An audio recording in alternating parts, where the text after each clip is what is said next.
You are listening to Dimensional Hotel by Yuan Tong, novel from Novel Fire. Chapter 551, Complete Chaos. Above the boundary land, the world bridge, extending from a distant dimension, continues to grow, while pollutants seeping from the remains of the ancient outer god relentlessly corrode the big shield. On the surface of the big shield, countless large and small cracks continue to spread and grow, and the viscous shadows seeping through the cracks drip into the city, transforming into terrifying, chaotic illusions. Fog is spreading, and the city undergoes flipping, block by block. To protect the boundary city on the reality plane, the Special Service Bureau has had to replace more and more sections of Mist City and reality, despite their best efforts to reverse those successfully purified areas. However, as the pollution continues to expand, the foggy zones in the entire city inevitably increase. Now the boundaries between virtual and reality globally are gradually becoming blurred, and the uneven mist is slowly spreading throughout all the blocks. Mist City and real boundary city coexist intertwined, and deep in the fog, all buildings and streets are seemingly cloaked with a bizarre filter. It's over, we're really doomed this time. Luo looked at the surroundings, hearing the rumbling of heavy weaponry firing from afar, and the big shield overhead occasionally emitting sharp and unbearable whistling. Finally unable to resist the urge, she started muttering, and as she murmured, a group of shadows wandering from nearby blocks had already noticed the prey there. Those shadows had almost lost their human shapes, appearing more like monsters from the outer god's nightmare, seemingly gathered with all the mortals' fears of death and end. The shadows twisted, mutated, and charged forward in a terrifying manner along the nearby buildings and twisted roads. Yet in the next second, Luo saw another group of entities formed by shadows appear from the mist. The wolf pack from the Black Forest seemingly descended from nowhere within the fog, unhesitatingly charging toward the gathering monsters. "Snow White, are you ready?" Little Red Riding Hood took a moment to turn her head and look at the short-haired girl standing not far away. The short-haired girl waved without looking back. All right, everything's in place. Make sure your wolves watch overhead, don't get stepped on." In the next second, Luo heard the sound of heavy footsteps, along with the scent of thunder and flames scorching the air. Feeling the heavy pressure descending out of nowhere, Luo looked up in shock.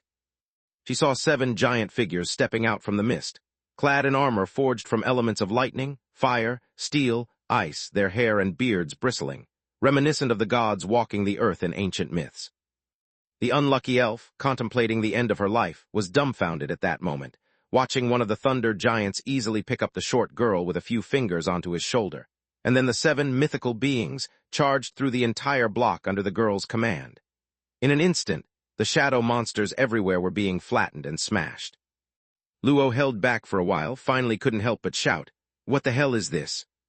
"Snow White and her 7 Thunderbolt Titans," Little Red Riding Hood said matter-of-factly, but quickly reacted. "Oh, right, extreme types like you probably don't read children's books." Luo furiously protested, "I told you I'm a Psy."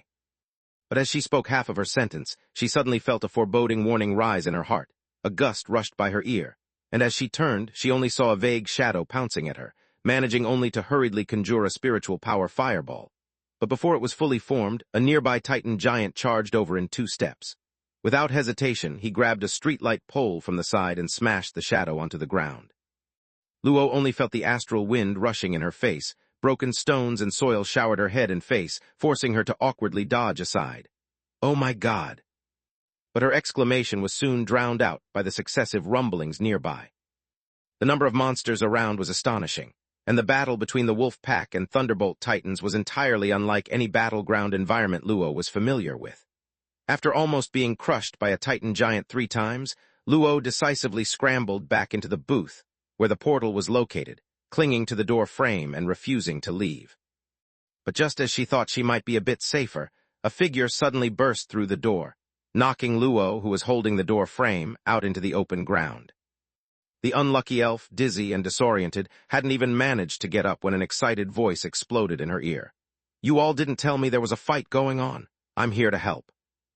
Luo shook her head vigorously, opening her eyes to see a beautiful girl in a plain silk dress standing with her hands on her hips, her face spirited, but under her waist was a snake tail several meters long.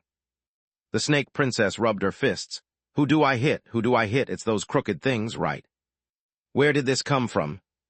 As Luo's mind conjured up this sentence, she saw a nearby thunder giant stepping towards her. She instinctively dodged aside, but then saw the Titan bypass her directly and casually picked up the big snake demon's tail. Luo didn't react, nor did the demon. A mass of viscous shadow dropped from the sky, rapidly forming in the mist. The Titan giant grabbed the snake princess and swung her around, striking the shadow mass with a loud plop, scattering the thing with a resounding crack. Air was filled with the anguished cries of the snake princess. "Oh damn, no one told me Snow White and her 7 guardians were here when I came. Oh damn, stop it. Ah. Whoosh smack. No, I can fight by myself. Smack smack. You're damn not meant to be used this way." Luo lay on the ground, dumbfounded, watching this violent scene, watching the Thunderbolt Titans wield the several-meter-long demon like a whip. The thick mist was shattered and dispersed by the gale, forming a spreading vortex. She suddenly thought she'd rather be in that space station that could disassemble at any time. Who is this again?" "She's called Snake Princess," Little Red Riding Hood said as she commanded the wolf pack without turning her head. "She's a demon freeloading for meals." "Why do you even have a freeloading demon?" Little Red Riding Hood glanced at Luo. "Don't you keep small animals in your kindergarten over there?" A loud roar echoed from afar. A giant dragon engulfed in flames fell from the clouds, and a small mushroom cloud rose into the sky at the end of the block. Luo's expression was somewhat distorted under the flash of the mushroom cloud. "Damn, I'm begging you to use some black psionics." However, Little Red Riding Hood didn't pay any attention to Luo's frantic mumbling, and instead looked up at the giant snake fighting bravely alongside the Titans, and shouted, "Snake Princess, why are you here alone? Where's Mr. Yuan?" The Snake Princess danced in the air. "What did you say? I can't hear, the wind's too strong." Little Red Riding Hood shouted at the top of her lungs. "I said, why hasn't Mr. Yuan come? The battle outside is heating up." "Shuji sent people," Snake Princess also shouted. "They said they delivered a batch of weapons, and the old man Yuan is afraid the kids can't handle it, so he went to greet them himself." "Whoa, haha." Little Red Riding Hood looked up, watching Snake Princess fly around the Titan giant's hand in circles, and suddenly frowned. "Doesn't it seem like she's having fun?" Just as she spoke, she noticed Luo Zheng sneaking towards the teleportation gate booth and immediately glared. "Where are you going?" "Can I go back to hide first?" Luo was almost in tears. "It seems you don't need me here." "No way, you're a dangerous element." "But it feels like everyone here is more dangerous than me." At the center of the canyon within the hub pyramid, a door in the teleportation gate hall was opened by someone from the opposite side. After a brief stabilization, Mo Ran and several confidants walked out of the gate. Amidst the confidant elites were 3 special guests being continuously monitored: Withered Court Elder, Blood Young Master, Bone-Devouring Immortal. "Don't cause any trouble here," Mo Ran turned to the 3 behind her, instructing. "This is Yu Sheng True Monarch's exotic realm cave mansion. Being able to enter here is your fortune. If it weren't for your merits in artifact refining, you wouldn't have gotten this opportunity at all." While speaking, she glanced up around the extremely spacious hall before her, feeling the style here was very ancient, heavy, and even the entire building seemed like a whole giant rock naturally grown from the creation of heaven and earth. Her heart suddenly felt slight tremble. Even though Yu Sheng previously left a fixed teleportation gate between Shuji and the canyon, it's still her first time personally coming here. Nothing short of a true monarch's handiwork. Shuji has several recently restored operational mining fields also directly grown and repaired by True Monarch using secret techniques. I think they're similar great divine powers, right? Behind Mo Ran, Withered Court Elder and Blood Young Master, Bone-Devouring Immortal were also stealthily observing their surroundings without any expression. No signs of any mechanism creatures, no feeling of spiritual chi secret techniques, not even any decent guards visible. "Before coming here, I accidentally heard that Yu Sheng True Monarch is not in the cave mansion," Withered Court Elder secretively transmitted a message to the other 2. "We're only here to deliver items to his inner sect disciples." "Why, got any ideas?" Blood Young Master smiled as usual, though his eyes slightly flickered. "If we screw up, it might be life-threatening." "Just thinking doesn't violate any bans." Withered Court Elder lowered his gaze. "But then again, what if? This place is no longer within Feiyu territory, just one step outside."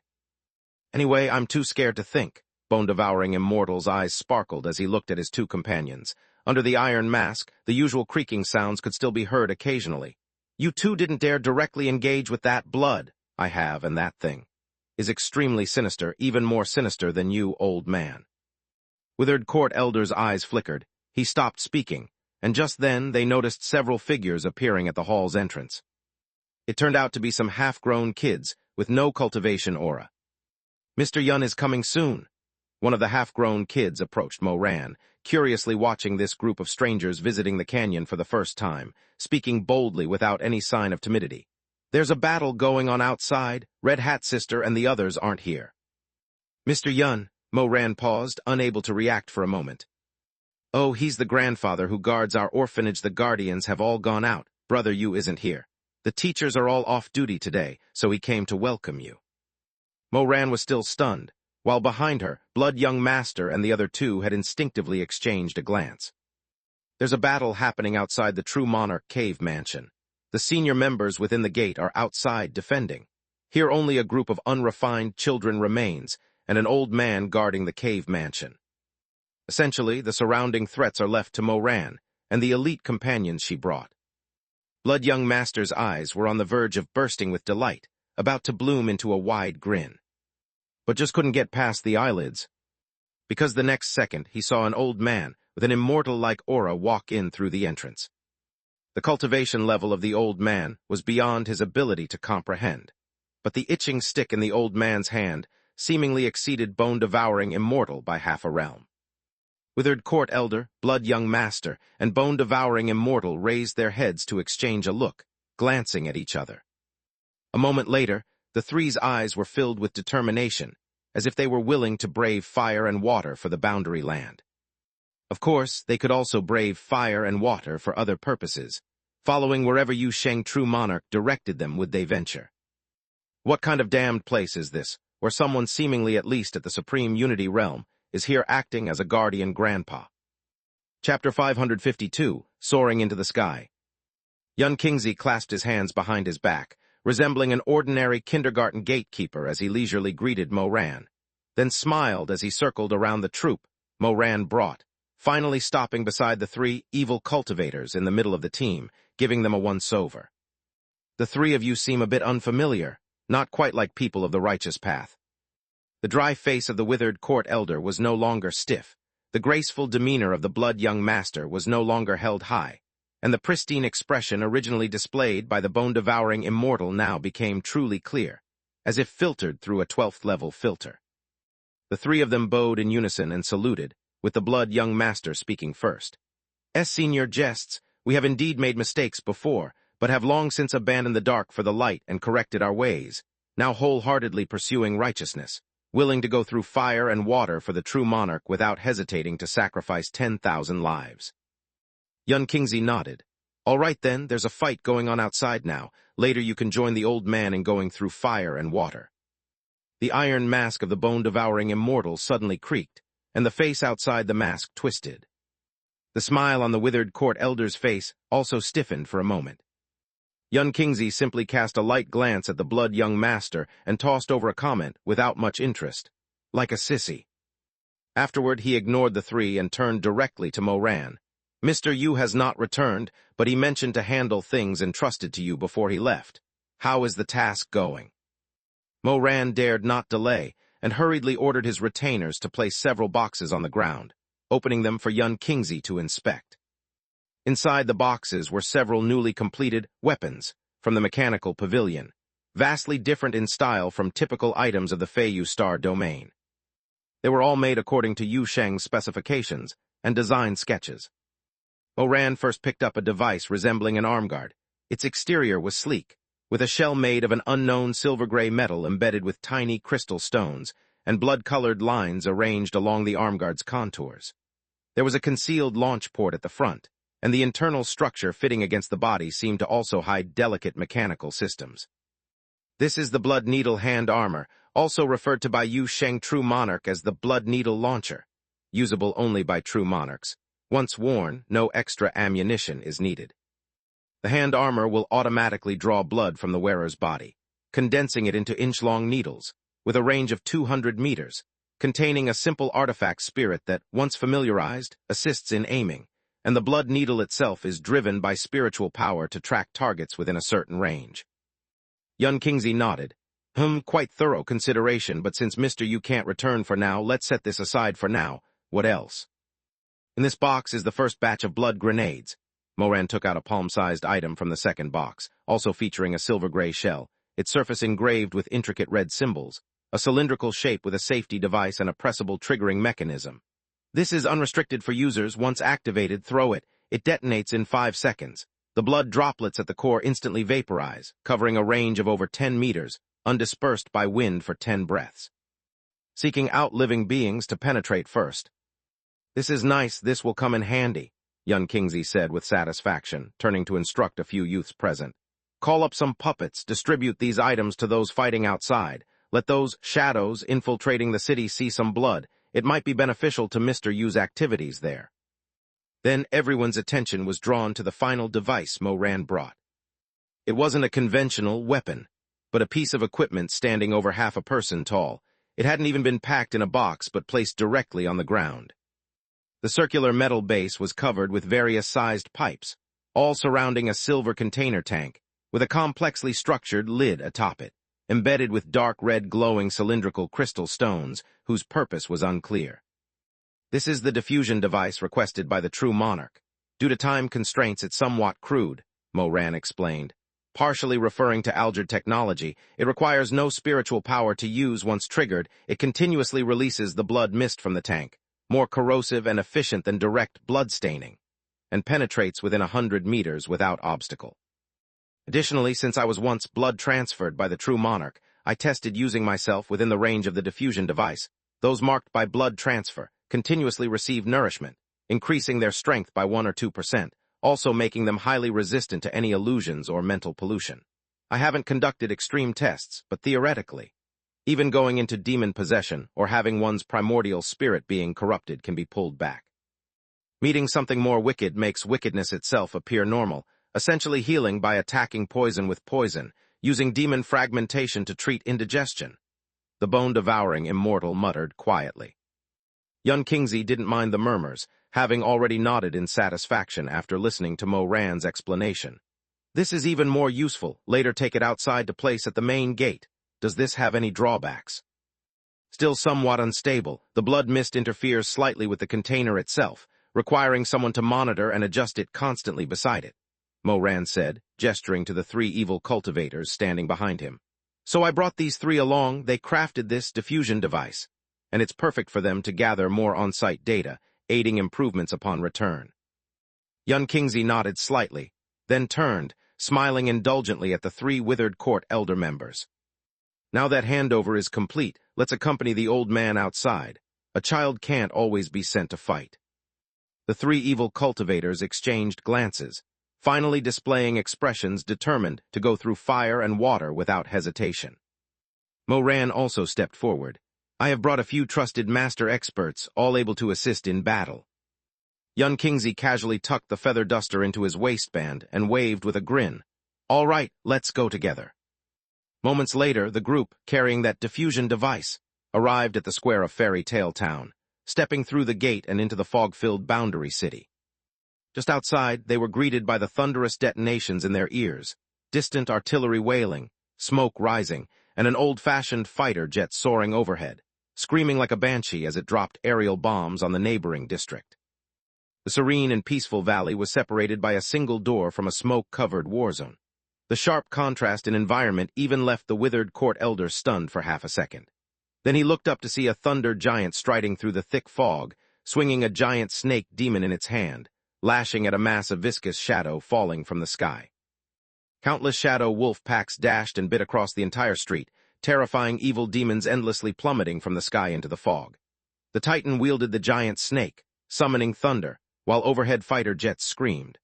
A giant beanstalk rose from the end of the street, with entangling vines curling like eerie monster plants, and living thorns were crazily sprouting from the gaps in the buildings. The epitome of chaos, the epitome of grotesqueness. Despite being evil cultivators all their lives and having seen more disgusting and cruel scenes than this, they had never seen anything so completely messed up. Blood young Master's eyes were fixed straight ahead, and after holding it in for a long time, he couldn't help but mutter quietly to the bone-devouring immortal beside him. "Which side is ours?"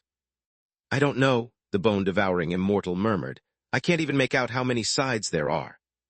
"Do you guys think there's a possibility," Blood young master looked around, his face strangely whispering, "that the three of us actually belong to the upright and honest sects?" Meanwhile, Luo, who was protecting the teleportation gate area with Little Red Riding Hood, looked up and spotted several figures emerging from the gate. He quickly pointed. "Hey, hey, hey, more people are coming." Little Red Riding Hood turned her head and her eyes lit up. "Ah, Mr. Yun is here." "That old man you mentioned earlier is Mr. Yun. No way, he's the security guard from the orphanage." Luo was completely shocked. "And what's with the feather duster in his waistband?" She hadn't finished her sentence when she saw the security guard casually toss the feather duster aside. Sword light sliced through the fog, briefly clearing the world. Yun Kingsley lifted his head, seemed a bit surprised as he glanced in the direction of the council tower, then smiled knowingly and swung his sleeve. Luo then saw the opposite security guard transform into a 100-meter-tall embodiment in the air. The snake princess, spinning like a windmill in the air, saw this scene. She exclaimed, "Wow!" By this time, she had been swung around countless times by the Titan giant, hair disheveled across her face, but the initial shock and anger had vanished. Instead, her face bore a slightly mad and excited smile, as if the repressed demon nature could finally be unleashed, finally able to indulge in chaos. Soon, she began cheering with excitement again. Standing in midair, Yun Kingsley's embodiment raised its hand as if greeting someone, nodding slightly towards the world bridge that was continually extending downward from above the council tower. "Girl over there, go ahead with peace of mind. This city is under my protection." Thunder rolled across the sky. Yun Kingsley's voice mingled with the thunder, rumbling across the heavens. Near the council tower, within a distorted light screen, Bailey Ching raised her head, gazing at the world bridge that had already extended into the big shield. The shattered, inverted, broken tower was reflected in her eyes, the tower top riddled with numerous cracks like a giant mouth lined with jagged teeth. In the depths of darkness, illusions from distant times flickered and writhed. The thunder boomed through the sky, and Bailey Ching listened and then gently nodded. Bailey Zhu's voice simultaneously resonated in her mind. "Sister, the internal battle lines have stabilized for now, and the contamination zone is shrinking." Bailey Ching gently inhaled, slowly closing her eyes. The breeze brushed through her ashen hair, over her cheeks and forehead, across both her wings and claws, over the skin swiftly being covered in a layer of crystal scales. Bailey Ching opened her eyes, the pale gray vertical pupils reflecting the entrance to the broken tower.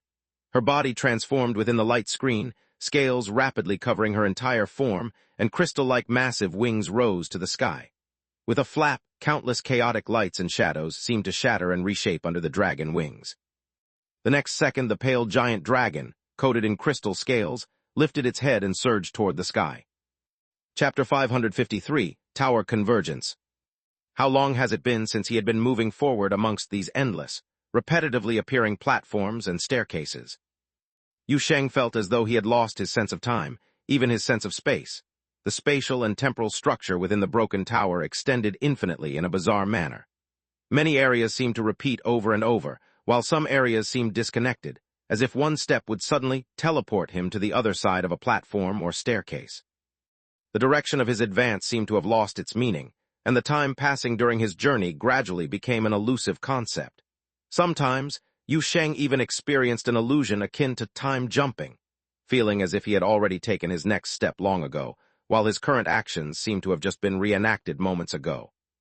Yet he still confirmed that he was moving in the right direction. In this direction, he seemed to sense some kind of distant call. It was the echo left at the end of this tower by Aaron and the Omen 3,700 years ago. Yu Sheng raised his head, seeing before him another large, open platform.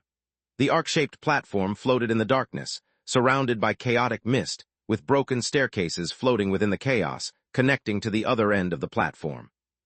In the distance, he could vaguely see some colossal pillars standing in the darkness, grand high walls, and archways severed by a space rift. In the depths of that rift, the starlight from some distant time and space shimmered brightly. Yu Sheng climbed onto that platform, intending to rest for a while. The platform was piled with many oddly shaped debris. Some, Mutation caused by cross-world interference had made them lose their original forms, instead accumulating in chaotic blobs and colors here. Some blobs were constantly flickering, like a holographic projection disrupted by signals, emitting a faint buzzing sound. And amidst that debris was something resembling the embers of a campfire. Yu Sheng approached the pile of campfire embers and sat down on a gray-white substance outlined like a book. He glanced at his palm and saw that the wound freshly cut there was slowly healing. The blood spilled along the way was conveying chaotic, fragmented yet vast information and knowledge to him. Yu Sheng gently closed his eyes, carefully letting his mind immerse in that chaotic information, picking out fragments that might be useful. He was trying to understand this tower, to comprehend the temporal and spatial structure within the world bridge. After an unknown amount of time, he suddenly felt something stir in his heart and opened his eyes abruptly in the dim light. In front of him, a small flame flickered within the campfire pile, as if a real blaze had ignited. A nearly transparent small fire rose from the chaotic material, bringing with it a false warmth. Yu Sheng blinked and then saw a small figure appear next to the campfire. A petite puppet squatted before the small flame, poking at the ashes with a stick, watching the flames dance with rapt attention. AI, Yu Sheng hesitated for a moment, and then it struck him, Omen. The Omen is no longer here. The small puppet looked up, its scarlet eyes flickering with a faint glow like the flame. She's asleep, always asleep. Yu Sheng hesitated again and extended his hand towards the small figure in front of him. The latter neither dodged nor avoided, just stared with wide eyes, and when Yu Sheng placed his hand on her head, she even picked up the little stick to poke his elbow. The residual blood on his palm contacted the puppet, and muddled thoughts instantly flooded into Yu Sheng's mind. Yu Sheng was momentarily dazed, suddenly realizing that what stood before him wasn't a complete mind. It seemed to be just an echo of thoughts penetrating into the world bridge, whose source should be the little puppet that usually bustled around him. The reason for such a judgment was that in those muddled thoughts, he saw many memory fragments related to daily life at number 66 Wudong Road. The remainder of the content was primarily about engaging passionately in online arguments with silly netizens. The silly fox secretly ate C-type Hook's succulent on the balcony. The puppet's mental projection continued to poke Yu Sheng's arm with a stick, muttering muddledly, and C-type Hook secretly smeared chocolate sauce on the succulent. Yu Sheng furrowed his brows. After a moment of bewilderment, he suddenly realized, was Aaron always establishing a connection with this world bridge? Was there always a certain level of communication between the two? The little thing would occasionally daze out inexplicably. Was it because she was receiving data sent from this side of the world bridge? But she never mentioned anything regarding this. Had she herself not noticed this process? The little puppet poked again. The silly fox last time licked your face while you were asleep, and she told me not to tell you. Yu Sheng's expression became nuanced, and then suddenly his gaze fell upon the little stick in the hand of this chaotic mind-body that was used to poke him. That was no stick. It was the end of a spider limb. His heart twitched, and Yu Sheng instinctively reached out to grasp that limb. The sharp end of the limb easily punctured his finger, a cold sensation instantly spreading from his fingertip. Yu Sheng felt as if half his arm had been thrown into ice, and then he saw the mind-body in front of him blink its eyes. Just like being connected, the puppet's originally muddled face quickly displayed lively expressions, and her gaze instantly fell on Yu Sheng's face, visibly happy. Hey, Yu Sheng. Good fellow, finally found you. We've been floating around here for half a day. Hey, silly fox, C-type buckle, I found Yu Sheng. In the next moment, Yu Sheng saw the time and space around the platform distort and shake. The transparent flames in the campfire pile suddenly expanded and covered nearly a third of the platform, then swiftly contracted and disappeared. Before he could react, a silver-white figure, whoosh, rushed over. A familiar headbutt nearly made him vomit out last year's New Year's Eve dinner. Savior, tilde. The fox girl's tail was shaking like a 5-speed fan, creating a breeze, hugging Yu Sheng while bouncing. Aaron really doesn't lie. She said she could find you, and she truly did. This place's paths are all messed up. Whichever way you go, it feels like you're going in circles. Luna even said she has some sort of pathfinding function. But after turning on navigation, it crashed for half a day. All right, I know, let me down first. Yu Sheng was being hugged so tightly by this silly fox that he was rolling his eyes, finally managed to free himself a bit and quickly soothed the other, then turned his gaze to Luna and Aaron. How did you come here? What's the situation outside? Aaron began babbling to him. What's the situation? The boundary land is fighting like a hot kiln. The space station is stopped over the council tower. The world bridge has pierced the big shield. The city is full of invading shadows. Luckily, the Special Service Bureau seems to have some black technology, swapping the real boundary city with Mist City.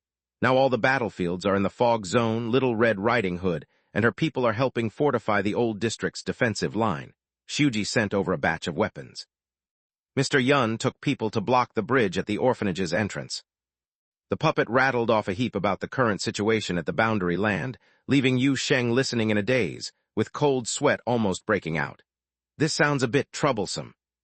So we need to quickly solve this bridge issue, Aaron said as she easily climbed onto Yu Sheng. This place has no up, down, left, or right. Do you know which direction to go next? Listening to the puppet's babbling, Yu Sheng didn't speak for a moment but instead glanced at his hand. The spider limb fragment was currently held in his hand. Compared to the vast body of the Omen goddess in his memory, this limb fragment was so small. Yet at this moment, it was emitting a saintly and guiding sensation truly. Is this also a remnant left after the Omen goddess was shattered? Yu Sheng thought for a moment, then handed the limb fragment to Aaron. Aaron seemed to completely forget about herself, poking the campfire and Yu Sheng with this thing earlier. She exclaimed at this moment. Ah, what's this? Spider leg. You hold it, Yu Sheng said, and then go in the direction you think is right. Aaron scratched her head in confusion. She didn't understand why this was necessary. But Yu Sheng must have his reasons for saying so. So the little puppet happily nodded, okay. She jumped off Yu Sheng's shoulder, stepped towards the broken step at the platform's end, and as she walked, she waved the little stick in her hand. So we'll go this way, turn left at the fork above. Or right, I like the right side. Savior, Hu Li leaned in, whispering beside Yu Sheng, is this reliable? This path, she walked it once many years ago, Yu Sheng softly said. Now she just needs to follow her intuition to find the way back, and only she can do it. This was not a blind judgment, but based on the knowledge extracted through the blood connection just now. Even though he hasn't fully understood the information related to the world bridge, intuition already told him what should be done at this moment. Hu Li nodded thoughtfully. Aaron's small figure climbed between those towering steps and platforms, sometimes needing to use both hands and feet. But she seemed not at all tired, no complaints, and unlike usual where she'd walk 2 steps and then get lazy, insisting Yu Sheng carry her. Instead, she looked extraordinarily happy, climbing upward and even humming some messed-up, severely off-key songs, occasionally waving the little stick, probing around like having a joyful adventure in her own home. Yu Sheng keenly noticed the changes in the surrounding environment. Space rifts outside the broken steps were increasing. Gravity inside the tower was tilting towards a subtle angle. The distant starlight diffusing from outside the tower showed unstable tremors, as if the originally fractured time-space structure within the world bridge was reorganizing, transforming with Aaron's steps. Then the puppet's footsteps suddenly stopped. Yu Sheng, Aaron stopped at the top of the broken steps, turning back to wave the limb fragment. No road ahead, but there's a large rift. Yu Sheng immediately raised his head to look. The broken tower had reached its end. All structures above, spiral staircases, pillars, high walls, and platforms, were intercepted by a massive rift full of chaotic light and shadows. Chapter 554, Rotting Transformation. Yu Sheng cautiously led Hu Li and Aaron to the place near the end of the fractured staircase, raising his head to observe the huge rift covering the end of the tower. Aaron nervously hid at Yu Sheng's feet, grabbing his pant leg with one hand and a segmented piece with the other, trying to poke the unstable space near the rift. It's unclear whether she's being timid or reckless. The gigantic space rift displayed a dizzying array of chaotic colors in view, as if distant starlight had passed through layers of distortion before projecting onto a fractured glass surface. Surrounding the rift were countless small and large fragments, with new ones constantly separating from the rift and existing ones disintegrating in midair. A low buzzing sound echoed in the ears, weak and hollow. Hu Li thought for a moment and pulled a tail to toss across the rift. The silver-white fox tail burst forth in midair with a bright propulsive flame, instantly whizzing past the rift. Savior, the connection to the tail broke. Hu Li turned his head to look at Yu Sheng. But I've set it to fly back by itself 10 seconds after the connection is broken, unless it's destroyed. Aaron was shocked. God damn it, your tail can be programmed. With an offline mode, I thought once launched it was done. Hu Li immediately put her hands on her hips. A tail is not such a trivial thing. Yu Sheng also wanted to make a sarcastic remark, but before he could, he caught sight of a flash of fire in his peripheral vision, followed by a silver-white foxtail spewing propulsive flames emerging from the rift. It veered toward the nearby black wall but regained connection with its owner halfway, stabilizing immediately and returning to Hu Li. The demon fox girl raised her hand, grabbed the tail, extinguished the flame, and blew on it briefly before casually sticking it back among her pile of tails. Yu Sheng stared blankly at the scene, finally unable to hold in. So if it doesn't explode when launched, it can be reinstalled. Yep, Hu Li nodded enthusiastically. Why waste it? It's worth several drumsticks. Luna watched the scene and nodded with approval. Yes, indeed. Yu Sheng. He patted his forehead, forcing himself to ignore these minor details, and turned to look at the rift. Let's put the tail matter aside. At least Hu Li's probe indicated that the other side of the rift is relatively safe, not a destructive environment where nothing survives. On high alert, Yu Sheng gingerly took the lead, stepping out toward the end of the fractured staircase, with Aaron, Hu Li, and Luna following closely behind. Passing through the rift, there was a brief feeling of weightlessness, followed by a short period of sensory confusion and reorganization. The process lasted only 2 or 3 seconds before Yu Sheng felt as if he had fallen from somewhere, his body swaying, almost stumbling. The next second, the scene before Yu Sheng stabilized, and what he saw took his breath away. He stood atop a high mountain, its entire peak flattened, while a grand yet dilapidated ancient divine temple sat atop the flattened mountain peak. The temple had towering columns lined up, crumbling domes falling amidst ruins, once majestic arches and beams shattered into fragments like jagged skeletons pointing towards the high sky. Everything was just as he had seen again, and again, in illusions and memory fragments. Yu Sheng lifted his head again, seeing above him no sun, moon, or stars. The vast and boundless sky was filled only with countless chaotic blobs, a dim, sourceless celestial light permeating the entire space, and the mountain beneath their feet seemed to be the only foothold in this space, with no earth below. From the mountainside down were only floating debris after fragmentation. The rift connecting to the world bridge was crookedly standing in midair on one side of the mountaintop, like a giant scar, obliquely embedded on the summit. Is this the situation at the other end of the world bridge? Aaron almost instantly jumped onto Yu Sheng's shoulder, still tightly clutching the spider leg in one hand, while vigorously hugging Yu Sheng's head with the other. Her small body tensed a bit, not knowing why this place made her feel particularly anxious. A complex emotion of nostalgia and fear almost filled her already not-so-bright little mind. Is this considered the tower top, or are we teleported to Black Star? The world bridge doesn't have a fixed other end. It's essentially a spatial passage. Only when a connection is established does its end collapse to a specific location. Yu Sheng gently patted the little puppet's leg, soothing her while explaining, this is where it connected the last time it activated, so it's still connected. 3,700 years ago, the Omen goddess set out from here. As for whether this is Black Star, I'm uncertain. It doesn't quite fit Yuan Hao's description to me. What? Just then, a low rumbling sound interrupted Yu Sheng. Everyone's hearts tightened instantly, and Luna blinked and switched to combat mode, instantly teleporting in front of Yu Sheng and raising her hand to point in a certain direction at the temple's center. Radar, there's a reaction. Foxfire erupted around Hu Li, buzzing several times as 8 tails soared into the sky, burning with fierce, ghostly blue flames that encircled everyone. And almost simultaneously, Yu Sheng also witnessed the changes at the center of the divine temple. Amidst the collapsed ruins, a massive invisible curtain was slowly tearing apart. The barrier set by ancient puppets 3,700 years ago faded away, and the ancient remnants hidden beneath the barrier were finally revealed to all. It was a massive black remnant, having lost its original form, lost all former divine and lofty postures, leaving only a bizarre remnant mixed with humanoid and deformed limbs, piled like a mountain at the peak. This was the last fragment left by the shattered Omen goddess at this point of departure. The relic that remained after Aaron merged with the alien god long ago. All vitality and will had already dissipated from this corpse, even to the point where only a heap of black shadows remained. Yet upon seeing this heap of shadows, Yu Sheng instantly realized the severity of the situation. His vision was distorted by the piled remnants. A massive buzzing noise filled his ears. The enormous knowledge was crammed into his mind before he could digest it.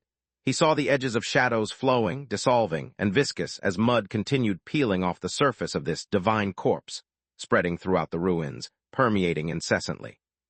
Amidst the thunderous roar stirred by knowledge, Yu Sheng understood the unfolding events here.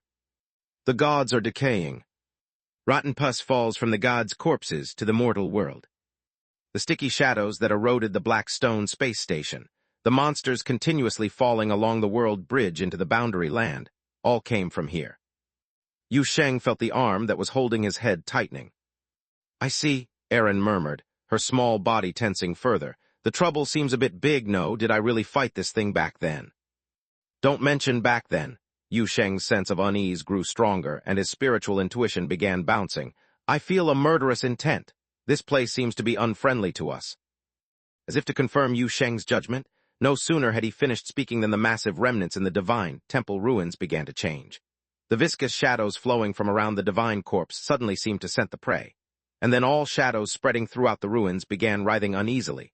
Layers of low murmurs and noises sounded from all directions, followed by numerous shadows advancing towards where Yu Sheng and the others stood. Here they come, Yu Sheng shouted, and the next second he heard the dense explosions of foxfire in his ears. 8 floating, fox travel cannons had already opened fire fiercely, a barrage of dense foxfire barrage unleashed upon the shadows continuously pouring out of the divine temple. Suddenly ghostly blue flames spread all around. The soaring fire wall crazily expanded in the ruins. The viscous muddy shadows emitted rolling smoke under the broiling of foxfire, disintegrating and dissipating in large batches. Yet the whole process merely delayed for a moment. More shadows crossed the weak gaps between fire walls and charged fiercely. Countless twisted and chaotic forms stood up from the shadows like black tides. Yu Sheng could hardly distinguish what those twisted to the extreme things were. Yet the noise of knowledge still echoed in his mind. Amidst the roaring noise, information washed over him like a tide over and over. These are artisans and scholars. Those are soldiers and monks. And some are trees, stones, the wind blowing past the divine temple in the evening, and the clear springs flowing through the mountains. Also, the wonderful stories from ancient times, and the prayers of believers during morning devotions. A floating, dilating, wriggling object rushed from the flames, enveloping thick smoke, shrieks, and the stench of decay, charging right toward Yu Sheng. An elegant figure darted up without hesitation.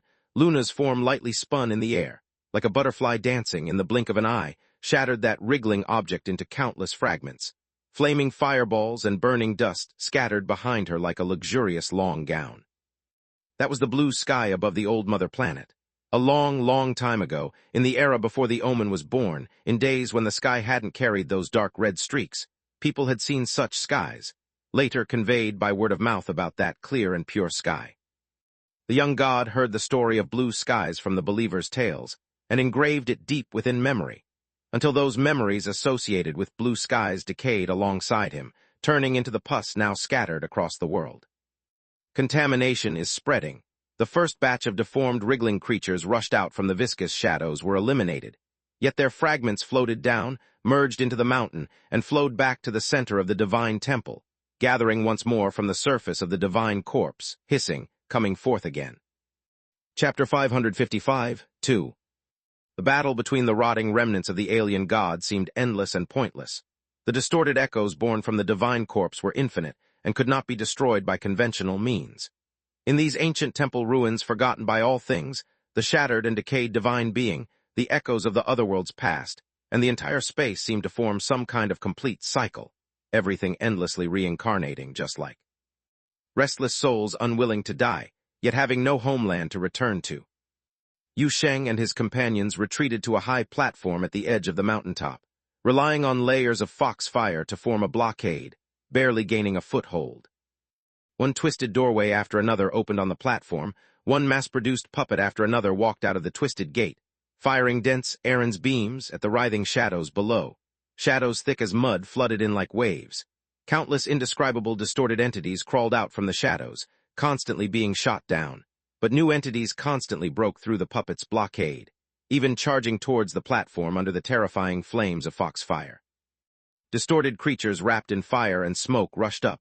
The stone ground of the platform was eroded with a hissing sound. Yu Sheng fought hard to repel those enemies closest to him. Each time he knocked down a shadow, he would again feel that bizarre void sensation.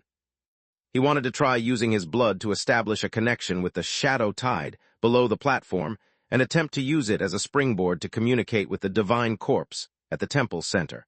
But no matter how he tried, he couldn't sense anything. Everything was empty, extreme emptiness, extreme void, the shadows lacked purpose, the rotting god lacked self-awareness, the alien god shattered 3,700 years ago, its essence long fused with the ancient puppet known as Aaron. What remained was not enough to become a bearer of death. Yu Sheng vaguely realized that it was something even more incomplete than the dark angels he had dealt with, extremely incomplete, yet somehow making it an unlikely target for choice. But the more it was like this, the more Yu Sheng felt something was amiss. The world bridge was extending towards the boundary land. The broken tower was continuously self-repairing. This process was filled with an air of persistence. If the former omen goddess had been fused with the ancient puppet Aaron, and what remained inside the temple ruins was merely an empty shadow, then what was now driving the world bridge to operate? A slight heat emanated from near his body, and Yu Sheng paused momentarily, immediately reaching into his chest to retrieve an object. It was a cubic piece, smaller than a palm, resembling jade. It was the core that fell out when Zolda Black Stone shattered. Holding this unassuming black cubic piece, Yu Sheng's mind repeatedly recalled the memories of the omen goddess he saw from the illusory bear before. Born during the end-of-the-world phase, the otherworld civilization failed to complete its sanctuary plan due to insufficient cosmic mass, swallowed by annihilating red light. After the apocalypse, that civilization's story ended. But the omen goddess's story seemed not yet finished. The world bridge wasn't built by the omen people, and the omen goddess's descent at the boundary land clearly happened after her homeland world had been destroyed. So, from the destruction of the omen goddess's homeland to her attempts at descending at the boundary land 3,700 years ago, there was a period of blank. How did the world bridge come to be? From existing intelligence, the whole descent plan and the birth of the world bridge itself more likely relate to other dark angels, perhaps, like something brewed up by the group of dark angels. Yu Sheng instinctively tightened his grip on the cubic core made of unknown material, until the sharp edges of the cube pierced his palm. Warm blood slowly penetrated its jade-like surface. With a sharp whistle tearing the sky once again, Hu Li fired another round of fox radish missiles towards the distance.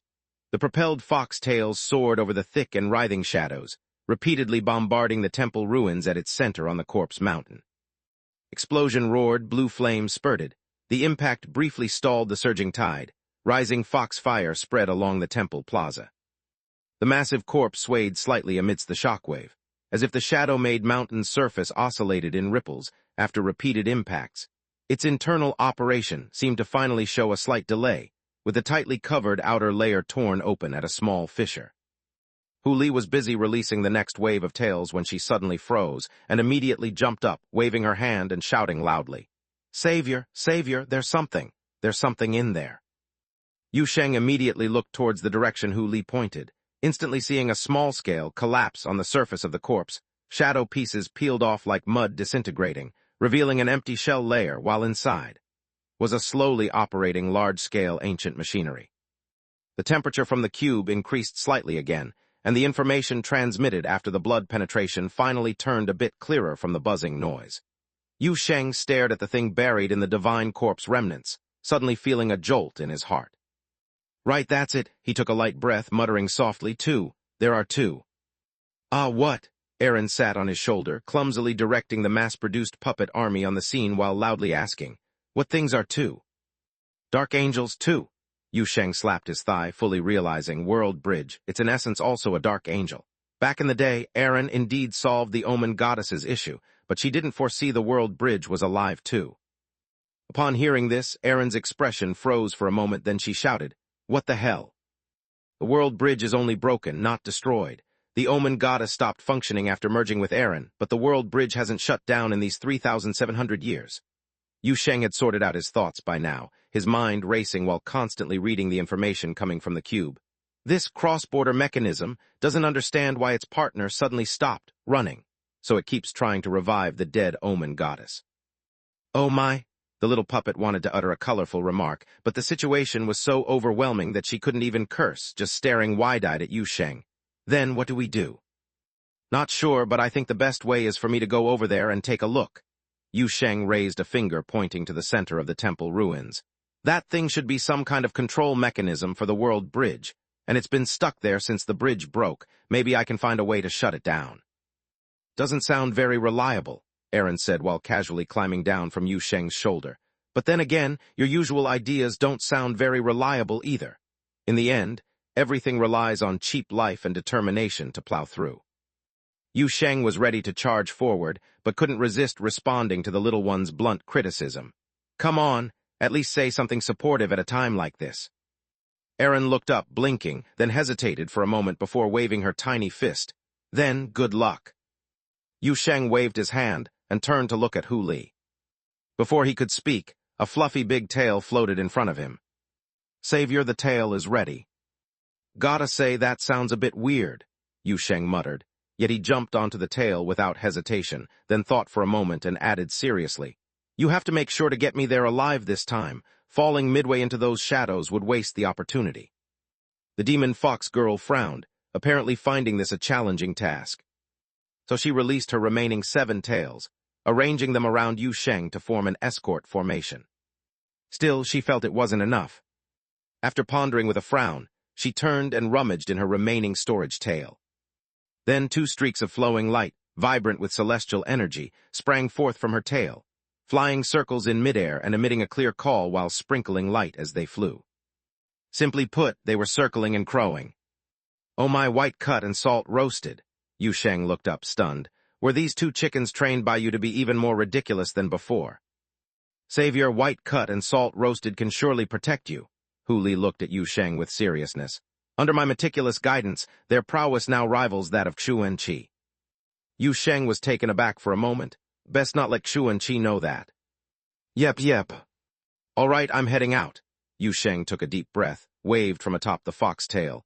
You all stay here. If I don't succeed, retreat immediately. Boundary land can hold out for a bit longer, and you can think of another plan. Got it, Savior. Yeah, that's right. Hey, go quickly. The propulsion flame ignited with a roar.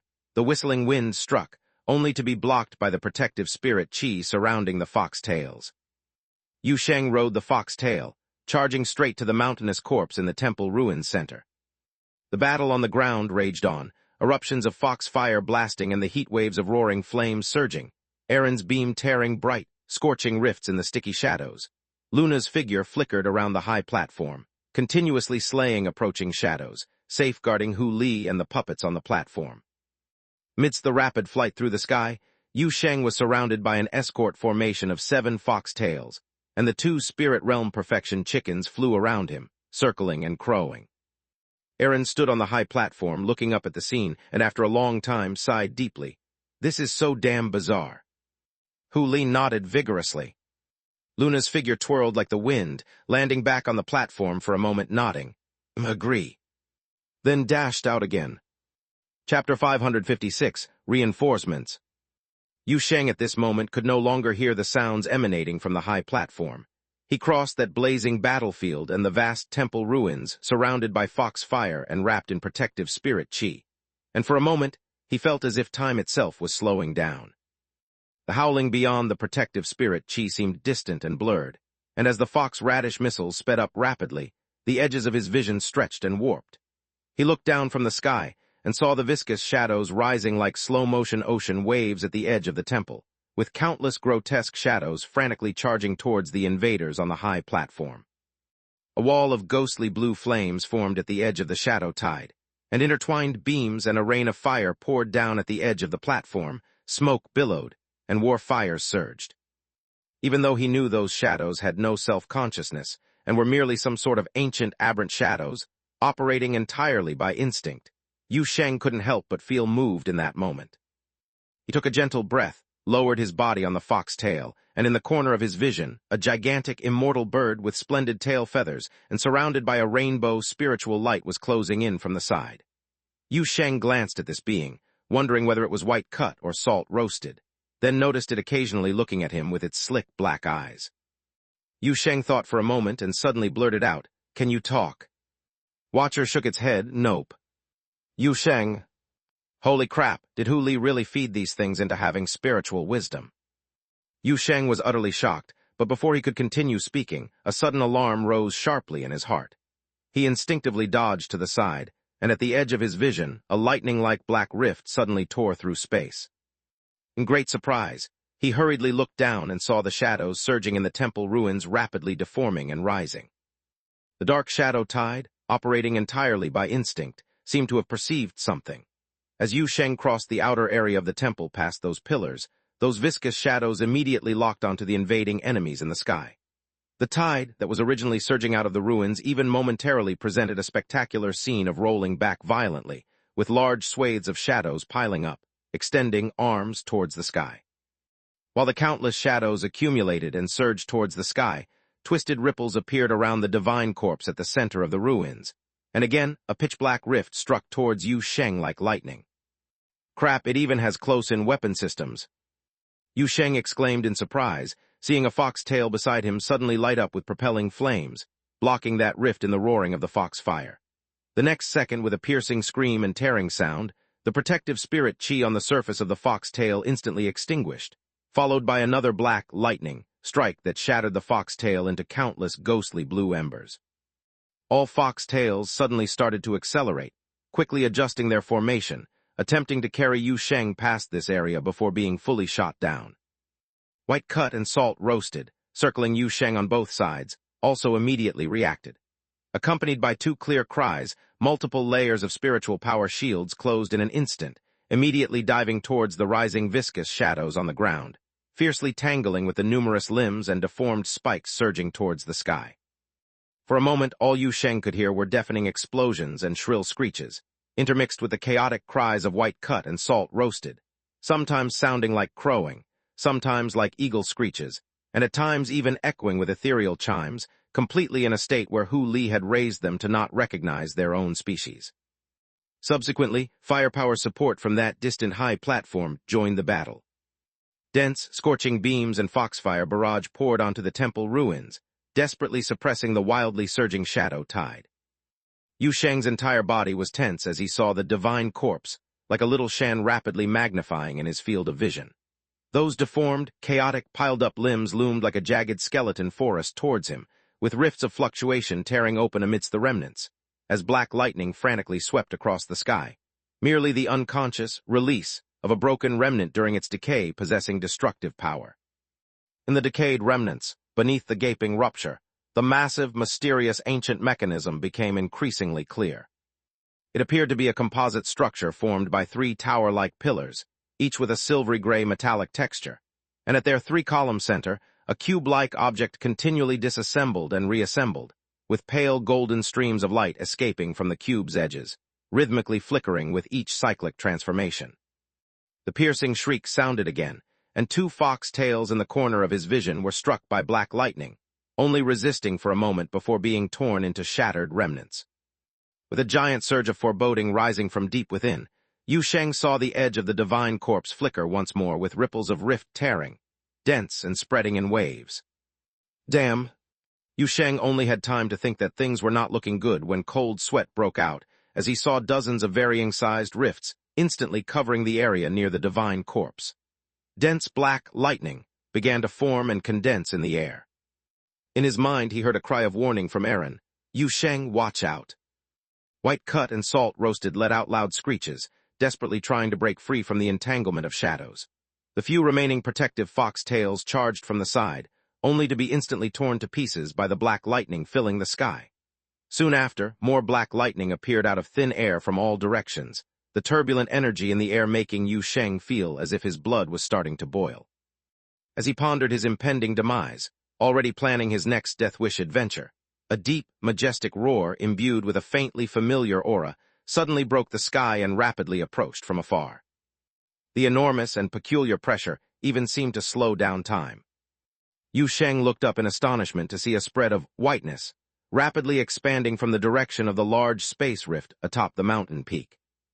He also saw a gigantic figure, a pure white giant dragon, its wings obscuring the sky and sun, with an elegantly elongated body.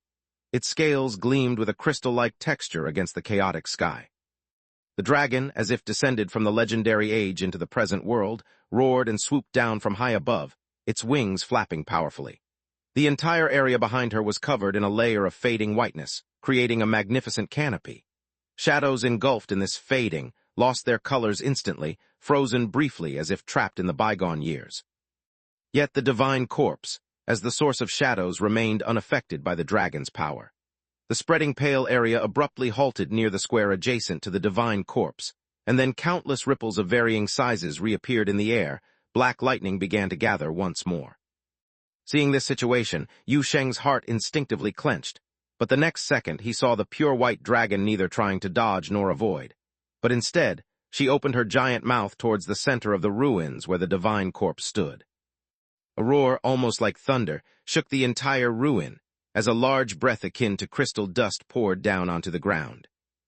Uncountable fine crystal dust bombarded the divine corpse, surprisingly and temporarily suppressing the spatial ripples fluctuating around it. The black lightning that had just gathered disappeared. At this moment, Yu Sheng was completely befuddled, full of "what is this, who is this, where did it come from?" these soul-searching questions. However, seeing the black lightning recede, he felt a spark of joy in his heart and prepared to dive down. But just as he pressed down his foxtail, without having the chance to accelerate, he noticed the divine corpse had already escaped from the influence of crystal dust breath, and large swathes of bizarre ripples appeared around it once more. Even more terrifying, cracks began to appear on the main body of the divine corpse in an instant. Countless scarlet eyes emerged from those countless cracks, scanning the surroundings frantically and chaotically, and all of them locked onto the descending Yu Sheng and the looming pure white giant dragon. A horrifying mental impact flooded into his consciousness, enough to instantly mutate ordinary people into maddened flesh-kin. This chaotic knowledge roared in his mind. Although this impact had little effect on Yu Sheng, a massive amount of black lightning arrived in an instant. With a loud boom, his protective spirit chi was shattered, and the fox-tail underneath him broke into fragmented sparks. Yu Sheng's entire body plunged towards those crazy and chaotic scarlet eyes.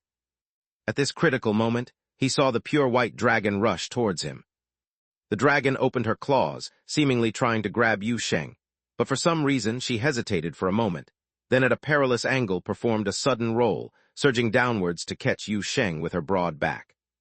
Yu Sheng nearly got killed by the pile of hard scales under him. Afterwards, he felt his body shake once more. The dragon, under the gaze of those scarlet eyes, almost fell but struggled up again with a roar, fighting fiercely as she headed towards the elevated area outside the ruins of the divine temple. White cut and salt roasted, finally free from the shadow's entangle, followed close behind. The bustling voice of the little puppet sounded in his mind.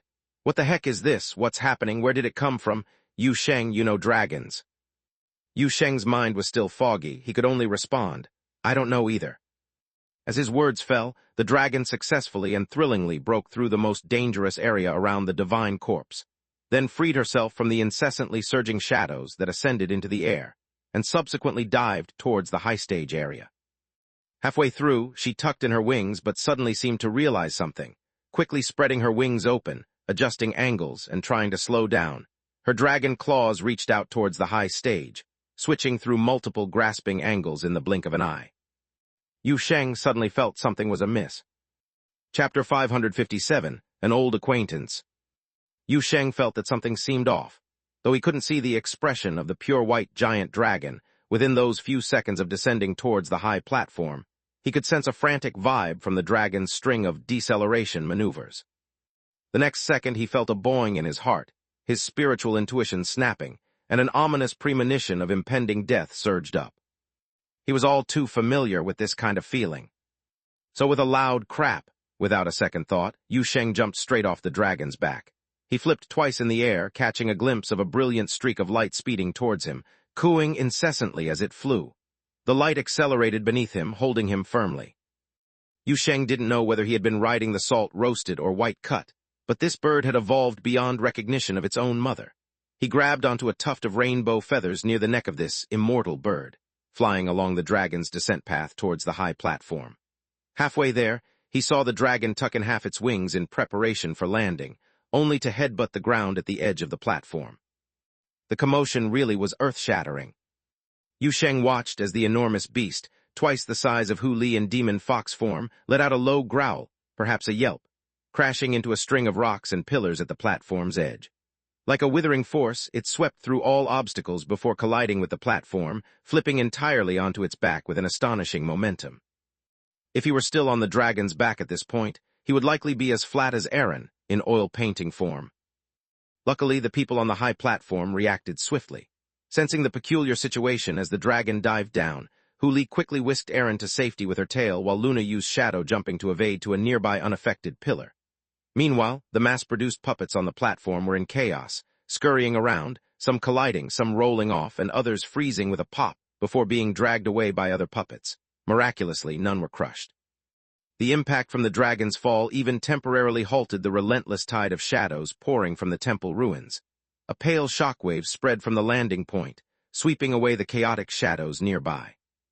Only then did Yu Sheng, riding the white cut, or salt roasted, cautiously land, hesitating for several seconds before carefully approaching, coming to the side of the pure white dragon's head. Aaron ran over from the side, swiftly climbing onto Yu Sheng's shoulder, looking up at the huge head for a long time before finally stuttering. Seems like she's not dead. The enormous dragon head shook slightly, and those pale eyes slowly focused on Yu Sheng standing near her snout, with a confused look, or perhaps it was just too close to see clearly. The scene was momentarily stiff. Suddenly, Yu Sheng felt the color of those eyes and aura strangely familiar. Huli walked over from the side, daringly reaching out to touch the dragon's nose. Are you okay? Who are you? Aaron clung to Yu Sheng's head with one hand, leaning forward and shouting loudly. Where did you come from? Can you understand what we're saying? The dragon shook her head again, finally breaking the silence in a muffled voice. It's been too long since I last flew. As the dragon shook her head, Yu Sheng and the others instinctively stepped back. But halfway through retreating, Yu Sheng suddenly realized, showing a surprised expression. This voice, Bailey Qing. The dragon, slowly turning over to stand, suddenly paused upon hearing this. Then she turned slightly away. No. Aaron stood up directly on Yu Sheng's shoulder, pointing at her. Then you're an ironclad expression. I am not an ironclad expression. The little puppet clapped her hands joyfully. Aha, it's really Bailey Qing. Yu Sheng. Bailey Qing. Hold on, I'm a bit jumbled. This situation is a little bizarre. Yu Sheng gestured with his hands, thinking his ability to accept things wasn't bad, yet his mind was buzzing. Ultimately, it must be this world's fault. In this crazy place, no matter how open-minded you are, there always seems to be stranger things waiting in the wings of fate. So what's the story here? He looked up at the pure white giant dragon in front of him. Never mind how you got here, but this appearance of yours. You remember I told you about the classical era of chaos in Boundary Land? Bailey Qing lowered her head slightly, seemingly returning to her usual cold and indifferent demeanor. Before the stable boundary city emerged, that land was scattered with ancient and chaotic alien city-states. Dragons, elves, giants, and exotic beasts once ruled those fragmented territories. Yu Sheng blinked his eyes. But didn't you say they were all? Yes, they vanished with the end of the classical era, Bailey Qing said softly, slowly turning towards the direction of the temple ruins. But just like shells left on the beach after the tide recedes, some fragments slip through the sieve of time, landing on the side of the new world. She paused, slightly tilting her head towards Yu Sheng. Boundary Land gathers the universe's most peculiar phenomena and various races, hiding some surviving ancient aliens.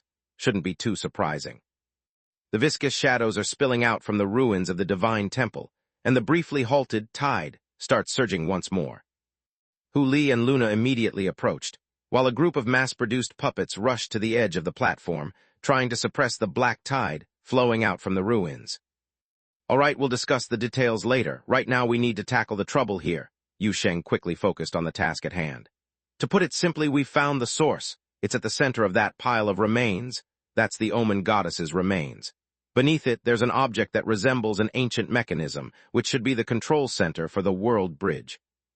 Bailey Qing, do you have a way to destroy it? Or perhaps shut it down, Yu Sheng said swiftly amid the flickering foxfire that lit up again around them. I've established preliminary contact with that thing, but it's not enough. To exert significant influence, I need direct contact. I need you to get me close to that ancient device. We were so close earlier. It's very difficult, Bailey Qing replied straightforwardly. The closer to those remains, the more dangerous it becomes, especially after those eyes appear. The spiritual contamination will cause me to lose control. I've already injected an extremely high dose of sanity blocker that even a giant dragon can barely withstand. But I still cannot get too close to those glances. Hey, what about that thing you spat out earlier? Aaron said urgently while commanding the mass-produced puppets at the scene. Just that one whoosh at the end, spewing everywhere like an ice storm. I noticed that thing seemed to temporarily suppress the activity of those remains in the temple. What is it? Bailey Ching glanced down at the little puppet, and perhaps it was an illusion, but there seemed to be a hint of embarrassment in her pale gray vertical pupils. Yet she spoke. That's the anti-Eileen crystal. The little puppet was gobsmacked for a moment. Then came a flurry of artistic and poetic rambling, until Yu Sheng grabbed them and covered their mouth. Given the situation, I think that thing should be called anti-omen crystal, but let's not dwell on details, Yu Sheng said hurriedly to Bailey Ching while holding onto the struggling puppet in his arms. Anyway, that thing seems very effective against the omen goddess's remains. Do you have any more? Yes, I brought plenty. They're stored within me, Bailey Ching nodded. But their suppressive effect is limited to the creatures near the remains. I can't handle the close-range spiritual contamination. Images of countless scarlet eyes splitting open from the surface of the omen divine corpse involuntarily surfaced in Yu Sheng's mind. Chaotic and mad. He frowned in contemplation. Below the platform, shadows were surging, foxfire blazed fiercely, and beams swept across. Unable to hold back, Bailey Ching muttered, "You." Hold on. Aaron freed herself from Yu Sheng's grip on her mouth and yelled while struggling, "He's got another idea." Even before the little puppet finished speaking, Yu Sheng snapped back and raised a hand. Luna. A black shadow swish dashed over, and before Bailey Ching could react, she saw a glint of a blade and a long cut appear on Yu Sheng's arm. In the next instant, Luna ran off without looking back. Yu Sheng then extended his arm toward Bailey Ching. "Here, lick it." Bailey Ching was stunned, though this expression was hard to discern given her face was harder than any human form. "Huh." Nearby, the little puppet was frantic. "Don't just quickly drink. This will increase resistance." "Drink it up. Over at Fairy Tales, everyone's had a taste, no harm," Yu Sheng explained hurriedly. "I call this process blood transfer, and after the transfer you gain some special abilities from me." Before he finished speaking, the pure white cut giant dragon had already lowered its head without hesitation and extended its tongue to lick his arm. Truth be told, that tongue was about as large as he was, and with a gentle lick it was akin to a hammer coming down. Half of Yu Sheng's arm went numb on the spot. But the bond through blood was indeed established, even faster than when he performed blood transfusions for others in Fairy Tales. Yu Sheng was momentarily bewildered, because he distinctly remembered that even when he had mastered the process and control of the blood-transferring ceremony, after performing it on those kids at Fairy Tales, it took a while before it took effect. This thing should have a delay. Yet with Bailey Ching, the process concluded instantly. Almost as if the blood had originally soaked within her, now simply being reactivated. Chapter 558, Successful Airdrop. Yu Sheng looked at the pure white giant dragon before him, sensing the subtle bond created by blood between himself and the dragon, trying to find the differences in this connection, but found nothing. Of course, Bailey Ching had no idea what Yu Sheng was thinking, nor did she understand the specifics of the blood transfer. She just saw Yu Sheng suddenly appear a bit lost, hesitated for a moment, and broke the silence. "Has the blood transfer finished? What do we do next?" Yu Sheng quickly gathered his wandering thoughts, nodded to her after composing himself. "Next, we charge again." Aaron hugged Yu Sheng's head tightly. "I'll join you this time." Yu Sheng hesitated for a moment, but before he could speak, the little puppet hurriedly continued. "I can remote control from here, and most of my consciousness is in the mass-produced puppet network right now. If anything goes wrong on your side, I'll immediately disconnect. I just feel you're unreliable alone, and isn't that the omen goddess? Maybe I can help if I go over there, right?" Yu Sheng turned his head and saw the little puppet staring straight at him with shiny eyes, her crimson pupils slightly nervous, yet timid and determined. Unlike the powerful and carefree blonde Aaron from 3,700 years ago, nor the gentle and persistent omen goddess who descended clueless. Just a little puppet living at number 66 Wudong Road, who seemed arrogant but was timid. Yu Sheng nodded and patted Aaron's back. "All right, let's go together, just know to run if things go wrong." Bailey Ching lowered her massive body, drooping a giant wing covered with tiny crystalline scales to the ground, turning her non-human vertical pupils to Yu Sheng. "I can only take you over the ruins of the divine corpse. Hopefully you have a safe landing plan." Yu Sheng laughed. Don't worry, my body is tough. As long as a giant dragon doesn't directly crush me, it's not easy to die from a fall. Can I forget this? Ah, all right, all right. Yu Sheng waved his hand dismissively, stepped up the dragon's wing, and sat steadily on the broad back of the pure white giant dragon.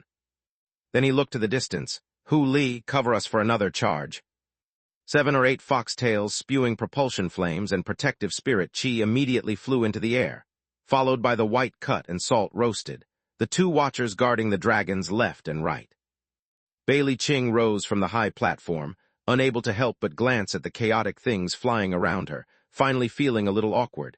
I never thought my next flight in this life would be with these things. Yu Sheng chuckled. Speaking of which, none of us expected you to be able to fly. Let's go.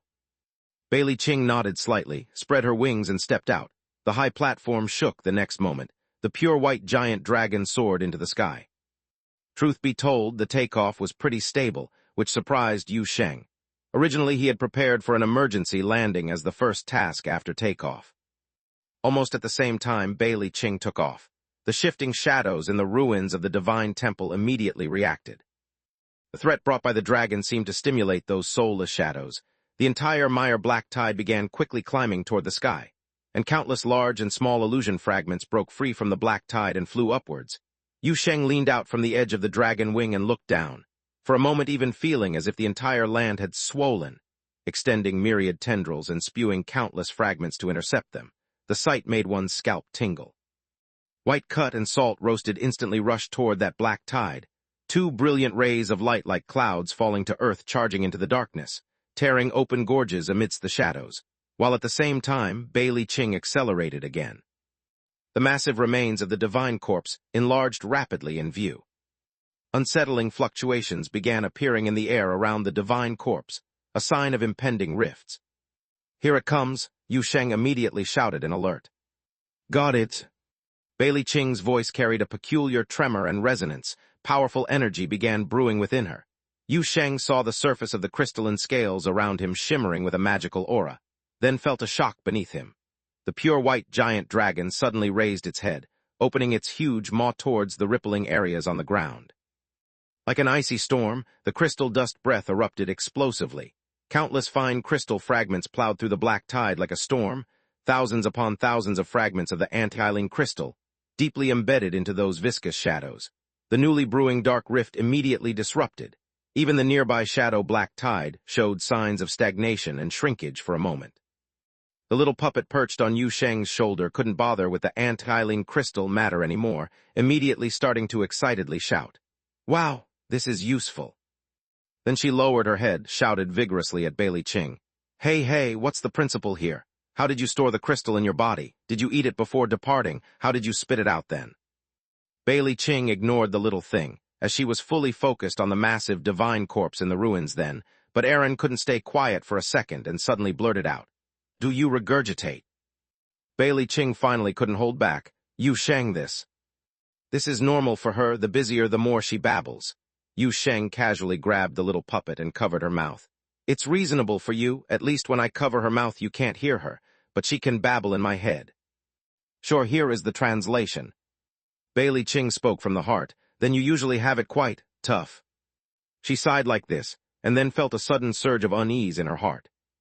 That divine corpse, as large as a hill, indeed underwent the same transformation as last time. The edges of the twisted and stacked relics instantly began to deform and writhe, and then crevices appeared out of nowhere on the surface of that sticky shadow mass, with countless crimson eyes emerging, frantically looking around the sky. A massive noise and waves of dizziness suddenly attacked her, accompanied by a feeling of dissolution and breaking apart that seemed to reach even her own mind. Bailey Ching felt her body sink heavily, yet in the next second, she realized she hadn't lost control of her body. Midst the mental pollution stirring a storm in her mind, another force, silent as death, wrapped around her mind ahead of time. She watched as those crimson, frenzied eyes shook and surged on the earth, her vision blurred for a moment, only to see another illusion bursting forth into her view. She saw an endless wilderness, under a gray sky with unnamed tall grass filling the view, waving gently between undulating terrain and hills amid waves of grass. She saw a grand burning bonfire, surrounded by 12 solemn stone pillars, and a magnificent black church standing solitary between the bonfire and hills on the open ground. She also saw wisps of thin mist flowing around the church, with echoes that seemed like the wind or the echoes of a sacred chant. And in the church courtyard a crystal giant tree was growing, its branches covering the sky, its treetop holding the rivers of reincarnation. A pure white dragon soared across this soul realm, its large eyes reflecting the scenes of two worlds simultaneously. She was stunned and widened her eyes, then suddenly saw a golden-haired female knight appear in her view. The golden-haired female knight smiled, surrounded by 12 brass knights. Bailey Ching was slightly startled, and then saw that golden-haired girl walking toward her in the air. The girl raised her fist and punched the nose of the pure white dragon.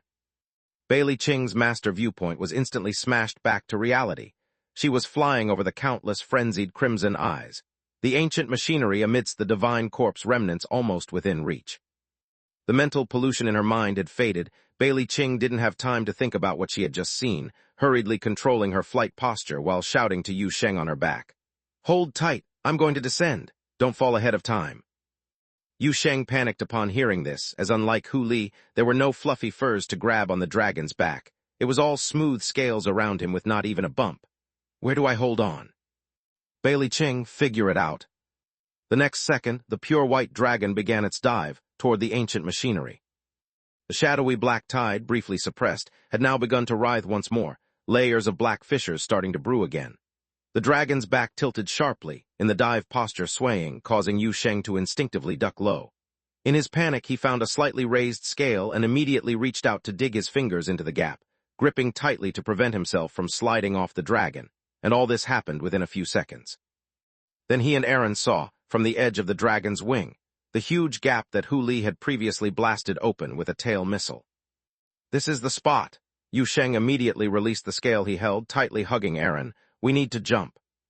Upon hearing this, Bailey Ching immediately tilted her body, folding one wing to give her passengers a window to jump from the dragon. Amidst the excited screams of little Shan, Yu Sheng, holding Aaron, jumped down without hesitation. Bailey Ching, at the last moment before losing balance, deftly stabilized her posture, rapidly accelerating out of the divine temple to quickly escape the shadowy black tide that had begun raging once again. Bang! A loud noise erupted as Yu Sheng heavily landed on the ground. "Wow!" Aaron peeked her head out of Yu Sheng's embrace, looking up at the large mechanism running before her eyes, seeing its towering 3 pillars and the cube structure in between them rotating and reorganizing, letting out a small awe. Yu Sheng took quite some time to stand up, as his bones had cracked upon impact, needing time to recover. Then his gaze, together with little Shan, settled on the massive mechanism. Pillar-shaped, arranged in a triangular formation, floating in the air, constantly transforming and reorganizing the cube. It appeared completely different from the surrounding divine temple ruins, clearly not from the civilization belonging to the Omen goddess. Who constructed this? What is the principle behind it? Round the machinery, mountains of shadows piled up, remnants of the Omen goddess encircling the apparatus like a small ring-shaped mountain. It seemed that even in death, even as the master consciousness had been erased due to fusion, this small fragment of her still instinctively protected the world bridge. Yu Sheng placed Aaron on his shoulder and walked toward the nearest pillar. Around the divine corpse remnants, countless large and small crevices silently appeared. Innumerable crimson eyes emerged from the fissures, staring intently at him. Chapter 559, Fusion. Countless cracks, large and small, opened on the surface of the surrounding rotten remnants. Innumerable scarlet eyes crowded in the rifts, moving, trembling. At this moment, Yu Sheng only felt a chill rush from his heels straight to the top of his head, and even considered where he'd like to be buried this time. "Just bury me here." However, in the next second, the expected mental pollution and shadowy black tide did not appear. Those scarlet eyes moving slowly in the cracks merely stared fixedly here, taking no other action besides watching and slowly shifting with Yu Sheng's cautious steps. Aaron felt a bit creepy being stared at, clutching Yu Sheng's hair tightly, her small hand reflexively tightened. Yu Sheng, I'm a bit scared. What's with these eyes?" "Although I don't know what's going on, it seems like they don't intend to attack," Yu Sheng said while patting Aaron's small paw. "Hey, careful not to pull my hair out." "If it comes out, you'll grow new hair in your next life," Aaron instinctively retorted with trash talk, but then dutifully loosened her grip a bit, watching Yu Sheng continue to approach the direction of the three pillars, quickly reminding, "Be careful, this thing's style is different from the surroundings. Maybe the world bridge control mechanism has its defense mechanism." "Yu Sheng, is there bloodshed ahead?" "Well, I haven't seen any yet," Aaron promptly replied, but then added, "But since I got here, I've been feeling dizzy and constantly hearing a buzzing noise, so maybe I'm not judging accurately." Yu Sheng didn't say much more, just raised his hand to gently pat the little puppet's back while slowly coming to the pillar closest to him. The massive floating cube above continued its process of transformation and recombination. Upon closer inspection, he noticed the edges of the cube were also covered with complex, mysterious patterns, different from the Omen runes on the Omen banner. But inexplicably, Yu Sheng felt one small part of the rune's structure seemed somewhat familiar, as if he'd seen it somewhere as a variant of some symbol. He shared his feeling, but Aaron just shook her head, indicating that she couldn't recall anything. The low and indistinct noise echoed around, sounding like countless eager overlapping whispers. Yu Sheng tilted his ear to distinguish them, but couldn't clearly hear what those whispers were saying. After a slight hesitation, he pressed his hand onto the pillar in front of him. The blood connection instantly strengthened. The noise abruptly intensified into a tidal wave, as though a caution spinning through decaying, collapsing memories for 3,000 years, surging and roaring. "Go to the Ark, there's still a ray of hope, don't look back."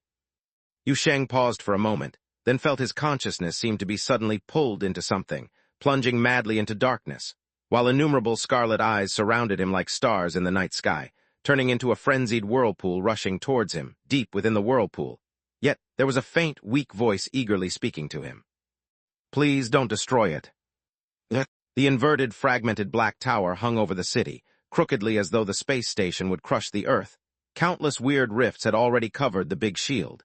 The shield flickered violently. Shadowy aberrations invading the city wandered through the mist, corrupting the earthly world. Dense fog covered more than half of Boundary City. Everywhere there were the thunders of cannon fire, smoke rising. Troops hastily mobilized from outside the border were concentrating efforts to destroy the invading monsters within the city and attempting to close the largest rifts. But the fragile boundary land could no longer accommodate more battlefield forces. The horn sound from the council tower could hardly maintain the stability of the entire city. Light purple mists repeatedly appeared at the city's edge. In the most heavily eroded districts, the eerie black obsidian pillars even once pierced the barriers of reality again, revealing a deeper, insane scenery than Mist City. Yet at a certain moment, the inverted, fragmented black tower suddenly stopped growing. Amongst a tremendous noise as if a grand mechanism had stalled, the world bridge, which had penetrated the big shield hundreds of meters, and whose structure had already touched the top of the council tower, abruptly came to a halt, and then the viscous shadow ceaselessly dripping from the world bridge's edge began to rapidly dwindle. At the edge of the old city, beneath the largest rift, the long-haired princess wielding a golden giant scythe lifted her head, somewhat amazed at the sky. The vast ground around her was covered by a throne formed by golden hair. Countless golden swords, spears, and halberds stood like a forest around the throne. Outside the range were countless dark shadows just slain, rapidly turning into smoke and dust. Why did it stop?" The blonde girl slightly furrowed her brows, her hand still gripping the giant scythe without relaxing. "Has my brother succeeded?" No one around could answer her. The bone-devouring immortal wearing an iron mask was trembling slightly, mumbling incessantly, "I don't know, I want to go home. I don't know. I want to return to the demon suppression tower." Strands of blood-colored fog floated in the surrounding air. The diffusion device, equipped with a large blood storage tank, was placed on the ground near the long-haired princess. The blood fog released from the diffusion device hovered over the district, making the fairy tales members within the blood fog fight more and more valiantly. But for those who hadn't undergone formal blood transfer, being immersed in such a blood fog felt like being subjected to profound physical and mental erosion and transformation every second. The bone-devouring immortal could feel those wisps of fog continuously seeping into her body, even infiltrating her mind and memories. Sometimes, she would even forget who she was and why she had come here. The annoying flesh kept her from embracing the blood's immersion. For a brief moment, she seriously considered dismantling herself right there to fully soak in that scarlet mist. She suddenly awakened from this self-destructive impulse, immediately hearing another round of screeching noises from the sky. Moran, who was guarding the nearby intersection with a sword, quickly looked up upon hearing the noise. only to see that the surface of the broken tower hanging upside down above the city was spreading a sheet of crimson. Initially, countless cracks appeared on the outer shell of the world bridge. Those fissures, leading to unknown dimensions, rapidly adopted a blood-like hue. Then the red color began to spread along the fissures, branching out into even finer patterns from the fissures' ends. Countless cracks connected together, resembling a web. In various parts of the old city, within the multiple areas where Fairy Tales members battled separately, the small and large blood fogs created by the blood grenade and diffusion device seemed to be influenced by an invisible force. Threads of crimson light began rising from the city, surging ever faster towards the broken tower being rapidly covered by the blood-red web. The speed of the red fissures spread further accelerated, staining the entire tower, entering the boundary land almost in the blink of an eye, even covering that tilting black stone space station. Above the city, the 100-meter-tall true form of Yuan Tong watched the tower turning red, suddenly stroking his beard and smiling slightly, nodding slightly. This procedure seems familiar. Yu Sheng felt as though his senses had been thrown into a new body of immense size, larger even than the infant star body from before, and even larger than the entire Shuji. It was a kind of transcendent structure beyond closed space-time, an enormous construct that could only be conceptualized in mathematical terms, spanning dimensions. He felt he was at a space-time distortion point deep in the starfield, yet simultaneously above the boundary land. Could clearly see Little Red Riding Hood leading the team to resist the intruding entities in the mist-covered city, and also saw in the chaotic space the ruins of a collapsing divine temple with foxfire rising, a decaying divine corpse shimmering with countless eyes, the fractured world bridge spanning the space-time rift, and the invisible web doing its utmost to draw in these fragmentary structures, delaying the world bridge's breakdown. He halted in the darkness, seeing countless vast constructs emerging around him, the mysterious runes moving swiftly and repositioning in the dark, the transforming and recombining cubes and monoliths amidst space-time anomalies, the brilliant light flow coursing through energy pipelines, swelling and contracting energy glands, crumbling imaginary number computing units, and the superstring structures connecting these elements. Is this the true form of the world bridge? Or is it the knowledge carried by the world bridge projected as an image in his mind? Yu Sheng then saw massive lightning, resembling energy out of control, swiftly sweeping through all those complex and astounding constructs. Each energy surge further exacerbated the world bridge's disintegration. In the darkness, a voice rang out. It's already broken. It was my carelessness. I'm sorry, I didn't mean to. The voice was intermittent, gentle and uneasy. Everyone really struggled to build it. We didn't have other materials. We used parts from our own bodies. Yu Sheng rotated his gaze, attempting to find the source of the voice in the dark. I've always wanted to fix it, but I can't fix it. It also wants to heal me, but I don't know why. Nothing seems to help. Yu Sheng saw a small cluster of flickering campfire flames. Amidst the enormous energy pipelines driving the world bridge's operation, nearly transparent flames were burning out of thin air. Beside the campfire stood a small figure, a golden-haired puppet, with part of its face covered by a shapeless shadow. Her arms displayed an apparent ball-joint structure, while the torso was clad in a luxurious black shell with ornate patterns. Beyond that, the puppet's entire lower body seemed fused with a more massive structure, swelling and writhing in the flickering light and shadow of the transparent campfire. Chapter 560, Awakening from the Nightmare. Yu Sheng stood in the chaotic space, steadily gazing at the small figure. Who was this petite puppet beside the campfire at this moment? Was it the remnants of Aaron's consciousness? Another fragment of the omen? A mental projection lingering in the world bridge after the two had fused? Or, as before, was it also an incomplete mind formed by the consciousness dissipated from the little puppet? Yu Sheng couldn't tell for the moment. The existence and decay of the omen goddess over the past 3,700 years were entirely beyond his comprehension. He had originally believed that the golden-haired Aaron, having fused with this alien god back then, had taken away most of the latter's essence and obsession. Yet now it seemed that the remnants left behind by a god, after fragmentation, far exceeded human imagination, and Aaron's fusion with the omen was not as thorough as once thought.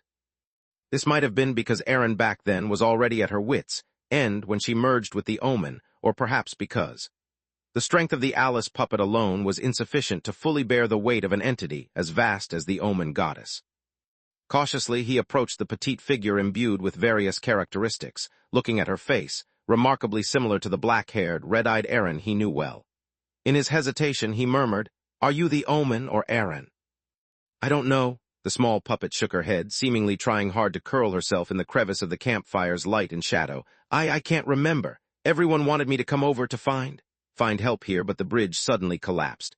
I only recall wanting to fix it. I've been repairing it, but it never stays connected." Yu Sheng frowned. The bond established by blood was quickly strengthening. He could feel himself simultaneously initiating a assimilation with this tremendous dimensional construct from both ends of the world bridge. His blood flowed through this massive shell, and as this process continued, he finally began to understand what was occurring here. "You don't understand what death means, do you?" he cautiously asked. The petite puppet raised her head, gazing at Yu Sheng's eyes in confusion. "So the world bridge doesn't understand this either, right?" Yu Sheng pondered and then sat directly in the darkness. "You think the world bridge can be repaired, and the world bridge thinks it can repair you. You deem it broken, and it thinks you're merely asleep." The small puppet still looked at him, bemused. Yu Sheng pressed his lips, looking around at the surrounding chaos.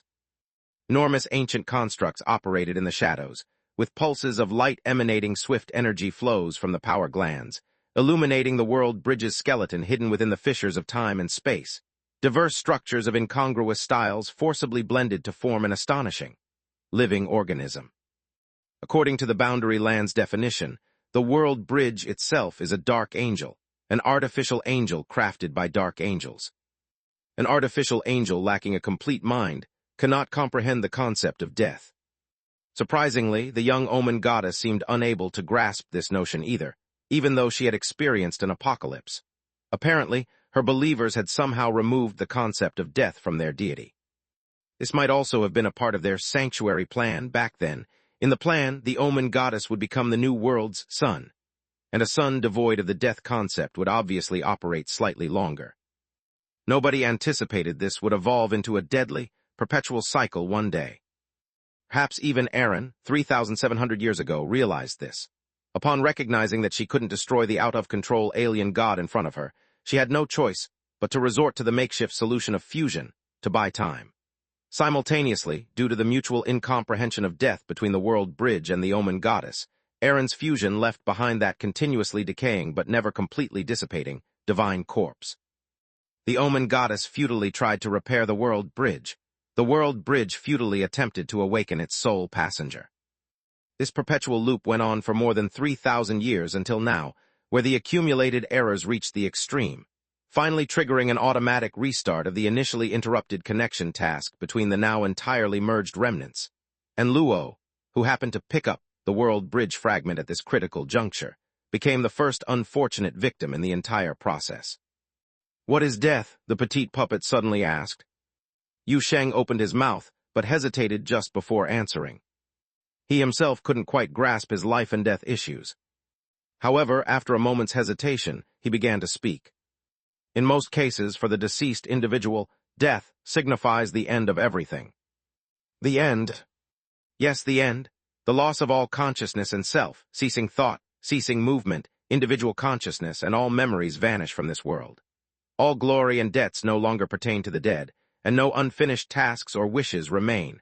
The bond between the deceased and the world is reduced solely to the living's remembrance and the material world's natural cycles. There are actually more complex philosophical explanations for this concept, but I don't think that might be the answer you're seeking. After saying this, Yu Sheng looked at the small figure before him. The other person listened earnestly, perhaps unsure if she could indeed grasp this concept just through words, yet she suddenly smiled, appearing genuinely happy. "All right, then." Then that nearly transparent small campfire extinguished. Wisps of crimson mist infiltrated this chaotic space, intertwining and gathering around Yu Sheng, settling into the darkness as if forming a red, velvet-textured carpet where the petite puppet lay soundly asleep, a faint smile upon her face. It seemed she was having a good dream, a dream where she could finally rest. Yu Sheng pondered a bit, approached the little puppet, gently patting her back, and slowly stroked her hair afterward. The crimson color suddenly spread behind him, as if the blood mist was growing infinitely, permeating and saturating the entire chaotic space in the blink of an eye. then continued to extend to all the superstring structures of this dimensional construct, and gradually dissipated afterward, everything returning to chaos. In Boundary Land, everyone within the fog defense line heard the strange roar from the sky. The surface of the shattered black tower was covered with red fissures, withdrawing gradually from the gap of the big shield. The starlight refracted from distant times into Boundary Land had unknowingly disappeared. Even the giant space station that the world bridge penetrated and projected over Boundary City was slowly being sent back to its original position. The shadows that dripped into Boundary City dissipated completely. The depth of Boundary Land was quickly restoring to normal values. Minutes later, the world bridge vanished from the sky, the last temporal rift closing with it, and the damaged big shield began self-repair. The luminous glow floating on the surface of Council Tower gradually calmed, yet the Requiem system was cautiously continuing its emotional interference for all residents. Inside the Special Service Bureau headquarters building, the figure of Bailey Ching sat behind the desk, while Song Cheng's gaze turned towards the floor-to-ceiling window. After staring at the big shield entering the repair process for a long time, he finally couldn't help but turn back. "What's the situation now? Has Angel Fall happened?" Over at Yu Sheng's side. "Don't ask, I can't get in touch with my sister," Bailey Ching sighed. "It's still unclear whether it has happened, perhaps. It's Angel pending." Song Cheng opened his mouth, then turned back to solemnly watch the view outside the floor-to-ceiling window. At the edge of the old city, as the diffusion device depleted and shut down, the surrounding blood mist completely dissipated. The bone-devouring immortal finally breathed a sigh of relief, not caring about any image, directly sat down on the road. She looked up, seeing the girl with the exaggerated blonde hair not far away, sitting on a stone pier by the road, one hand still tightly gripping the golden war scythe woven from hair, maintaining a posture that allowed brief rest but could confront at any time. The other Fairy Tales members around were the same, each seemingly only in their teens, without the slightest cultivation level, yet seasoned as if they were warriors experienced in hundreds of battles. Plus the various bizarre and powerful skills displayed in prior combat were endless and difficult to comprehend. Oh well, this is indeed an uncanny place. No wonder the world says Boundary Land is a place of outstanding talent. Today it seems there's some truth to it. Won't come again in the future. Being in the Demon Suppression Tower is better. Everyone there has a relationship forged through being beaten up together, cursing when not outdoors, fighting when outdoors. Life is very simple. Just don't understand why the snake demon that lived next to me in the cell earlier is here, and seemingly has become a weapon. Also captured by Yu Sheng True Monarch. Seems like everyone has their own difficulties. It seems a long time has passed, yet somehow it felt like only a few seconds. Within this chaotic space located inside the world bridge, time seems a very ambiguous concept.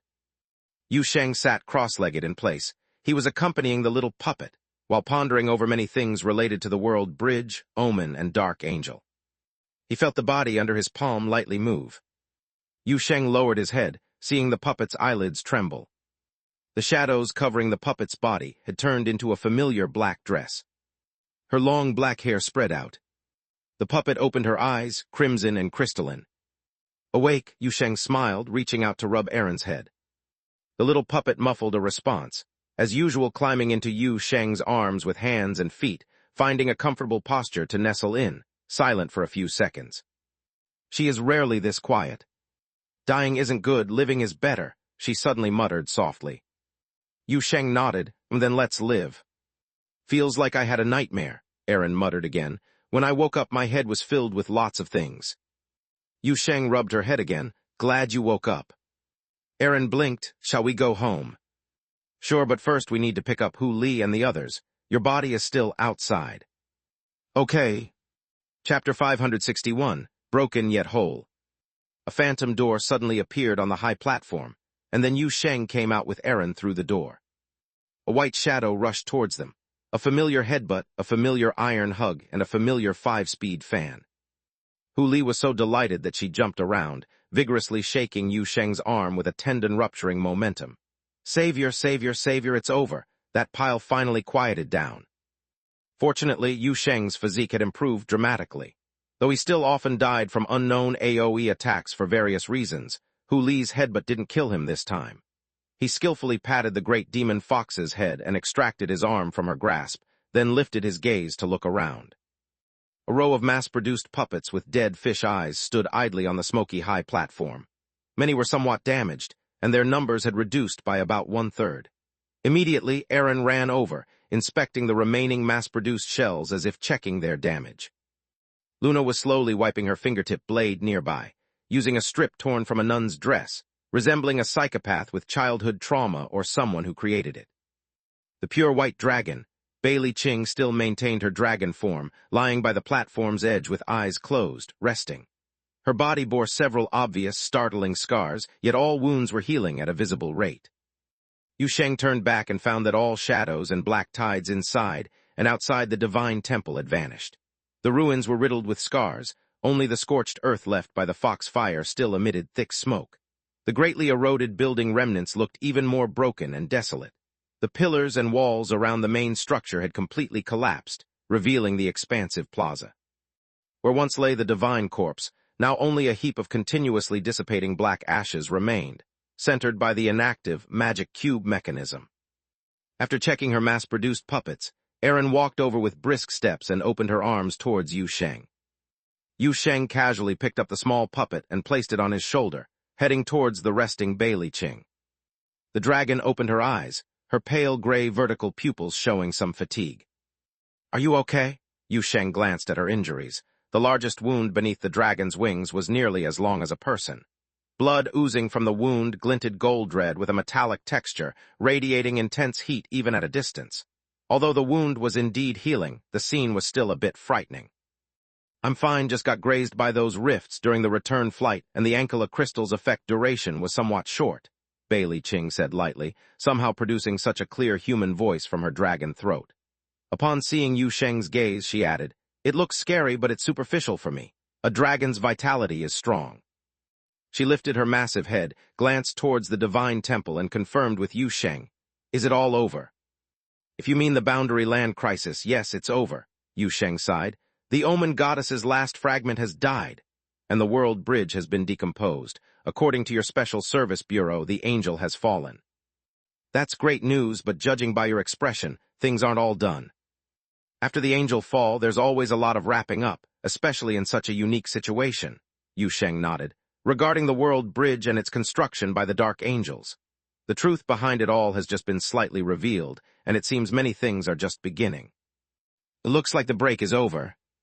The pure white dragon softly spoke, then slowly rose her immense body. A crystal-like distorted light screen swiftly enveloped her, soon causing the enormous form to shrink rapidly, morphing into human shape in seconds. For the first time in his life, Yu Sheng witnessed a dragon transforming into a human. He was momentarily stunned, then saw Bailey Ching emerging from the light screen, still retaining her expressionless yet cold demeanor. But in the next second, Yu Sheng noticed something odd. The other still had a pair of crystalline dragon horns atop her head. Sharp and beautiful horns protruded from the disheveled gray-white long hair, the horn tips lined with faintly glowing, rune-like patterns. Fine scales covered the vicinity of Bailey Ching's neck, extending to behind her cheeks. Having remained silent for quite some time, Aaron couldn't hold back any longer, tugging at Yu Sheng's hair with an exclamation. "Hey, hey, Yu Sheng, look!" The ironclad expression got stuck halfway through transforming. Yu Sheng felt much relieved hearing the familiar yet uncouth puppet's exclamation.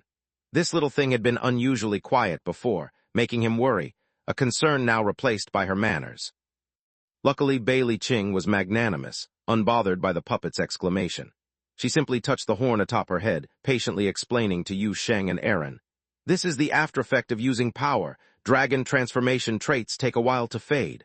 Also, I'm not an ironclad expression." Aaron didn't listen to Bailey Ching at all, just whispered in Yu Sheng's ear. "Hey, Yu Sheng, I think I know why she's expressionless.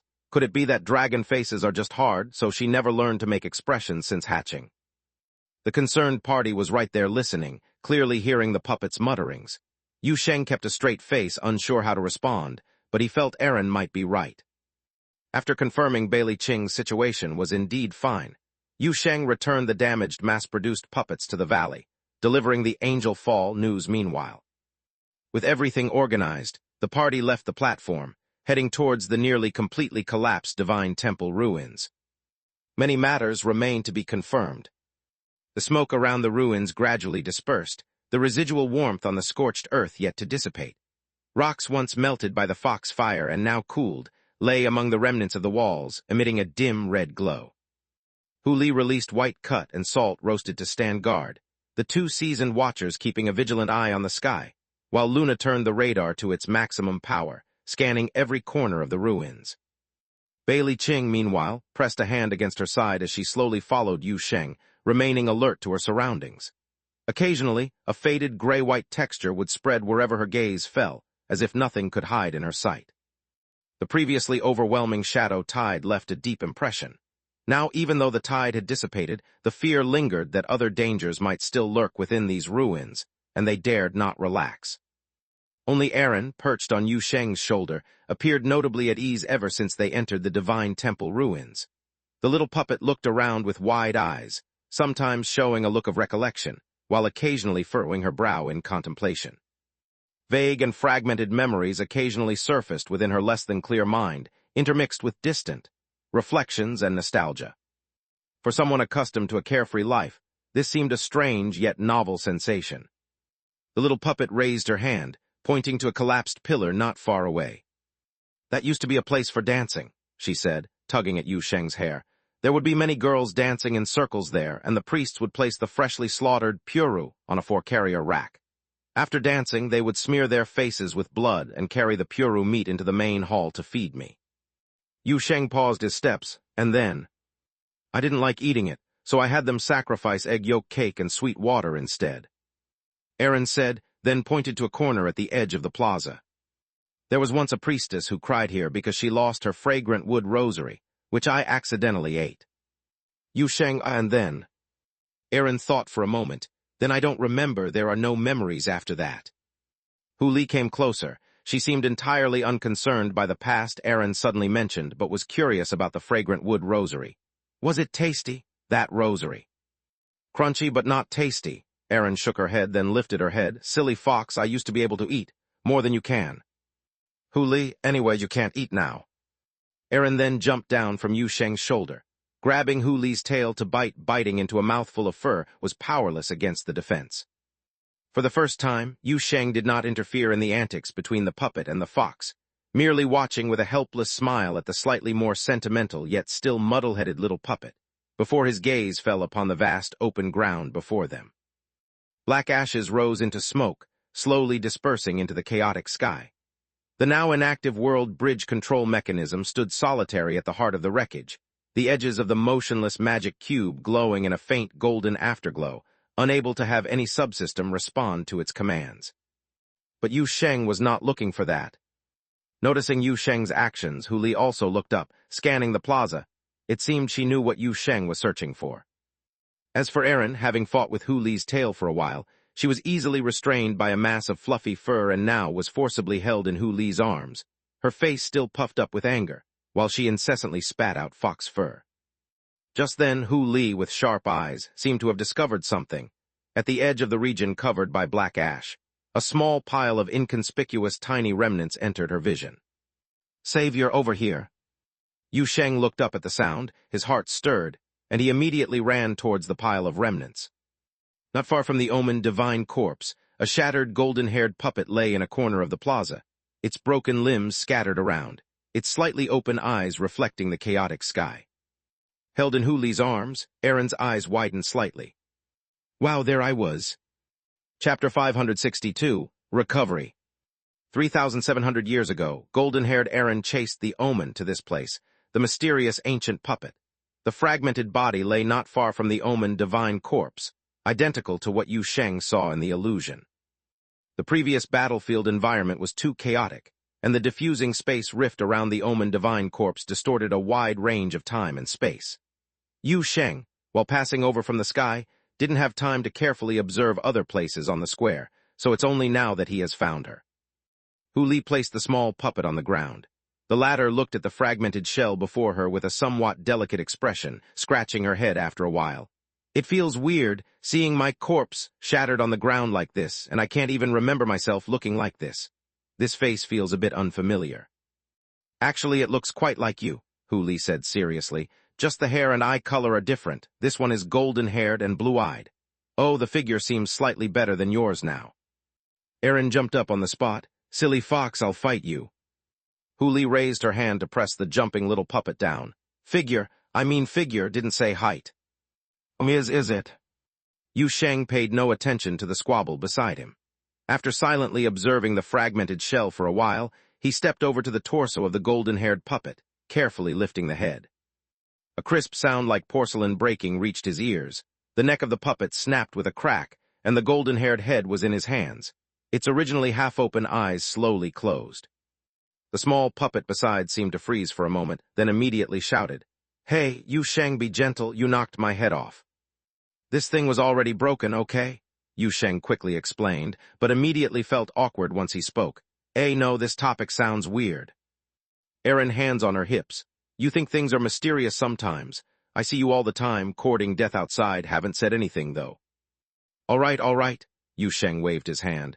We finally found your original body. Let's gather all these fragments and see if we can repair them. Hu Li, lend me your tail to put all these inside. Hu Li looked pleased. All right, Savior Tilda. Then the group started picking up the scattered remnants of the puppet on the ground. Large pieces were manageable, but the finer fragments required extra care. Aaron reminded while picking them up, Don't leave out these small bits, try to get it complete. The more complete, the higher the chance of repair. Oh, Yu Sheng, you stepped on my finger. Hu Li mumbled while picking up those tiny puppet fragments. I thought once you found the body, you'd just dive in and come back alive, yet it turns out you still have to piece it together. Nonsense, it's shattered like this, how could it be directly usable? Aaron, holding one of her own arms, looked up with a foolish gaze at Hu Li. You think everyone is like you with a bunch of plug-and-play parts. Hu Li corrected earnestly. Only my ears and tail can be detached. Hey, Seaclip, you almost stepped on my foot. Be careful. Bailey Ching helped on the side, usually expressionless. Her face at this moment seemed unable to hold back. She listened to the noise around, then glanced at the scene of this group collecting fragments of the corpse. Even the person involved was partaking, and couldn't help but sidle to Yu Sheng. You guys are always this lively. This is nothing, wait till Aaron's 4 main engines are together, Yu Sheng chuckled. If Hu Li's mealtime coincides, then things get even livelier. Compared to that, this is more like a silent film. Bailey Ching's eyes opened slightly larger, subconsciously glancing at Luna, who was silently picking up fragments, her tone quite expressive. In the end, it's this artificial saintess who is the most stable and quiet. Yu Sheng thought for a moment, his expression a bit subtle, hard to say. Bailey Ching was startled, clearly puzzled by why he would say that, and then Luna seemed to find something. She dug up an item from a pile of collapsed stones, carrying it towards Yu Sheng. Found it, peculiar item. Yu Sheng's attention was instantly drawn. He glanced at Luna's hands, and his expression was surprised. The thing was dark with a restrained aura, chilling and gripping, round-mouthed with a long handle, heavy, neither stone nor wood nor iron. The material unknown, yet it stood beside the divine corpse for over 3,000 years without corrosion or distortion. Evident it wasn't something ordinary. Although its shape was rather odd, kind of like a frying pan. Okay, it was indeed a frying pan. Suddenly, several gazes converged on Luna's hand. Yu Sheng was momentarily stunned, recalling what the Alice puppet named Marin mentioned to him. Immediately, Aaron also reacted. The little puppet bounced up and clung onto the pan, hanging onto Luna's hand, elated. This is mine. This is mine. Luna stuttered. All right, give you. Then she placed Aaron along with the pan on the ground, not thrown at least. The little puppet struggled to grab the handle of the frying pan, trying several times before finally finding the right grip. She raised the pan high and waved happily at Yu Sheng. Yu Sheng, look. Marin said every Alice puppet must have its own frying pan, and now I have mine. Then she happily twirled around Yu Sheng with the pan, running and laughing cheerfully, exuding a kind of excitement and joy that even she couldn't quite explain. Those intertwined memories mixed in her head, but she didn't care which part was Aaron's or which part belonged to the omen. She was just happy, so happy that she didn't even consider what this strange pan was meant for. Yu Sheng was also quite pleased because watching a 66.6-centimeter tall puppet run around with a pan almost as tall as her was amusing in itself, especially when she spun herself out on her third lap. It was, after all, almost as heavy as she was. But the excited little puppet wasn't disheartened in the least. She hugged that pan like it was a treasure, even generously saying thank you to Luna. The group then collected all the puppet fragments they could find and stuffed them into Hu Li's tail. There shouldn't be anything left behind, Yu Sheng said as he looked around, clapping his hands. Even if there is, it's just powder level. It shouldn't affect the overall integrity of the shell. It's all right, leaving some gaps doesn't matter. During the spirit injection later, it'll be fixed, Erin said, sitting on Yu Sheng's shoulder with her frying pan, beaming with joy. Once this original body is repaired, I'll surely return to my original form. I'll let you see for yourself my 1.78-meter height with those long legs. Yu Sheng glanced at the little puppet. Weren't you 1.67 meters? Erin, close enough with heels and a hat. Yu Sheng didn't pay attention to her nonsensical words spoken out of excitement, just casually pressing down on her head before turning his gaze to the ancient mechanism in the center of the square that had already stopped functioning. After a brief hesitation, he stepped forward toward it. Erin was very familiar with Yu Sheng's style and knew immediately what this meant. Ah, you're not planning to take this thing back, are you? Beside them, Hu Li seemed to understand. The savior can't rest easy without bringing back some specialties. Luna nodded. Yeah, that's right. Yu Sheng pretended he didn't hear the chatter beside him, silently approaching the silent floating cube and reached out to press a corner. Knowledge flowed into his mind, and he naturally knew what to do. Strands of red emerged from the intricate patterns on the cube's surface, glowing faintly, flowing through the device like breath. A low and pleasant hum emanated from deep within the device. Yu Sheng's consciousness gradually sank, and in a daze he seemed to see that enormous illusion in the chaotic space again. Energy glands, imaginary units, living runes, superstring structures. The world bridge no longer existed. The accumulated errors of over 3,000 years had long surpassed its limit. After the residual power of the Omen goddess faded, the world bridge naturally underwent informational collapse. Its material structure in this universe naturally vanished as well. Yu Sheng witnessed this process firsthand and was quite certain of it. But curiously, through touching the remaining control mechanism of the world bridge, he could still feel it. Perhaps the blood that soaked into the world bridge recorded enough information, or it could be that the knowledge transmitted by the Omen goddess to him contained enough data related to the world bridge. Now Yu Sheng could clearly feel the bridge right in his mind. He didn't understand it, but he could see it any time. It was like a blueprint stored in memory. This peculiar situation was different from when he solved the Anka Ayla and Inferent Star body crisis before.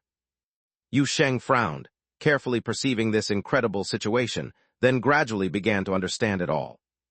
Meanwhile, noticing the contemplative expression on Yu Sheng's face, even Erin, who always babbled, instinctively quieted down. Then she saw Yu Sheng retract his hand from the massive cube. The red lines on the cube's surface flickered twice before beginning to disintegrate silently, as if experiencing eons of weathering in an instant. This seemingly indestructible angel creation turned into streams of rising dust within seconds, and then even the 3 pillars surrounding the cube collapsed silently. Erin watched this scene with wide eyes, initially feeling inexplicably sad because she felt that the last remnants of the world bridge were disappearing too. The part of her heart belonging to the Omen felt a bit sorrowful about it, but in the next second she saw the dusky dust rapidly turn blood red, like a blood fog surrounding them, only to be absorbed by Yu Sheng in one fell swoop. The sadness that had just emerged from her heart was instantly replaced with a head full of question marks. Yu Sheng, why do you eat everything? Chapter 563, Black Star Illusion. Yu Sheng exerted great effort explaining to Erin that he hadn't eaten the massive control mechanism, but had instead transformed its form. The world bridge itself is an extraterritorial object that transcends the concept of reality, capable of being transferred and contained like a spiritual body. Yet after explaining for half a day, he finally faced reality and could only admit to Erin that he did indeed eat the control mechanism of the world bridge, thus ending the countless whys of the little puppet. Then he began to explain to Hu Li that the control mechanism of the world bridge had no taste, was not delicious, and was not edible at all. Luna stood silently beside them, simply recording and taking pictures with a click. Meanwhile, Bailey Ching watched silently from the side, her calm face hard to read, though there seemed to be a trace of relaxation in her eyes. Tiny scales on the sides of her cheeks gradually faded, while the crystalline dragon horns on her head showed no signs of receding, yet her eyes had completely restored to their human appearance from the previous vertical pupil state. At this moment, an inexplicable sensation emerged in the depths of everyone's hearts, an alien feeling that instantly disrupted the exchange between Yu Sheng and Hu Li. Bailey Qing was the first to react, suddenly looking up toward the sky. Above the divine temple ruins, the chaotic sky seemed to be disturbed by something, with numerous shadowy clusters gathering unknowingly, stirred by an invisible force, forming a massive vortex cloud, expanding rapidly, with its center seemingly breaking into a colossal opening connecting to a distant dimension. At the center of that opening, there was a cold starlight as if from the universe's border. From amid the starlight, a massive dark celestial body emerged, silently, coldly, solemnly overlooking all. It was a pure black planet, its surface void of any light, yet unlike a black hole that would distort the surrounding starlight. It seemed like a hollow illusion not existing in the real world, floating at the end of this broken spacetime, visible to the naked eye, yet evidently untouchable. "It's the Black Star," Aaron uttered a soft gasp, then suddenly remembered something, clutching Yu Sheng's hair forcefully. Hey, Yu Sheng, we're seeing the Black Star here.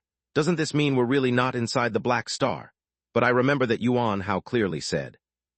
I remember too, Yuan Hao said he fell into the Black Star. After passing through many bizarre illusions, he fell into a vast opening leading inside the celestial body.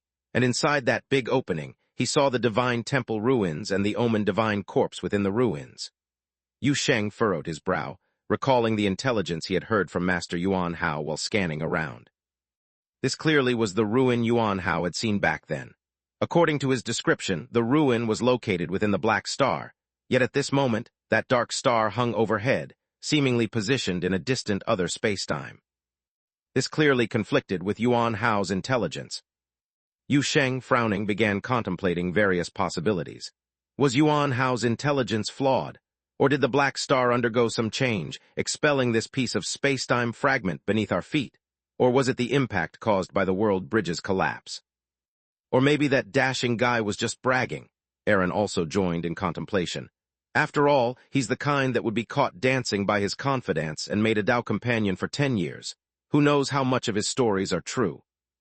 I don't think so. Yu Sheng shook his head sternly, his gaze returning to the celestial dark body in the sky, then once again focusing his mind, using the connection of blood to perceive the spacetime fragment beneath his feet and the residual blueprint of the world bridge, trying to see if these might establish some connection with the Black Star.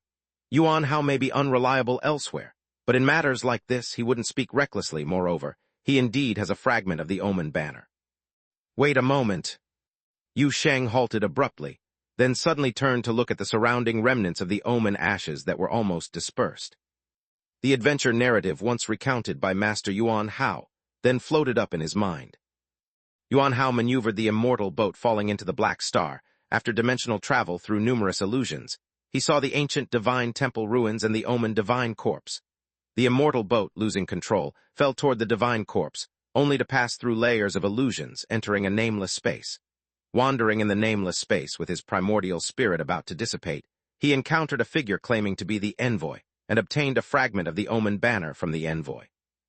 From this adventure account given by Yuan Hao, what stood out most vividly in Yu Sheng's memory was the description of Yuan Hao driving the immortal boat toward the divine temple ruins. The shadows and the ruins beneath them seemed like nothing more than void illusions, without any hindrance upon collision.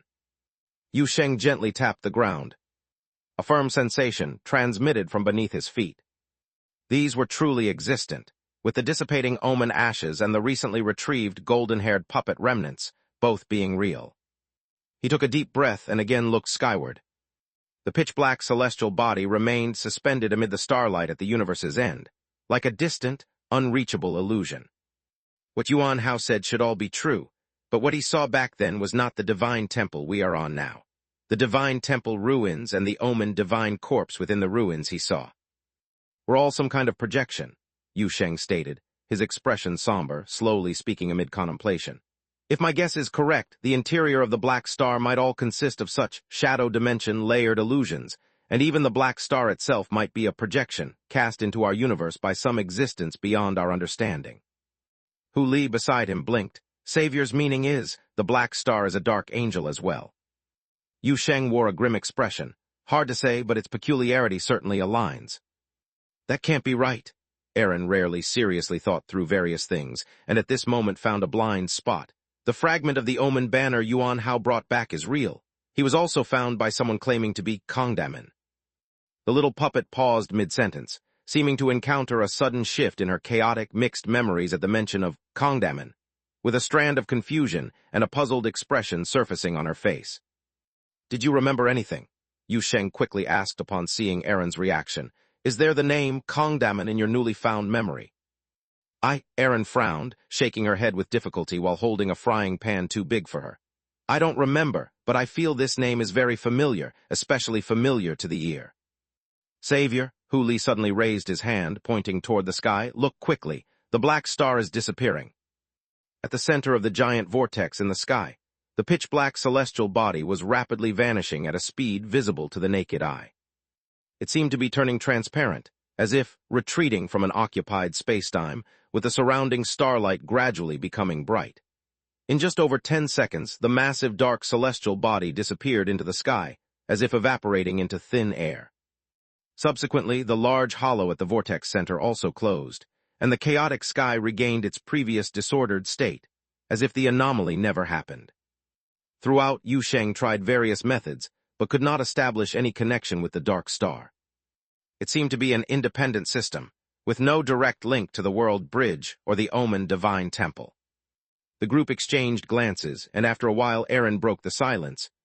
Still couldn't remember. Then the small puppet raised its hand, pointing at the sky. "Black star is gone, now what?" "What else could be done? This thing isn't controlled by me." Yu Sheng's face twitched, unable to help but feel some sentimentality. "Honestly, why are these eerie things becoming more frequent?" As he spoke, his gaze fell on Bailey Ching beside him. "The Special Service Bureau will continue to monitor intelligence in this area," Bailey Ching said proactively without waiting for Yu Sheng to speak. "Since Master Yuan Hao once entered the inside of the Black Star himself, and it just appeared directly before us, there's a high possibility that there are sightings of black stars recorded in other civilization circles. However, considering its possible illusion, characteristics, and the unpredictability of its appearance and timing, other sighting records likely face interference from illusions, so I will expand the scope of intelligence collection." "Then I'll leave it to you guys." Yu Sheng nodded, then inhaled lightly, turning to look again at the now completely quiet ruin of the divine temple. The Black Star's matter isn't something that can be studied overnight, and the affair concerning the Omen goddess and the world bridge is already concluded. It's time to leave. He poked the puppet on his shoulder. "We should head back too." A door quietly opened to the boundary land, opposite the hallway of number 66 Wudong Road. A familiar and cozy homely scene unexpectedly mirrored in this collapsing ancient ruin, alleviating much of the mental fatigue. Yet Erin suddenly grabbed Yu Sheng's hair, turning to look at the surrounding ruin, her gaze somewhat conflicted. Yu Sheng looked up at the little puppet, appearing forlorn while holding a pan, reluctant to leave. "Not really, considering there's hardly any memory left." Erin hesitated for a moment, shaking her head. "Just feel it somewhat regretful to leave like this. Shouldn't this space fragment have been preserved by the power of the world bridge? Now that the world bridge is gone, if we leave again, will it disappear completely?" Yu Sheng thought for a moment. "It will lose its anchor with the real world. As an alien entity, not belonging to this universe, this place may soon be decomposed and erased from the informational level, similar to how Anka Ayla and Inferent Star Body were, at most leaving some residuals akin to Angel Catalyst." "That's right, isn't it?" The small puppet lowered its head, looking genuinely a bit down. Viewing this dejected little thing, Yu Sheng suddenly chuckled, raising his hand to rub her head. "But this place is ultimately a space fragment, not the body of the Dark Angel in a sense. It's quite similar to those fairy tale subsets created by Anka Ayla, hence there's still some operability." Erin suddenly lifted her head, her eyes much brighter than before, and immediately seemed to discover something. "Oi, Yu Sheng, you suddenly have another bloody disaster." "Nonsense." Yu Sheng, laughing and crying, directly tossed the small puppet into the living room on the opposite side of the door, and then beckoned Hu Li, Luna, and Bailey Ching to go ahead.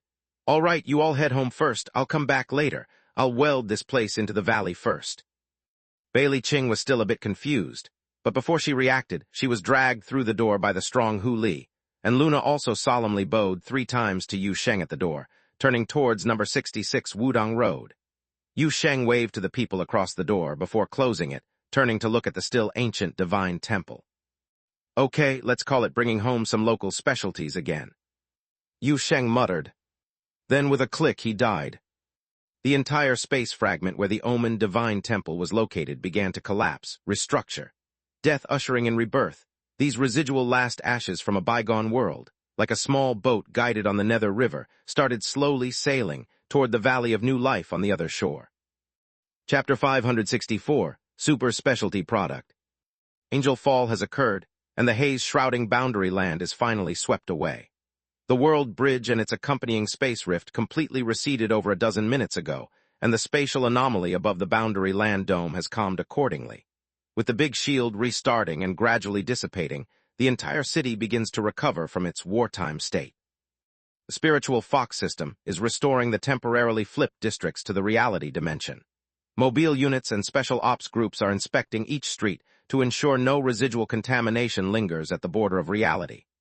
Deep divers are orderly retreating, ensuring no traces beyond the safety level remain in the boundary city of reality. The council tower still stands in the city's heart, its upper region once affected by the spatial rift at the world bridge's edge.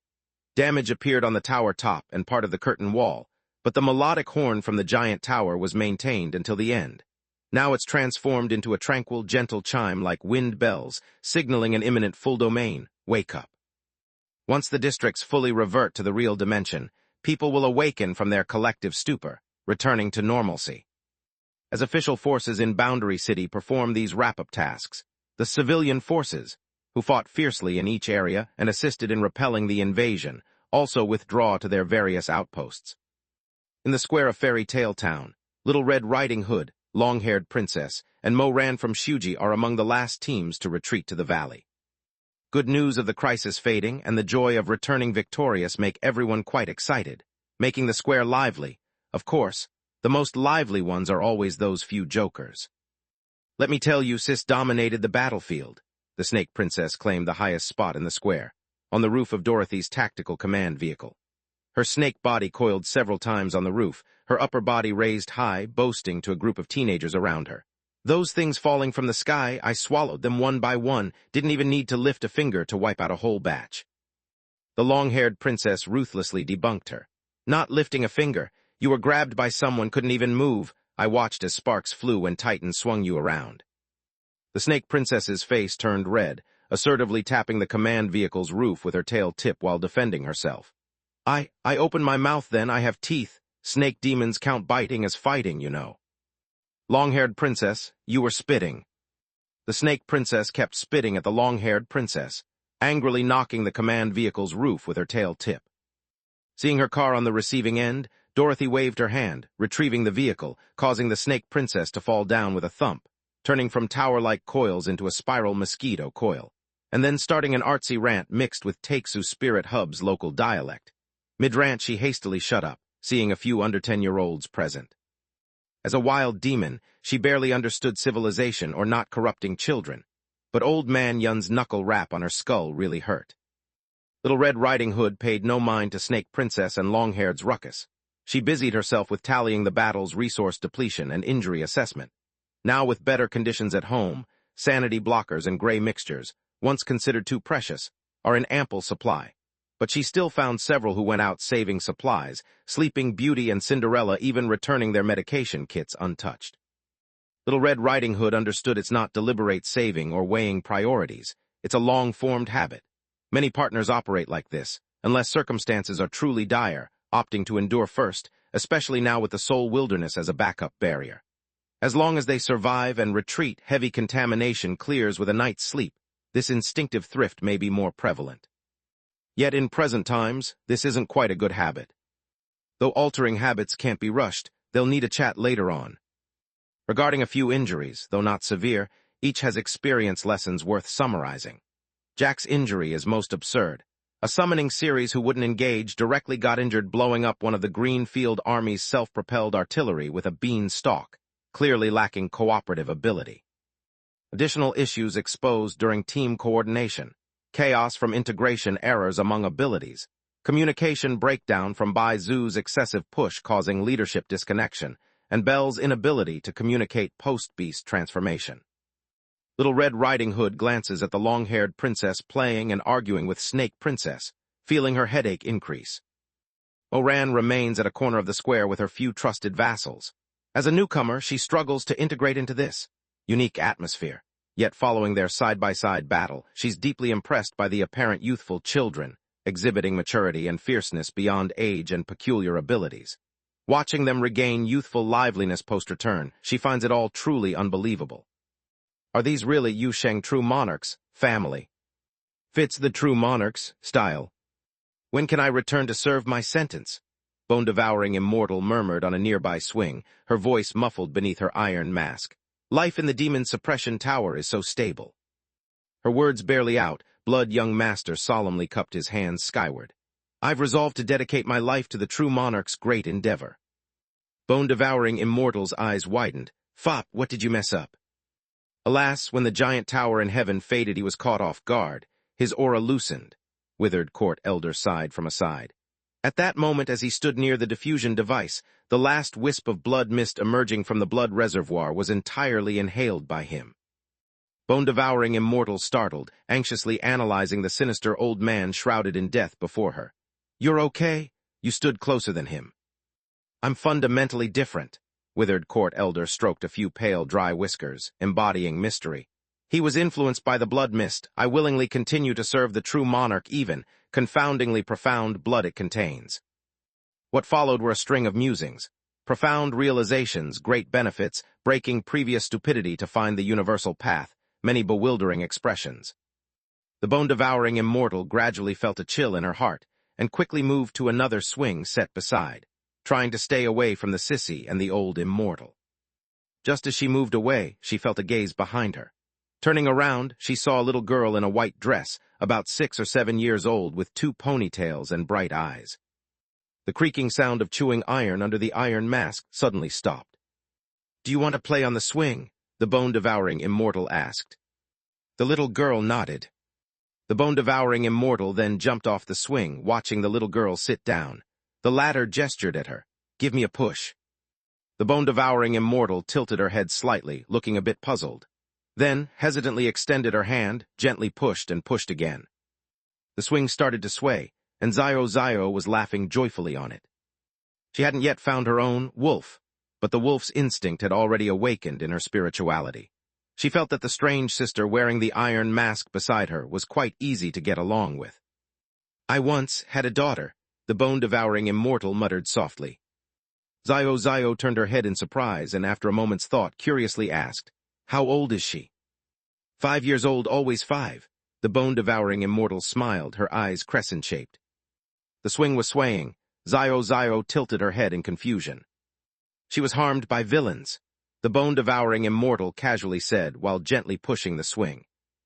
Zio was taken aback, wondering what suddenly came to mind and asked, Then, what about the bad guys? I ate them. The bone-devouring immortal's eyes curved more, seemingly extremely happy. Ate them all, then I became the villain. The swing soared high, the sky and the earth swaying up and down in their field of vision as the clouds slowly dispersed at the horizon. Between the black forest and the starport, the sky glowed with a peculiar light, bright and dazzling. Zio joyfully laughed, holding the swing rope with one hand and pointing to the sky above the black forest with the other. Look. Are children here not afraid of cannibalism? The bone-devouring immortal looked puzzled at the child on the swing set, then turned her head in the direction where the little girl was pointing. She saw a brilliant aurora spreading above the forest, with the sky slowly opening into a huge crack amidst the curtain-like light. Beyond the crack was another world, a solitary peak suspended in chaos, with ancient secret realm-like ruins faintly visible at its summit. Its vast scale could not be identified from any known style. The withered court elder and the blood young master instinctively stood up. Everyone's gaze was fixed on the crack, including the children running around the plaza and not far away, a formidable old man claiming to be the orphanage guardian. The crack slowly moved across the sky, originally seeming to linger above the black forest, but soon shifted above the starport. It then appeared to find the position inappropriate and began drifting towards the white tower on the other end of the valley. That was the long-haired princess's tower. She didn't usually live in the tower, which now mainly served as an adventure base for the children or a place for Jack to hang his bean canes. The bone-devouring immortal's eyes widened. The ancient aura exuded by the solitary peak in chaos shook her heart and mind. The scene of the entire space moving in the sky surpassed her understanding of secret realms as a cultivator. So what is the space on the other side of that rift? Is it a suddenly opening ancient secret realm? Is it the hidden holy land within this valley? The swing set stopped, and she heard the little girl beside her clapping hands, full of joy. Look, brother brought back local specialties. This time it's a mountain. Chapter 565, Arrangements. Yu Sheng spent a considerable amount of time carefully selecting a place to establish the Omen Divine Temple. Considering the unique nature of this independent space, it was essentially about finding a spot in the valley to create a connection point. After much deliberation, he decided to place the connection point of the space at the tower of the long-haired princess. This spot is unobtrusive. It doesn't interfere with the operation of the starport while being easily visible. The tower itself is under the real-time surveillance of the long-haired princess, so there's no worry that children will wander alone into the temple ruins. After all, the ruins' environment is really unsuitable for children's play. Although the long-haired princess has a bit of a mischievous streak, she's in high school after all, and in fairy tales, she's considered a capable guardian, reliable in serious matters. Now above the white tower full of fantasy colors, a floating black space rift appeared. The rift's stable transmission point was located at the end of the half-moon terrace at the tower top, where there's a door leading directly to the Omen Divine Temple. Nearby, giant beanstalks are visible among the clouds. The overall scenery is very cool, and it would be even cooler if what hung from the clouds wasn't a bunch of giant bean pods. The long-haired princess stood on the rooftop beside the town square, hand raised to shield her eyes as she gazed in the direction of the tower, muttering, "It looks like the lair of a corrupted boss. You know, bro, the kind where a princess in distress turns into a fallen queen or persecuted witch, starts off miserably, then suddenly builds a base at the edge of the map to take revenge on the world. That kind of vibe." Yu Sheng revived back after welding the Omen Divine Temple onto the valley, and now stood beside the long-haired princess, chuckling at her words. "You really get it."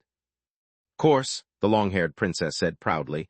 "Let me tell you, the hero group usually fights their way up to the tower's base in the third-to-last episode. The black stuff up there is either for the protagonist to power up or the DLC for the second season. In proper fantasy animation, I would usually jump off that balcony in the last episode, and then the male and female leads could shamelessly start making out on my balcony." The king was lazily lying on the eaves not far from there, hearing the long-haired princess's scattered thoughts. He raised an eyelid, yawned, then casually remarked while pawing the roof tiles. "When I arrange the stage play for the kids this year, I'll have the hero squad block your door, then you can jump down from the balcony." "That won't work. I want to be the heroine." "Nowadays, corrupted heroines are popular." "Then fine." So the long-haired princess and the king started discussing those famous stories of death by balcony, ranging from Black O Souls to Elden O Ring, and then from Elden O Ring to Bloodborne O Curse, finally agreeing it all started with the bad precedent set by Romeo and Juliet. Yu Sheng couldn't listen any more halfway through, so he jumped down from the rooftop and found Moran's group preparing to leave. Moran, clad in a black dress, gracefully greeted, "Greetings, true monarch." Yu Sheng waved his hand, fiddling with the blood needle launcher on his arm, smiling as he nodded to her. "I tried this thing after I got back earlier. It's quite handy, and those blood grenades, they worked well too. It's thanks to you all that we managed to dismantle the world bridge successfully." "It's great as long as true monarch is satisfied," Moran said with a hint of a smile, then hesitated and slightly turned her body, pointing to the three evil cultivators behind her. "They also contributed greatly. The arm bracers you have, and those blood grenades and the diffusion device, they primarily made them. Though these three are notorious villains long imprisoned in the demon suppression tower, they've been quite earnest recently." "I've heard," Yu Sheng said with a smile, looking at the withered court elder, blood young master, and bone-devouring immortal, nodding to them, whose appearance clearly showed they weren't upright individuals. "I'm familiar with the demon suppression tower. Any without skill wouldn't be locked up there. Given the nature of Yuanling and their trio, if they can be released to redeem themselves, they must have that qualification. Well done." The three evil cultivators had been behaving like quails, likely soaked by the blood mist while acting as on-site engineers to calibrate the equipment. Without a blood transfusion, it felt like one. As Yu Sheng approached, they even felt slightly out of control, only able to lower their heads in fear and trepidation. "Are they responsible for subsequent production and research?" Yu Sheng turned to look at Moran. "Naturally," Moran nodded. "The foundation they laid makes it best for them to handle future improvements. Furthermore, these three have adapted to the might in your blood, whereas others would need to adapt from scratch.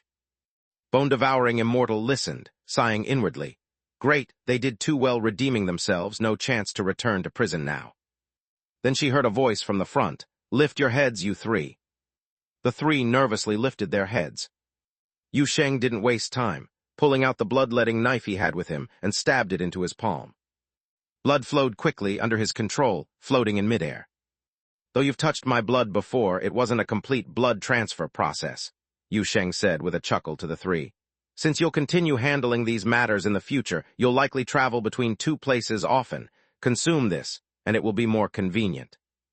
He said this, but he didn't express another reason. After all, these three are evil cultivators. Even if the Yuanling trio deem them qualified to redeem themselves, they are evil cultivators. He has a bunch of kids here in the valley. Though Yun Kingzi watches over them, he's still a little uneasy letting the three evil cultivators wander around. Once they go through the blood transfer, he'll feel at ease. The three blood young masters were stunned, looking at each other, and for a moment no one dared to move. The urge to surrender due to blood influence, and the fear and panic from spiritual intuition regarding strange objects surged simultaneously, clashing intensely in their minds. But this conflict did not last long. Before Yu Sheng could urge them, the withered court elder had already taken a step forward. Thank you, true monarch, for the blood. As a seasoned evil cultivator, the old man knew one thing well. When faced with a situation that can't be won at first glance, there's no benefit in holding out stubbornly.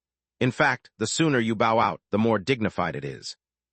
He was the weakest in cultivation level among the three, yet he could still suppress numerous experts in the death sentence realm and life sentence realm within the demon suppression tower, becoming someone who had his death sentence commuted to life imprisonment after meritorious service, and was personally beaten but not killed by Master Yuan Hao. What was the key?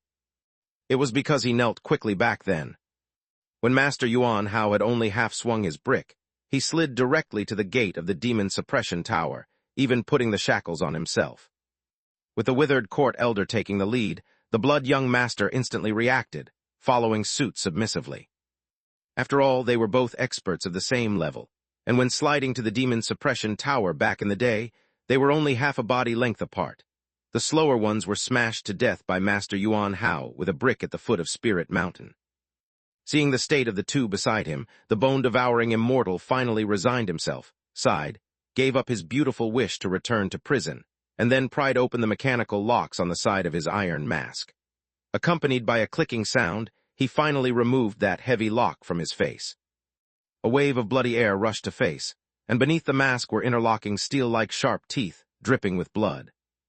Yu Sheng was shocked and after holding back for 2 seconds blurted out, "Oh gosh, no wonder it was always creaking. Your teeth, don't they hurt?" The bone-devouring immortal froze upon hearing this, probably not expecting such a question, hesitating before replying. "They do hurt. Without this thing, it's hard for her to control her cannibalistic urges," the blood young master explained. "It was caused by demon possession back in the day, and she made the mask herself." "Shut up," the bone-devouring immortal glared at the blood young master immediately, a subtle murderous air rising. "I don't need you to speak." "Then hurry up," Yu Sheng quickly said upon hearing the situation, sending the floating blood droplets towards the trio. "Finish eating and go back quickly." After sending Mo Ran and his group away, Yu Sheng returned to the small plaza in the center. There was still a problematic character waiting to be dealt with here. Luo Zheng sat somewhat tensely on a silver chair in the center of the plaza, looking as pitiful, weak, and helpless as if being bullied at work, surrounded by a group of gawking children. The children were actually quite polite. Some even kindly gave Luo a few tissues and 2 bags of snacks, yet Luo remained as nervous as ever. The reason for her nervousness was quite understandable, because around her were more than a dozen red-eyed dwarves. The mass-produced puppets stared at the black spot warlord on the chair with dead fish eyes, fearfully guarding against the escape of this highly dangerous individual. Yu Sheng walked towards this golden-haired elf, immediately noticing her disheveled appearance. The expensive-looking silver-white long dress was now dirty and torn. Her golden hair, too, had become filthy and disordered amid the battle and smoke. Probably due to the impact suffered while fighting in the city with Little Red Riding Hood earlier, her entire spirit seemed somewhat dazed. Yu Sheng had walked up to her before she slowly looked up, her eyes gradually widening as if she had seen a ghost. Nothing good ever happens when I see you, the elf said, almost teary. What could Yu Sheng say? He felt the lady was right. What do you plan to do with me next? Luo sighed again, remaining quite clear-headed even after the battle, not forgetting her situation as a prisoner. Is that poker-faced one planning to lock me away in her containment zone? She probably won't be able to deal with you for a little while, Yu Sheng told her honestly. The surface of Boundary City has recovered, but there are tons of follow-up matters. The Special Service Bureau will be extremely busy in these next few days, and she still has to find a place to settle your surviving loyalist faction guards. As for you, the leader, she asked me to help keep an eye on you for now. Luo widened her eyes slightly. Yu Sheng, with a friendly smile on his face, added the second half of the sentence. My valley, the containment level is higher than the headquarters of the Special Service Bureau. Chapter 566, All right. I think you need to lighten up. Yu Sheng stood beside the path near the farmland outside Fairy Tale Town, looking at Luo, who appeared dejected, and said with a smile. Luo looked up at the sky, then at the distance, sighed as if accepting defeat. The mechanical limbs behind her moved a few times and quickly reassembled into a silver-white chair, on which she sat heavily. Yu Sheng couldn't help but raise an eyebrow at that maneuver. I wanted to say it back at the square, all those mechanical limbs can do everything but fight, huh? Luo's expression twitched slightly upon hearing this. Come on, what's wrong with you all? I've said it countless times, I'm a scientist. Why do you guys keep bringing up fighting? I'm even a pacifist. I only assembled a guard team to get some peace for my research, okay? Yu Sheng listened, looking like Luo was genuinely a bit upset, awkwardly scratched his head, thought for a long while, and finally muttered. Okay, maybe it's a stereotype on scientists. Luo was stunned. No, that's even weirder. Why would your stereotype on scientists be this? What could Yu Sheng say? He thought she had a point. Then he awkwardly changed the subject. Let's not talk about that. Let's talk about your arrangements. For these few days, you can stay in the town. If you have any needs, just speak to Little Red Riding Hood or the town council employees. They're all teachers. Don't worry about anything else, just consider it a few days vacation. In all this chaos, you somewhat are a victim too. At least, that's what I think. Well, I appreciate your understanding, Luo sighed, her face showing obvious hesitation, hesitating for several seconds before speaking. There's one more thing. Say, how's my space station? I wrecked it. Luo, that's straightforward. The golden-haired elf was wide-eyed. If circumstances weren't pressing, she might have tried to verbally lash out, but instead, she internally fumed for half a day, eventually couldn't resist speaking again. Under normal circumstances, shouldn't you be a bit more tactful? At least out of politeness, you could tell me the space station was temporarily seized as a disaster compensation, right? Or at worst, just lie to me saying it exploded, then repaint it later and say you found it outside, and I wouldn't complain. Yu Sheng almost laughed, finding that this black spot warlord was much more interesting than he had imagined, but he managed to suppress his laughter, mainly because laughing at this moment would be impolite. I'm quite straightforward, he waved his hand, explaining to Luo. The situation didn't allow me to think much at the time. I had to finish the assimilation and dismantling of the world bridge in the shortest possible time, and your space station was almost integrated into the world bridge by then. In such a situation, being able to dismantle it from the world bridge was already quite difficult. He paused, then added, the assimilation process has many uncontrollables, and the result is irreversible. See that spaceship by the Black Forest? Changfa's big mouth probably already introduced it to you. That Blackstone station now shares similar properties. It's not about what I want, but the space station has factually become a part of me.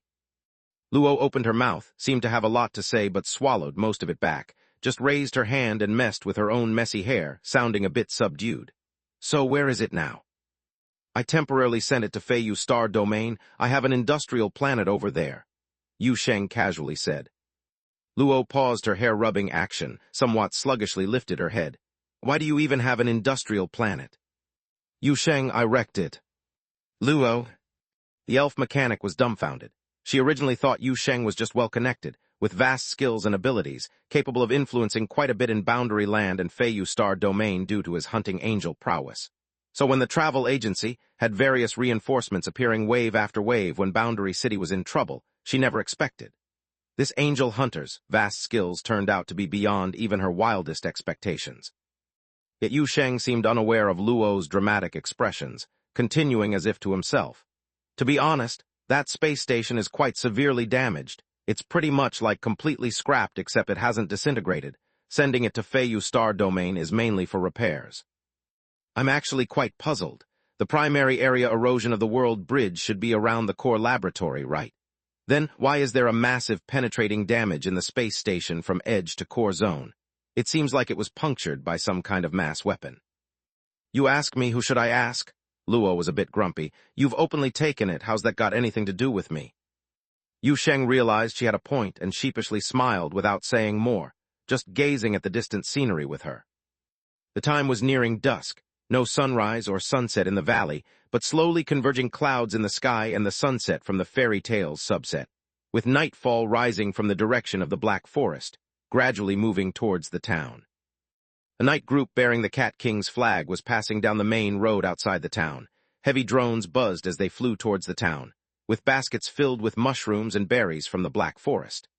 Titan giants carrying large timber were building a small bridge by the riverbank in the distance, and that snake demon hanging around town for food was crawling around busily.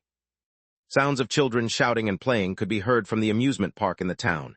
Indistinct from afar, Luna's first batch of wheat planted in the farmland outside the town swayed in the wind, with a scarecrow made by the orphanage's children during last Wednesday's handcraft class, standing there uglily by the field. A wandering, mass-produced puppet loitered at the end of the field, dazed for a moment before dumbly opening its arms, mimicking the scarecrow's pose, not sure which thread of Aaron's abstract operation made this happen. Smooth tunes echoed in the valley, reminiscent of the minstrel's light-hearted melody, played when adventurers returned to the tavern at dusk, accompanied by a very pleasant humming sound. Luo listened with her ears, but couldn't discern the source, only feeling that this pleasant sound seemed to be lingering in the background of the entire world. She sighed softly, feeling as though she hadn't heard such a pleasant sound in many years. The last time she felt so relaxed seemed like it was a very long time ago, before she embarked on her long and arduous journey of knowledge, when she was merely an argled elf. The mermaid is singing. Yu Sheng's voice came from beside her. She sings every evening to remind the children playing outside that it's getting late. Her singing can be considered the BGM for the entire valley. Then he paused for a moment and said, I'm heading back first. In the temporary place arranged for you, there's a phone that the Special Service Bureau sent. Bailey Ching now prohibits you from contacting the outside world, but you can use the internet to pass the time. Luo blinked and looked back towards where Yu Sheng was, but only saw a door closing in front of her. Yu Sheng had already left. She remained there dazed for 2 seconds, then slowly turned her gaze back, somewhat lost in thought, looking at the sky. The pleasant singing still echoed through the valley, and the clouds in the sky over the small town slowly closed in from both sides like a curtain. She saw the edges of the clouds slowly forming words, and upon seeing them clearly, realized it wasn't an illusion. A line of words floated in the sky, saying, eat when you should, drink when you should, don't let worries linger, followed by a smiley face. Luo sighed and didn't know what expression to make. Amidst the mermaid's singing, she only felt herself gradually sinking into a gentle, inescapable laziness. She was about to sink into a bizarre dream. Yu Sheng returned to the living room at number 66 Wudong Road and saw Hu Li holding her big tail, watching TV on the sofa. Luna was wiping the table not far away, but Aaron was nowhere to be seen in the living room. Surely Bailey Ching, who had been sent over earlier, had already left since she was very busy. But where was the little puppet who would usually monopolize the living room TV? Where did Aaron go? Yu Sheng looked around and turned to ask Hu Li. The one who came back together went upstairs. I believe she went to the attic from the sound. The others, I don't know where they are. Hu Li quickly moved to the edge of the sofa, rubbed Yu Sheng's arm with her head, and then pointed to a certain advertisement on the TV, Savior. I want to eat that. Yu Sheng looked up and saw it was just a snack advertisement, then nodded. All right, I'll buy you 2 boxes later. Saying this, he greeted Luna as well, and headed up to the loft. The loft was also quiet. The large table used for making puppets was still piled with some materials that hadn't been tidied up before, and on the rack next to it were newly purchased clay and makeup tools. Yu Sheng's gaze swept over these items and suddenly noticed that the ventilation window leading to the roof was open nearby. That window was very small, but large enough for a 66.6 cm tall figure to squeeze through. Curiously, Yu Sheng walked over and poked his head out the window, looking around. A small figure was sitting on the roof beside the window. Erin was holding her frying pan, gazing somewhat absent-mindedly at the sky, while the omen-wandering star floated above her head, leisurely spinning circle after circle. The little puppet squinted her eyes slightly. The sky was so high, both high and vast. When they first returned home, the sky was still very blue, clear, and beautiful. Now it was getting dark, and the sunset was like spilled paint, staining the clouds all the way to the rooftops. People were busy in the city, the wind blew through the alleys of the old town, and many leaves had fallen from the big tree at the intersection. The valley enjoyed eternal spring, but winter in Boundary City was approaching. It would rain soon, the temperature would drop further, and later it might snow. After the snow, the entire city would be white, and Huli would become even fluffier. Pulu would also shed its coat. It was gray-black in summer and gray-white in winter.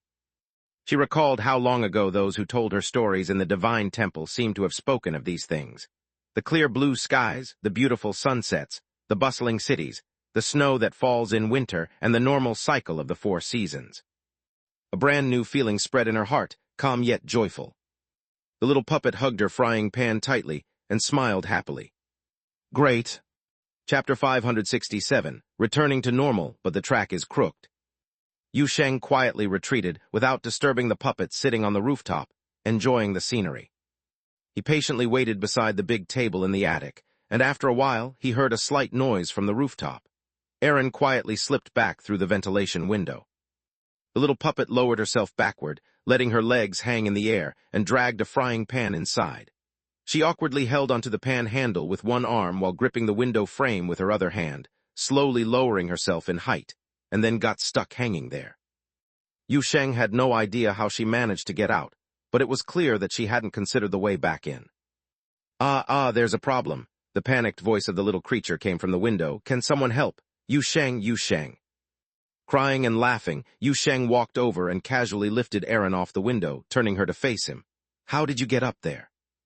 You were nearby after all? I sensed you coming.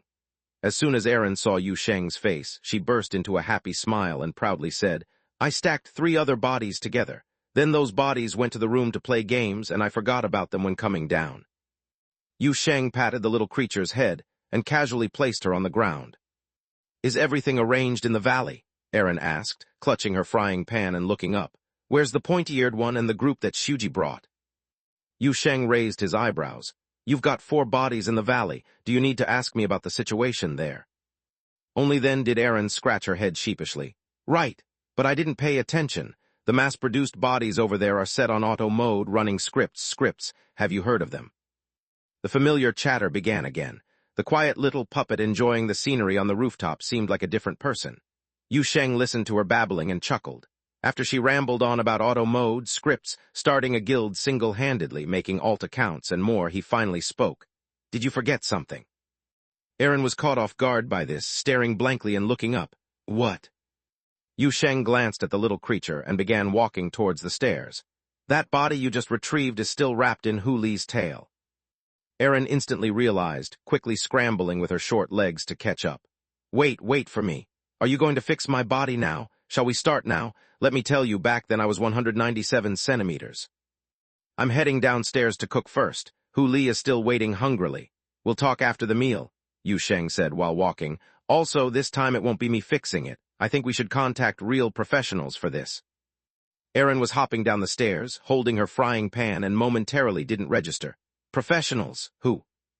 You forgot, there's still a genuine Alice puppet in Boundary City, Yu Sheng casually said. The envoy named Marin, she should have professional puppet repair equipment. This time you've finally gotten your original body back. I think we shouldn't resort to primitive alchemy like before. It's best to use professional methods, as the success rate might be higher. Erin's eyes immediately lit up. Right, now there's a sister of mine in Boundary Land too. I wonder how she managed during the city's chaos before. Should be fine. According to Bailey Ching, the city and suburb of Boundary City might look connected, but they're practically independent spaces, and the previous invasion mainly occurred in the city, Yu Sheng said, waving his hand. Anyway, don't think too much. I'll make food, then call her. Not too late yet, she probably hasn't slept. Erin, oh, okay. Wait, why not just go to the Special Service Bureau cafeteria and grab food there? Why cook ourselves? Makes sense, Yu Sheng thought for a moment but was puzzled. Wait, is your mind sharper than before? The little puppet eagerly replied, Is it, haha? And then she got so excited she forgot to watch her step. Maybe the pan obstructed her vision. While hopping down to the next step, she missed a step and with a series of yelps tumbled down the stairs with the pan. Yu Sheng stood in the middle of the staircase watching this scene, and decided to retract his previous opinion about Aaron's sharper mind. Then he reached the first floor, calling out to the fox girl lounging on the sofa while watching TV with her tail. "Let's go. Today we're going to the Special Service Bureau cafeteria for food." As soon as the word cafeteria was mentioned, the great demon fox instantly leapt up, darting over in a flash of white light. Clearly, after a fierce battle, she was eager to eat. Just a few minutes later, the total battle at the Special Service Bureau first cafeteria began. While Hu Li was busy eating ravenously, Yu Sheng dialed the number the Alice puppet envoy had left him. The phone rang for quite a while before being answered, and Yu Sheng noticed a bit of background noise in the receiver. It took a few more seconds before the voice of the puppet lady came through. Marin's voice was as elegant and poised as ever. "Good evening, esteemed angel hunter. Is there anything I can do for you?" Yu Sheng, upon hearing this graceful and polite greeting, was almost touched. He instinctively glanced up at the small puppet standing on the table, pushing around the empty plates Hu Li had licked clean, chattering about Hu Li's large appetite while foolishly laughing in a noisy way. Yu Sheng thought to himself, he wasn't asking for much. If only Aaron could have half the grace of her sister, at least it wouldn't raise his blood pressure to over 200 in 3 sentences. But just as he thought this, Aaron suddenly stopped, pointed over, and said, "What are you looking at? Did the call go through?" Yu Sheng sighed and straightforwardly said into the phone, "We've found Aaron's original body." There was silence on the other end of the line for 2 or 3 seconds. "Ah, so it's this matter." Marin seemed to let out a light breath, apparently not surprised by this. "After learning that you resolved the Omen crisis, I guessed you would contact me. Let me guess, you want me to help repair that body, right?" "Exactly," Yu Sheng said. "I've been using primitive alchemy to make bodies for Aaron, but her original body likely can't endure that kind of treatment, and its condition is not great. We hope to try the professional techniques at Alice's cottage. The Alice puppet from 3,700 years ago is quite different from the bodies we use now." Marin's tone was quite cautious. "But theoretically, modern systems are backward compatible, and the Garden network has stored the base data for each generation of Alice puppets. I can try, but I can't guarantee 100% success." "Just trying is good enough," Yu Sheng immediately replied then. "I'll send Maris to pick you up," Marin said. "Are you at home now?" "We're at the Special Service Bureau," Yu Sheng said, glancing across the table at the fox girl. Hu Li's ears twitched, and she immediately lifted her head from the big bowl, looking at him with bright eyes. Then the demon fox girl suddenly beamed a brilliant smile, grabbed a chicken leg from the plate, and handed it across the table. "Savior, have this, Tilda." Yu Sheng took the chicken leg, hesitated for a long time but didn't voice, to replenish the travel agency's first firepower unit. After agreeing on the meeting time and place, Yu Sheng hung up the phone and let out a soft breath. He told Aaron about Marin's response, not guaranteeing 100% success. But the little puppet didn't seem to care much. She seemed immersed in the excitement of possibly being able to repair her original body. It could also be that she had a lot of trust in her Alice sister. Of course, the more significant possibility is that, after 4 not-so-successful bodies, her expectations for the future have been set very low. About 66 centimeters low. At this moment, Yu Sheng suddenly felt a stirring in his heart and instinctively looked to a certain direction beside him. A figure had appeared there at some unknown time. It looked like Bailey Ching, but for some reason, Yu Sheng felt that it was like several overlapping indistinct shadows. Though visually it appeared to be the director lady, he always felt that there was a circle of vague illusions around her. For a moment, Yu Sheng thought he was so exhausted from welding the Omen divine temple into the valley that he was seeing double, so he rubbed his eyes vigorously. "Hey, Bailey Ching, why do I see double of you?" After a rub of his eyes, Bailey Ching's figure turned into a pale illusion in his sight, with only another familiar pair of pale gray eyes looking back at him from the illusion. The faint illusion spoke up, "I am Bailey Zhu." Yu Sheng was startled, then saw the nearly transparent Bailey Ching lift a finger to her lips, making a SHH gesture. "I didn't expect you'd recognize it at a glance. This trick my sister and I have used many times, never had a problem before," Bailey Zhu said as she sat down next to him. "Just take me for my sister. I'm temporarily taking over her work, and most of the people here are kept in the dark." Yu Sheng blinked. He didn't expect Bailey Zhu to have such a trick. After briefly expressing his surprise, he was a bit curious. "Didn't your sister already come back? I thought she'd return to her work post at the first opportunity according to her personality." "Her horn got stuck, can't retract it," Bailey Zhu said offhandedly. "The colorless dragon's horn can't be concealed by conventional means, so she's sulking at home now." Yu Sheng. Chapter 568. The Average Quality of the Travel Agency. Suddenly the scene became a bit quiet. Hu Li's furry big ears twitched. She looked up at Yu Sheng, then nonchalantly continued eating her chicken leg, seemingly indifferent to the happenings around her. Erin placed her precious frying pan on the table and sat cross-legged inside it, resting her chin on her hands, looking as though she was watching a show. Yu Sheng thought for a moment, looking at Bailey Zhu, who was currently disguising herself as Bailey Ching. "I remember your sister said her horns would fade after a while." Bailey Zhu spoke calmly. "Skills that aren't used for a long time will degrade." Yu Sheng instantly recalled the image of the pure white giant dragon landing face first. All questions suddenly disappeared. But he couldn't help being a bit curious. "You talk like this behind your sister's back, she doesn't mind." "She wouldn't find out," Bailey Zhu responded, seemingly relaxed and exuding a sense of calm. "I've disabled the monitoring here." Yu Sheng blinked his eyes, then had a vision of the tall grass in Seoul Wilderness, where a golden-haired young knight was looking at him brightly. "I've recorded everything."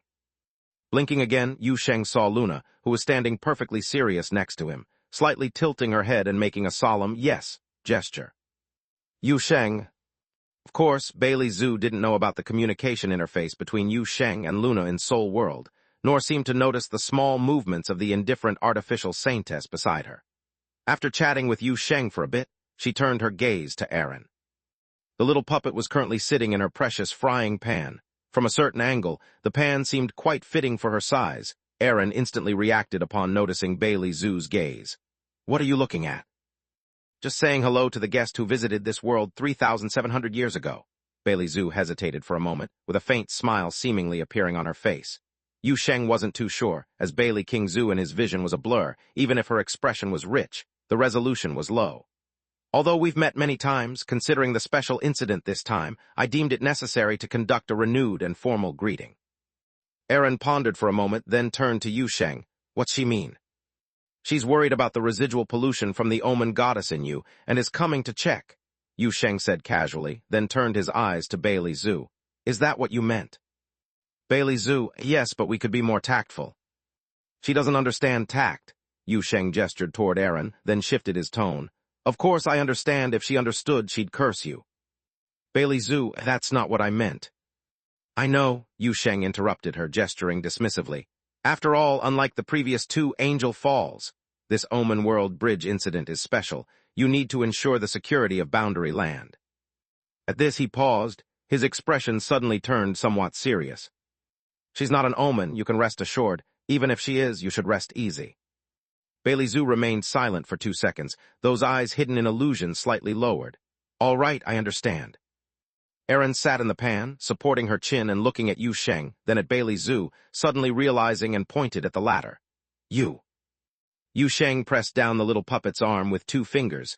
"This part is over, this part is over." "Is it oh?"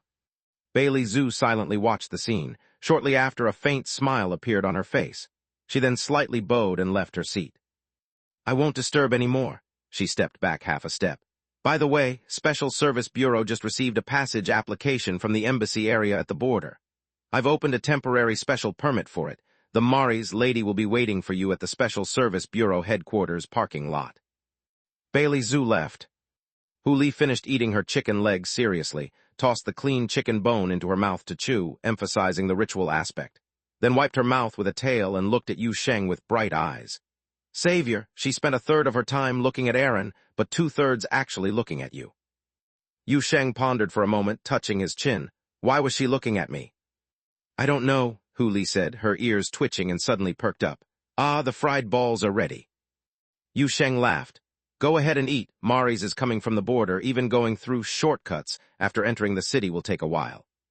In the high-end apartment within the Boundary City Central District, the wide floor-to-ceiling windows reflected the city's night scene outside. The world of ordinary people remained peaceful and serene.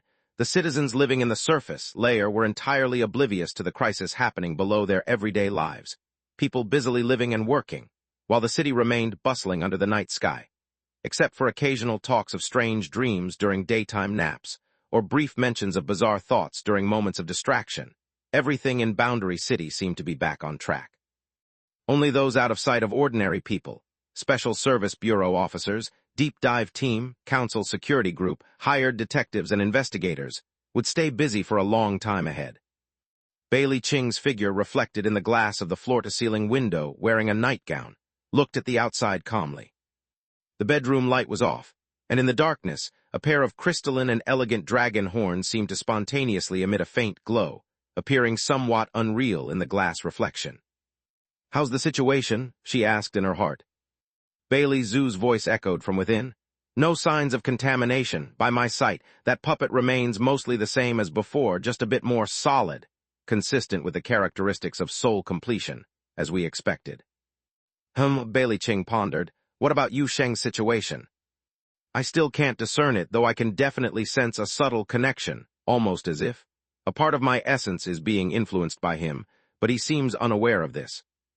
Bailey Ching didn't respond for a moment, only looking down at her arm. She lifted her arm, slowly rotating her palm.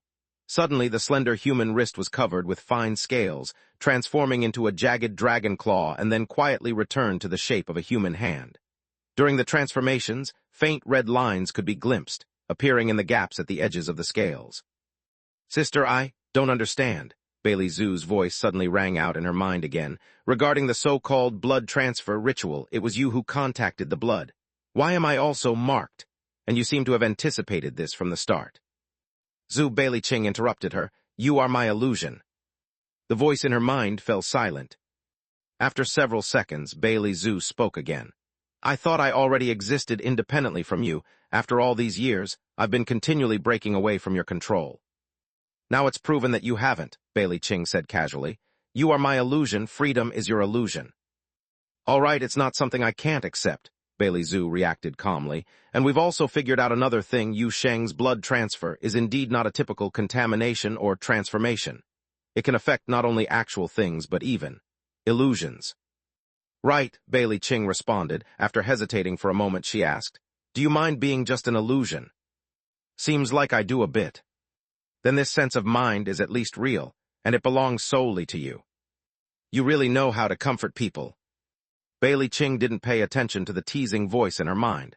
She just softly exhaled, turning away from the window. "I'm going to sleep. Resting so early today. Dragon transformation takes quite a toll, especially when battling the Dark Angel's voice. I do get tired," Bailey Ching said casually. "And today Yu Sheng took his family to visit Alice Ambassador, so he probably won't be calling me in the middle of the night." All right, the Special Service Bureau's work tossed to the sister. "The midnight call maniac took his noisy family to the border. This is indeed a rare chance to catch up on sleep. Even the Special Service Director deserves a break. Good night, sister." "Good night." Bailey Ching seemed to have a slight, imperceptible smile on her lips. Then she softly exhaled, lying on the bed ahead of schedule, relaxed for the first time in a while. Half a minute later, the director sat up. The horn was poking into the bed. Bailey Ching's expression was somewhat subtle as she raised her hand to feel the dragon horn on her head, roughly judging its size and position, then lying on her side. This time, she sat up again in less than half a minute. After staring off into space for a few seconds while sitting on the bed, Bailey Ching silently removed the pillow hanging on her horn. She sighed at the hole poked through it. Then she began to try various ways. Lying flat made her horns press on the bed. Sideways, too, sleeping on her stomach was uncomfortable. With her head hanging over the edge was worse. Thinking about sawing it off was impractical. It hurt. Natural shedding might not happen until tomorrow, and that's in the best-case scenario. In the worst, it might not fall off in 3 days. Can't even remember how she managed to sleep before when the dragon horns couldn't naturally retreat. Maybe she didn't sleep at all. Bailey Ching, wearing a nightgown, sat up again, her face tense in the dark. A moment later, she sighed again and picked up the phone on the bedside table. "If I can't sleep, then I won't. At least there's no need to handle work." Leaning on the bed, scrolling through the phone counts as relaxation. As she unlocked her phone, a message notification sounded. Bailey Ching frowned. relieved to find it wasn't from the Special Service Bureau or Council group chats. But the sender was a bit unfamiliar. The information source showed Otherworld in database. Chapter 569, Scenery Beyond the City. A black luxury car drove out from the underground parking lot of the Special Service Bureau and quickly took off on the shortcut, leading to the nearest exotic realm entrance. The gray-white cement tunnel kept receding outside the car window, surrounded by monotonous repeated guiding lights and a faint, exotic sense. At this time, the shortcut was quiet, save for the occasional Special Service Bureau patrol robots swiftly gliding along the tunnel walls, with hardly any other moving objects on the road. Yu Sheng sat in the passenger seat, while Hu Li and Luna were seated in the back. Aaron was crawling back and forth between the two rows of seats, unable to stay still for a moment. This fellow was clearly still excited. The spring-loaded maid named Maurice drove while glancing at Aaron, who was hanging herself on the passenger seat headrest, through the rearview mirror with a faint smile on her face. Miss Aaron seems very happy. Of course, this fellow has been waiting for this day for ages, always mumbling about her 1.67-meter height. Yu Sheng sighed with a smile. I've tried making her several bodies, but they all ended up unsuccessful. Hopefully this original won't have any issues. The mistress is ready. We found the blueprint for an old era doll body in the garden network, and the nano print pool can restore that body according to the blueprint, no matter how many pieces it's shattered. Mari softly spoke, her gaze suddenly landing on Yu Sheng, with microlights shimmering in her beautiful artificial eyes. Salute to you, Mr. Yu Sheng. You not only solved another angel crisis, but also found a lost Alice puppet. The mistress says this achievement is enough for you to become a friend of all Alice puppets. Yu Sheng nodded with a smile, and at that moment he caught sight of the shortcut exit from the corner of his eye. The exotic realm tunnel abruptly ended at a gate flashing with microlight. The car exited the tunnel, starting to pass through the outer edge district of Boundary City. Yu Sheng glanced back to see the tunnel exit was merely an arch-shaped stain on the exterior wall of an old-style villa, while the roadside buildings appeared to have a sort of antique, dead silence reminiscent of a bygone era.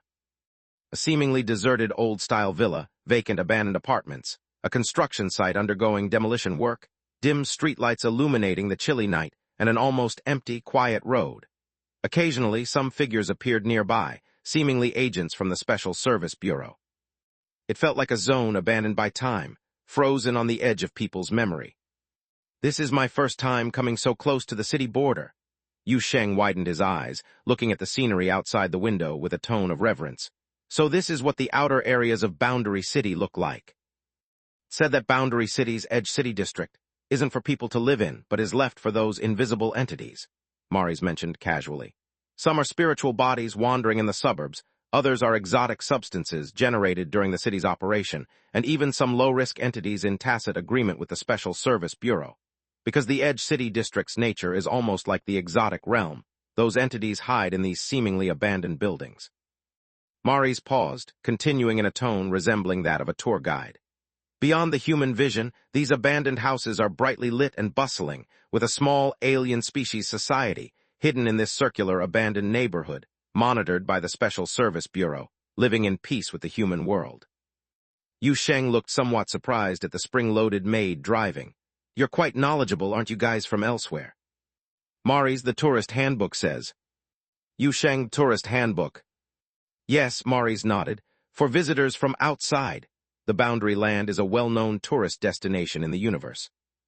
Yu Sheng scratched his head. Okay, I've heard Bailey Ching mention something about this. As he said this, he glanced out the window again, frowning in confusion. But I can't see any supernatural stuff. Personally, I think my eyesight is quite good. Just as he finished speaking, Maurice said, because most of the contents of the handbook are actually deceiving outsiders. Yu Sheng, how could the council really open an area with paranormal anomalies as a tourism project? Several private travel agencies set a few old houses, arrange some scenes and lighting at most. Visitors can use their imagination since they've never seen the real exotic realm, Maurice mentioned casually. There are indeed the kind of alien gathering points I mentioned in the abandoned neighborhood, but they are tightly sealed by the Special Service Bureau, and you absolutely can't drive through directly. Some can't even be seen with the naked eye. Yu Sheng blinked his eyes, not having the chance to speak before Aaron, hanging on the seat back, chimed in. Hey, aren't you guys from elsewhere? We are outsiders, you know. We do this in our own place, too. Alice's cottage even runs a horror puppet house. The largest theme park takes up an entire planet, and every year people get tricked, scared out of their wits by sisters pretending to be out-of-control mechanical servants and cursed puppets. Yu Sheng was completely shocked. You can do that? Maurice nodded. Yes, among the Alice puppets and a servo robots, scaring ignorant outsiders is the most popular stress relief project. Listening to this mechanical girl's tale, Yu Sheng couldn't help but marvel at how rich the seemingly mysterious extracurricular lives of those Alice puppets were in the eyes of outsiders. Then he noticed Aaron beside him, eyes shining brightly, evidently entranced by the story. Meanwhile, in the midst of conversation, Maurice had already driven past the last urban area at the edge of Boundary City. After passing through what seemed like an ordinary barrier, Yu Sheng noticed the scenery and atmosphere around him changing instantly. For a moment, he felt as if he had passed through an invisible wall. Beyond the wall was the so-called suburbs, an endless expanse of wilderness extending into the night, bathed in starlight refracting from some unknown dimension. The terrain undulated, with some tall, unknown trees visible in the distance, and looking in any direction, the ground at the horizon seemed to tilt, even looking as if it rolled up near the horizon. An old, wide highway cut through the desolate area, extending to the edge of view. Street lights lined the way, though some sections seemed to have issues, with shadows interfering with the light and certain stretches falling into complete darkness, giving off an ink-stained appearance. On the road, Yu Sheng saw a checkpoint set up by the Special Service Bureau, a towering, advanced lookout distinctly different from Boundary City's contemporary urban style. The silver-gray tower was surrounded by heavy railguns and undecipherable complex antenna or radar arrays. In the night, the heavy energy shield glimmered with a hazy glow, with armored combat robots guarding the road, and hovering spiritual ability users watching over the unstable spacetime structures off the main path. He also saw some gathering points. The suburbs were unexpectedly inhabited. These gathering points looked like villages of various sizes, the largest resembling a town, the smallest no more than low walls glowing with shield light, housing a few families within. Maurice mentioned that these were outer settlement points, set up by the Special Service Bureau or the Council, established to monitor the periphery of boundary land and gather certain special resources, though she wasn't clear on the details. Yu Sheng suddenly realized that although he had lived in boundary land for a long time, he knew very little about this mysterious cosmic hub. Despite having traveled to the remote depths of the stars, to the Feiyu star domain, and even to the lost spacetime at the end of the world bridge, it was the first time he had left that massive boundary city, from the carefully protected, artificially constructed landscape sandbox by the Council and the Special Service Bureau, to this barren, primitive suburb, even though this suburb was right under his nose. It's desolate outside. The little puppet crawled to the front seat, stepping on Yu Sheng's arm, her face nearly pressed against the car window. Wow, there's lightning too. We're heading that way, Mari said as she steered the car onto a small road towards the flashing light area. That's the spacetime jump point leading to the border. Through specific coordinates on the jump point, we can reach the floating island where the Alice Embassy is directly. Hold on tight, it will be a bit bumpy. As the mechanical girl spoke, Yu Sheng suddenly felt a jolt beneath him. The car clearly still on a smooth road, yet it felt as if it started shaking. Gravity was becoming unstable. The seemingly smooth road didn't seem continuous, and the scenery outside the window began appearing in a disjointed, strange state. Some appearances didn't seem to belong to normal spacetime, flickering outside the window occasionally. Aaron started chirping excitedly. However, Mari seemed unfazed by the bumps and noisy commotion at their side, her eyes reflecting a mechanical calm as she focused on precisely controlling the vehicle, flooring the accelerator towards a hazy, bubble-like light screen at the road's end. Yu Sheng heard a buzz beside his ear, and when the scenery outside the window stabilized again, a grand, luxurious manor exuding a mysterious aura appeared in his view. The manor stood on a large floating island, surrounded by smaller, fragmented islands streaming like auroras between countless broken floating islands. Occasionally, distant starlight directly shone through space-time rifts, illuminating the sky.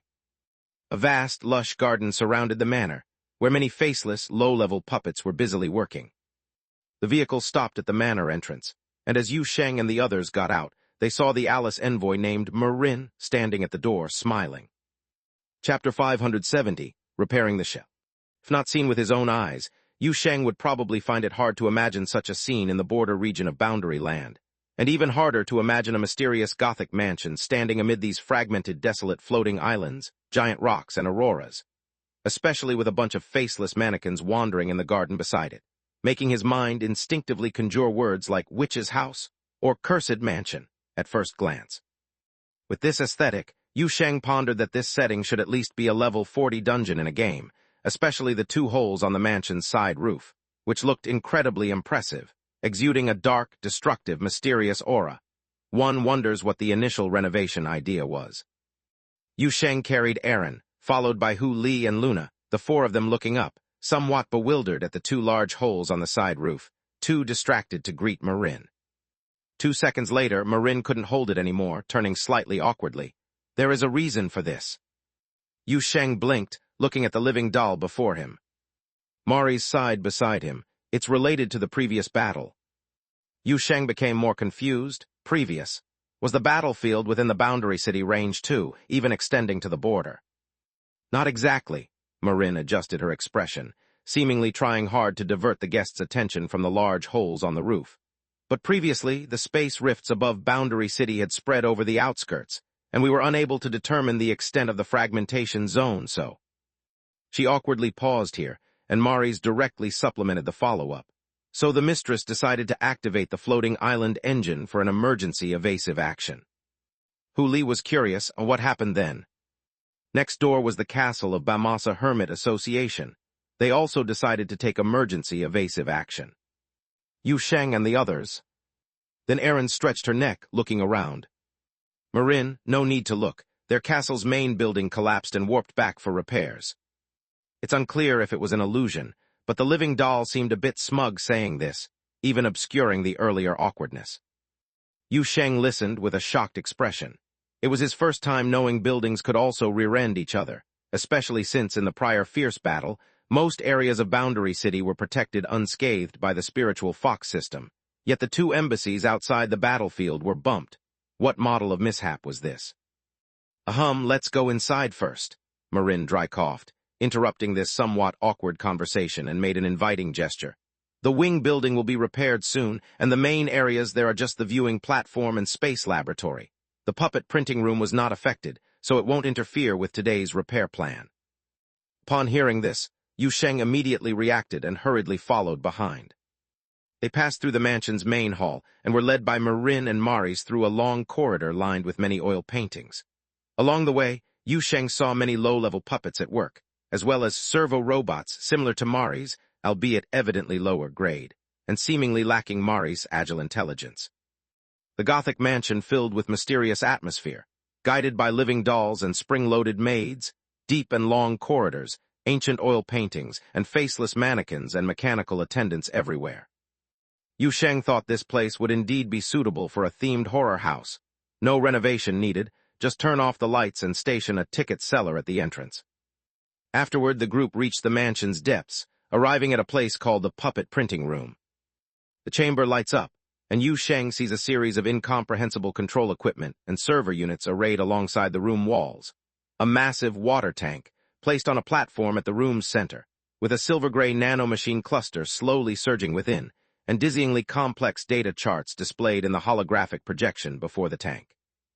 Having walked all the way from the witch mansion outside, Yu Sheng is a bit bewildered by the scene inside the room. Is there something off with this aesthetic? Marin looking entirely matter-of-fact. Nope, the puppet printing room is meant to be like this. Yu Sheng. He pondered hard for a while, but didn't know how to explain his momentary bewilderment to the living doll before him, so he simply opted not to explain.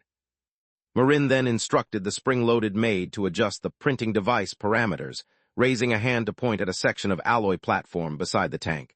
Place Aaron's original shell here. I'll check its condition first. Hu Li nodded, went over with a clink sound effect to remove her tail's storage, shook it vigorously over the platform, and a pile of fragmentary remnants began to clatter onto the platform. Witnessing this, Mari's, busy at the nanomachine pool's side, immediately froze up. Even the usually graceful and calm Marin was momentarily stunned, turning her head only after 2 or 3 seconds. Isn't there something off with this aesthetic? Yu Sheng found the words eerily familiar. But after all, being the envoy sent by Alice's cottage, Marin, who had seen all kinds of peculiar species in this universe, was only surprised for that brief moment, and then promptly went over to restart the frozen spring-loaded maid before coming over with Yu Sheng to the pile of puppet remnants. The living doll silently stared at the dead puppet on the platform, Aaron visibly tense with her body tightening. Yu Sheng, slightly anxious due to the small puppet beside him, seeing Marin not speaking for a while, cautiously asked, "Is it too fragmented?"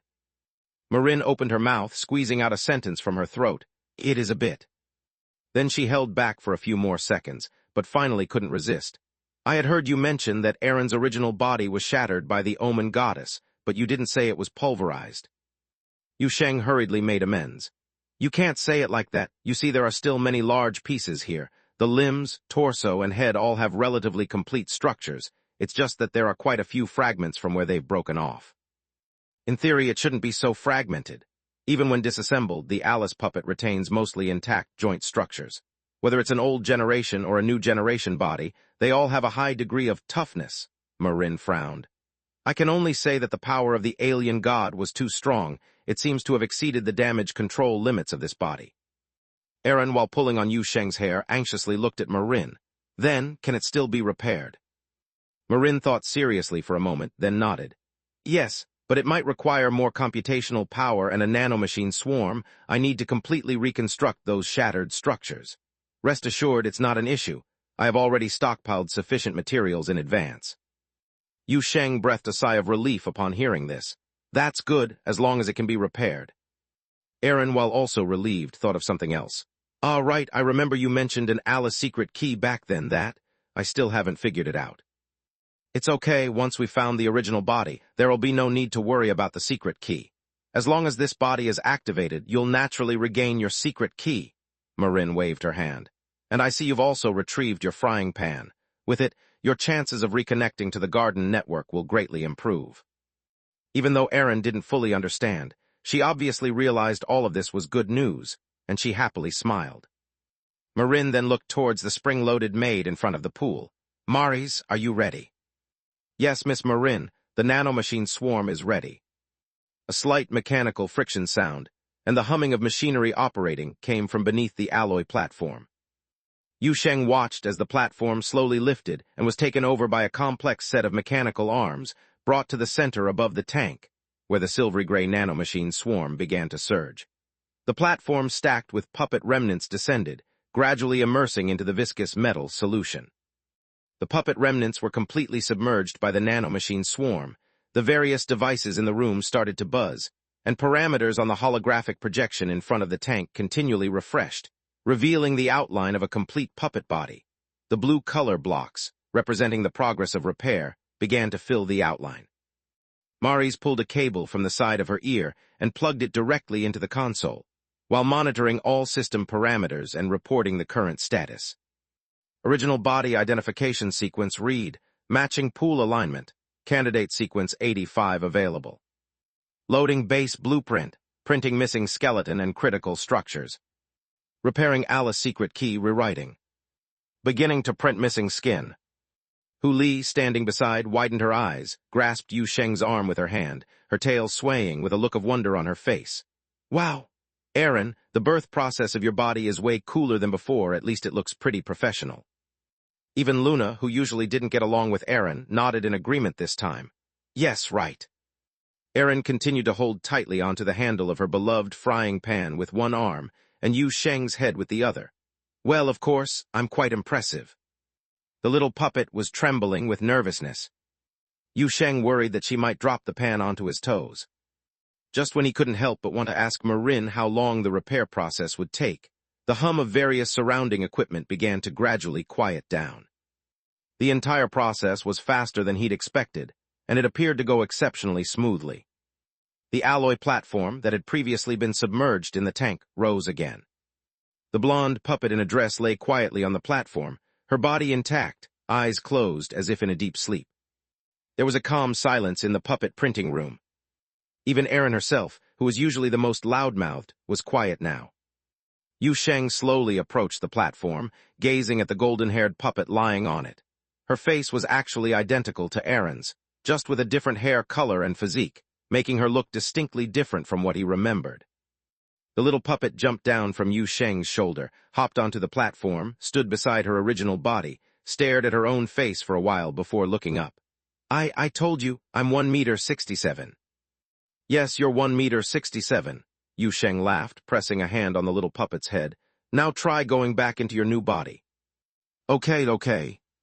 Erin nodded slightly nervously, placed her frying pan on the table first, then walked over and pressed her hand on the forehead of her original body to try transferring her consciousness directly.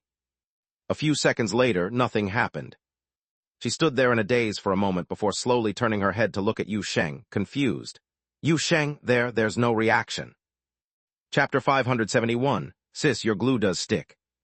Although Erin is usually timid and loud, always making a fuss over nothing, this was the first time Yu Sheng saw such an expression on the little thing's face. Panic. The golden-haired puppet lying on the platform remained completely still, eyes closed with no sign of life. Erin's attempts at control yielded no response, and even after several more tries, the result was the same. This shouldn't be happening. Even Marin was somewhat perplexed. The repair process went smoothly. Even if the consciousness reconnection failed, Mari should have at least received an error signal. Is something missing? Yu Sheng frowned as he stood nearby, suddenly thinking of something. Wait, do we need to bring that painting of yours? Erin was momentarily taken aback, looking puzzled. That shouldn't be the case. When I activated those mass-produced puppets before, I could transfer consciousness directly without relying on the oil painting. Even those makeshift mass-produced bodies could work, so why is this original body having contact issues? Let's just give it a try, Yu Sheng said, opening a small door next to him, leading directly to the living room of number 66 Wudong Road. Given your chaotic situation, who knows which part is causing the bug to get stuck? On the other side of the door, Erin, puppet version, unstrapped the painting from her back and handed it over. Yu Sheng took the oil painting and gave it to Erin, mysterious iron, on the platform. Marin looked at this scene, somewhat dazed, but before she could speak, Erin placed the oil painting next to the head of the golden-haired body on the platform's edge. Seeing the frame wasn't stable, Hu Li kindly took a box of canned yellow peaches from her tail to support the back of the painting. The professionally trained living doll lady looked bewildered. There's no such step in the Alice puppet revival process. Yu Sheng waved it off. We have our own company culture at our travel agency. Besides, with things being such a mess, we've got to adapt on the fly. As he spoke, his gaze also fell on the oil painting. Inside the dark frame, a high-backed chair covered in red velvet stood lonely in the darkness, and the chair was empty. The teddy bear once sealed in the painting with Erin was gone. The small puppet, who had already learned the truth about the teddy bear from Yu Sheng after the incident, was somewhat sentimental seeing this. I used to think that bear was dopey, but now the painting looks empty. It's quite hard to get used to. Just after saying this, she pondered for a moment and mumbled under her breath. Should we place 3 ritual candles in front of the painting? Marin beside her, But Yu Sheng agreed enthusiastically, nodding while fetching candles from the house's basement and placing them on the platform. Makes sense. This way it seems more rigorous. Marin, Silly fox, you light the candles. Erin ran over, adjusted the candle positions, and waved to Hu Li. You've got some strong flame energy, just be careful not to singe my hair. Hu Li responded with an "oh," went over and rubbed her large tail, sparking a flame at the tip. She then carefully lit the 3 high-end ritual candles, previously borrowed from the Special Service Bureau. Following Erin's instruction, Yu Sheng dripped ritual essential oil and spices into the candle flames. Luna stood watching from a distance. Although she knew nothing about alchemy and couldn't offer effective advice, the holy lady still made an effort to participate by bowing 3 times from afar. Marin could no longer muster an the professionally trained, standard living doll lady had never seen such a scene. Watching Erin and Yu Sheng busily working beside the platform, placing candles in front of the painting and sprinkling spices, it looked akin to an evil ritual site. Finally, after a long pause, she managed to speak. My puppet printing room, my nano-printing pool. No, isn't what you're doing somewhat chaotic? But before she could finish the word, chaotic, she swallowed it back. Because she saw thin black threads suddenly emerging from the frame's dark edges, piling up like spider silk, growing like crazy hair, flowing shadows quickly gathering around the golden-haired body. And in the next second, the previously unresponsive golden-haired body began to subtly stir. Its chest gently rising and falling, eyelids trembling, life signs emerging, consciousness awakening within.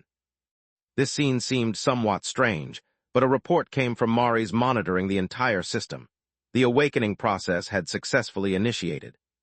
Shell awakening detected safety verification. Passed. Marin, In the next second, the golden-haired puppet lying on the platform slowly opened its eyes. Yu Sheng immediately leaned in, alongside the standing Aaron looking at the lying Aaron. He saw her clear blue eyes gaze blankly at the ceiling, seemingly still in a daze, but they soon focused, staring at him dumbfounded.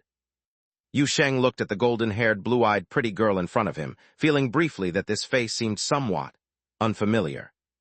The golden-haired girl blinked, suddenly pointed at Yu Sheng, and a wide grin broke out on her face. "Yu Sheng, you have a really long nose hair." Then, quick as a flash, he reached out and poked Yu Sheng's nostril. Yu Sheng let out a yelp and jumped up. Now that was familiar. Everyone gathered around, while Erin sat up from the platform. She looked down at her own body, slowly moving her seemingly stiff hands, as if she couldn't quite believe she'd returned to her original shell. Hu Li shook her ears, feeling as if she heard a faint rustling and creaking sound. "The body really isn't listening," said the little doll standing on the platform, frowning. She had originally tried making this expression with that golden-haired shell but found it difficult to do. "I feel so heavy all over and all the joints except the arms are stiff. It's like my body is going to fall apart." Tiny cracks appeared on the hands and feet of the golden-haired doll. She lifted her head to look at Yu Sheng, but her neck tilted slowly at an unexpected angle. "Yu Sheng, I'm not feeling so good." The doll's arm drooped down, her neck began to bend backward, and her body leaned to the side. "No way, I'm really falling apart, damn it." The golden-haired doll and the little doll standing on the platform exclaimed simultaneously. Immediately, loud friction and creaking noises became clear to everyone. Luna was the fastest. Almost instantaneously, she dashed over as a blur, supporting the golden-haired doll's back before it fell, laying the body on the platform. And in the next second, with a series of cracking sounds, the golden-haired doll turned into a heap of scattered remains. The good news was that this time, it didn't shatter completely. She only fractured at several major joints, breaking into a few larger pieces. The bad news was that the surfaces of the broken limbs were still covered with countless tiny cracks, as if they could crumble again after another hit. Aaron, no, unreliable. Luna somehow had returned behind Yu Sheng, while the holy lady looked at the pile of shattered golden-haired doll on the platform, shook her head, and stammered. The room suddenly fell silent. The harrowing sight of the doll falling apart was somewhat shocking, but even more unsettling was that the dismantled golden-haired doll was still alive. Erin's consciousness was still linked to this body. Her head rolled to Yu Sheng's feet, blinking, looking hard in Marin's direction. "Sis, what's going on? Why did it suddenly fall apart? Sis, your glue isn't sticking." At this point, not even Yu Sheng and the others understood, while even Marin was confused. The whole situation had already gone beyond her comprehension when those 3 candles were stuck in front of the painting. Fortunately, the Alice puppet inherently had instability in certain joints, so Erin's dismemberment scene, though impactful, wasn't so terrifying to her. After holding back for a few seconds, she still managed to say, "That's not glue, those are nanomachines." "Erin, sis, your nanomachines aren't sticking." The golden-haired doll's head muttered as other parts of its body started moving again.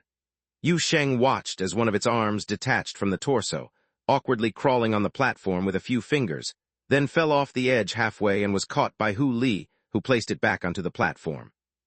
On the other side, little Erin came to push her own head, nudging the golden-haired head toward the neck area, muttering as she pushed, "This isn't round, not easy to push." Yu Sheng, watching from the side, felt goosebumps. Even with his resilience, he found the scene somewhat absurd. "I'm telling you, this is a little creepy." Erin pretended not to hear him. She continued pushing her head, turning her face over, as another arm on the platform chaotically crawled and waved at Yu Sheng. Yu Sheng, maybe we should try some primitive alchemy instead." Yu Sheng didn't immediately catch on. "I've linked to this body, which means the consciousness transfer process is fine, but the body still falls apart. I think the main reason is the hardware isn't fixed right." Erin Head pondered, seemingly using all her wisdom in this contemplation. "Marin's glue doesn't stick." Marin weakly explained again, "That's nanomachines. Marin's nanomachines aren't sticking."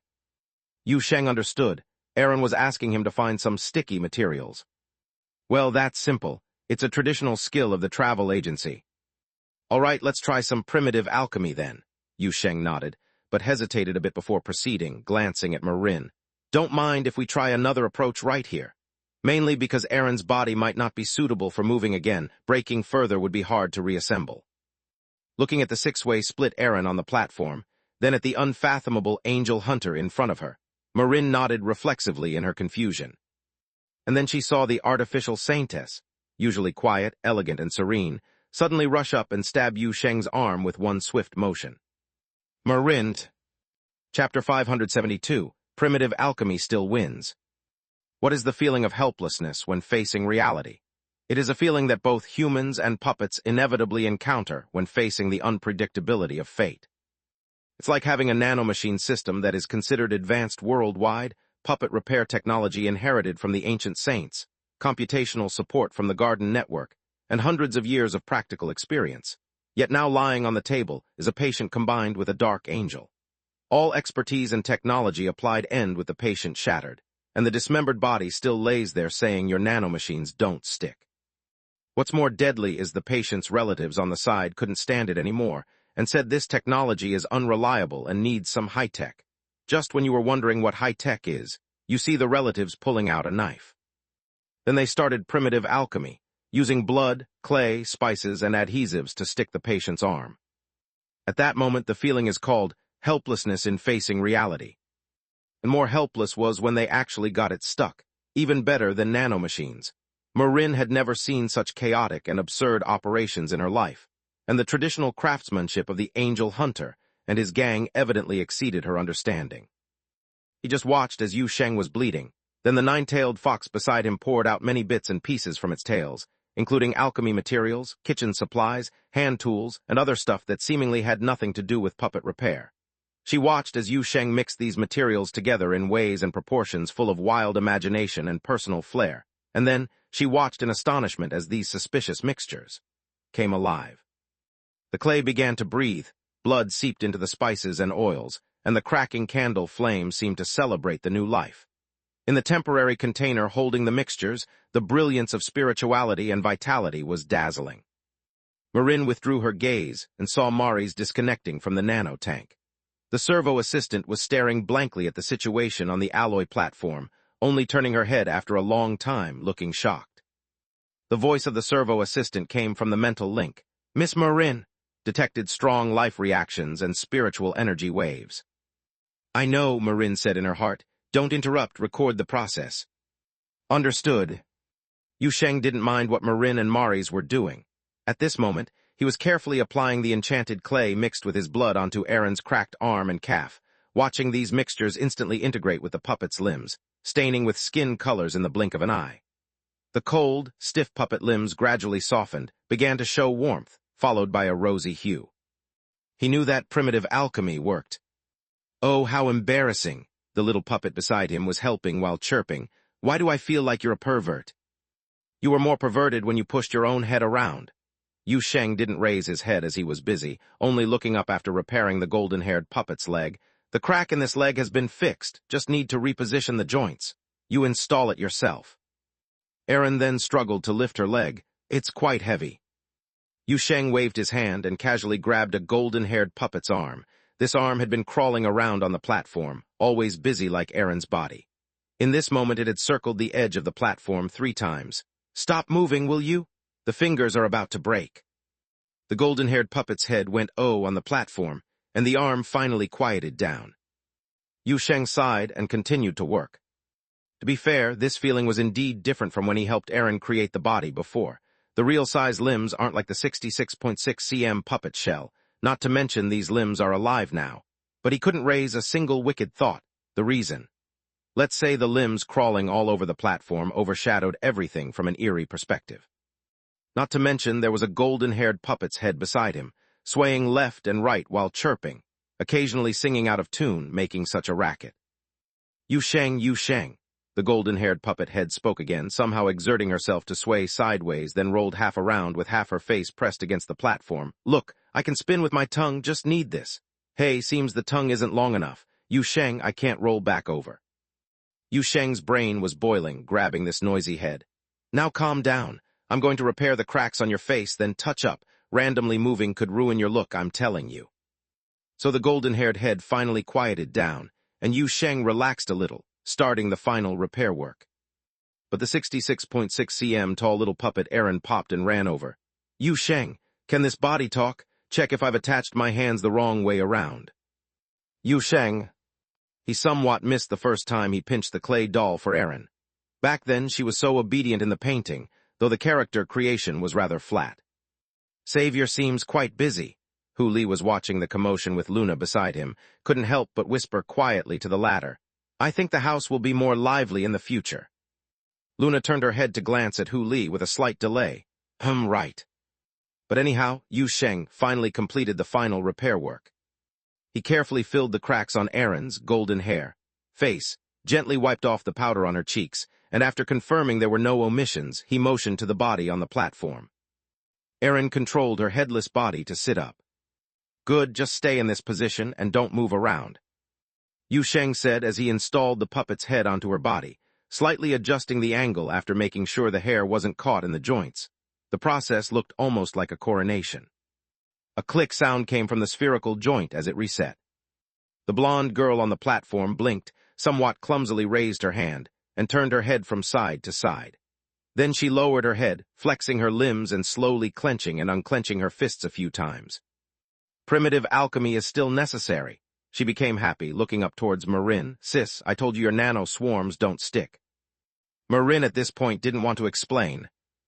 Aaron quickly jumped down from the alloy platform. The feeling of regaining control of her body was completely different from the heavy, awkward feedback she experienced earlier. Though she couldn't quite describe it, she felt like her body had really come alive, even more agile and powerful than any previous form. She happily jumped in place, flexing her wrists and arms, and then took a step forward. And just like that, she fell flat on the ground. Yu Sheng, who had been happily watching nearby a moment ago, was startled and quickly rushed over to help Aaron, blonde, up, checking frantically as he supported her. "What happened? Why did you fall? Did anything break? Did your leg crack?" However, the blonde puppet girl just laughed happily. Although she seemed a bit wobbly as she stood up, she casually waved her arm. It's fine. I'm just not used to the height and the distance of my step. Usually, I'd need 3 bodies stacked together to have this view." Once he confirmed she was truly okay, without any signs of her limbs cracking again, Yu Sheng finally breathed a sigh of relief, carefully releasing her while reminding, "Move slowly, regardless of whether you're used to it or not. This body was shut down for 3,700 years, and who knows if there are any residual effects after restarting." "Yes, I know," Aaron waved impatiently, while taking stiff yet cautious steps forward, muttering to herself, acting recklessly all the time, yet reminding others to be cautious. "Yu Sheng." Then he watched Aaron start to practice walking slowly in the empty space of the puppet printing room, from steps of only 10 centimeters to cautiously taking normal steps, from stretching her arms to maintain balance to readapting to normal walking posture. She quickly got familiar with her body, her expression like that of an excited child. Then she walked up to Hu Li, straightening her chest and head, meeting his gaze. "Silly fox, look, I told you I'm 1.67 meters, now I'm as tall as you." Hu Li nodded beamingly, but quickly added, "With my ears, I'm over 1.70 meters. "That doesn't count. You can take off your ears. That's an accessory," Aaron argued unreasonably, waving her arms as she approached Luna. "C-type buckle. Look, I'm now almost as tall as you." The puppet girl stumbled halfway through her sentence, looking up at the almost 2-meter-tall artificial saintess. Luna looked down at the blonde puppet in silence. Aaron's demeanor instantly deflated as she backed away. You're wearing high heels, that doesn't count." She made a round of the room, dejectedly finding out she was still the shortest one in the house. But she soon perked up again, still her usual carefree self. And it wasn't until Marin spoke up after seeing Aaron almost entirely adapt to this body. "Though I don't quite understand the principles of your technology, the repair process seems quite smooth, but I still recommend a checkup next." Aaron, who was happily walking around the room, paused her steps, turning to Marin. "What checkup?"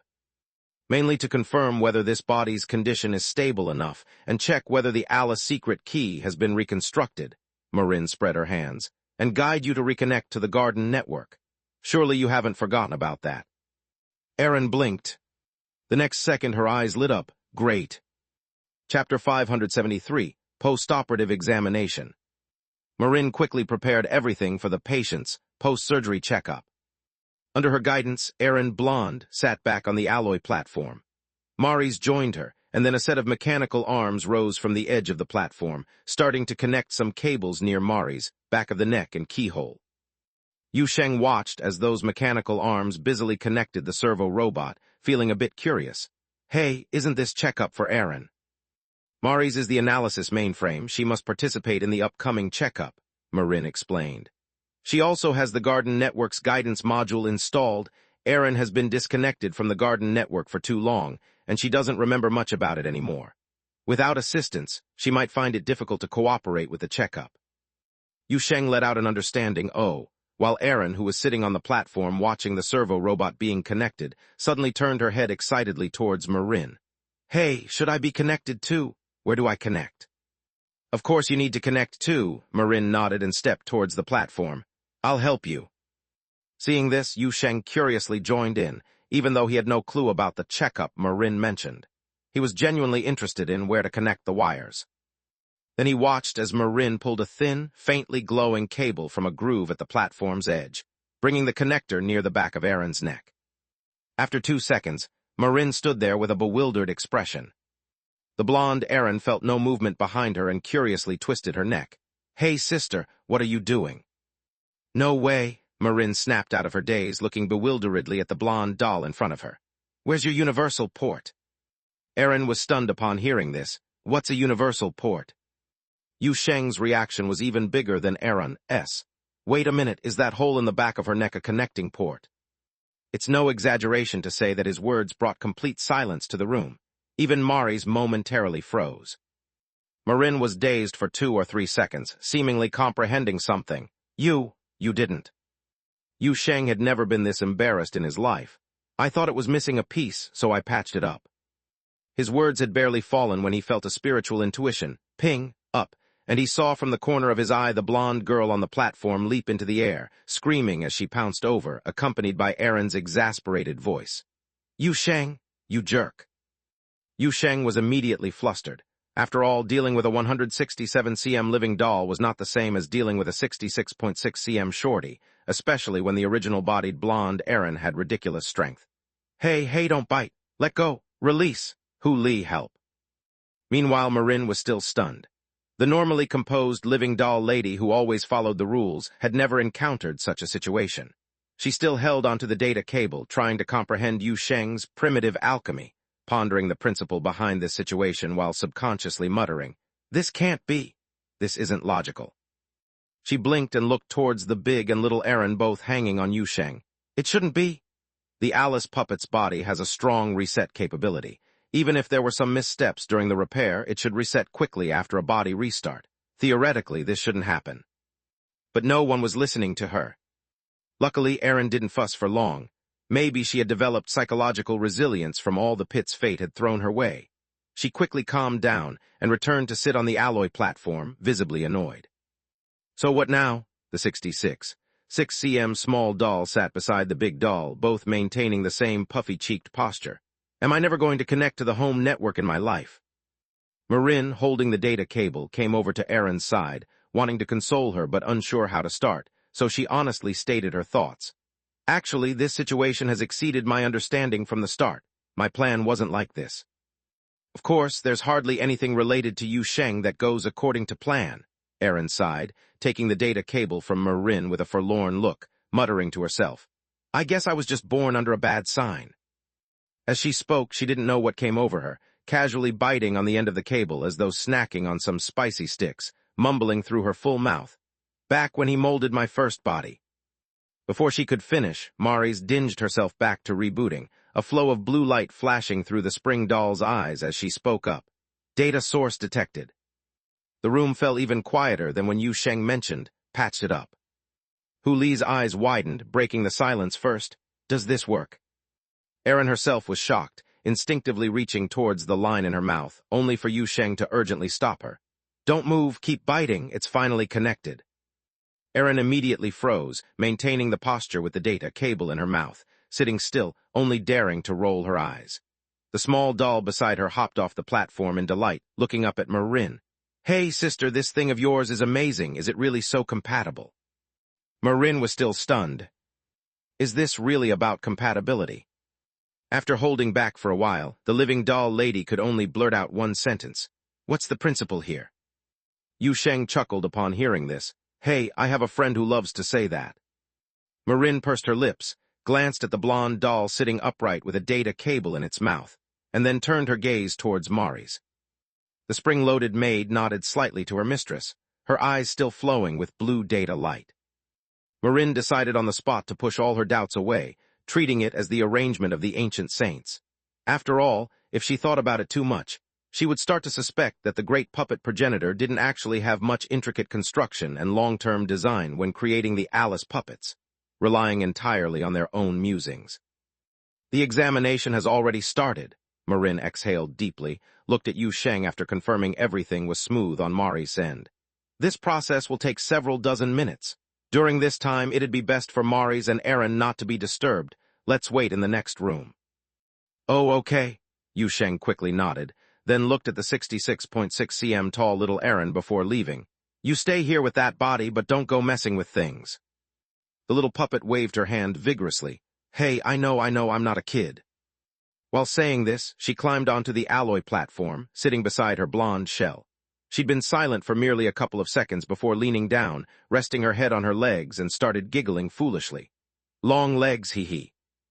Like a schizophrenia-affected pervert. Luckily, Yu Sheng and his group had deep familiarity and unique understanding of such mental issues and main symptoms, so they acted as if they hadn't seen anything, turning and leaving the puppet printing room with Mari's. Next to the puppet printing room was a not too large, but cozy and elegant lounge. Mari's had prepared tea and snacks for her guests. A faceless doll attendant pushed a trolley into the room, placing hot tea and snacks on the round tea table adorned with a purple tablecloth. Not far, a pointed window was half open with a view of the garden outside. Yu Sheng sat at the tea table, relaxed, sipping tea and feeling a newfound calmness from the ear to the heart. A large tail stretched over from beside him, flexibly rolled away the plate of snacks from the table. Moments later, the snack plate was returned to the table, each snack precisely bitten halfway, leaving the other half for Yu Sheng.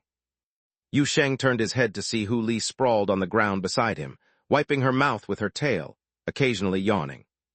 She was sleepy. Sometimes the demon fox girl would enter this instinctive state when sleepy, like a lazy wild fox. After bending over to rub the fur behind Hu Li's ears, Yu Sheng withdrew his gaze and engaged in casual conversation with Marin across the round table. The two weren't familiar, so naturally there wasn't much to talk about. The conversation mostly revolved around Aaron's situation interspersed with some open information about Alice's cottage, most of which Yu Sheng had previously heard from Bailey Ching, but hearing details from a true Alice puppet enriched the narrative. Yu Sheng learned for the first time that, in outsiders' eyes, the mysterious Alice's cottage was actually involved in many civilian sectors. They had their own commercial routes, their own colonial bases and industrial systems.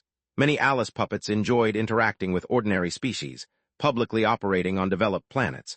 Others preferred seclusion, achieving necessary tasks backstage through servo assistants or their self-made doll attendants. On certain semi-developed planets, there were even many legends about living dolls. These legends almost became part of the local mythological system. Being the world's oldest force, and simultaneously a clan directly created by the ancient saints, they had ample time and freedom to pursue virtually anything. Before disconnecting from the observable universe, the puppet progenitor left a message in the garden network, saying for us to live freely, so we chose this way of life, Marin said with a relaxed smile, unhurried. We wander throughout the observable universe, reaching out to those willing to interact amicably with us. We assist locals in handling issues related to loss of control supernatural, and we do business with them. If they're willing, we even make friends. This universe has various problems, most of which stem from the apocalyptic catastrophe before the second singularity explosion. As a race directly created by the ancient saints, solving these issues is our inherent mission, which is why living dolls often appear in severely mutated pollution zones or bizarre incidents. Yu Sheng listened intently to Marin sharing these things, feeling as if he was gaining a better understanding of the world from another perspective, a viewpoint from an ancient, free, universally traveling clan. But just then, amid Marin's exciting exposition, she abruptly paused. The living doll frowned slightly, seemingly listening as her expression subtly changed. Yu Sheng, noticing, became curious. What's going on? Marin hesitated. It's about Aaron. Yu Sheng suddenly got tense. What's up with Aaron? Mari says she noticed Aaron's mind operation efficiency is somewhat abnormal. Chapter 574, Abnormal Data Structure. Listening to Marin's words, Yu Sheng was momentarily taken aback. What do you mean by the mind operation efficiency being somewhat abnormal? Marin pondered for a few seconds and explained to Yu Sheng. Mari's discovered a large number of inexplicable and useless threads during Aaron's mind operation process, and also found a certain data structure occupying a vast amount of storage space that couldn't be identified. These things are severely slowing down her thinking efficiency and might even. The lady puppet hesitated for a moment, leaned slightly forward, and whispered, Have you ever noticed that occasionally Aaron does some inexplicable things? It's not just occasionally, she's doing inexplicable things almost every day. Yu Sheng now understood what the other party meant, and his brows furrowed, and she's acting foolishly. You mean her brain is actually broken? The living doll doesn't have a brain, but you might consider that there is indeed something wrong within her mind structure. Marin looked serious, and she casually waved her hand, causing a clear holographic projection to appear in the air beside her, displaying Aaron's mind operation status. Complex graphs and data were dizzying, and Yu Sheng couldn't understand any of it, but he immediately recognized the numerous, rapidly refreshing red error markers. Yu Sheng's eyebrows knitted tightly, and with astonishment accompanied by a flood of uncontrolled thoughts, he muttered subconsciously, Could it be that her amalgamation with the Omen goddess is not yet complete? Is it stuck? Doesn't seem like it. Marin shook her head before Yu Sheng finished. If it were indeed a mind failure caused by asynchronous consciousness, you would detect significantly misaligned waveforms, and Mari's would be the first to scan mind data not belonging to the Alice puppet. But now Aaron's situation seems more like. Yu Sheng leaned forward instinctively, with tension on his face. More like what? More like there is a giant foreign body, encapsulated within her memories. Marin's finger swept across the holographic projection, and the complex graphs and data streams instantly reassembled into a hazy mist-like dot matrix map, where a huge red cube structure floated, tightly sealed by a layer of data labeled as unable to deconstruct. Mari's used part of the Garden Network's computing power, and still couldn't unravel the encapsulating structure of this thing. Considering that forcibly calling forth more computing power might damage the normal parts of the mind, I didn't let her continue. This time even Hu Li, who was drowsy nearby, and Luna, who was staring blankly, immediately crowded over with Hu Li's eyes wide, filled with surprise and curiosity. This has always been in Aaron's mind. Yu Sheng also immediately asked, How long has it been there, can you tell? For a long time, at least long before this world bridge crisis. Marin's face was serious. Aaron herself apparently hasn't realized the existence of this thing, yet at the mind's underlying level it's been engaging in high-intensity interaction with that massive data structure. Mari scanned a massive log fragment and error information from her mind. But besides ancient, we could barely analyze anything useful. Yu Sheng listened attentively, contemplated for a while after the other party finished, and then spoke while stroking his chin. So, you mean it might even date back to 3,700 years ago, when Aaron first attempted to amalgamate with the Omen goddess. He stopped mumbling halfway, as if a memory flashed in some corner of his mind. Suddenly Yu Sheng recalled something. After he entered the large hollow in the center of the Black Spot laboratory, when he saw that plush little bear containing Aaron's final memory, golden-haired Aaron had made a statement in the last log.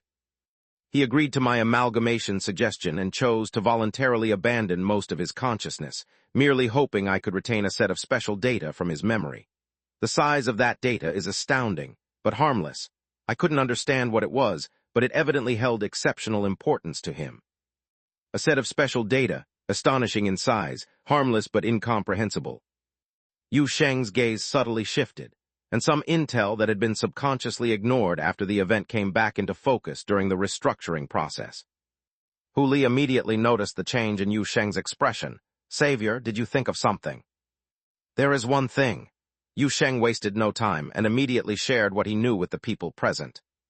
After speaking, he paused for a moment and added, At the time, I even thought that the special data mentioned in Aaron's log might be the memory fragments of the Omen goddess about her homeland that I saw later. Memory fragments are not of such a large scale, nor would they have a complete data structure and tightly sealed shell, Marin said immediately. This thing is clearly meticulously crafted. Yes, meticulously crafted, Yu Sheng said softly, his gaze returning to the holographic projection beside him, with the prominent red cube floating in the fog, symbolizing memory and consciousness, occupying nearly half of the projection space, countless tiny light spots flickering and moving at the junction of the cube and the consciousness fog. Each flash seemed to represent a massive data interaction operation. Incomprehensible, challenging to grasp, proceeding in secrecy endlessly. Erin had been processing this bewilderingly anomalous data at the underlying level of her mind, possibly never stopping even when she was sealed in the painting, and she herself knew nothing about it. Luna stared at the holographic projection in midair, maintaining silence for a long time before stammering. Erin, brain, not good is it because of this? Somehow, maybe it was an illusion. Yu Sheng even felt that Luna's words seemed to carry a hint of concern. That's hard to say. Marin shook her head, her expression somewhat awkward as she spoke. Such a huge anomalous data clearly occupies a vast amount of storage space, coupled with the mind power consumed handling this data around the clock. It's definitely somewhat affecting Erin's usual thinking. But on the other hand, Mari's found that Erin's mind has considerable redundancy. Maintaining everyday life doesn't actually consume much of her computing power, so even if this mind burden affects her, the impact is probably minimal.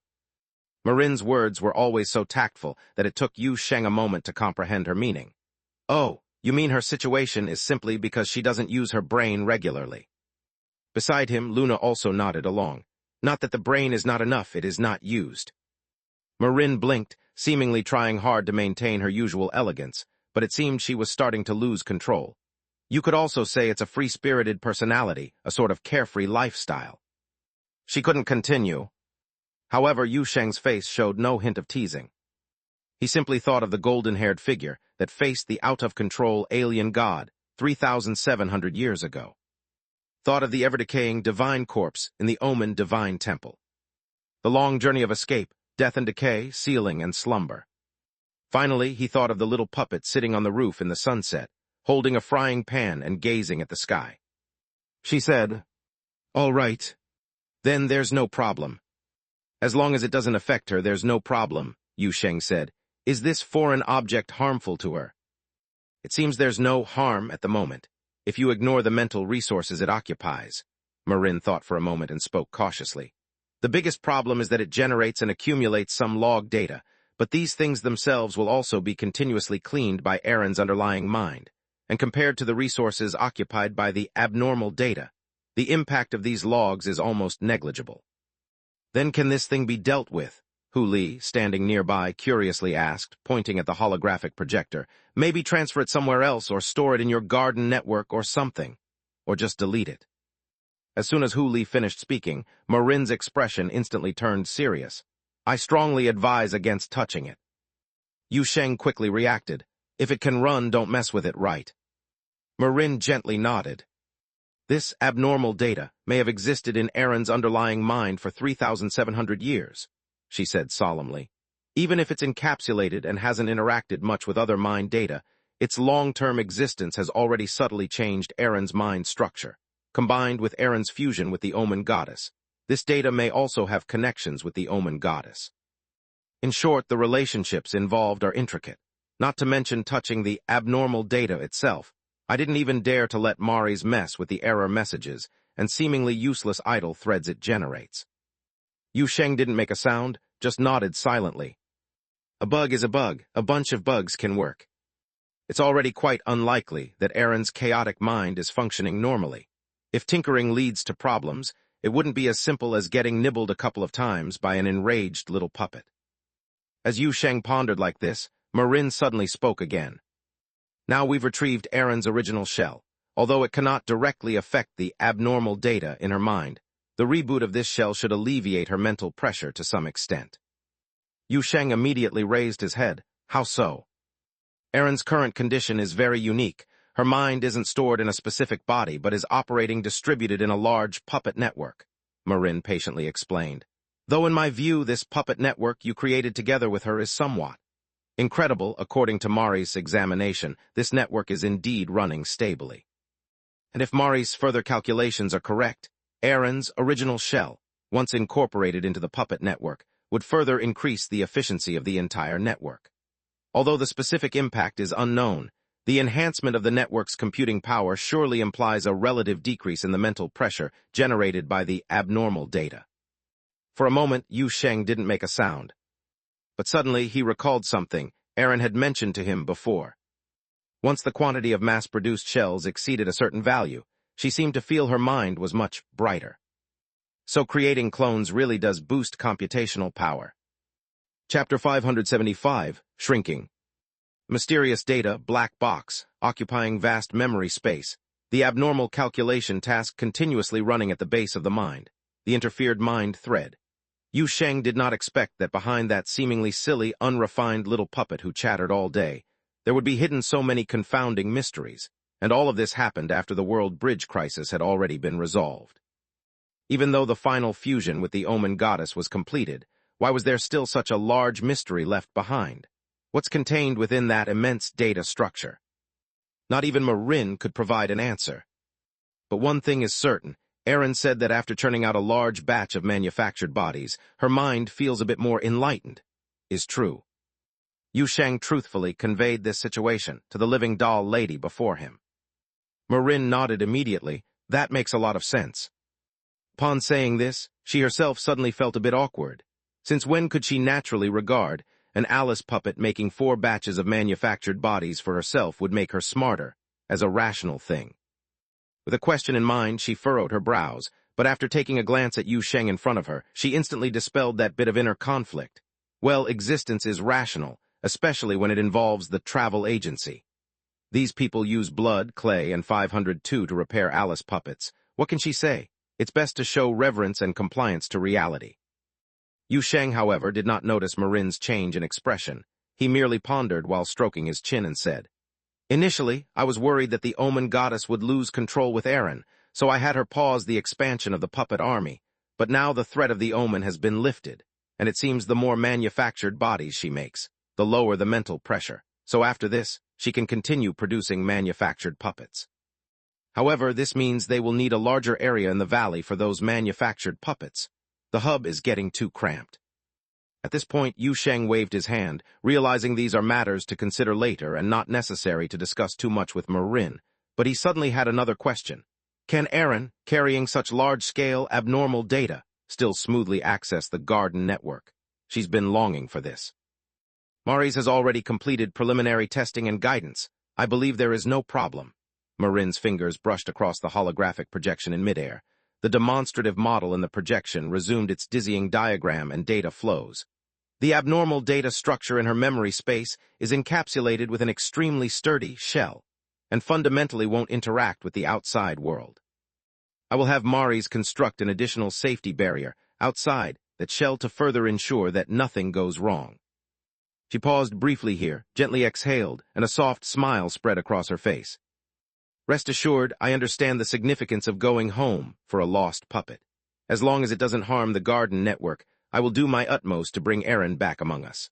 Alice's cottage always endeavors to help every sister seeking to return home, no matter how much she has changed or forgotten. From the words of the living doll lady, Yu Sheng sensed sincerity, but looking at the gentle and proper smile on her face, he couldn't help but waver, mainly because he suddenly remembered. It's true that Aaron had been longing to return to Alice's cottage, but her eagerness to reconnect with the garden network might not be solely for returning to the tribe. Because recently, she's had intense confrontations with silly internet users. Her social account and game account have pretty much entered the ban cycle. Thus, Yu Sheng strongly suspects Aaron may have her own unique understanding and requests for the garden network.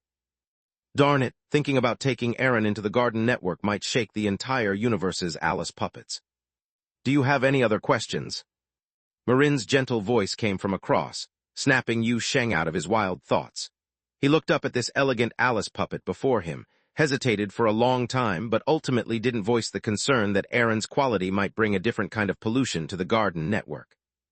After all, it's a long-standing ancient organization. Having witnessed various things in the universe, Alice puppets presumably wouldn't be shaken just because the network adds an automated trolling patrol. Right. I don't have any more questions for now. Yu Sheng coughed twice to cover the awkwardness on his face, then glanced at the holographic projection next to him. Has Aaron's check concluded? Marin nodded. It could have concluded long ago. We only spent extra time to understand the abnormal data in her memory. All right then, Yu Sheng stood up from the tea table. We should go get her. Aaron isn't the patient type. If we delay further, she might start having doubts. The group then left the lounge, but before returning to the puppet printing room, Yu Sheng paused again in the corridor. Regarding those abnormal data, we can only maintain the current situation for now, but... I understand. Marin nodded slightly before Yu Sheng could finish speaking. Maintaining the status quo is a temporary measure. We will eventually need to thoroughly understand what exactly that is. I and Maris will continue analyzing that mysterious data package and see if we can find a way to crack its shell, and I will also seek help in the garden network to see if any other sisters can come up with a solution. Then she paused, gazing into Yu Sheng's eyes. Before that, do you plan to tell Aaron the truth? Yu Sheng thought seriously for a moment and nodded. I still need to tell her. Aren't you worried she might? She'll be anxious, might overthink for a bit, but she'll quickly accept and return to normal, as long as she knows I'm trying to help her along with others, Yu Sheng said. In comparison, if Aaron finds out we kept such a big thing from her one day, she'll be even more upset. Marin mused, is she really that kind of person? Yeah, Hu Li nodded repeatedly beside them. Aaron is actually quite simple, just don't lie to her. Aside from that, she'll quickly recover from anything, no matter how major. Luna, yeah, right. The door to the puppet printing room opened. Yu Sheng followed Marin into the room and immediately spotted the bored blonde puppet sitting on the platform. Aaron still had that data cable in her mouth, maintaining her initial immobile pose, yet with a somewhat hopeless expression, evidently having sat there long enough. Meanwhile, her 66.6-centimeter high body was circling around Mari's, muttering incessantly.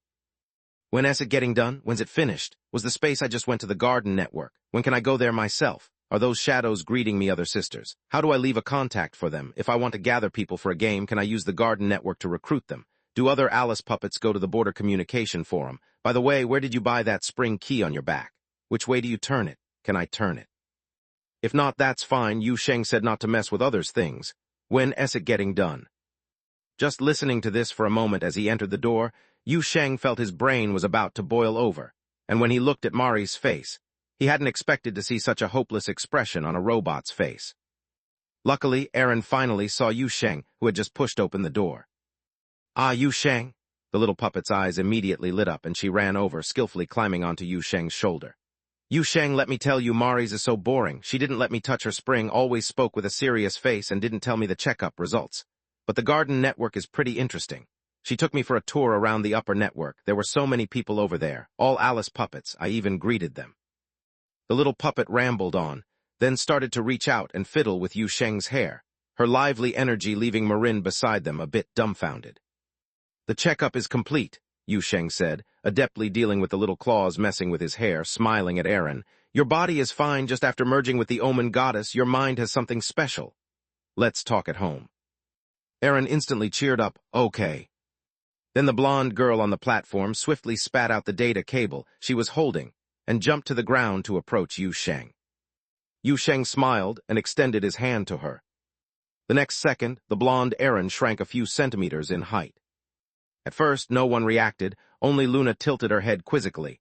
But soon, under everyone's gaze, the puppet's body suddenly shrunk several more centimeters. Such a significant change was impossible to miss, and even Aaron herself paused in confusion. She tilted her head, noticing that her perspective was changing. Just that small movement, she'd become just slightly over a meter tall. What the hell? The little puppet blonde finally reacted, screaming as she lunged at Yu Sheng. Yu Sheng, I'm shrinking, what the hell? A petite body crashed into Yu Sheng, and then slipped down like an octopus hanging from his leg, unmistakably familiar in its muscle memory. Yu Sheng looked down and saw a little blonde head looking up at him, eyes full of bewilderment. Yu Sheng was taken aback, and even without a ruler at hand, he was instantly sure that the little thing hanging onto his leg was approximately 66.6 centimeters tall. Wait, what's going on here? Even he was confused. She was fine just now. How did she shrink within a few steps? Aaron stared wide-eyed at Yu Sheng, then looked at the silly fox and C-shaped buckle beside her, lowered her head to gather her emotions, and burst into tears. Chapter 576, Anyway, it's all fine now. Aaron was crying so sadly. Yu Sheng completely understood her sadness. Putting himself in her shoes, he felt that if this situation happened to him, it would be hard to hold it together as well. After all, the previous puppet bodies either were only 66.6 centimeters tall from the start, or they shrank to 66.6 centimeters immediately after the spirit injection, so there weren't any high expectations. But this time was different. She had just solidly restored her original appearance, and even completed a full inspection process with Mari's while in that state. Not just her, even Yu Sheng thought this time everything was settled. Who would have thought something like this would pop up? This unlucky puppet's original body could shrink too. But the most dumbfounded people at the scene were Yu Sheng and his group, but Marin and her servant who witnessed the entire process from the side.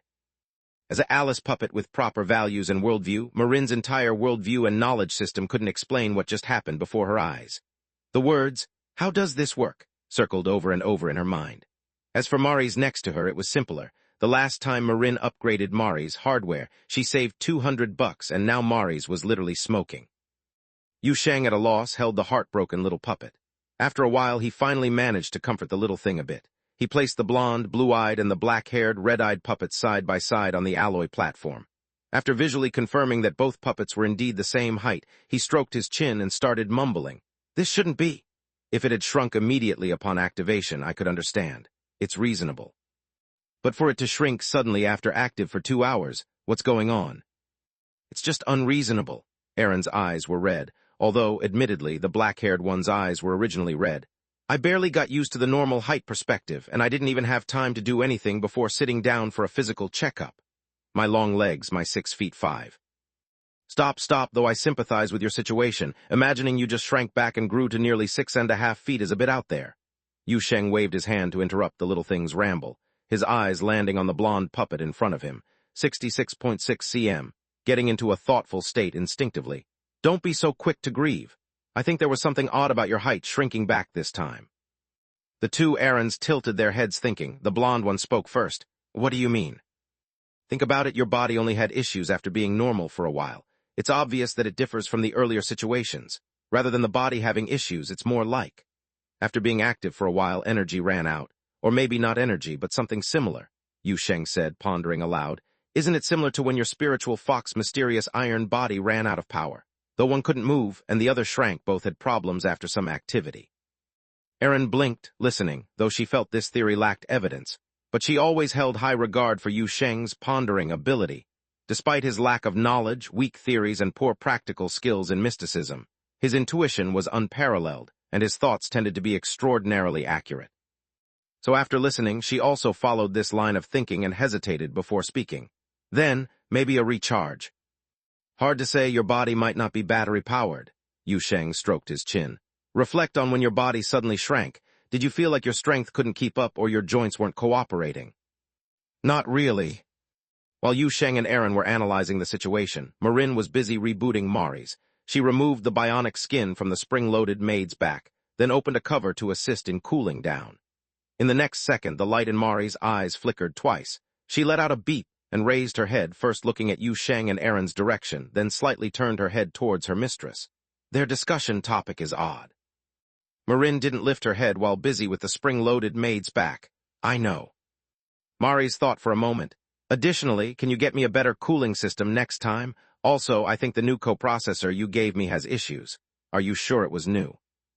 "Definitely new," Marin immediately replied. "You unpacked it yourself." Mari's tilted her head.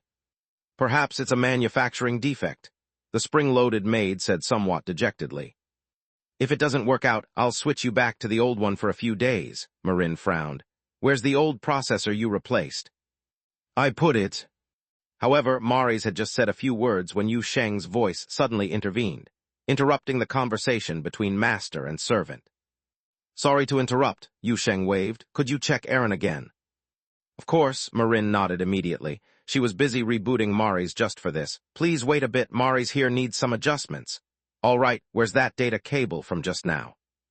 Yu Sheng quickly found the cable used for Aaron's check beside the alloy platform and casually handed it to the little puppet. "Here it is. Same as before, hold it in your mouth." The blonde Erin accepted the data cable, plugged the connector into her mouth, and muttered, slightly slurred. Mouth's gotten smaller, more uncomfortable than before. Yu Sheng immediately thought that made perfect sense, and was fully reasonable. Meanwhile, Maurice maintained her open-back cooling posture, began steaming while checking Erin's now shrunken body. Connection established successfully, beginning to read primary parameters. Pale blue streams of data flowed rapidly through the spring-loaded maid's eyes. The procedure for basic checks proceeded quickly, not requiring the lengthy guidance process as before. Some devices in the puppet printing room automatically turned on, with reams of parameters refreshing rapidly on the holographic display beside the nanotank. Marin frowned, focusing intently on those data points, and after quite a while she shook her head in puzzlement. Everything is normal on a data level and even. Yu Sheng and Erin spoke in unison, even. There are even fewer error reports than before, Marin's voice filled with disbelief. The operational efficiency of this body is very high, like a newly born Alice puppet. Yu Sheng was taken aback by her words, exchanging wide-eyed glances with Erin sitting on the alloy platform. Both fell silent together. In fact, Yu Sheng wasn't entirely clueless about Erin's constant height of 66.6 centimeters. He had some ideas about it. He still remembered the homeland of the Omen goddess, and also the mother civilization's history of observing the sky that spanned 6,660 years. Information from beyond the world, once it enters the observable universe, transforms into something quite different. Some things just don't adhere to logic. Enka Ayla engraved her obsession with reconstruction on the distortion of the concept of fairy tales. The infant star body marked its fixation with life's continuity on its transformations, and the ascension cycle. The Omen goddess apparently also inscribed the history of the mother civilization into this universe. But damn it, it seems she marked it crookedly. Yu Sheng looked at the little puppet before him. The fusion of golden-haired Erin and the Omen goddess gave birth to a new entity, and within this shell now was neither the Alice puppet of the past nor the god from the otherworld descending from the world bridge. Erin had her own essence, though this essence seemed a bit difficult to decipher at the moment. He looked at the puppet, and the puppet looked at him. Then Erin sighed. She spit out the data cable from her mouth, clapped her hands, jumped off the alloy platform, walked over to Yu Sheng and opened her arms. Hug. Yu Sheng then picked up the little puppet. Let's go home. Okay. Another black-haired, red-eyed Erin also jumped down from the platform, holding a frying pan in one hand, while dragging a large picture frame with the other.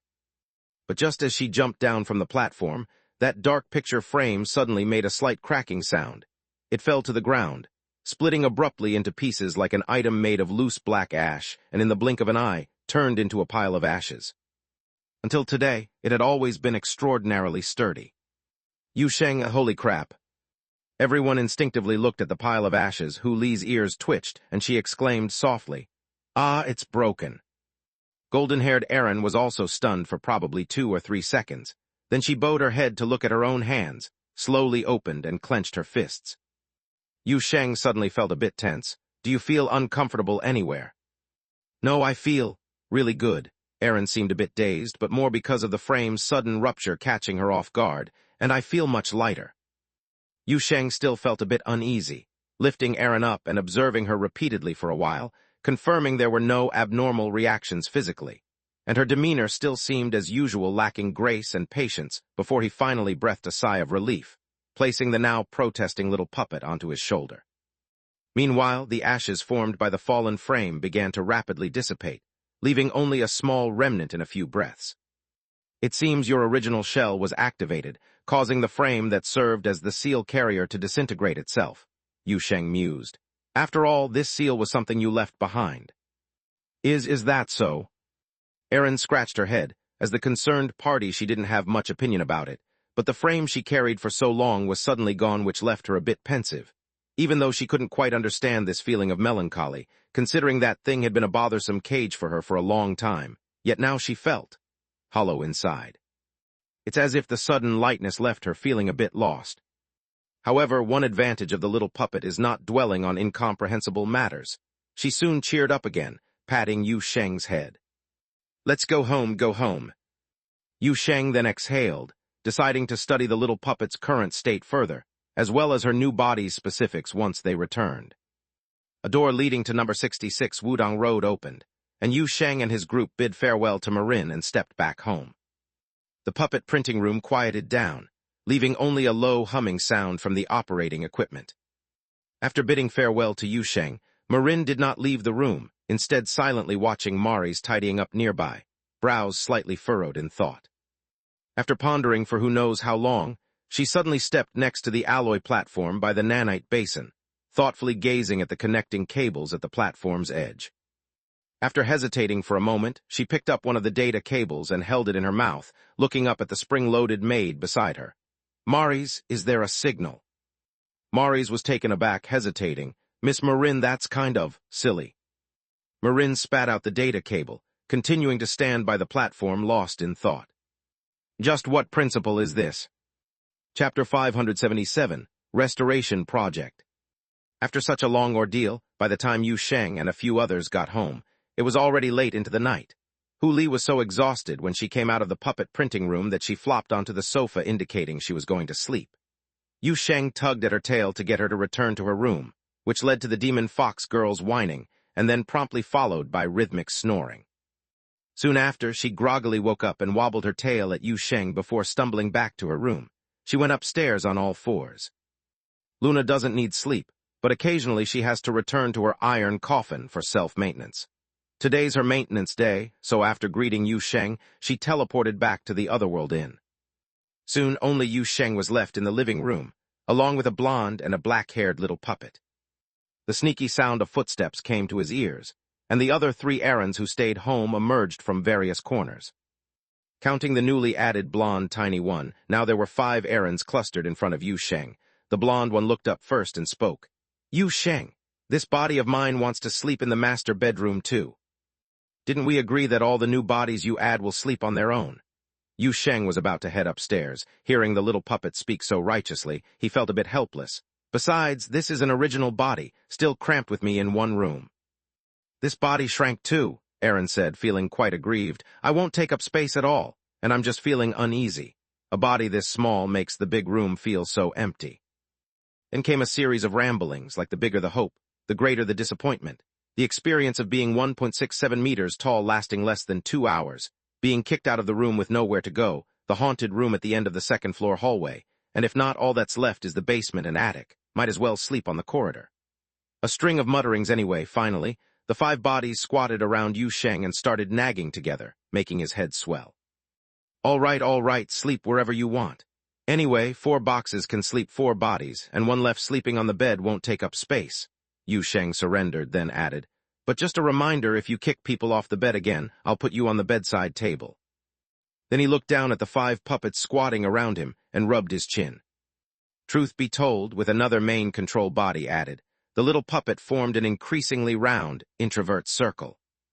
Aaron didn't notice Yu Sheng's subtle expression on his face. She was already cheerful. Gaining the privilege to sleep in the master bedroom by being a nuisance improved her mood substantially, even temporarily forgetting the unfortunate situation of the new body's height shrinking to 66.6 centimeters. And the 5 little puppets hummed all sorts of tunes while running towards the stairs, then used hands and feet to climb up to the second floor. Yu Sheng watched the group of tiny figures leaping awkwardly and wriggling arduously as they climbed the stairs, feeling a bit speechless. Finally couldn't take it anymore and stepped forward. But before he could speak, the group of errands turned around and ran back to him, as if they had planned it all along, crawling over him in unison, hanging all over him in a blink. The heaviest one, made of reinforced steel, sat on Yu Sheng's shoulder, happily clapping her hands. Upstairs, tilde. Yu Sheng looked at the little puppets hanging on him, watching them bustling freely as usual, suddenly smiled. "Not bad, Aaron is still Aaron. The cowardly puppet of number 66 Wudong Road, that's just fine." He stepped upstairs. "Yu Sheng," a voice came from his shoulder, "can you still study why my new body shrunk later? Maybe recharge it or something." "Sure, let's do it after I wake up tomorrow. I'm really tired now." "That works too. Can I chat with you when you're asleep, like while you're dreaming?" "No way, I need a good rest today, and can you stop messing with my dreams? How about bugging Hu Li instead?" "Hu Li's dreams are dull, either eating or dragging you along to eat. No matter what kind of dream realm I try to guide her into, she can pull it back. It's so boring, tilde." Then the puppet was silent for 2 or 3 seconds, suddenly recalling something. "Oh, I can go play in the garden network. Mari's taught me how to wirelessly access." She also said that during this period I could find her as a guide as long as I'm online. Servo robots don't seem to need sleep. I'm going to find other Alice puppets to chat with. Wonder if they play games. Surely some do. The universe is vast, and there are so many Alice puppets. By the way, can the garden network connect to the general network? Oh, it can. Mari said the garden network is the oldest and most ubiquitous communication system in this universe. Not only general networks, but even the secret interfaces of the Special Service Bureau's border communication include garden network, but I forgot how to access it. Still need Mari's help. Should I drag her into gaming too? Feels like robots might be really good at it. Do your best. Don't lead her astray. She's Marlon's assistant after all. How bad can playing games together be? Could we even catch a virus from it, Tilda? At the same time, in the distant border of the Feiyu star domain, high orbit above Shuji. The heavy orbital platform, Spiritual Sparrow platform, is suspended high above the mother star, with a 100-jang light bridge extending from the platform's edge, shining brightly in the cosmos. Several large industrial immortal boats are slowly decelerating in the gravity berthing port on the side of the platform, while a few small rapid shuttles are departing from the rapid transit ports near the gravity berthing port, cutting through streams of light, heading towards nearby space. The destination of those rapid shuttles is close, within the visible range of the Spiritual Sparrow platform, an area at the same orbital height as the platform, where a large space station, solemnly painted black, covered in heavy armor shaped like a giant disk, is quietly floating in space. The scale of the space station is more than twice that of the Spiritual Sparrow platform, with wide, heavy armor belts interspersed with dim lights that slowly brighten and fade, moving along. Numerous attached structures cling to the inner ring armor surface of the space station, where turrets are densely packed, and powerful shield generators emit a radiant glow. Such an armed fortress would be considered a daunting behemoth above any planet within any civilization circle, and in certain more remote areas, the self-defense firepower visible with the naked eye might even be sufficient to suppress a planet. However, its current state is far from good.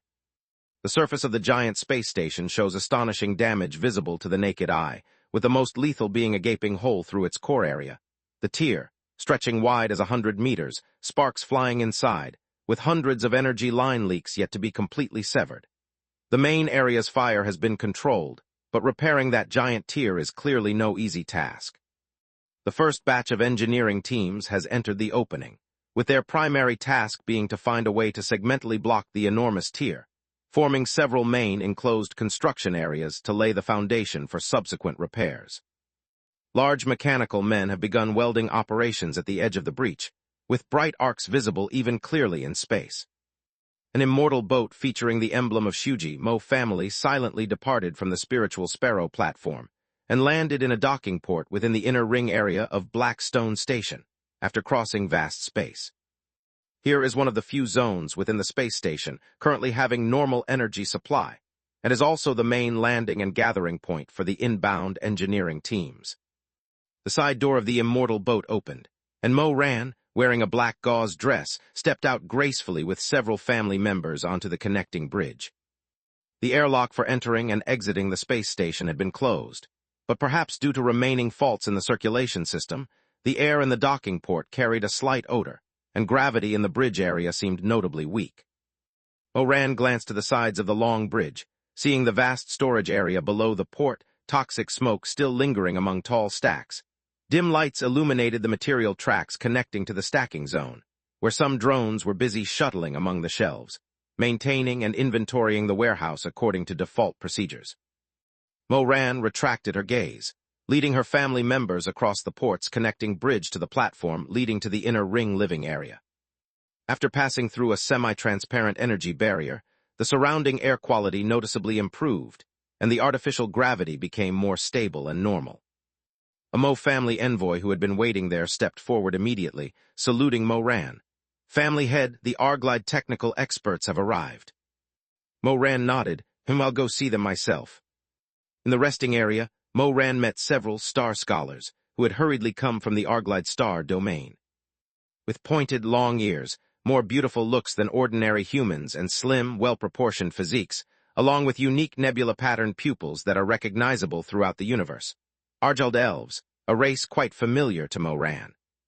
The Feiyu star domain and Arglide star domain are neighbors, with many border planets between them only a jump away through the star gate, and Shuji is one such border planet. Even amidst recent economic recession, exchanges between Shuji and Arglide remain frequent, and Moran herself maintains good personal relationships with some Arglide elves. After all, the mind interference caused by the infant star body mainly made the Guardian people's minds unable to notice the crystal phenomenon spreading across the planet's surface, rather than annihilating their minds, allowing exchanges between Shuji and other planets to continue normally without exposing the planet parasite. This time, Yusheng True Monarch entrusted the responsibility of repairing Blackstone Station to Shuji, and Moran immediately thought of her Arglide friends. After all, it's best for Arglide people to understand their own technology. Chapter 578. This place is alive. This batch of star scholars from the Algerd star domain were invited by Moran through her own channels. Although the Black Dot group has developed into a completely independent force, its roots ultimately still come from the Algerd civilization circle. There is still a lot of technology interchange between the two in fundamental engineering and aerospace industries. At least these star scholars understand better than the artifact refining masters from the Feiyu star domain how to repair a space laboratory built by the Black Dot group. Of course, that's in the ideal situation. In reality, it's always a bit different from the ideal. What do you mean just roughly weld this part of the frame, and then after a while it'll heal itself? The torn part of the shell is healing. Miss Moran, do you mean we just need to arrange the appropriate materials on site, and the space station will consume them and use them to grow its body? What about the control bus in this area, the branch server? This entire area has been punctured. Why is the life support system still running? All the basic services in the cabins are offline. So are these devices relying on contemplation to pretend everything is normal? If the door is stuck, just scratch it, and it will open after waking up. What does that mean? What do you mean this space station is actually alive? A group of pointy-eared Argled elves followed Moran around the central area of the space station. They were greatly shocked after only about 2 intersections, and questions arose continuously along the way. Finally, at the Rift Laboratory, a few star scholars couldn't hold it in anymore when they opened the door. How does this space station remain intact? The state of the core area of the space station was exceedingly grim, with internal damage far worse than the crack visible from space. The Rift Laboratory at the center of Blackstone Station had once been punctured by the World Bridge, and the innumerable space rifts created by the World Bridge at that time had spread around the laboratory everywhere. The out-of-control rift groups nearly shredded the core area from the inside, and the entire Rift Laboratory could be said to be completely open to space, while all the protective walls and reinforcement structures around the laboratory were eroded into sieves by the World Bridge.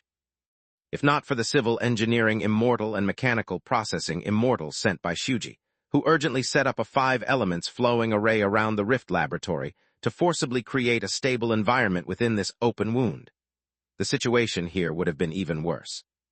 Such severe trauma should theoretically have led to the disintegration of the entire space station.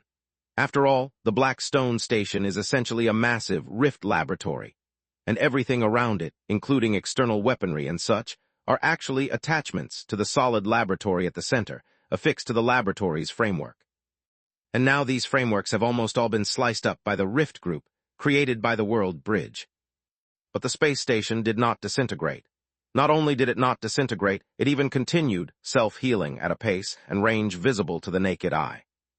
A star scholar, tall and wearing a dark blue robe with light golden hair, stood at the entrance of the Rift Laboratory, looked up in shock, and saw the fractured dome structure of the gigantic hall. In his gaze, he could see a connecting beam spanning the cabin slowly healing. A large mechanical man, flickering with the radiance of runes, hovered in midair, supporting the broken beam in place. The metal on the surface of the beam squirmed like flesh, breathing and slowly merging with the surrounding structure. It even extended many small branches, temporarily securing those fragile small frameworks connected to it. Subsequently, the star scholar felt something touching him at his feet. He looked down and was horrified to see several cables emerging from the broken groove, bumping against his boots. He hurriedly stepped back in fright and saw those cables lift themselves and shake twice towards him, seemingly expressing gratitude for his cooperation. Then they unhurriedly slithered to the other end of the groove, connecting with the broken cables there. What exactly is going on here? Another star scholar couldn't hold back, staring wide-eyed at Moran. We've seen self-repairing nanomachine swarms and self-growing living metal, but that's completely different from this. Is this another new trick from the Black Dot Group? This is the great divine power of Yu Sheng, true monarch, embodying all things, transforming them. Moran smiled and explained, not surprised at the reaction of the star scholars. Rest assured, it has nothing to do with the Black Dot Group's technology. The space station has been taken over by our Star Guardian Lord from Shuji. The star scholars looked at each other, pondered for a moment, and didn't understand. But here you could see the difference between those who often dealt with the immortals from Feiyu Star Domain and ordinary people. They were used to not understanding. The star scholar in the dark blue robe broke the silence first after pondering. We can learn about the technical details later. Miss Moran, I think I understand your point. So the space station is now directly controlled by one of your prominent figures, and his ability allows this place to self-heal, slowly, as if it's a living being, right? Moran nodded. Then what do you need us to do? The star scholar was a bit puzzled. Letting this place slowly self-heal should be sufficient, right? The problem lies precisely here. The true monarch can only repair the physical structures here. He doesn't understand the principles behind these things, Moran explained. I am mainly inviting you all to repair the system here. Additionally, the true monarch seeks the secrets remaining in this space station. Secrets? Another female star scholar in a pale gold gown frowned. What do you mean? This station had once deeply integrated with a bridge capable of penetrating the cosmic universe. This matter relates to a recent Angel Fall event. It's not classified, and you should soon see news about it. Moran spoke candidly without concealing anything. This fusion is bound to leave numerous traces and changes here. We are not knowledgeable about the artifacts of the Algredians, so we can only offer some rudimentary assistance to the true monarch here. For in-depth research, it will rely on your expertise. Angel, I see now we understand. The star scholar in a dark blue robe was startled the moment he heard the words Angel Fall, but he quickly regained his composure, nodded, and looked around with a thoughtful expression on his face. The Black Dot Group. These technical outliers who defected from Algredian society always create problems they can't resolve themselves, he sighed. This time they've finally touched upon the Dark Angel. Fortunately, now there are people capable of cleaning up such a mess. If I'm not mistaken, it must be the Angel Hunter from Boundary Land who stepped in again, right? Moran smiled and nodded slightly. Correct, it's him, and the Angel Hunter you mentioned is the newly appointed Star Guardian of Shuji who now controls this space station. In fact, control isn't accurate. To be precise, this space station has become a part of his body. A few star scholars initially couldn't react, and when they did, they were dumbfounded. Although the previous 2 Angel Fall events had already been reported in the Algredian star domain, the details in the news they heard clearly did not include information of this level of detail. All of a sudden, several people were at a loss, with some instinctively glancing at the slowly wriggling architectural structures around them, their expressions gradually becoming tense. Wait, so we're currently standing on. You'll get used to it, Moran said unhurriedly. She didn't know if these star scholars in front of her could adapt, but the Guardian people are quite accustomed to such situations. After all, even their home planet is alive. Besides, the true monarch should be resting at this time. Even if he isn't, he generally doesn't pay much attention to these avatars. You don't need to feel pressured while conducting your activities here. The star scholars exchanged glances, and then looked at the messy and peculiar ruins of the laboratory around them. Someone wanted to say that just by standing here and imagining, the pressure was already immense, but the words got swallowed back. They weren't suddenly enlightened, but rather, he saw a pipe hanging from the ceiling suddenly twist and form a peace sign. Upon looking up again, this star scholar saw Moran standing there seemingly unsurprised, clearly used to this kind of situation. Well, it's indeed a rare research opportunity. The leading blue-robed scholar coughed lightly and tried to keep a serious expression while speaking. The Black Dot Group is meticulously organized, strictly guarding their technical industries. Even for us, it's rare to get close to their experimental facilities. Rest assured, we will do our best to assist. That would be best. Moran is grateful to all of you. In a light and lazy slumber, Yu Sheng quietly retracted a wisp of consciousness tendril from the Feiyu star domain, temporarily shifting his focus away from the space station. Blackstone Station was severely damaged, but the timely intervention of the screw ferry and electric welding immortal sent by the Guardian people of Shuji prevented any further deterioration. Now, the space station has entered a normal self-repair process. Moran also brought in a group of expert scholars from the nearby Algridian star domain. Although they might not surpass Luo in expertise, they seemed quite reliable. This way, there's no need to worry about Black Stone Station for the time being. Luo remained quite behaved in the valley, and in a few days, after assessing the situation, Yu Sheng could discuss with Bailey Ching on how to handle this black dot scientist. Yu Sheng suddenly felt curious if Bailey Ching had retracted her horns yet. Just thinking about how she sleeps with those horns brought curiosity. Yu Sheng's consciousness wandered in a peaceful and faint dream realm, while a part of his awake thoughts floated above the dream, pondering random and messy matters. This kind of operation would be unimaginable for ordinary people, but Yu Sheng had somehow gotten used to it without realizing. Perhaps it started when Aaron frequently intruded into his dreams, causing mischief. Yu Sheng skimmed across a series of fleeting impressions in his consciousness, and then stopped in the darkness upon a sudden impulse. He looked up to see a magnificent and bizarre illusion rainbow spreading across his own conscious world. Chapter 579, A Glimpse of the Border. Yu Sheng's consciousness drifted in a chaotic void. This was the surface layer of his dream realm, formed by fragments of unshaped, discontinuous impressions known as the shallow lake. Normally, this place would only show some vague memory images, often involving things thought or seen during the day, but now it seemed some strange things had appeared here. Vast flows of shimmering light streamed forth from the depths of darkness, wandering above this consciousness shallow lake. They looked like some kind of river, yet with no beginning or end, cycling back and forth in the darkness. Yu Sheng observed these flowing colors in surprise, but he felt no danger or abnormality from them. He quickly determined that this was not an external intrusion, and he even sensed something familiar. He recalled in the darkness, suddenly remembering where this familiar feeling came from. It was those space-time rifts on the world bridge. When those rifts gathered together, distant starlight and the edge of the universe scenes mixed in one place seemed to resemble this picture. World Bridge. The magnificent blueprint structure quietly emerged in Yu Sheng's consciousness. He felt something and began to approach the nearest stream of light.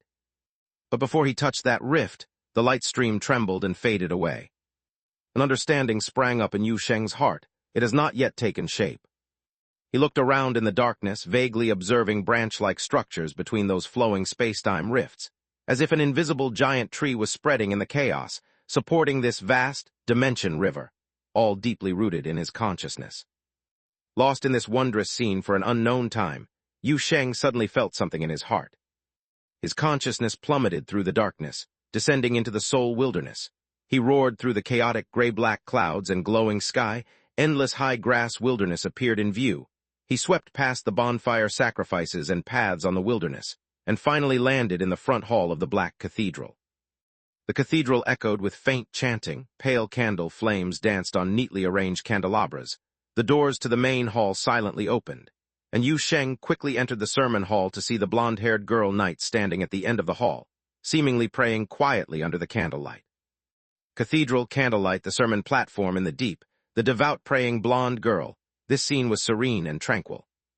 Unfortunately, the atmosphere lasted less than a second, for as Yu Sheng stepped forward 2 steps, Luna opened her eyes, the girl knight's face quickly blossoming into a smile, babbling excitedly. "Good evening, Lord Tilda. You've wandered into this place tonight? Are you here to inspect the church's Phase 3 project? Let me tell you, we plan to open up a new area behind the church to build a separate barracks, or maybe a small town. Aaron's game has given me many ideas lately. The first scene of the first stage is so beautiful, but sadly I haven't seen what the second stage looks like yet." Yu Sheng hadn't yet spoken before a torrent of words was spewed across, though he had gotten somewhat used to Luna's drastically different inner-outer duality after such close contact. Only after the girl finished babbling did he wave his hand. "It's unrelated to that. I want to see that tree in the courtyard." Luna was startled upon hearing this. "Inference star body crystal tree, you're here especially to see it. All right, I'll lead the way." Then she turned around and opened a small door at the backside of the sermon hall. A passage here led directly to the courtyard behind the cathedral. Yu Sheng followed Luna through the passage, listening to her enthusiastically outline the planning blueprints for church phases 3 and 4 all the way up to 12, feeling that each version he heard was completely different from the last. Meanwhile, Luna introduced the knights, recent training plans, and Mr. Yun's occasional visits to the church. mentioning her gardening in the valley, feeding chickens for Hu Li, how Aaron's mass-produced puppets were fighting chickens in the coop. Luna's babbling was on a different level from Aaron's constant chatter, the latter being mostly trivial junk talk or low-quality monologues with questionable grammar, while Luna's babbling was incredibly informative. In just this short trip, she had compressed all events from the valley and Seoul wilderness into a mental zip file stuffed into Yu Sheng's head. But for Yu Sheng himself, whether Luna inwardly or Aaron spoke made little difference. His brain felt equally overwhelmed. Fortunately, Luna finally quieted down upon reaching the courtyard. An astonishing crystal giant tree stood in the courtyard. It came from that infant star body seed brought by Yun Kingzi. Yu Sheng had planted that crystal seed in the church garden's empty space, and now this seed had sprouted and grown. Its growth completely exceeded his expectations. Yu Sheng took a few steps forward, instinctively raising his head. Pure white crystal branches intertwined like countless vines, the translucent trunks and branches spreading across the sky, extending towards every direction. The likewise translucent crystalline leaves emitted a soft glow amidst the branches, the heavy and massive canopy nearly covering the entire courtyard, even extending over the surrounding cathedral buildings. And it was foreseeable that this tree canopy would continue to extend, possibly becoming larger than the cathedral itself. Mystical, majestic, exuding an awe-inspiring beauty. This thing grows so fast. Yu Sheng looked up for quite some time, finally unable to hold back speaking. Yes, it grows very fast, though it slowed down a bit lately, Luna said from the side. Last time Mr. Yun came, the branch of the tree had just reached the edge of the garden, and now it's almost touching the clock tower. But this tree seems to have a sense of spirituality. It consciously avoids the tower and roof of the church. I was worried it might pierce through the roof. As if responding to Luna's praise, part of the crystal giant tree shook its leaves, emitting a clear, melodious sound of crystals rubbing against each other, akin to tinkling wind chimes. Yu Sheng blinked, and there's no watering or fertilizing. No, Luna said, spreading her hands. In the Seoul wilderness, there's no hunger or cold, and plants can grow without watering or fertilizing. Yu Sheng touched his chin and paused for a moment, then raised his head and squinted, following a feeling in his heart, carefully observing the branches and leaves of the crystal giant tree, as if searching for something. Soon he found what he was looking for. Indeed, it's here. Among the thicker branches of the crystal giant tree, faintly appeared a few irregular patterns. Those delicate lines floated in the air between leaves and branches, connected with the tree crown only by tiny spider silk-like spots of light. And within the patterns, one could vaguely see a stunning, dreamy flow of light, like the distorted starlight from afar. Yu Sheng's judgment was correct. The illusion he saw in his consciousness, Shallow Lake, corresponded to changes in the Seoul wilderness, and the only thing that could manifest such changes was the relic of the Dark Angel. The infant star body seed he planted in the church garden and the world bridge he consumed have now become part of the Seoul wilderness. Clearly, this fusion resulted in the current wondrous outcome. Luna saw Yu Sheng staring up silently for a long time and followed suit, squinting and looking up, imitating his gaze at the tree crown. She finally discovered the tiny dimensional rifts hidden among the branches. Wow, the girl couldn't help but exclaim softly, "What is that?" Yu Sheng, that's the world bridge. World bridge, Luna looked shocked. Wasn't that thing gone? You said it had decomposed in our world. True, its previous version decomposed at an informational level because it couldn't be compatible with our world. But its blueprint and remaining control mechanism were devoured by me, so now it's growing once more on the infant star body's crystal tree, Yu Sheng said leisurely. Seems it's growing quickly. Luna blinked with a "is that even possible?" expression, unable to speak for a while. Yu Sheng silently stepped forward and pressed his hand onto the pure white crystalline trunk. The tree indeed hadn't been watered or fertilized, but in a sense it had been nurtured with his blood. Almost instantly, Yu Sheng established a connection with the crystal giant tree and saw it in another form at the consciousness level. It looked similar to what he had seen in his consciousness, Shallow Lake, while wandering in the dream realm, except with more elements. Glistening colorful rifts streamed and floated in chaos.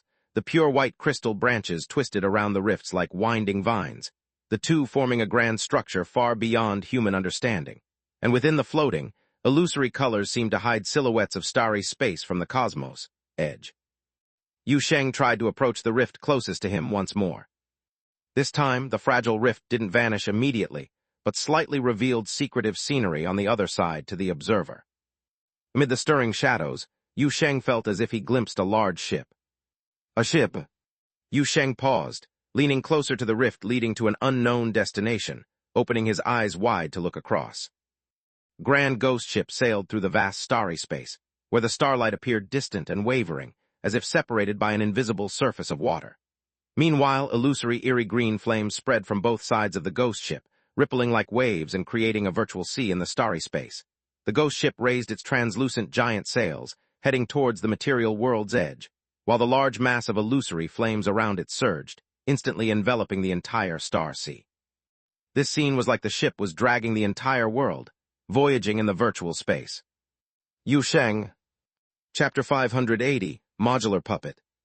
A strange feeling spread from the depths of his heart, as if his consciousness had instantly crossed a far-off time-space beyond words, drawn and sent to the border of the universe.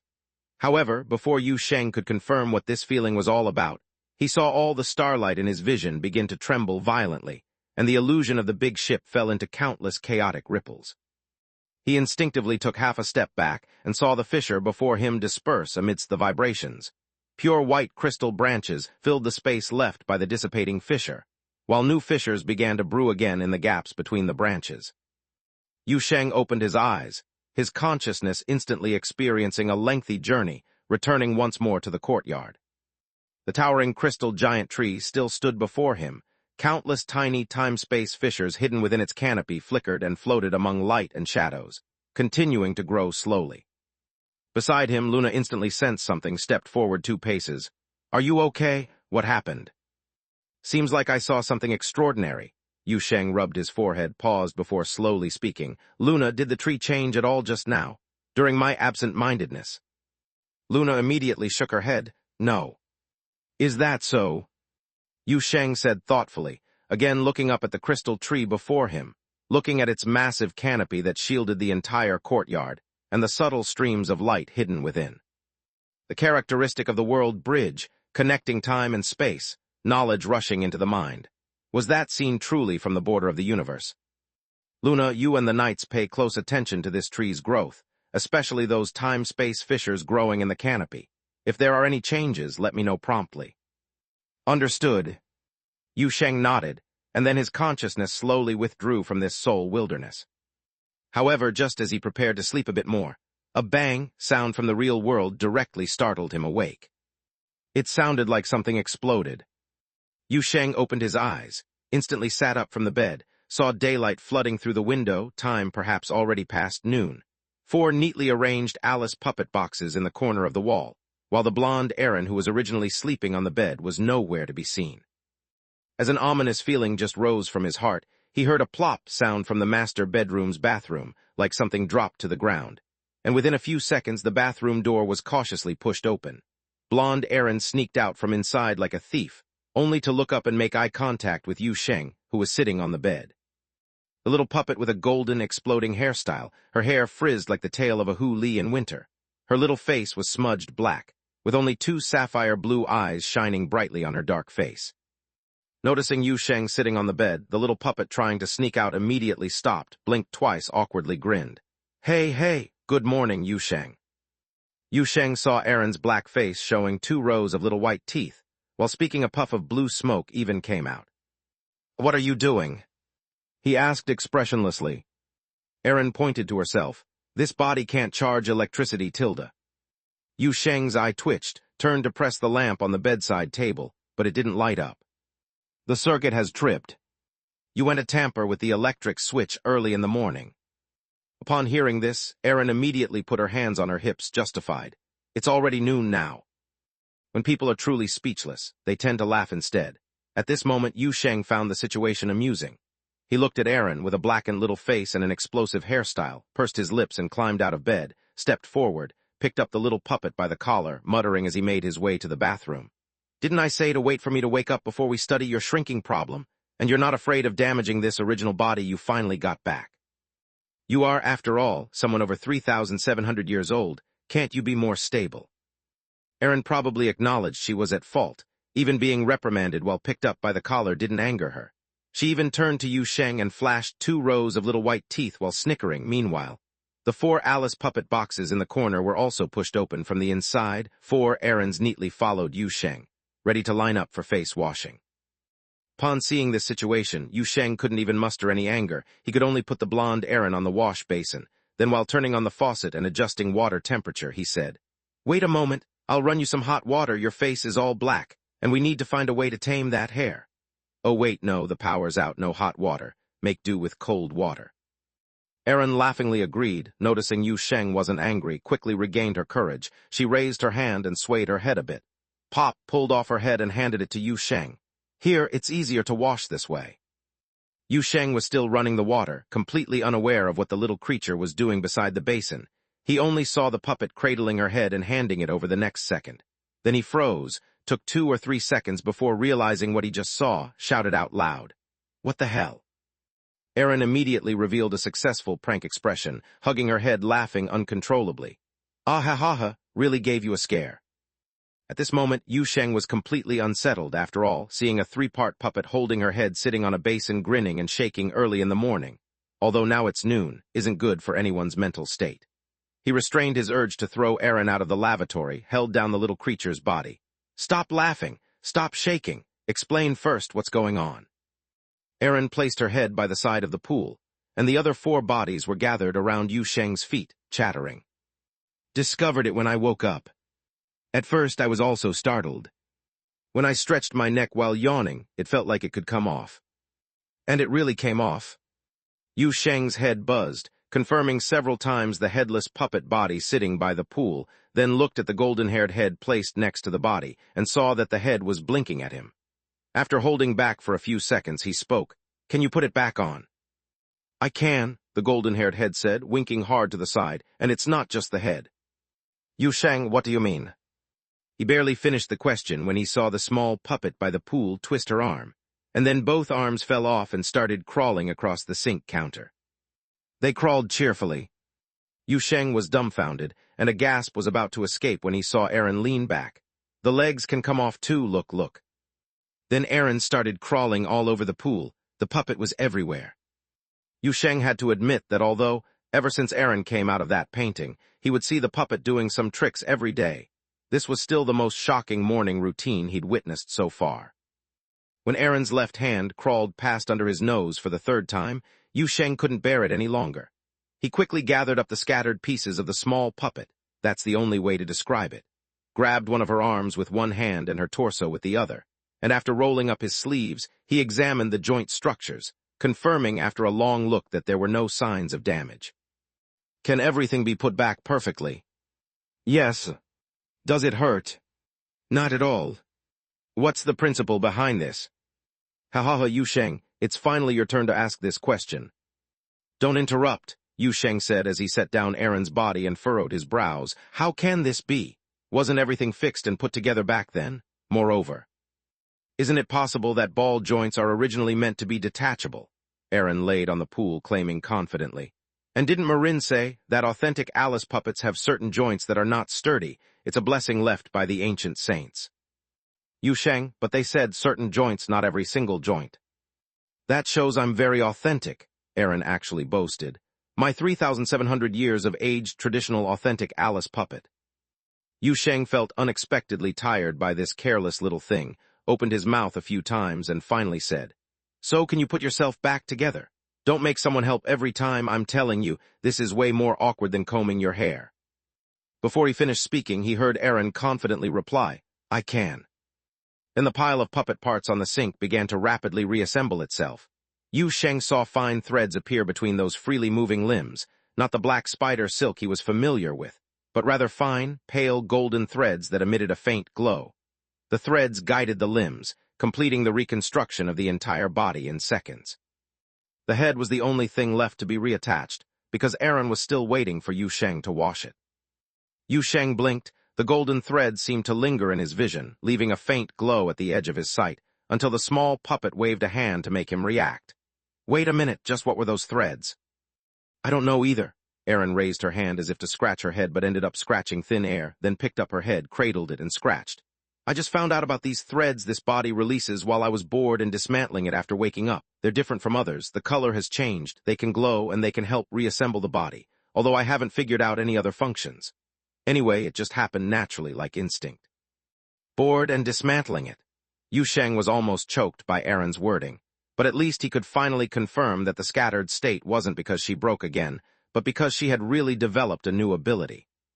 Thinking of this, Yu Sheng couldn't help but stroke his chin and look at the small puppet sitting on the pool, cradling her head with an unusually serious expression.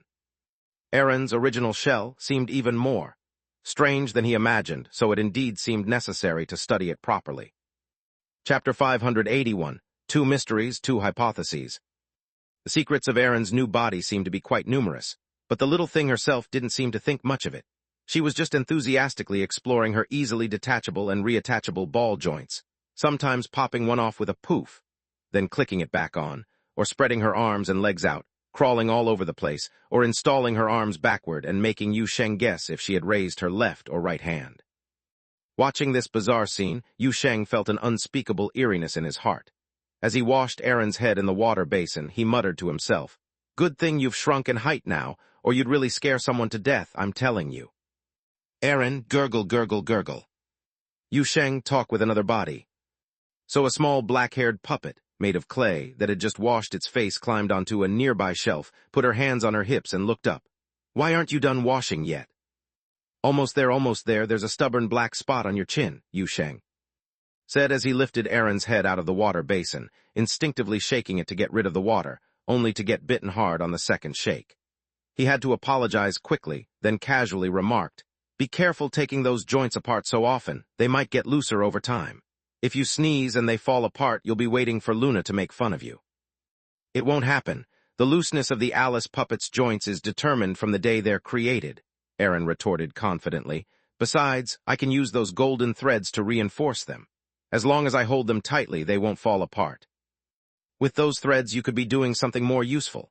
Yu Sheng pouted, dried the puppet's head with a towel, casually blew it with a hairdryer, and clicked it back onto its neck. "All right, go downstairs and see what Hu Li and Luna are up to." Yu Sheng led a series of errands downstairs, only to find two figures in front of the electrical panel in the living room. Luna was opening the panel cover, preparing to reset the main switch, while Hu Li was beside her, holding a flatbread, giving suggestions in between bites. "I think it's definitely an aging circuit. Listen to me, draw a thunder-attracting curse below the breaker switch. It'll be powerful." Luna looked down. "You're unreliable." Hu Li pouted, her ears twitched, and she turned to see Yu Sheng coming down the stairs. She immediately leaped over joyfully. "Savior, you're awake. I don't know why the power tripped again. I was going to heat up the leftovers from the cafeteria for you, but the microwave isn't working." "I know it tripped. Erin tried to charge herself and messed it up." Yu Sheng waved his hand. "Since everyone is here, let's study Erin's current situation together." A moment later, they sat around the living room sofa, watching Erin, with blonde hair, perform a one-man operation, crawling ominously all over the tea table. Upon seeing this, Hu Li's tails poofed into a fluffy sword tomb behind her. "This is absurd, Erin. Is this not a bit grotesque?" "Aren't you the one who shoots your tails out every day calling me grotesque?" Erin stuck her tongue out at Hu Li while reassembling herself. "Do you have any idea how shocked I was the first time you did that?" "Hey, wait, I've got another trick." "The talent show ends here," Yu Sheng quickly intervened, stopping the puppet as she prepared to showcase another bizarre trick. "Now let's talk business. Mainly two things. One is the anomaly with your current body, and the other is the situation in your mind." Erin tilted her head up, blinking her eyes. Then 5 voices chorused, "What?" "Don't worry, you can still run and jump, so it's not a big issue." Yu Sheng wasn't surprised by Erin's reaction and first calmed down the seemingly startled puppet. He then carefully chose his words while looking into her eyes. "Let's talk about the mind aspect first. This was discovered during Mari's examination of you, and I did mention it to you at the time. Erin, have you ever felt like there's an alien in your mind? I mean on the level of thoughts, like vague memories you can't understand that don't belong to you, or uncontrollable thoughts blocking your thinking, or even memory blackouts. Do you understand what I'm saying?" Yu Sheng struggled to find the right words, hoping to convey his meaning accurately. He wasn't sure if this perpetually bewildered puppet really understood, but Erin was listening seriously and even showed a thinking expression after hearing him out. After nearly half a minute of hard contemplation, she shook her head vigorously. No, I feel pretty good about myself, the puppet said confidently, then suddenly looked a bit tense. So, what exactly did you find? A data package, quite large, existing deep within your memory, Yu Sheng said seriously. It not only occupies a large amount of storage space, but also uses up a considerable amount of your underlying computing power. We suspect that thing might be the part of the omen left inside you. Then Yu Sheng explained everything discovered during the previous examination to the puppet in front of him, just as he had done with Marin, without holding anything back. Aaron, who usually didn't like to think much, seemed to understand the matter Yu Sheng was discussing this time. "Oh dear," the little puppet exclaimed softly. "Don't get ahead of yourself, this could be tricky. Anyway, Maris and Marin have no solutions at the moment. They're both planning to reach out to people on the Garden Network for help." Yu Sheng shook his head. "Do you really feel nothing? No corresponding impressions in your memory? Haven't you already integrated part of the Omen Goddess's memory in that part?" "Nope," Aaron shook her head vigorously again. "I only remember some scattered fragments, all from before my home was destroyed. Starting from that, you know. Sanctuary plan, or when scholars began calculating the Creator's equation, my memory just went blank." As Aaron spoke, she frowned hard, seriously searching through her chaotic mixed memories. There were a few flashback fragments where she felt she had returned to the perspective of the Omen Goddess, but those memories disappeared like flowing water after just a moment. "It seems, from the beginning of the Sanctuary plan, the Omen personality started consciously self-compressing," the little puppet murmured.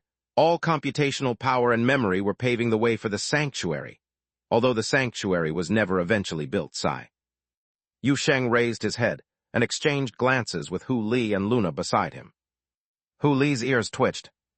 "Could it be that you've packed the entire Sanctuary blueprint into your memory?"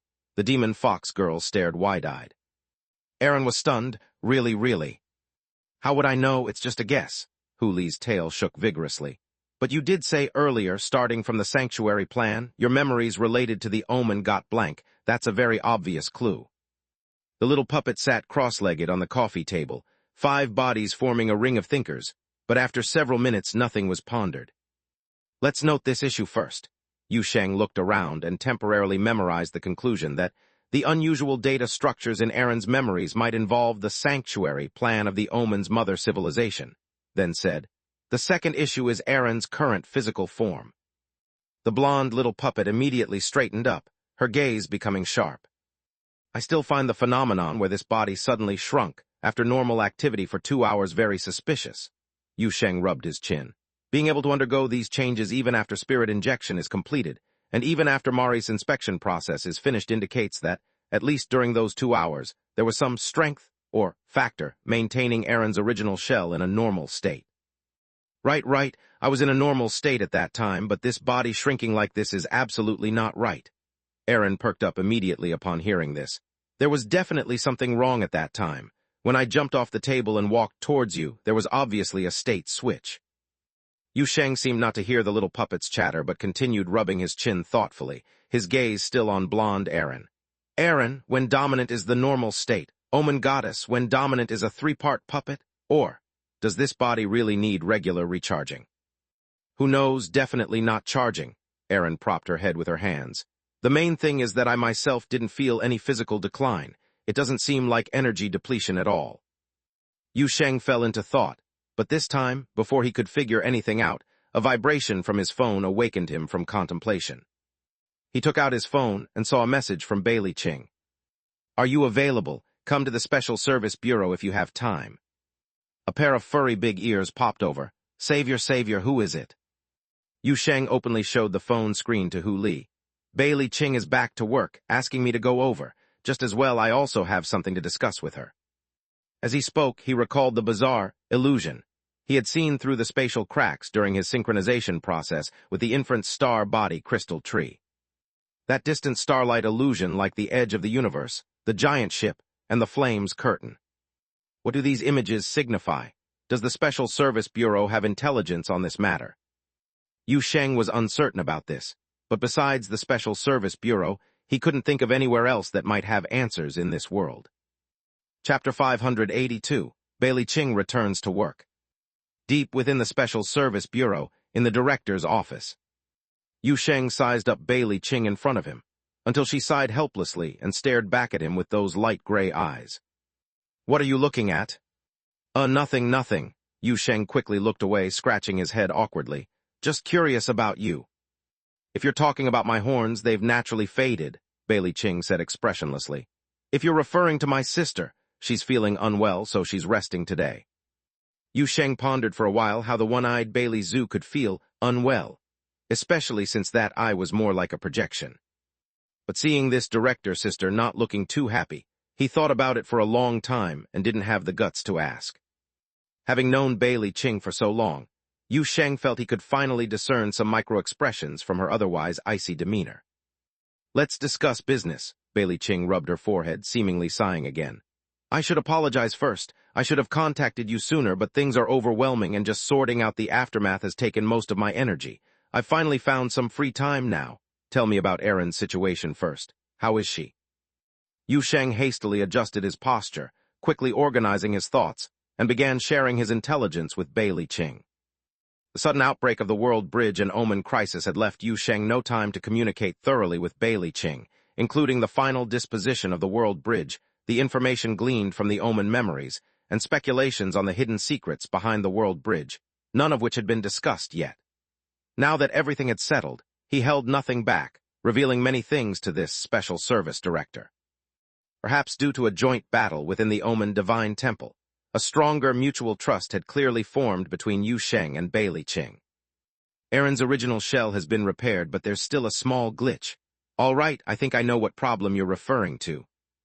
You say she has a good mindset, and now you've started working on a new charging method. Wow, truly impressive. No, I mean it sincerely, it's praiseworthy. She regained part of the Omen memories? The most vivid memories were about making believers sacrifice egg yolk pies and sweet water. Addicted to the garden network, no wonder she didn't come with you today." Bailey Ching rubbed her forehead again, unsure if she was greatly affected by Erin's lifestyle or simply hadn't slept enough. However, one thing was clear. Her particular concern had noticeably diminished after hearing about Erin's current status. Then Yu Sheng naturally shifted the topic, beginning a discussion about the World Bridge with Bailey Ching. A kind of transportation tool collectively built by Dark Angels, and judging from Erin's past mission, this matter might have been tacitly approved by ancient saints. Even Bailey Ching's expression turned serious upon hearing Yu Sheng's intel. If this news spreads, the shock might be comparable to the first angel fall. Simply the fact that some Dark Angels possess intelligence and act collectively outside the world already challenges many people's perceptions, as previously everyone thought Dark Angels were brainless. Yu Sheng rubbed his chin. As for the ancient saints, in fact, no one knows what kind of attitude the ancient saints have towards Dark Angels. Bailey Ching calmly took over the conversation. They seldom interfere with mortal affairs, let alone now as they've ventured to the world's end with no news returning for a long time. The world's end. Upon hearing these words, Yu Sheng felt his spiritual intuition start to leap. The distant starry sky glimpse through the crystal tree fissure seemed to stir in his memory, emanating a strong sense of presence.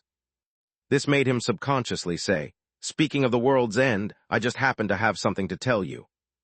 Bailey Ching seldom saw Yu Sheng with such a serious expression. She immediately perked up. "Go on." "Last night I saw a somewhat strange scene." Yu Sheng rubbed his chin. "A grand ship looking like a classic sailing battleship, but absurdly large, sailing through space, surrounded by green illusory flames like those on the sea surface. Even the distant starry background looked odd, the starlight seemed erratic, and for some reason my intuition keeps insisting the starlight comes from the universe's end. Are you listening?" Yu Sheng suddenly sensed the atmosphere wasn't right, and looked up to see Bailey Ching sitting at her desk like she was petrified. A usual occurrence for this expressionless sister, but noticeably different this time. Her eyes were flashing with a "what the hell are you talking about?" look, with the interjection added by Yu Sheng himself, and the stillness was due not to her usual stoicism, but to shock. Well," Yu Sheng cautiously spoke. Bailey Ching suddenly startled awake, finally revealing a look of astonishment. "Say that again, what does the ship you saw look like?" Yu Sheng was taken aback by this reaction and quickly spoke. "It's a classical sailing warship. The sails are also semi-transparent, like a ghost ship, surrounded by—" He hadn't finished speaking when he saw Bailey Ching quickly wave his hand. The giant floor-to-ceiling window behind his desk suddenly saw thick fog wildly surging, and then within the mist appeared a giant ghost ship enveloped in flames, majestically floating in the void. Bailey Ching pointed with his hand. "Is it this one?" Yu Sheng blinked, then looked at Bailey Ching in surprise. "You saw it too." "No, this is image data from the Terra Academy's database." Bailey Ching gently sighed, seeing the curious look on Yu Sheng's face. He didn't continue to keep him in suspense. "If it's correct, what you saw is indeed the assembly place of the ancient saints." Yu Sheng, "It's called Lost Home, an ancient and mysterious creator's ship. It's the final and also the first arc. The ancient saints. Captain once steered this ship across the sea of ashes of the old world, and at the birth of the new world, they defined the initial background parameters of this universe on the ship." Bailey Ching paused here, seeming to calm his emotions before slowly saying, "In the early days after the second singularity explosion, when the ancient saints had not yet left, it said that invited mortals could still visit that ark in dreams. The fortunate ones had the chance to directly listen to the teachings of the ancient saints, to understand the operating order of the new world and the mysteries deep in the starry sky. Terra Academy's database even preserved quite a bit of information on this, but that was a long, long time ago. Now the story of Lost Home is merely a legend to most people, and many do not even know of its existence. The ancient saints seem to have intentionally withdrawn from the mortals' view before leaving. Even their kin races, such as the Alice puppets, rarely mention the matter of that ship." Bailey Ching raised his head, staring steadily into Yu Sheng's eyes. "So how did you see it, and where did you see it?"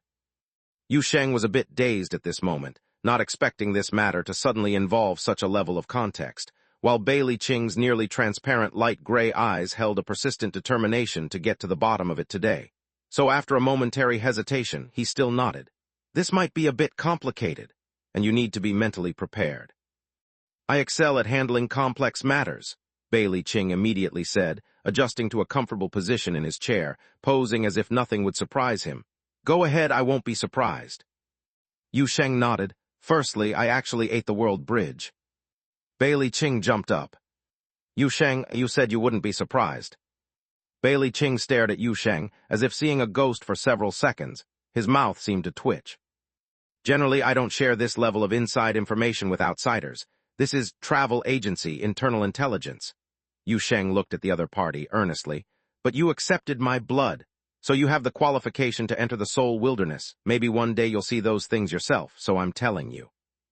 Bailey Ching stared at Yu Sheng for a while longer before finally slowly sitting back down. Well, I guess I should get used to it. I won't delve too much into the principles of this matter." "And then?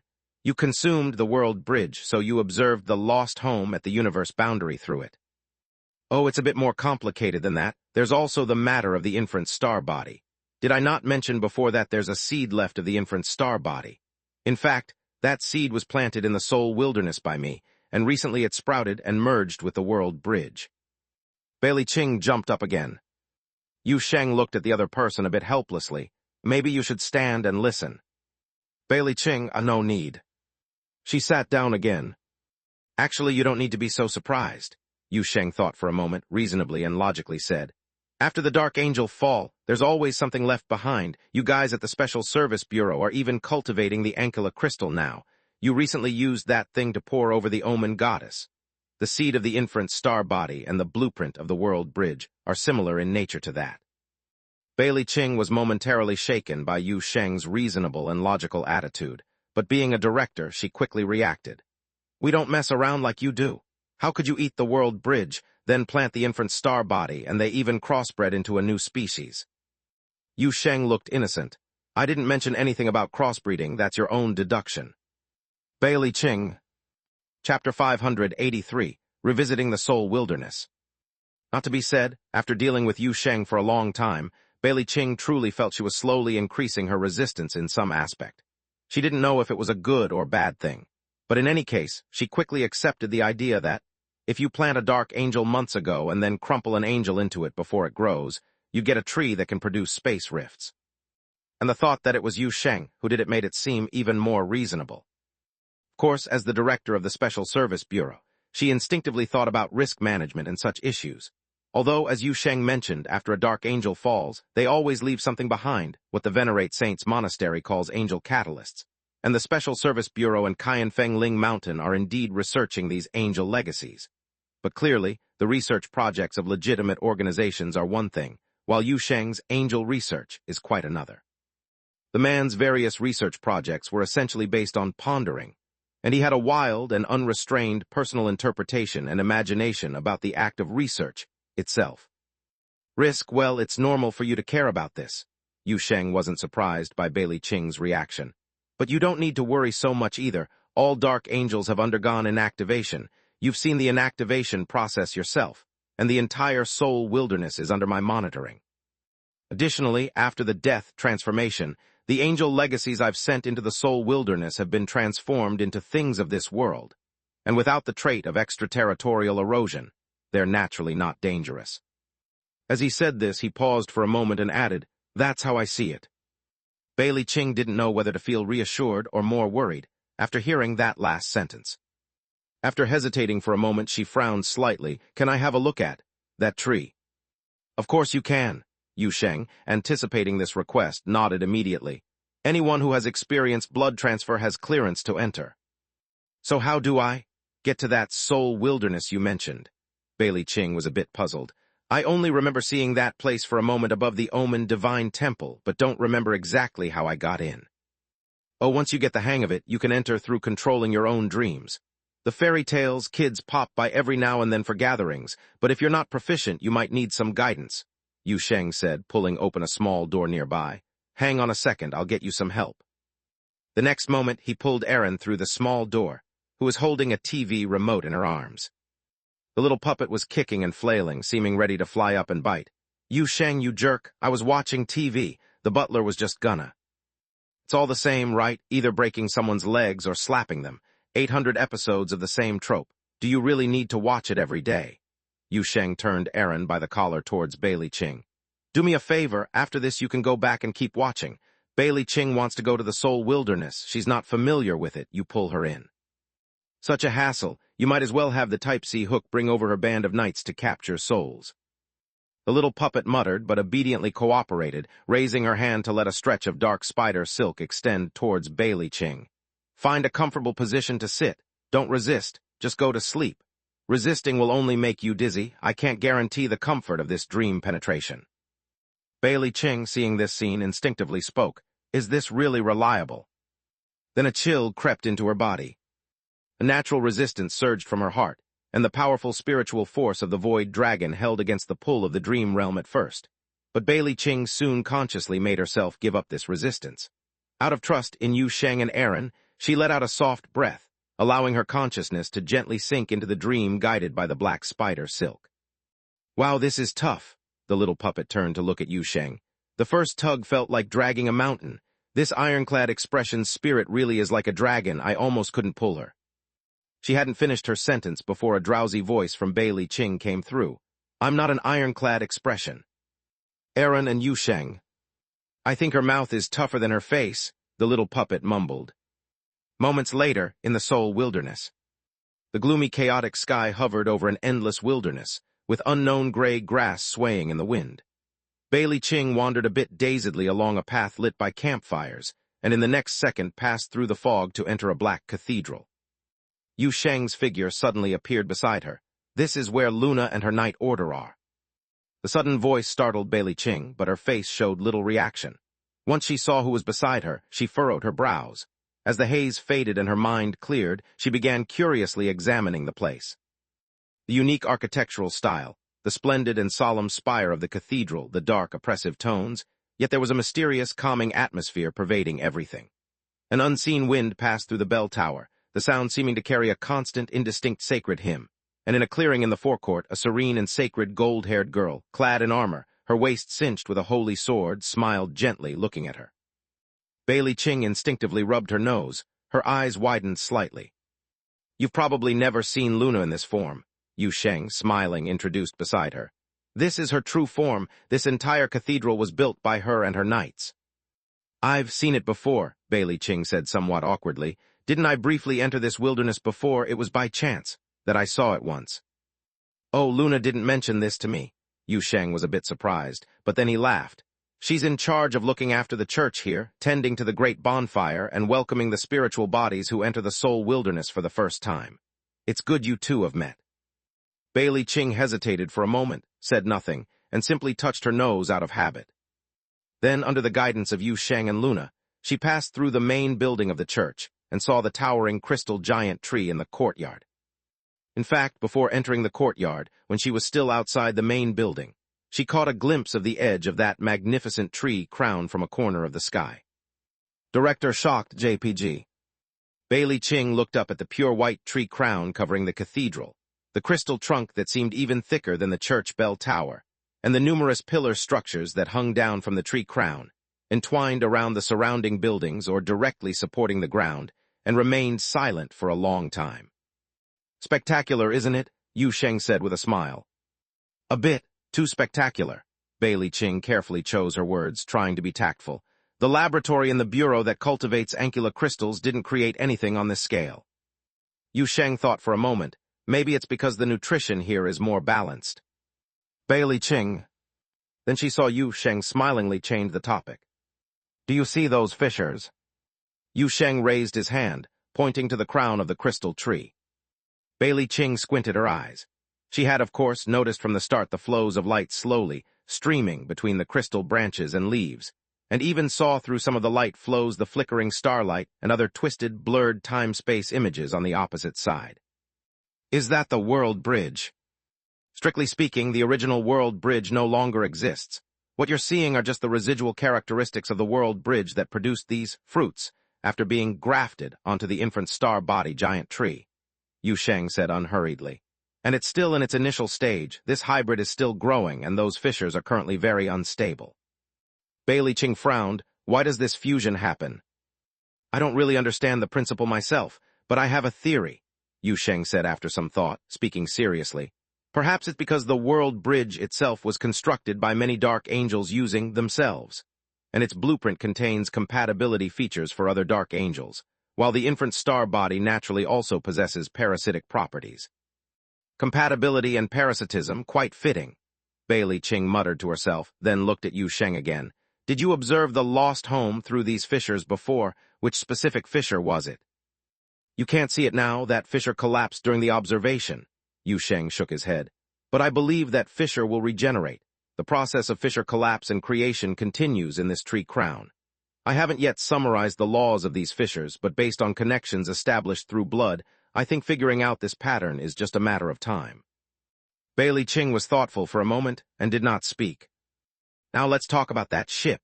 Yu Sheng soon broke the silence. "The ancient saints left mortal sight, venturing to the cosmic border many years ago according to Marin. The closer to the world barrier, the more dangerous the informational pollution from outside the world becomes, so the ancient saints had to sever the connection with the inner universe. But when I observed the lost home through fissures, it didn't seem to suffer from such pollution. Perhaps the characteristics of the World Bridge block the pollution, or perhaps it's the power of the infant star body at work. After all, dark angels themselves come from outside the world, and their remnants are likely to also possess resistance to similar pollution," Bailey Ching pondered, but quickly changed the topic. "But I more suspect that it's because you're quite special yourself." Yu Sheng pondered for a moment. If it were a year ago, he might have instinctively shaken his head, thinking what could be special about him. He was just an ordinary human. But now he just exhaled lightly and raised his hand to scratch his hair. "All right, that makes some sense. I do have some impressive aspects. Having spent a lot of time with Aaron, he at least learned to maintain a good mindset. After all, in any case, you've got to find some strengths in that short-tempered, low-quality little person, right?" Chapter 584, A Heaven-Sent Thinking Partner. Yu Sheng's mindset was great. Bailey Ching's mindset, however, was quite complicated.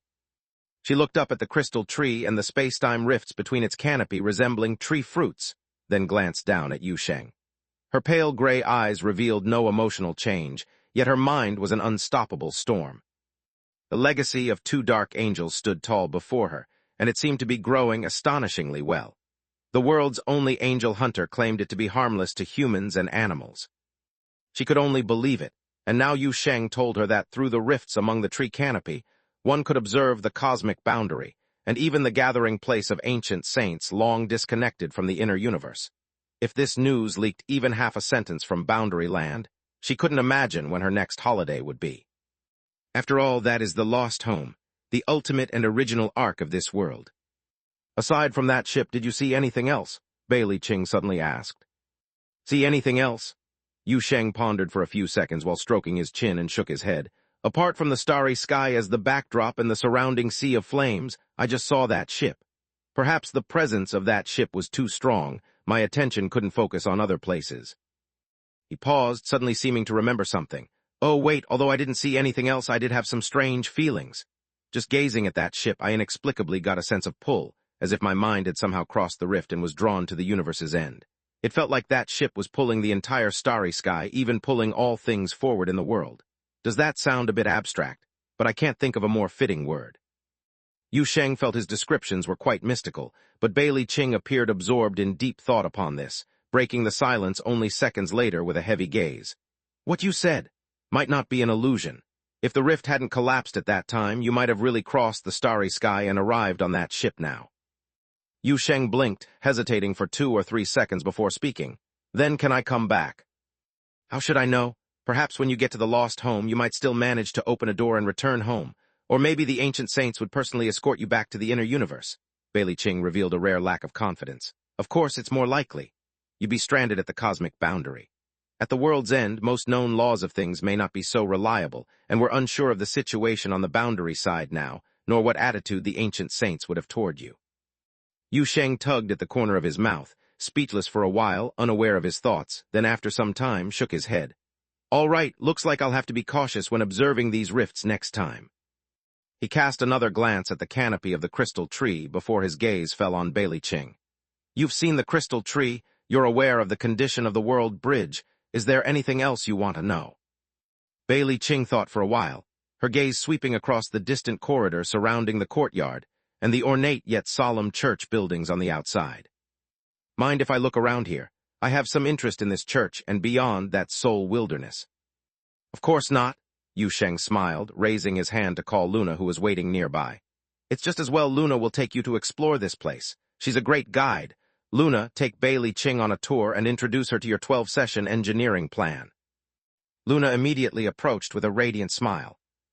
Just by looking at her expression, Yu Sheng knew the girl had already started drafting mentally. Inside the director's office at the Special Service Bureau headquarters building. God knows how long later, Bailey Ching suddenly opened her eyes, as if waking from a dream, her mind leaving the soul wilderness, returning to the dimension of reality. Yu Sheng was sitting opposite her at the table, watching her with amusement. Bailey Ching blinked, feeling some buzzing in her mind. 2 or 3 seconds later, she fully regained clarity, breaking the moment of silence. Was she always this verbose? Yu Sheng laughed at this. In the travel agency's daily chaos and Aaron's unruly style of jumping and arguing, with no restraint, Luna can skillfully navigate the daily grind, even overshadowing Aaron at times. Do you think she could be straightforward? He shook his head at this, adding, Fortunately, Luna's physical delay in the real world is high. If her delay was any lower, I'd probably have to sleep on the rooftop daily. The house would be unlivable. Bailey Ching said nothing, just tiredly rubbing her temples. Yu Sheng thought Luna's verbosity was potent, but not overwhelming. This director might simply be sleep-deprived. However, Bailey Ching soon regained her composure. How is Luo on your side? She asked. These past 2 days have been quite peaceful, Yu Sheng thought for a moment, recalling the report Little Red Riding Hood had given him, and said, Basically, she stayed inside the house or sunbathed at the doorway, even though there's no sun in the valley. Initially, I didn't allow her to leave the valley, but surprisingly, she hardly leaves the door. According to Little Red Riding Hood, her current demeanor is quite wistful. It matches my expectations, Bailey Ching said thoughtfully. She's smart. She understands how to reduce her presence and threat level in this situation, leaving room for future negotiations or interrogations, better than most cultists who can't recognize the circumstances. Of course, she's not as compliant as you might think. I suspect she attempted to bypass communication blocks to contact the outside world, and if there ever was a minor loophole in your custody, she would certainly try to escape. The fact that she's staying now only indicates her clear assessment of your valley's containment level. Yu Sheng rubbed his chin thoughtfully, then curiously asked, What plans do you have for Luo? You won't just keep her locked up forever, right? Honestly, this question is quite tricky for the Special Service Bureau, and even for the Boundary Land, Bailey Ching replied frankly. If she were truly notorious or had acted against the Boundary Land as a black spot warlord, things would be simple. but she happens to be a moderate, even having had a form of collaboration with the Special Service Bureau in a certain sense, and her position within the Black Dot Group is quite delicate, not prominent enough to trade big benefits, yet not low enough to be ignored. Neither suitable for execution nor for release, the possibility of recruitment is low, and any dealings with the Black Dot Group need to be very cautious. The most likely scenario at present seems to be continued soft imprisonment, long-term, theoretically, until we find a use for her. Of course, a lower probability is secret execution after prolonged soft imprisonment, if she again threatens the boundary land. Yu Sheng raised an eyebrow. I thought you guys were quite friendly. Friendship is friendship, principles are principles, and moreover there never was much friendship between her and me to begin with, Bailey Ching said calmly. Securing long-term soft imprisonment for her already considers the multiple collaborations in the past, and her status as a victim in this incident. If put like that, Yu Sheng pondered for a moment, looking earnestly into Bailey Ching's eyes. I have an idea. Bailey Ching seemed to quickly guess something, somewhat surprised. You want to keep Luo? Yu Sheng nodded. Bailey Ching's tone was peculiar. Why would you keep a black spot warlord? Yu Sheng shrugged. Didn't I get a hold of a space station? Bailey Ching, there's no need to be so proud and candid. I don't quite know how to use that thing, Yu Sheng, as if not hearing, stayed calm. Moran gathered a team of Algerd Star scholars over, but the experts expressed difficulty in understanding the bizarre creations of the Black Dot Group's technological oddities, let alone the encrypted core systems of that space station. Organizing a team to crack it is nowhere near as efficient as letting the original owner input the password themselves. Bailey Ching raised her eyelids, her light gray eyes earnestly gazing at Yu Sheng. And those eyes seemed to penetrate everything, but Yu Sheng was somewhat used to it by now. He simply smiled. Additionally, I do genuinely need a smart person here to help me with some research. There were many things he needed to research, such as Aaron's situation, the artificial Saintess technology on Luna, the world bridge, and that inference star body crystal tree. With the peculiar and bizarre increasing around him, Yu Sheng gradually realized that some secrets couldn't be unraveled solely by relying on the oddballs living at number 66 Wudong Road, nor was his own pondering enough. The travel agency needed to conduct some genuine research. One person's pondering is limited. He needed to find a smart person to ponder with him. Preferably someone who doesn't follow the norm, regularly deals with all sorts of bizarre things, and somewhat dabbles in black spirit ability and subspace. Of course, the Special Service Bureau has research teams, Shuji has immortals investigating the Tao, even Terra Academy and the Algerd Astrological Association, academic groups of such nature. Through connections in the Special Service Bureau or Feiyu Star Domain, Yu Sheng could reach out for their help. But help is help. They're ultimately not part of the travel agency. Luo isn't part of the travel agency either, but she can be. There's no need for psychological pressure when poaching from the Black Dot Group. Moreover, Luo has irreplaceable advantages. She truly deals with all sorts of bizarre things regularly, truly dabbles in black spirit ability and subspace, and more importantly, she was imbued by the Omen Goddess, and survived. This implies her spiritual talent is highly advanced, and she's tough, which is most crucial. Yu Sheng feels she's a rare talent, a heaven-sent pondering companion. Chapter 585, Visiting the Garden. Deep in the valley, the small town remains as it always does. In front of a cottage near the castle, a gold-haired Argold elf is leaning against a small tree with arms folded, gazing absent-mindedly towards the distant mountains. The sky above is just right, with sparse clouds in the clear sky, and a row of glittering lights can be seen from the direction of the hillside. It is Yun Kingsley trying to teach the mass-produced puppets in the valley the art of sword flight. Occasionally, ethereal and pleasant singing can be heard nearby. It's the mermaid humming, mixed with the sound of splashing water as she practices her swimming skills in the pond behind her house.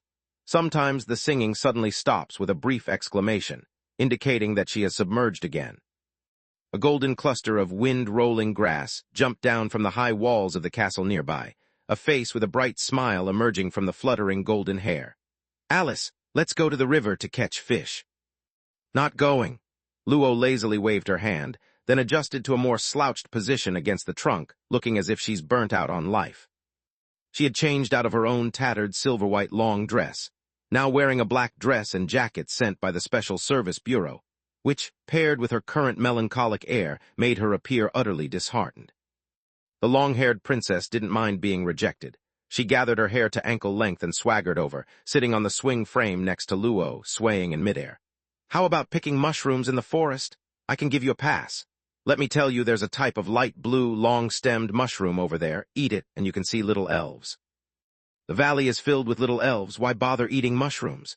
Luo sighed, her peripheral vision catching sight of several mass-produced puppets carrying large baskets filled with vegetables for the cafeteria, racing past the intersection with their short legs, prompting another sigh as she glanced sidelong at the golden-haired girl beside her. "So, are you the one monitoring me today?" "Why so pessimistic? There's no monitoring or anything like that." The long-haired princess tilted her head. "Let me tell you, nobody really manages you here. My brother said as long as you don't run outside, you can roam freely around the town anyway. It's not like you can defeat anyone here. The most you could do is bully preschoolers. But even among the preschoolers, at least 2 puppets accompany them. You wouldn't be able to beat them either." "Well, thank him for his trust." Luo's lips twitched but followed with yet another sigh. "Forget it. Thinking of losing everything makes me lack the motivation to move. And based on my understanding of the Special Service Bureau and Bailey Ching, the best outcome I can expect is long-term captivity, likely in a place more oppressive than here. I might as well prepare myself for loneliness and boredom." Upon hearing this, the long-haired princess's eyes started darting around, and the next moment she stepped forward and pulled Luo's arm. "Then you need to seize the time to enjoy. If you truly end up locked away for life, by then you'll want a place to catch fish but won't be able to, then it'll be too late to regret. Come on, let's go, let's go." Admittedly, most people couldn't keep up with the long-haired princess's energy, especially someone like Luo who was deeply consumed by melancholy. She instinctively resisted a bit on the spot, but after 2 tugs of her arm, she couldn't escape the long-haired princess's demon-tearing strength. After all, she was just a scientist. Even after transforming herself with mechanical structures for convenience in screwing bolts and brushing test tubes, it was unsurprising to be dragged away out of town. The long-haired princess didn't even notice Luo's resistance. But after just a few steps being dragged, Luo suddenly felt a shiver, followed by an involuntary quiver. This time, her shiver was felt by the long-haired princess. "What's wrong, Cottachill?" "No, I don't know." Luo shivered again, feeling inexplicably like her spiritual intuition was warning her. Yet after scanning her surroundings, she saw no threats in sight. "It feels like I'm being schemed against. Last time I felt this way was dealing with Bailey Ching." "What do you have to be schemed against? Your space station has already been worried away by my brother." The long-haired princess, adept at soothing, gestured nonchalantly. "It's just you've been idle for too long and have weakened. Later I'll teach you to stew mushrooms in fish soup." "Luo." She wanted to say more, but the long-haired princess drew her close, and her remaining words dissolved into the wind. "Garden Network, Upper Consciousness Access Layer." Amidst the bustling virtual city simulated by network data, 2 figures are walking down a quaint, nostalgic old street. A figure with golden hair draped over her shoulders, wearing a black Gothic dress, another figure in a blue maid uniform with a decorative spring key on her back slowly turning. Aaron, under Mari's guidance, is once again entering the garden network. Unlike the test connection in the puppet printing room, this time she truly entered the prosperous area of the network. Mari's raised her hand, introducing the scene to the guest beside her.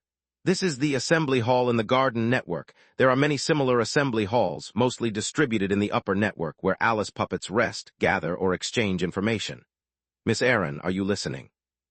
The blonde puppet next to her was at this moment engrossed in examining her own arms and legs, delayed by 2 or 3 seconds before realizing and quickly nodding.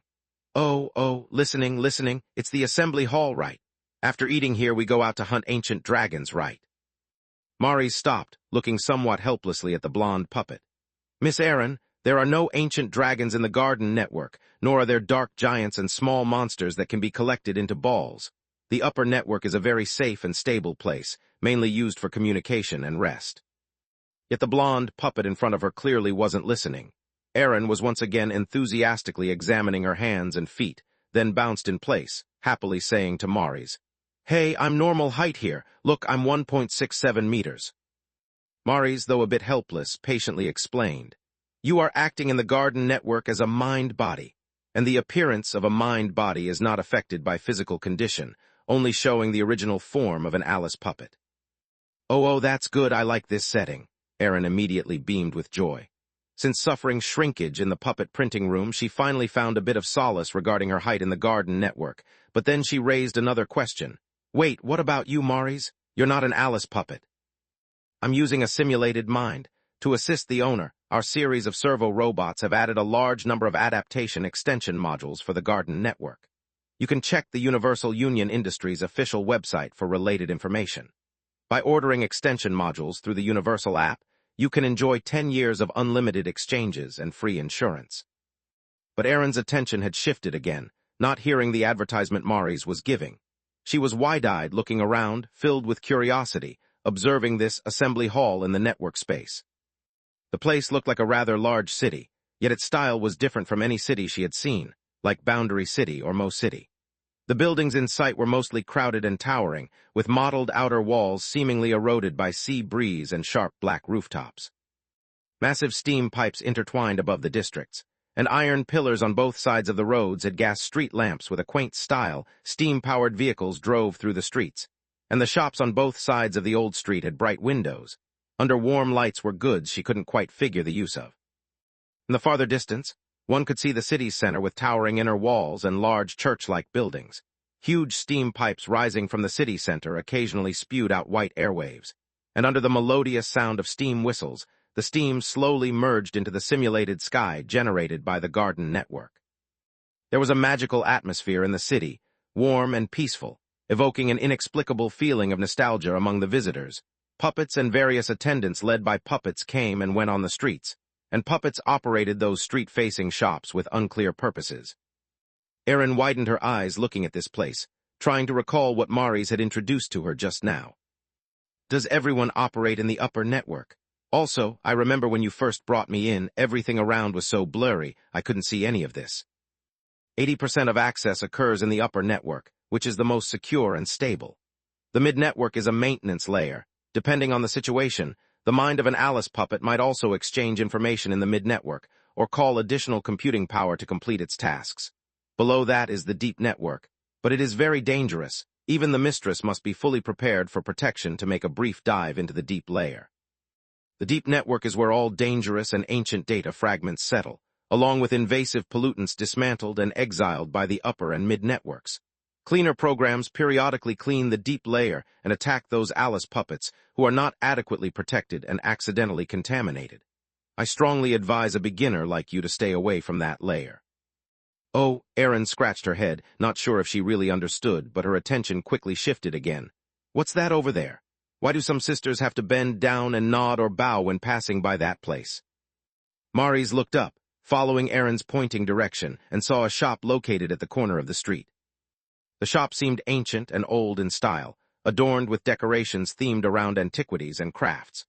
The wide display windows exuded warm lights, faintly revealing the not-so-tidy shelves inside, with antique vases and various sundries placed randomly on them. In terms of style, this store was similar to other street-facing shops along that street. But unlike the surrounding open shops, the corner shop's door was closed, with a hazy light screen blocking the entrance. Erin squinted to see, noticing a few words floating around on the light screen. I've gone out with the captain. Tilda. See you all later, Tilda. Chapter 586, Glimmers of Days Gone By. Erin followed Maurice to the entrance of the corner shop, and before the shimmering light screen, the blonde Erin looked up and saw the shop sign. Alice and Duncan's Antique Shop. The sign looked old, yet the characters were quite clear. Although it was an ordinary line of text reflected in Erin's eyes, it seemed to emit a faint glow, spreading a marvelous, warm power in her mind. This is the most important place in every assembly hall. The puppets call it Alice's house. Maurice's voice sounded beside her, and the spring-loaded maid patiently explained. In the era when the ancient saints hadn't left, the mind-body of the puppet progenitor Alice was long associated with the garden network. She would sit in this shop, welcoming puppets who came to visit her. Every assembly hall has such an antique shop, except for the 19th Assembly Hall. It's a huge villa whose entity floats in the crevices between the garden network and reality, while its foyer is projected on the network upper level. Headless butlers and attendants manage that place. Moreover, it's said that only very fortunate Alice puppets can see the 19th Assembly Hall, but in any case, my mistress has never seen it. Erin listened intently to the spring-loaded maid's introduction, then looked up again at the street corner shop blocked by the light screen, her tone slightly dejected. But it's closed now. Yes, it's closed, Mari said softly. What I just mentioned was from a long time ago. After the ancient saints left, the garden network and assembly halls still operated normally. But Alice's house entered a state of long-term closure, and reportedly its last opening was already hundreds of years ago, with the 19th assembly hall never appearing since. Mari's looked up, squinting slightly. There are occasional rumors in the garden network about shadows moving in the antique shop, or the light screen at the shop entrance briefly disappearing, with the puppet progenitor stepping out and greeting passing Alice puppets. But my mistress says those are urban legend-like stories, not very credible. Erin listened carefully. These facts are almost common knowledge for ordinary Alice puppets, but for her they had long faded into the depths of memory due to the fusion with the Omen goddess. Yet without reason, she suddenly felt a strange familiarity and nostalgia. Through the hazy light screen, she stared at the closed door for a long time, losing herself in thought, and absent-mindedly even felt as if she had already passed through that door, imagining herself standing in the antique shop. There was warm lighting, a ticking antique clock, an old staircase leading to the second floor, and many old vases glowing warmly under the light. The street outside the window appeared hazy under the gas lamps, and a silver-haired figure, dressed in a deep purple royal gown with a gentle smile, sat behind the counter. Erin couldn't recall that face, but she felt she was standing there at that moment, across from that figure. Go to her, try it, but if things go wrong, protect yourself, run if you can't win. The intermittent words carried a nostalgic warmth, dissipating into fragments of memory. Erin lingered before the antique shop for a long time, suddenly laughing happily. I didn't run away, Tilda. Miss Erin, are you listening? Mari's voice came from beside, snapping Erin out of her daze. Ah, I'm listening, Erin blinked, refocusing on the spring-loaded maid. I fully understand now. Mari's didn't know what the other understood, but she didn't delve into it, simply pointing in another direction.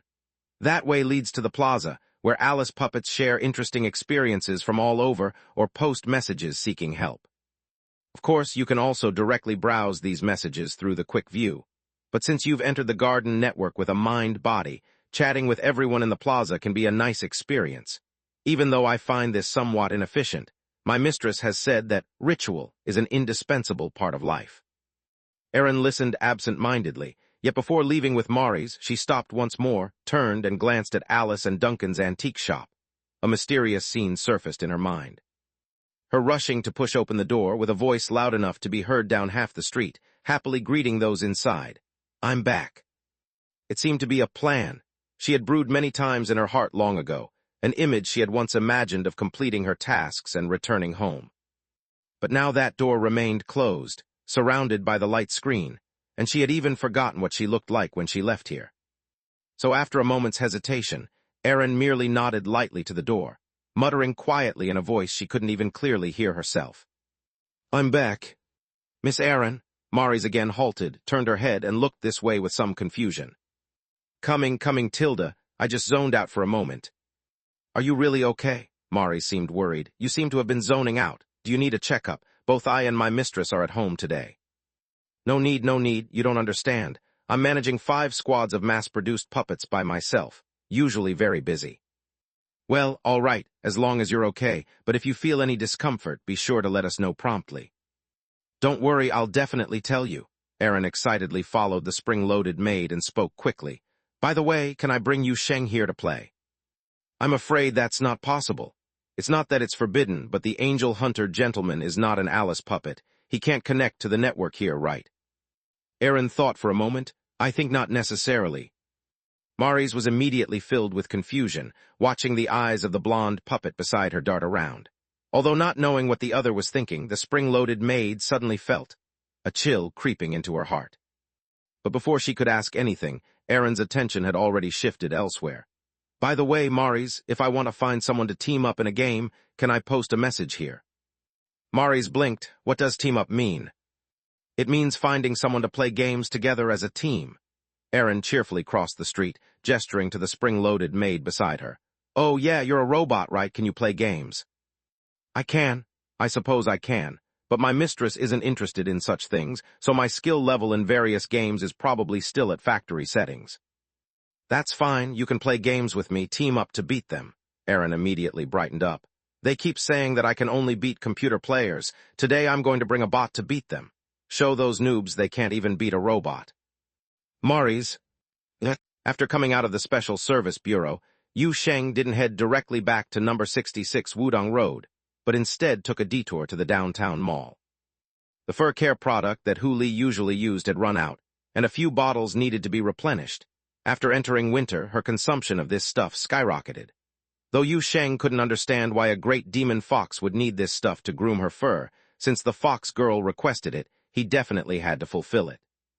Of course, sometimes when he watched the rapid decrease of fur care products, conditioners, shampoo, and the like at home, Yu Sheng couldn't help but wonder, not because he was stingy with money, but because he always suspected that Hu Li was secretly drinking these things, just couldn't catch her in the act. Moreover, recently, Fairy Tales had a child with a birthday coming up, and he had to prepare a small gift. Additionally, the succulents Luna kept on the balcony were finally eaten by Hu Li, endured the chocolate sauce debuff to gnaw through them. He needed to buy a few more pots to compensate Holy Lady. They still needed to have a proper talk with Hu Li, advising her against causing trouble with the house's ornamental plants. Oil, salt, sauce, and vinegar might also need replenishing since recently Hu Li had been secretly drinking soy sauce. On reflection, her severe fur shedding lately might not actually be related to the weather change. Walking in the downtown commercial district, Yu Sheng was mulling over various things in his mind while strolling around. Some matters gave him a headache when he thought of them, while others, despite being burdensome, made it hard not to laugh. He felt like he hadn't been able to leisurely worry about mundane matters like oil, salt, sauce, and vinegar like this for a long time. It had actually become a kind of enjoyment. However, just then, a sudden ring from his phone interrupted Yu Sheng's shopping. When he took out his phone, he was slightly surprised by the caller, Marin, the Alice puppet. Finding a quiet spot, Yu Sheng answered the call. "Good afternoon, Mr. Yu Sheng."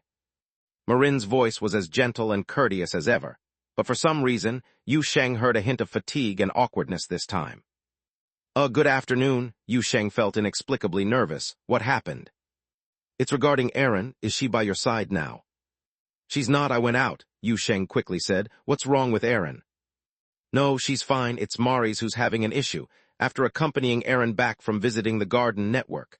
Marin seemed to sigh on the other end. "So I wanted to ask, what did Erin do?" Yu Sheng was bewildered, hesitating for 2 seconds before speaking. "Mari's, what happened?" This time Marin really sighed.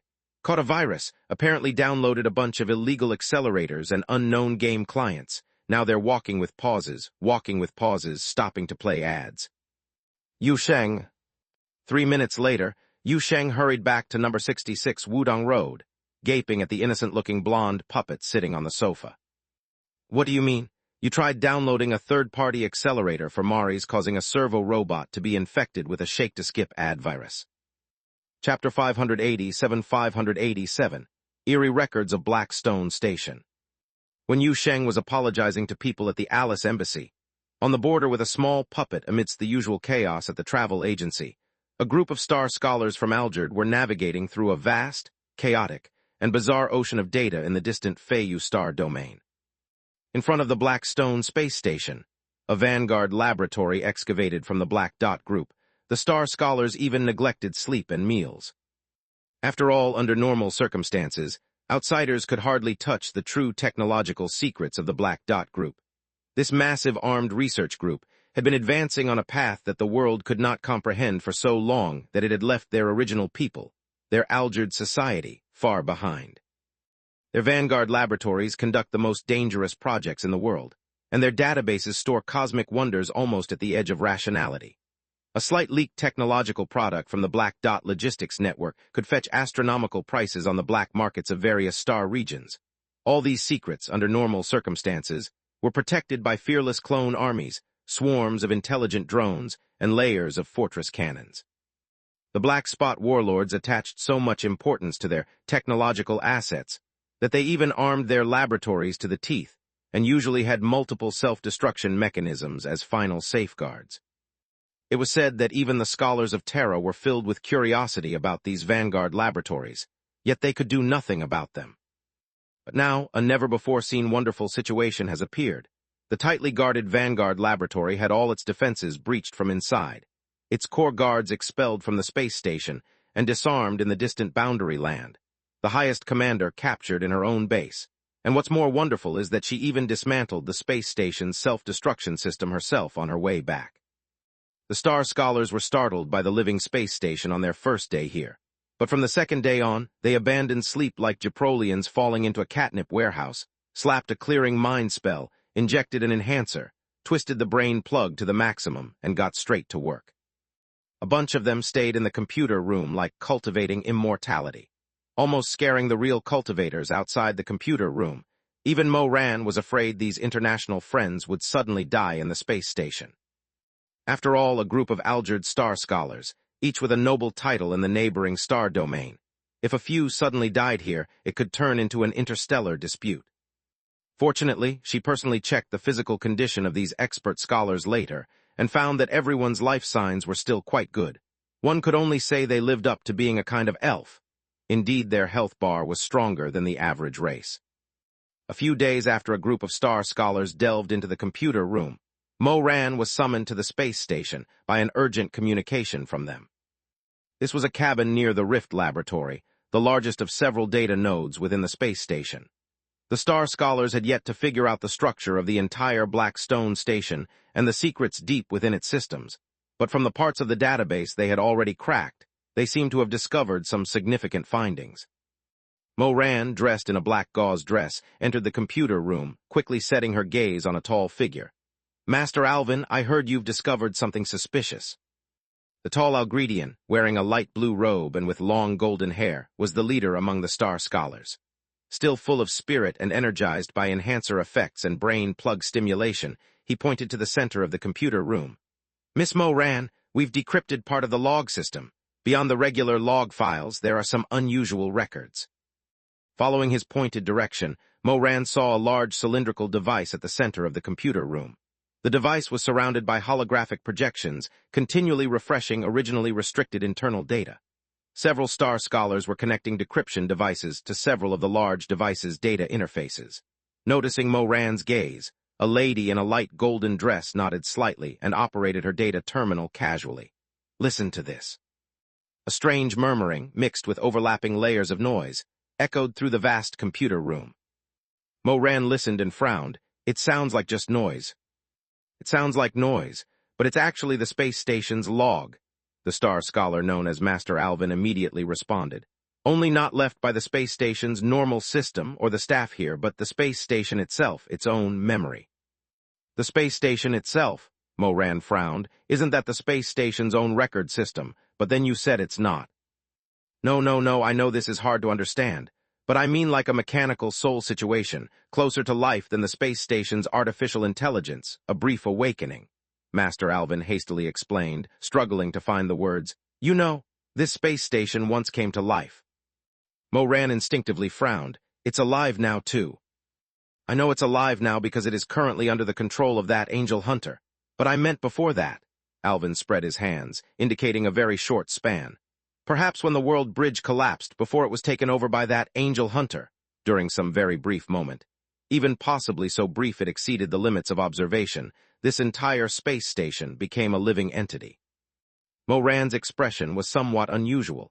She gradually grew serious and stared into the eyes of the Star Scholar. Master Alvin reached over and picked up a data terminal, tapped on it a few times, and directly projected a holographic image into the air. Moran's gaze instantly intensified. The image depicted an endless chaos, yet within the depths of chaos floated vast illusions arranged in rows, seemingly numerous unnameable deformed monsters, as well as fragmented remnants akin to debris. Countless such remnants encircled the surroundings, like a swarm of sharks attracted by a bloody scent in a dark deep sea. Even though it was but a hazy and still illusion, it seemed to seep an endless chill, causing even a steadfast cultivator like Moran to feel a strong sense of unease. "This is," she subconsciously spoke, her voice involuntarily lowered. "This is the noise you just heard," Alvin said.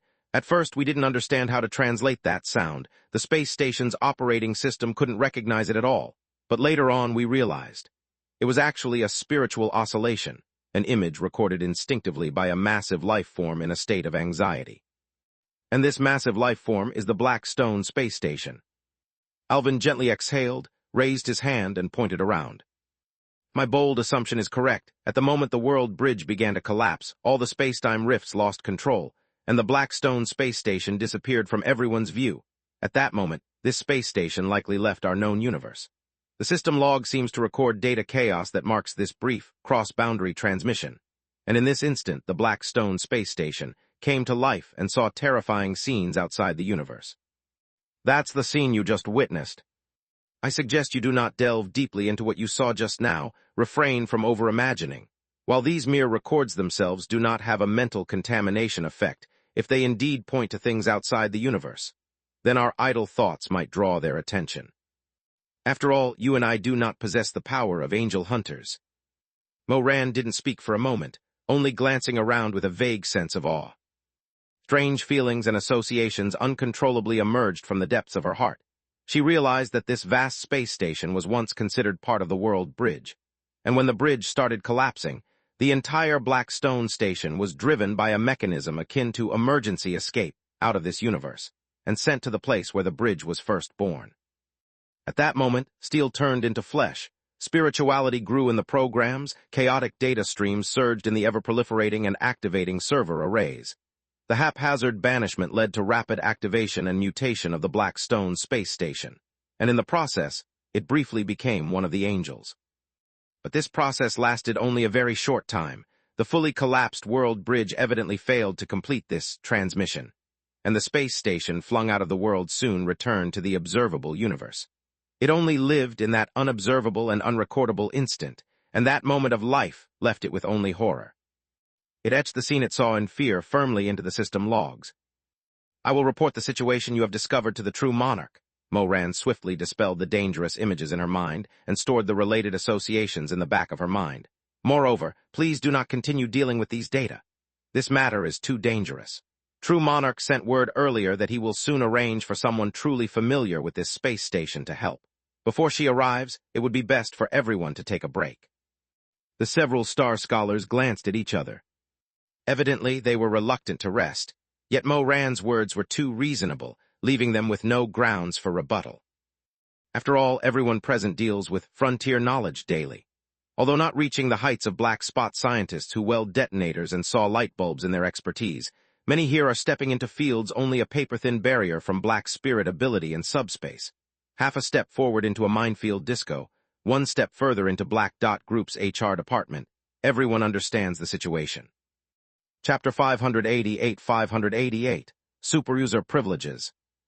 Star scholars who had been working tirelessly in the data center for days were finally coaxed into the lounge, temporarily averting the crisis of interstellar friends suddenly dying on the construction site.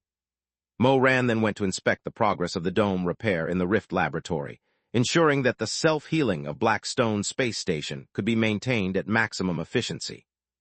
Afterward, she dismissed her attendants, pondering how to report Master Alvin and the others' investigation results as concisely as possible, and also inquire when the real expert of Blackstone space station, mentioned by True Monarch, could arrive. At the same time, Yu Sheng and Aaron were still at the Alice Embassy on the border.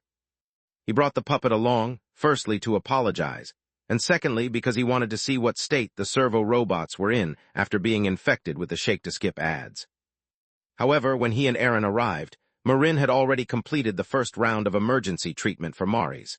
The living doll lady successfully disabled her maid's ad-skipping function and greatly improved the latter's stop-and-go symptoms. Now Mari stops after every 2 steps. Yu Sheng pressed the puppet's head and apologized to Mari's and her master. The good news was that the puppet surprisingly cooperated. Despite her usual rowdy and uncivilized behavior, she knew when she was in the wrong. Marin didn't seem too bothered.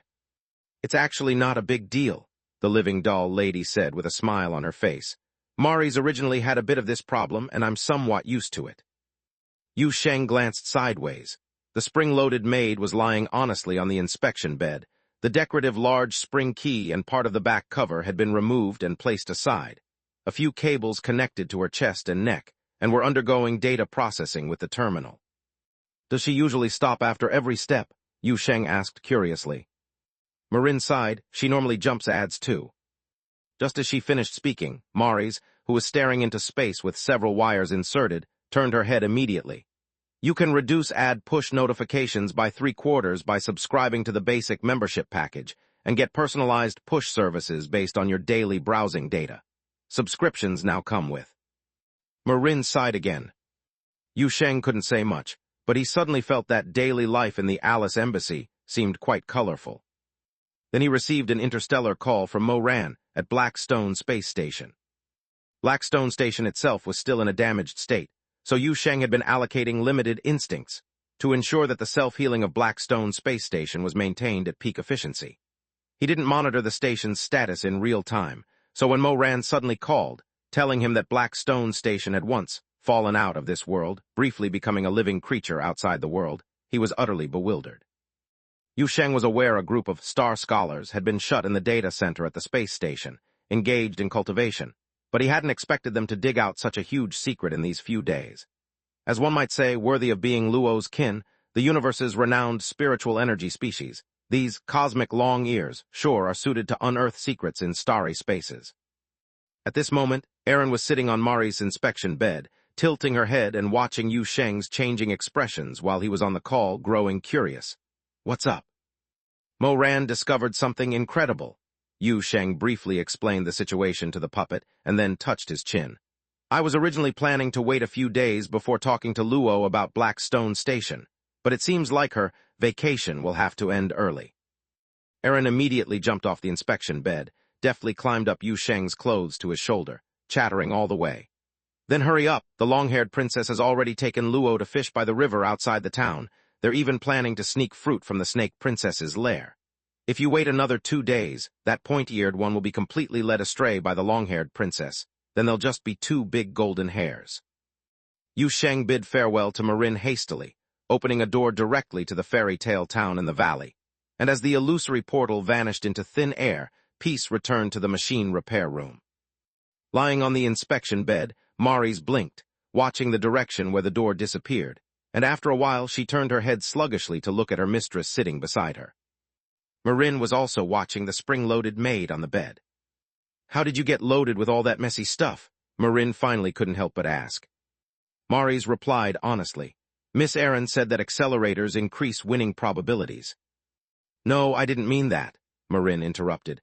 I mean, how did she bypass your permission certification and the Garden Network's security protocols itself? Maris' eyes instantly became somewhat blank. A faint buzzing echoed from within her, and the holographic display above the data terminal next to the inspection bed flickered momentarily, showing the Garden Network simulated connection status. I don't know, the spring-loaded maid hesitated to speak. None of the security protocols were activated, and Miss Erin astonishingly mastered various simulated interface calls and modifications, even seemingly ignored the compatibility issues between the Garden Network and other external networks. Yet, based on my observations, Miss Erin herself seemed unaware of all this. She was acting purely on instinct. Marin furrowed her brows tightly. And the security defense mechanism of the gathering hall didn't react. No reaction, because Miss Erin didn't actually cause any damage to the Garden Network, not even the slightest. Although her instinctual operations violated many security protocols, the outcome only added a set of ad plugins to me without any actions exceeding the security boundaries. Perhaps this is one of her instincts. Marin didn't speak for a moment, but picked up the data terminal beside her, swiftly operating it. She was reviewing the access logs of the Garden Network from Maris' memory bank, which also included Erin's actions in the network. Did you guys pass by Alice's house? Yes, we made a brief stop there. I introduced Miss Erin to the background and current situation of the access node. Marin lifted her head from the data terminal. Do you know that she accessed several remote ports at Alice's house? The spring-loaded maid on the bed looked surprised and instinctively propped herself up halfway, but soon shuddered and lay back down. The effects of the shake hadn't worn off yet. That doesn't make sense, Maris quickly said. We only stayed briefly outside the barrier, and Alice's house was closed as usual. Miss Erin didn't attempt any access, she didn't even approach the entrance. But the system logs show she communicated with the antique shop several times. Although the communications were brief and no valid data was transmitted, the communications did occur. Maris blinked. I don't understand. Marin pondered for a moment without speaking. After a while, she put the data terminal back and broke the silence softly. Her permissions are very high, extremely high. Within her Alice secret key is a set of special access codes that can bypass the Garden Network's security protocols. Since your simulated mind is based on the universal substrate, authorized by the Garden Network to the Universal Union, she can also easily bypass your various permission authentications. Mari's thought for a moment, looking somewhat serious. It seems that when teaming up for games with Miss Erin in the future, we'll need to be a bit more cautious. She always acts more on instinct than reasoning. Marin felt like she heard something strange, but didn't mind. Instead, she suddenly looked very seriously into the eyes of the spring-loaded maid with a thoughtful expression. Mari suddenly felt an unaccountable tension from the mistress's gaze. Miss Marin. Your basic rewrite permissions are still in a penetrated state, right? Marin suddenly said. The spring-loaded maid squirmed slightly unconsciously. I think so, what do you want to do? Marin suddenly smiled and moved a bit closer to the maintenance bed.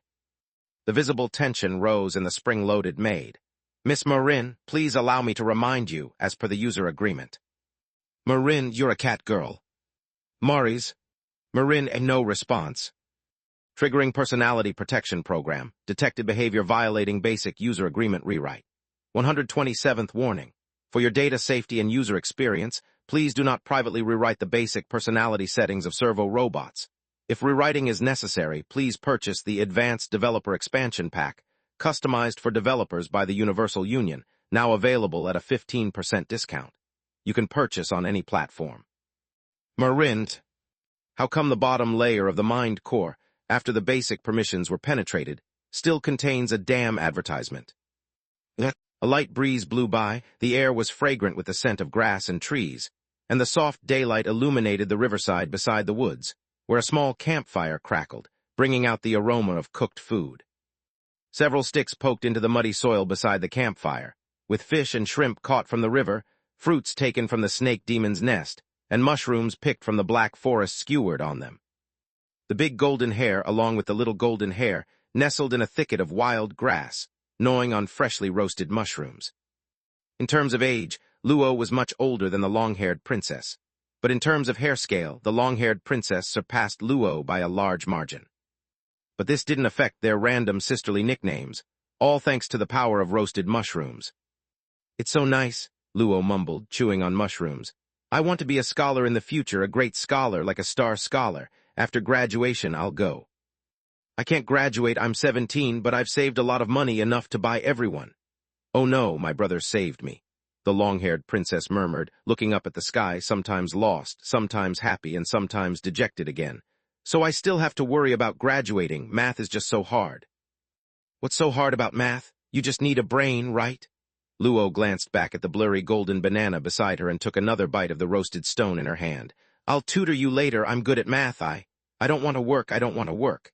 Those two recruiters are con artists. The golden-haired elf, upon saying this, seemed to remember something sad and started wailing loudly, instantly startling the long-haired princess beside her.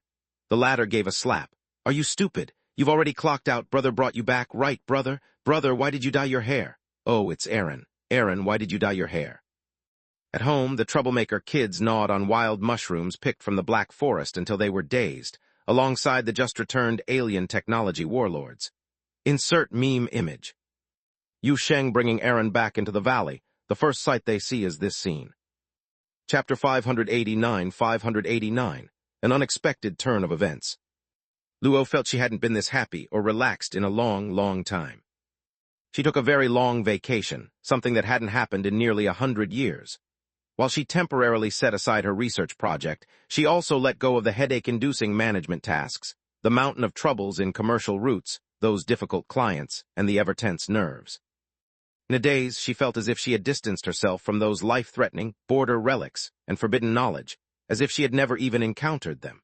She felt she had returned to her childhood days of studying, watching stars next to the old, dilapidated astronomical observatory on her remote home planet. She remembered a Terra scholar passing by and giving her a seed collected from Mararoman 9 mountains. She planted it in the open space beside the observatory, and during the flowing cloud season, the exotic flower seeds would bloom brightly, shining like stars at night. Mushrooms are really delicious, and grilled fish tastes great too. This peculiar valley really has some strange and wonderful things. She made a new friend, a human whom everyone here called Big Golden Hair. a friendly nickname. Big golden hair taught her how to catch fish in the river, find those mushrooms in the forest that show small people, and even steal fruit from a big snake's nest. Together, they built a fire with collected branches and cooked food using the most primitive methods. There's no advanced nutritional management system, nor are they the kind of near-identical products from automated farms. The fruit varies in size, the fish has an earthy taste, and the bonfire's heat is hard to control, so things easily end up either burnt or still raw, yet the mushrooms taste really good. Luo rolled over in the grass, contentedly munching away, forgetting all her worries. Yu Sheng stood beside, emotionlessly carrying Aaron, watching as a dignified black spot warlord immersed herself in a sea of poisonous mushrooms, seemingly oblivious to the world around her. Aaron Blonde tugged at Yu Sheng's hair. What should we do? What should we do? She's drooling already, there's no way we can send her to Blackstone Station. Yu Sheng sighed. I'll tell Bailey Ching send her for a stomach cleanse. Not even sure if elves can be treated this way. As soon as he finished speaking, the long-haired princess lying in the grass cleared her head and sat up. Ah, no need, these mushrooms aren't that strong. Yu Sheng eyed this big kid, who just moments ago was drooling with Luo, curiously. Before he could speak, she stood up, brushed off her pants, and grinned ingratiatingly. Hey. Seeing her cheeky smile made Yu Sheng's anger soar, immediately empathizing with the typical feelings of Little Red Riding Hood.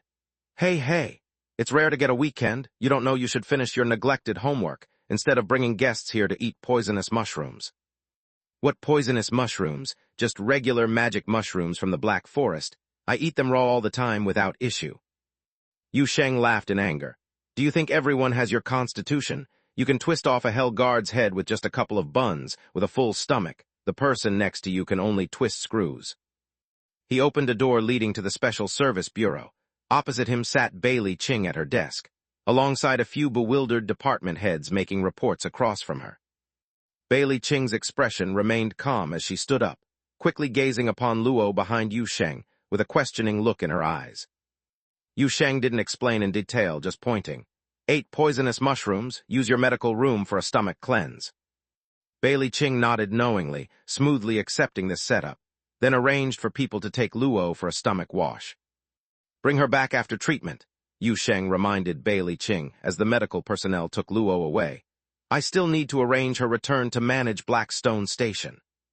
A comforting voice came from the other side of the door. Don't worry, I remember. As the door closed, Yu Sheng turned back to the long-haired princess, who was lowering her head, mumbling.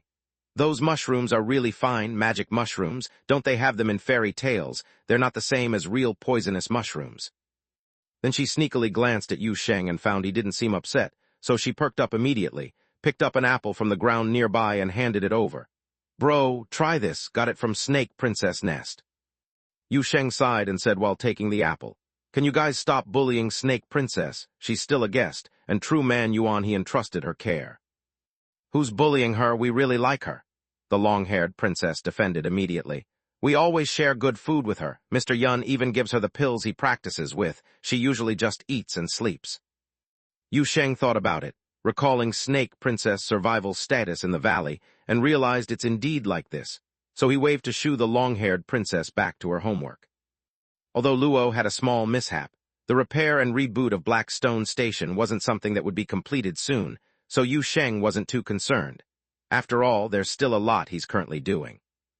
Could prioritize increasing production capacity for the mass-produced errands, while arranging a more suitable residence for the growing number of mass-produced puppets. Right now, they're mainly living in the hub pyramid warehouse and temporary stay points around town.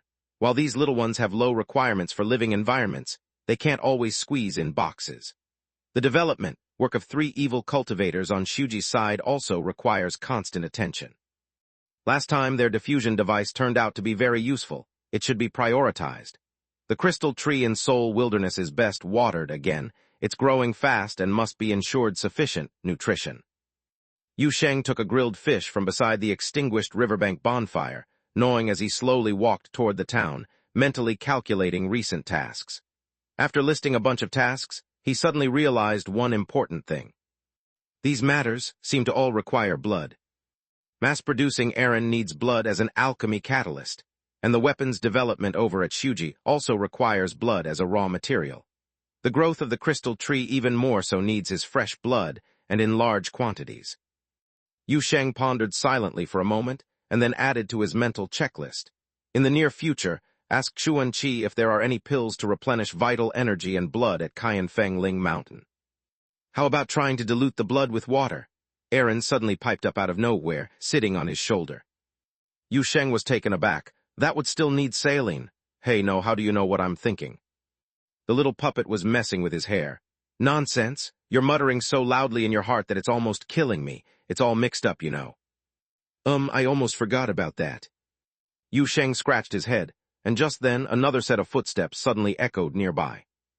He looked toward the sound and saw a large shadow wolf emerging from the grove. A red-clad girl deep in thought sat upon its back.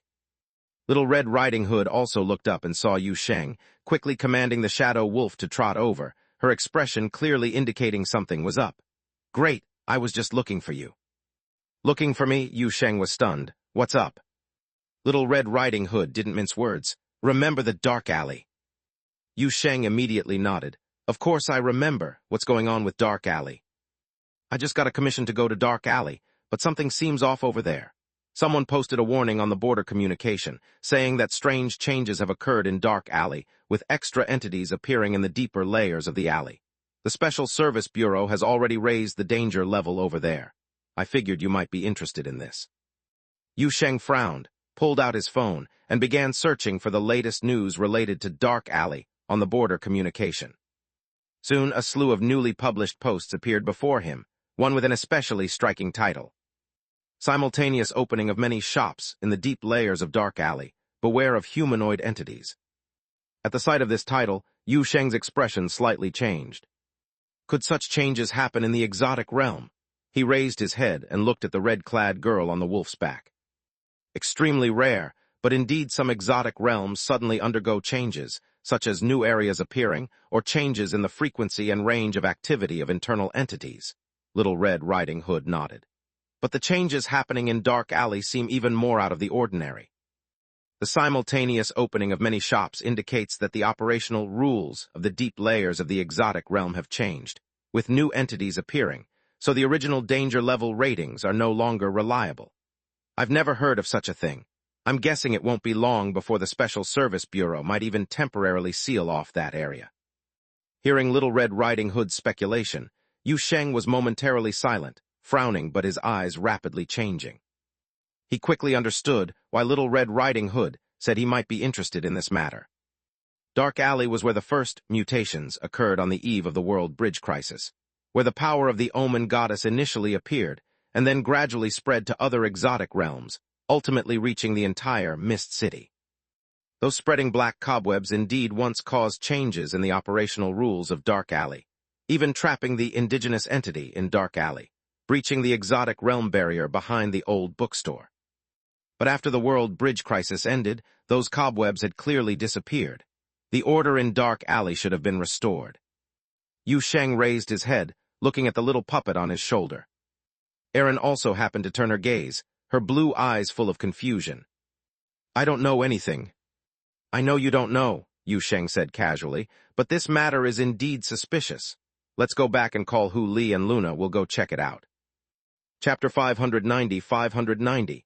Suspicious Voices in the Dark Alley. Peaceful and uneventful daily life is always rare.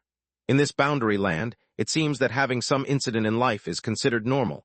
Yu Sheng thought that after the World Bridge time ended, at least this city could be quiet for 2 months. However, the fact is that in this vast boundary land, there's never been a day when nothing truly happens. Honestly speaking, he's not very interested if minor incidents happen in other places. After all, the Special Service Bureau will always intervene. But if something changes in the Dark Alley, he definitely needs to take a look. Dusk has arrived. Little Red Riding Hood and Yu Sheng arrived at the entrance of the old street again, also bringing along Hu Li and Luna. As for Aaron, at the strong request of the little puppet, Yu Sheng eventually brought out the blonde version. The little puppet was still holding her beloved frying pan, eagerly expressing that if they encounter danger, she wants to showcase her skills. To be honest, Yu Sheng doesn't have much confidence in Aaron's showcase of skills. After all, every time this little thing is full of confidence, something goes wrong. But he's also curious to see how her original body shell performs in actual combat. The Special Service Bureau has already raised the danger level of the dark alley and issued a recent warning against entering the dark alley on border communication. Many ordinary spirit realm detectives and independent investigators who initially planned exploration have temporarily shelved their tasks. By the time Yu Sheng and his team arrived, they even saw several Special Service Bureau vehicles beside the node device at the old street entrance.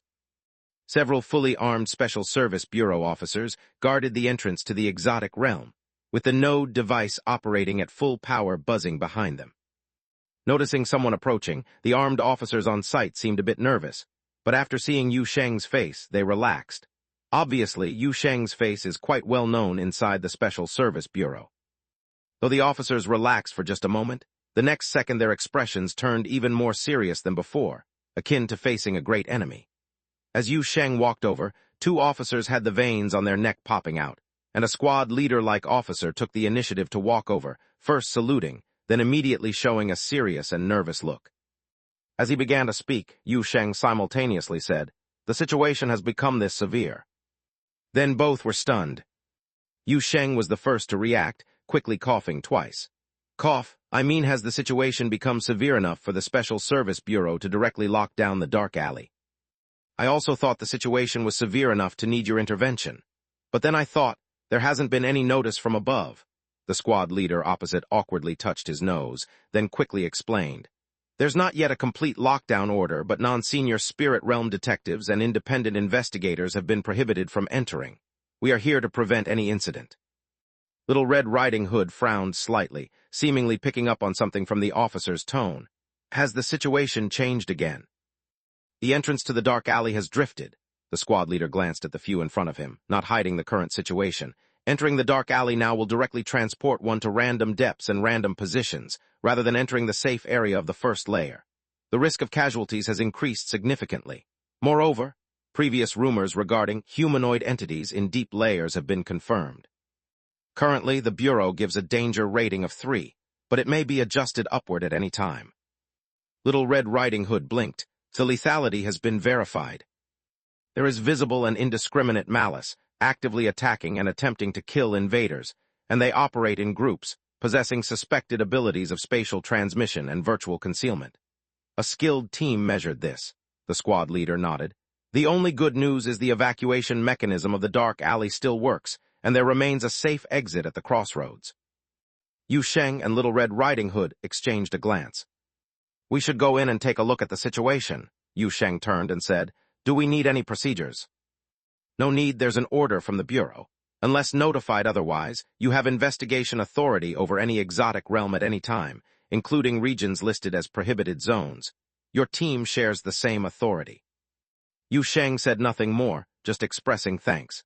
After greeting the Special Service Bureau officers on site, he led his team past the blockade to the narrow entrance situated between two buildings. The mottled old brick wall didn't retreat, didn't evade at least this time. The entrance to the dark alley opened as usual. The unique heterogeneity, feeling of entering the exotic realm spread from beside. The scenery before the group changed. The noisy sounds from the street in the real world quickly faded, and the silent and gloomy alley emerged before their eyes. Little Red Riding Hood first summoned her wolf pack, guarding around the team.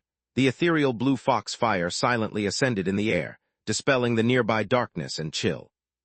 Yu Sheng looked up left and right, seeing the alley extend on both sides of him, the narrow street shrouded in damp, thin fog, the sky dark as if imbued with malice.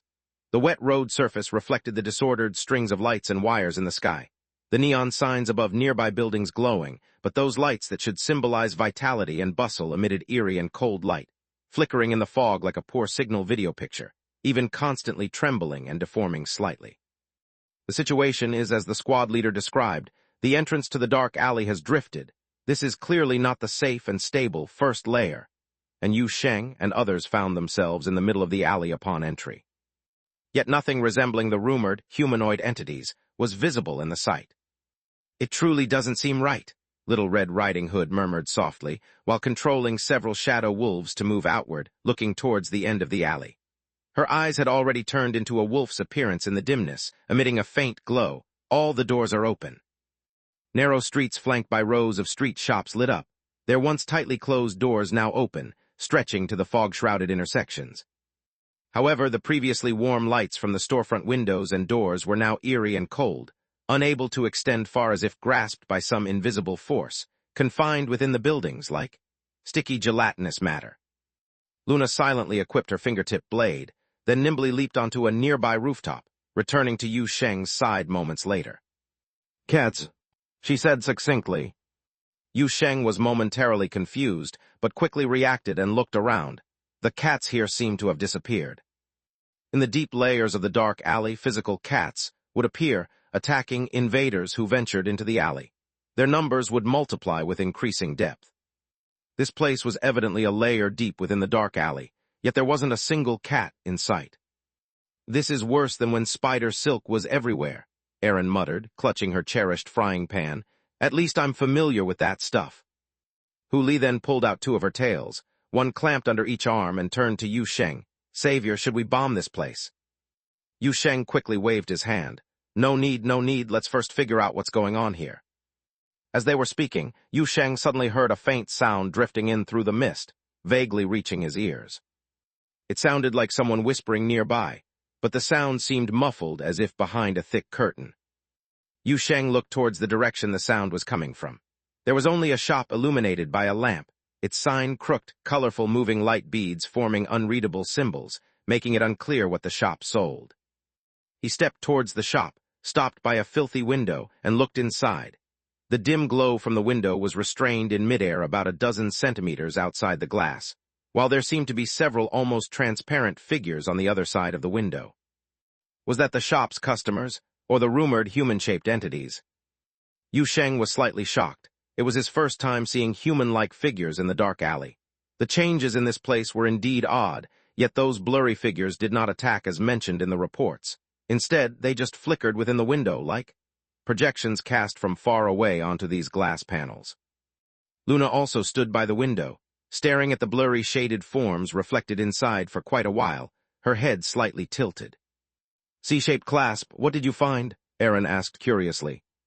"Nothing," Luna slowly shook her head, her voice tinged with hesitation, just puzzled all of a sudden. Yu Sheng furrowed his brows. Although the holy lady usually spoke slowly, she seemed to never have spoken in such an uncertain tone. He moved forward, passing two other shops with indiscernible operations, before finally coming across a somewhat familiar place. It was the old bookstore in the dark alley. But at this moment, the old bookstore was clearly behaving strangely. In an alley where all stores lining the street were lit up, this bookstore, often open, was instead engulfed in darkness, and even the string lights on its sign weren't lit. Yet its door was open. Inside was pitch black, the adjacent window similarly shrouded in darkness.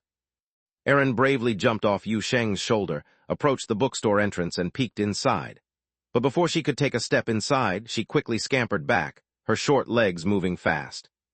"It's pitch black inside, silly fox, throw some fire in there." "You can't set fire in a bookstore," Hu Li grumbled, but nevertheless conjured a bright flame, preparing to throw it into the old bookstore. As soon as she sparked the flame, Yu Sheng once again heard that indistinct whispering sound coming from some direction, clearer than before. A man and a woman were conversing. "Have you heard? The two sons of the old blacksmith in the neighboring village were both selected to go to the city to become knights, personally picked up by the red-clothed envoy." "Knights, that's nothing. Our village used to produce saintess, a girl named Luna." Yu Sheng's eyes widened suddenly. Chapter 591. Cats are good. Yu Sheng widened his eyes sharply, looking toward the direction from which the sound came, but saw only a strange, dim light hovering in front of a shop next to the old bookstore.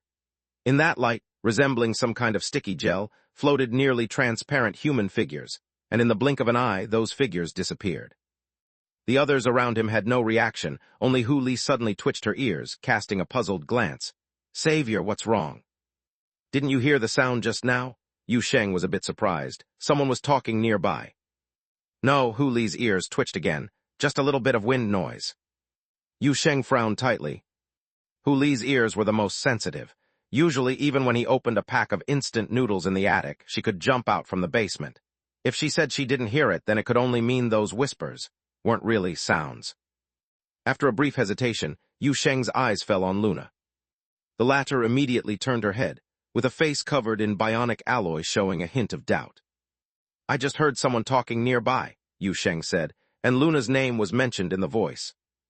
He decided to share what he heard earlier. Although they were just like hallucinations, countless classic cases taught him one thing: never hide this kind of information from teammates. Sometimes, if you think it's not the right time to say something, that time may never come. The scene fell into silence.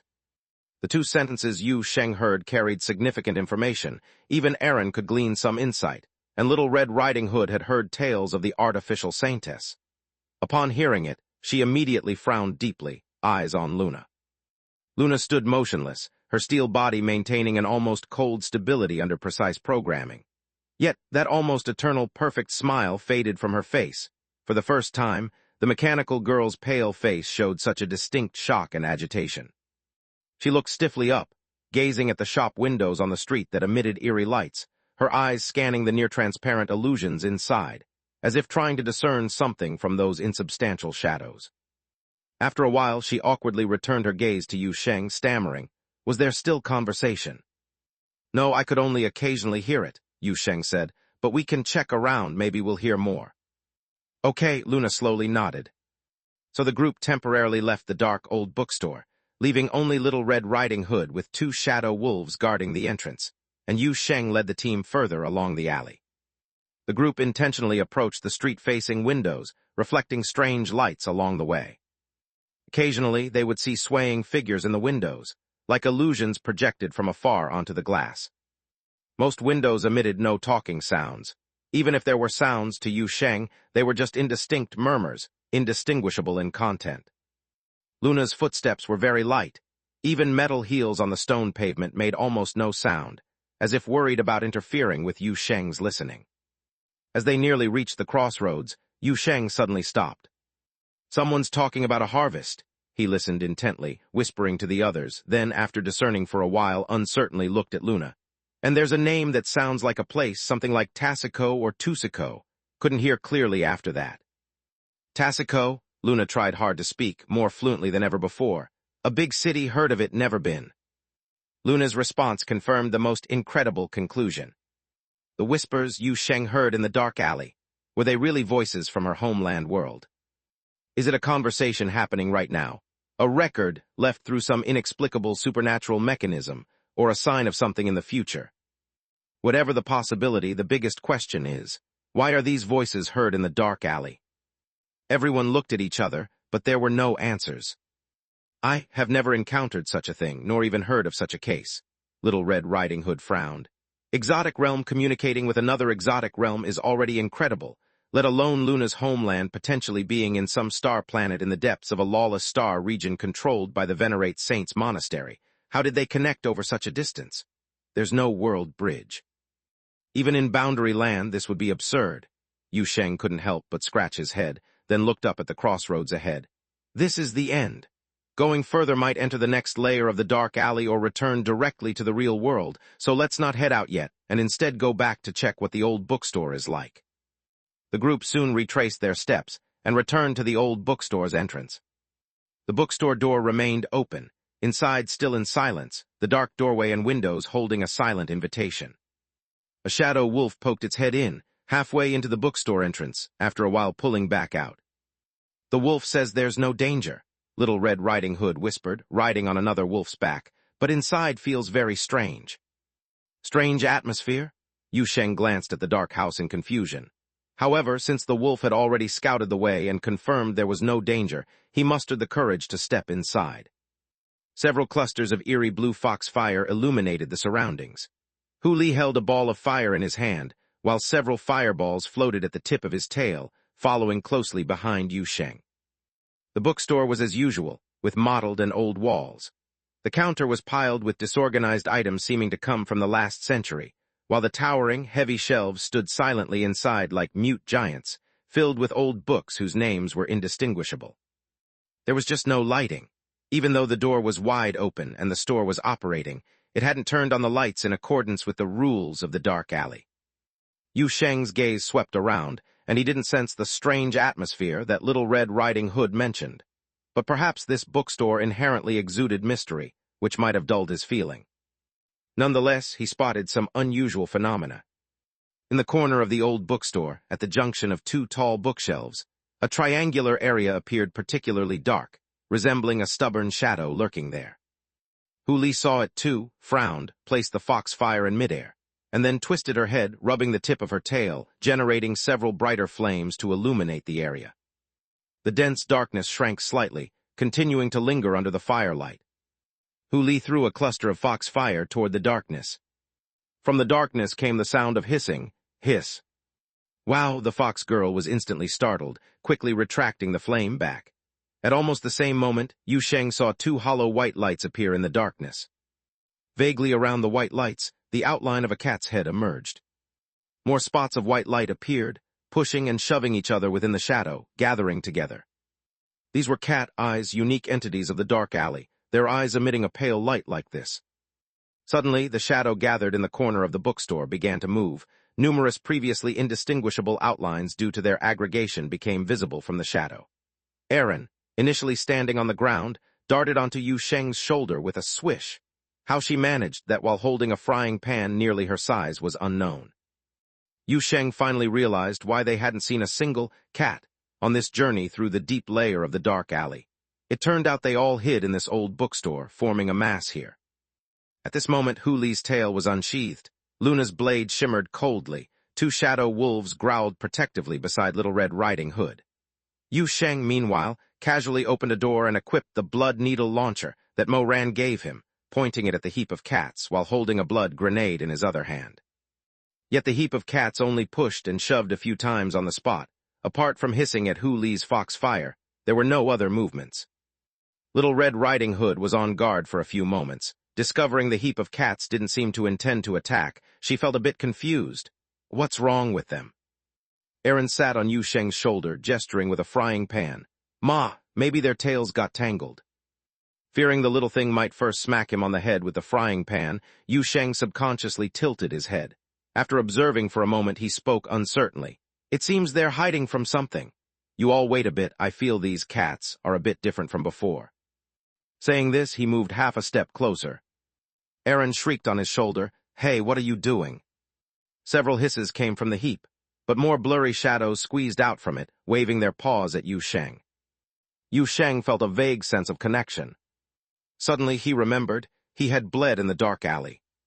He recalled deliberately leaving more marks near the old bookstore. Did these cats lose their aggressiveness because of this?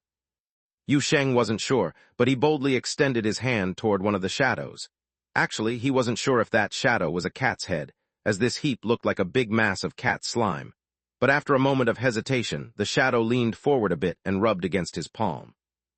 Normally, when an outsider contacted cats, a constantly bleeding wound would immediately form on their body. This was the characteristic of the dark alley cats, scratching people at their crucial points. But Yu Sheng only felt he touched a cold, yet slightly furry head. Also, a simple thought suddenly transmitted into his mind. There are invaders, hide in the darkness. Invader. Chapter 592, A Familiar Enemy. The thoughts flowing into my mind were chaotic and fragmented, far from being complete wisdom, more akin to a series of instinctive keywords. And clearly these thoughts came from the cats before me, possibly one, or perhaps a collective response from the entire group. Yu Sheng's expression froze for a moment, and he suddenly looked up. Beside him, Hu Li was already watching nervously, afraid that something would happen when Yu Sheng interacted with the cats, and she quickly spoke up, Savior, are you all right? As she spoke, she stuffed her two tails under her arms, ready to unleash the fox radish machine gun at any sign of trouble. There's an invader, Yu Sheng said, standing and pressing Hu Li's tail. In the alley, the cats are hiding from them. Little Red Riding Hood instinctively cast her gaze towards the path outside the door, but nothing suspicious could be seen in the fog-hazed alley. Nevertheless, she immediately directed the wolf pack to fan out around the bookstore, starting to check all the shadowed crevices. Meanwhile, she quickly asked, what kind of invader? The cats couldn't say. They only have the simplest instincts, not even considered consciousness. Yu Sheng frowned, watching as the pile of cats in the corner quickly contracted into a dense shadow ball, with most of their eyes closed, only a few emitting pale glows nervously looking outside. Even with the king, communication would be unclear. Little Red Riding Hood furrowed her brow in confusion. Since when could you understand what these cats in the dark alley mean? Yu Sheng thought for a moment, uncertainly stroking his chin. I suspect I got these cats riled up unknowingly. Little Red Riding Hood. Speaking, Yu Sheng had already left the corner, checked around other parts of the bookstore, then exited the door, returning to the dark alley. His gaze swept around and noticed the fog in the alley had somehow grown thicker. Amidst the swirling mist, the buildings across the road seemed to have moved further away. This exotic realm was undergoing an undocumented change. The alley was widening. I don't know exactly what's going on, but I feel something's amiss. Aaron became increasingly tense, holding a frying pan in one hand and clutching Yu Sheng's hair nervously with the other. Yu Sheng, do you feel something approaching? And it's suddenly freezing around us. I feel it too. Seems like we triggered something the moment we entered the bookstore. Yu Sheng frowned, simultaneously spinning various thoughts rapidly in his mind. Entities in the exotic realm operate based on rules and instincts, but rarely show fear or retreat, unless they are special individuals with complex intelligence. Yet the cats who hiss at anything in the dark alley clearly don't have such high intelligence, yet now they're all hiding in the old bookstore. Why is that? Did the invader possess characteristics that specifically suppress them? Something that doesn't bleed or even have flesh and blood. The cats must have fought the invader. They were driven into the old bookstore under suppression. The invader cannot be observed by the naked eye and can change the surrounding environment. Did the records mention what those human-like entities appearing in the deep layers of the dark alley look like? Yu Sheng suddenly asked. No detailed descriptions. Little Red Riding Hood, mounted on a wolf, replied quickly. Witnesses said those things can become invisible, with vague human-like silhouettes occasionally seen during combat. Very difficult to handle. Seasoned spirit realm detectives barely escape with half their lives. Yu Sheng furrowed his brow. The limited intelligence offered little analysis, yet combining the clues uncovered along the way, some vague speculation was already emerging in his mind. And at that moment, Luna, who remained vigilant of her surroundings, suddenly reacted. Before anyone could react, Luna swiftly turned her gaze to a direction, and then she leapt, her silhouette ghostly through the mist, blade piercing a section of air. The mist suddenly twisted, icy malice losing its cover. A tall, humanoid silhouette emerged from the fog, raising a heavy sword to block Luna's blade, emitting a piercing metallic noise. A hollow, towering brass knight stumbled backward several steps from the mist, with fluctuations from the breakdown of the invisibility force field appearing across its thick armor. Aaron exclaimed, "It's definitely those things." Without another word, Yu Sheng flipped the safety on the blood grenade, pressed the detonation button, and tossed it forward. A dull cracking sound echoed as the specially crafted grenade did not produce shrapnel or explosive damage, instead instantaneously releasing a large area of blood mist, eerily coalescing in midair. Yu Sheng immediately established a connection with the blood mist, controlling them to continue rapidly spreading in all directions. The mist became thin, yet it didn't affect its function. One after another, hazy silhouettes lost their cover in the blood mist. The stealth force field was eroded and disrupted, and chaotic, broken streams of light were everywhere. Several brass knights appeared in the alley, raised their heavy swords, and charged at Yu Sheng and his group without hesitation. The space in the dark alley continued to expand, the mist seemingly blurring the boundary of this exotic realm. On the increasingly spacious grounds, more figures were gradually emerging. Everything happened in an instant. Luna locked onto the nearest enemy before that empty armor could take action and charged again. The force field heavy sword in the knight's hand swung like the wind, and the charged coating on the surface of the brass armor shimmered brightly.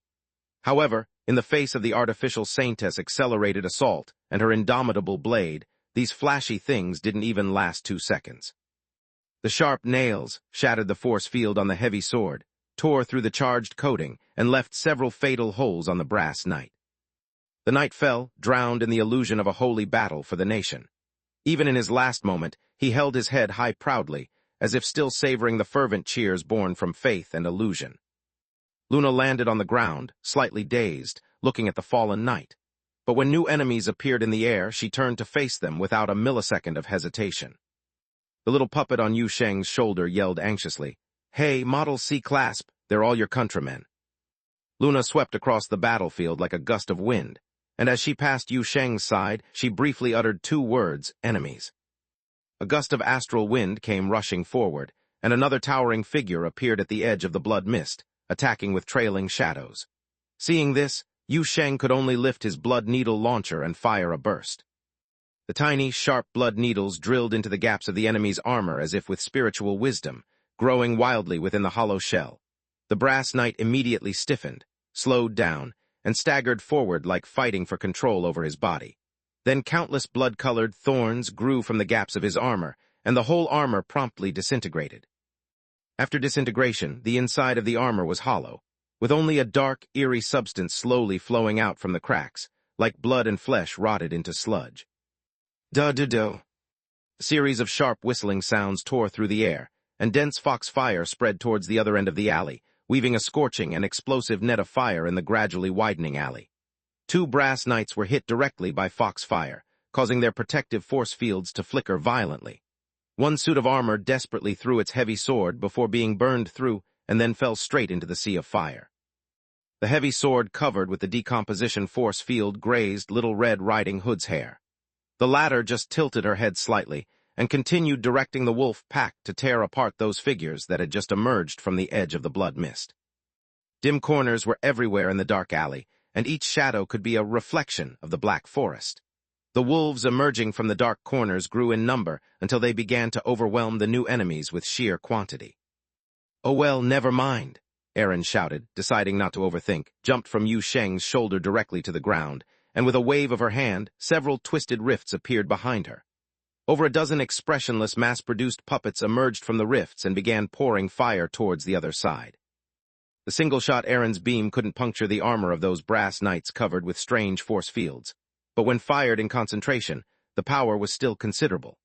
The nearest brass knight had to slow down, this massive knight holding his sword horizontally, a swiftly solidifying energy shield materializing before him in an instant to block the barrage of beams and foxfire. The other brass knights immediately used this as cover and began reorganizing their formations. But almost simultaneously, Aaron's main body also rushed out. The little golden-haired puppet sprinted with her short legs through the mass-produced puppets, moving surprisingly fast, and in the blink of an eye, she was in front of the heavily armored knight holding the shield. She exerted all her strength and jumped up with a hey, slamming a pot onto the enemy's knee. A resounding clang echoed in the air, rich in resonance, and the seemingly unremarkable pan inexplicably smashed through the thick shield that even the foxfire couldn't penetrate. The knight standing with his sword staggered suddenly, and the shield and half of his leg were shattered into pieces.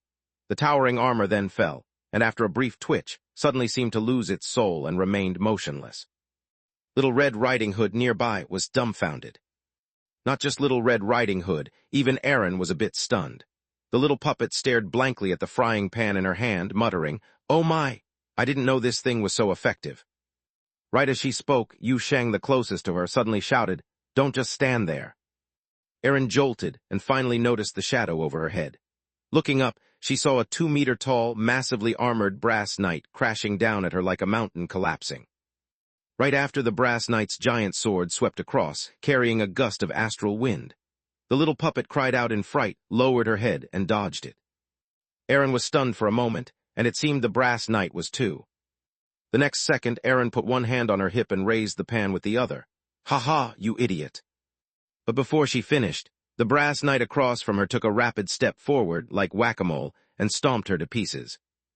Chapter 593 Subsiding. Aaron shattered into pieces. Actually, if she hadn't instinctively raised her hand to block, things might have been better. But she did raise her hand, so all that was heard was a loud smash, and the 66.6 cm tall little puppet was kicked by the brass knight, breaking her entire body as arms and legs scattered across the ground, including her head flying away into the distance. In any other setting, this scene would at least be a tragic exit due to sudden death. In fact, even Yu Sheng was shocked when he saw this, and after a brief moment of stunned silence, he almost jumped up. "I spent an hour assembling it." Hu Li, who was nearby, heard Yu Sheng's exclamation and screamed, "Savior spent an hour assembling it." Aaron's head was still rolling on the floor, and upon overhearing Yu Sheng and Hu Li's clamor, she immediately bellowed out, "Does that make any sense? Does that make any sense?" As she babbled on, the tiny puppet head rolled to Yu Sheng's feet, looking up in a fury. "Are you people human? In any normal story, if I'm like this, wouldn't you at least explode out of grief? Even if you can't explode, shouldn't you pretend to be grieved? Yu Sheng raised his hand, pointing it not far away at the continuously opening temporal rifts and batch after batch of mass-produced errands being transported from the valley and firing everywhere. Mass-produced puppets continuously being knocked down by the brass knights, some instantly teleporting back to the valley, while others getting shattered without time for teleportation. There's a whole pile of them more broken than you. Can I be grieved over your 4 regiments of backup bodies? It's already 5 regiments, Erin shouted, then immediately her eyes turned fiercely towards those brass knights. I must retaliate now. At this moment, Yu Sheng was about to bend down to pick up the little puppet's head, thinking to recover some large chunks before the little thing's body is stepped into finer pieces, and hopefully assemble some parts later.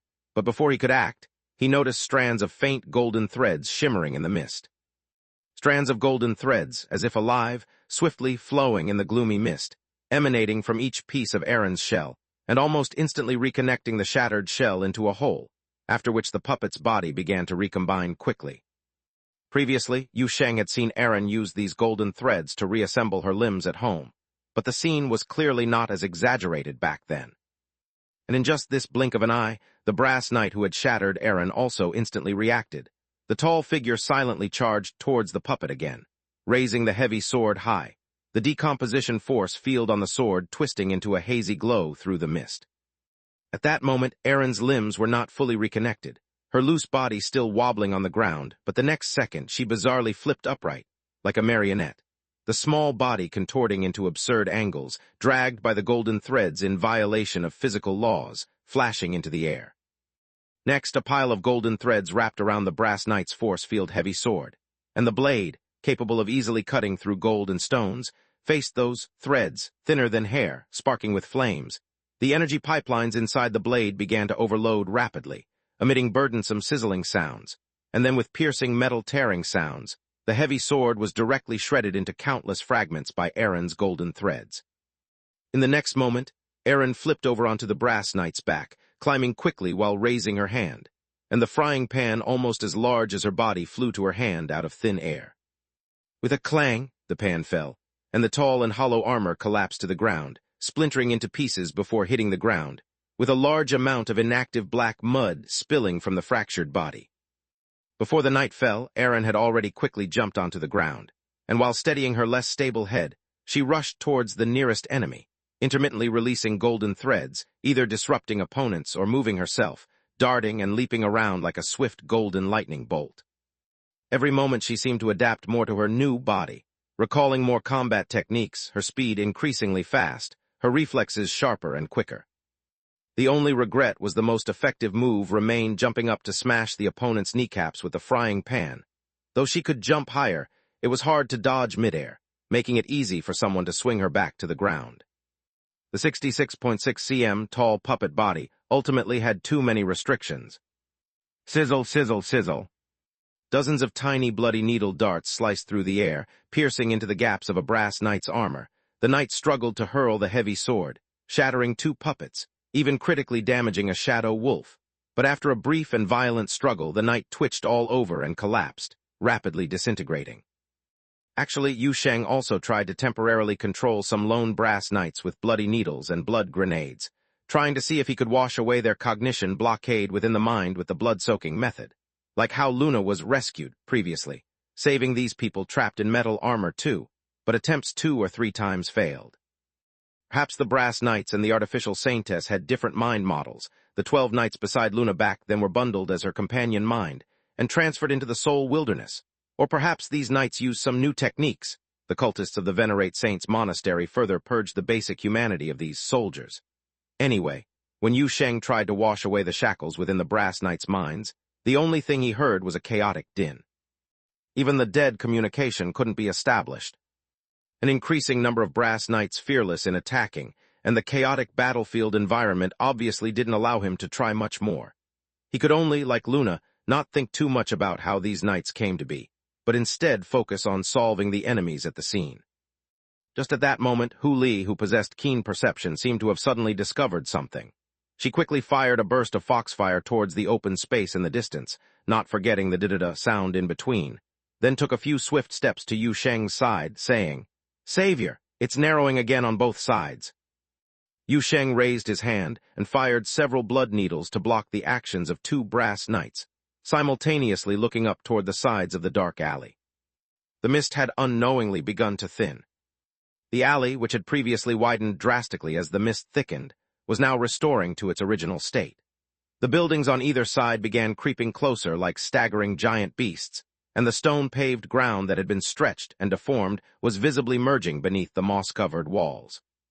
The shadow wolves began to retract their line of defense, and some mass-produced puppets were also forced to retreat back to the valley. Luna leapt down from a nearby building rooftop, killing a brass knight midair, and landed in front of Yu Sheng on his left, cautiously raised a hand in front. Space warped. A low, heavy, grinding sound reached everyone's ears. At this moment, stimulated by the combat stance, Little Red Riding Hood had popped out a pair of wolf ears. The strange and low sound suddenly made her dizzy, forcing her to hurriedly cover her ears, though her two hands weren't enough.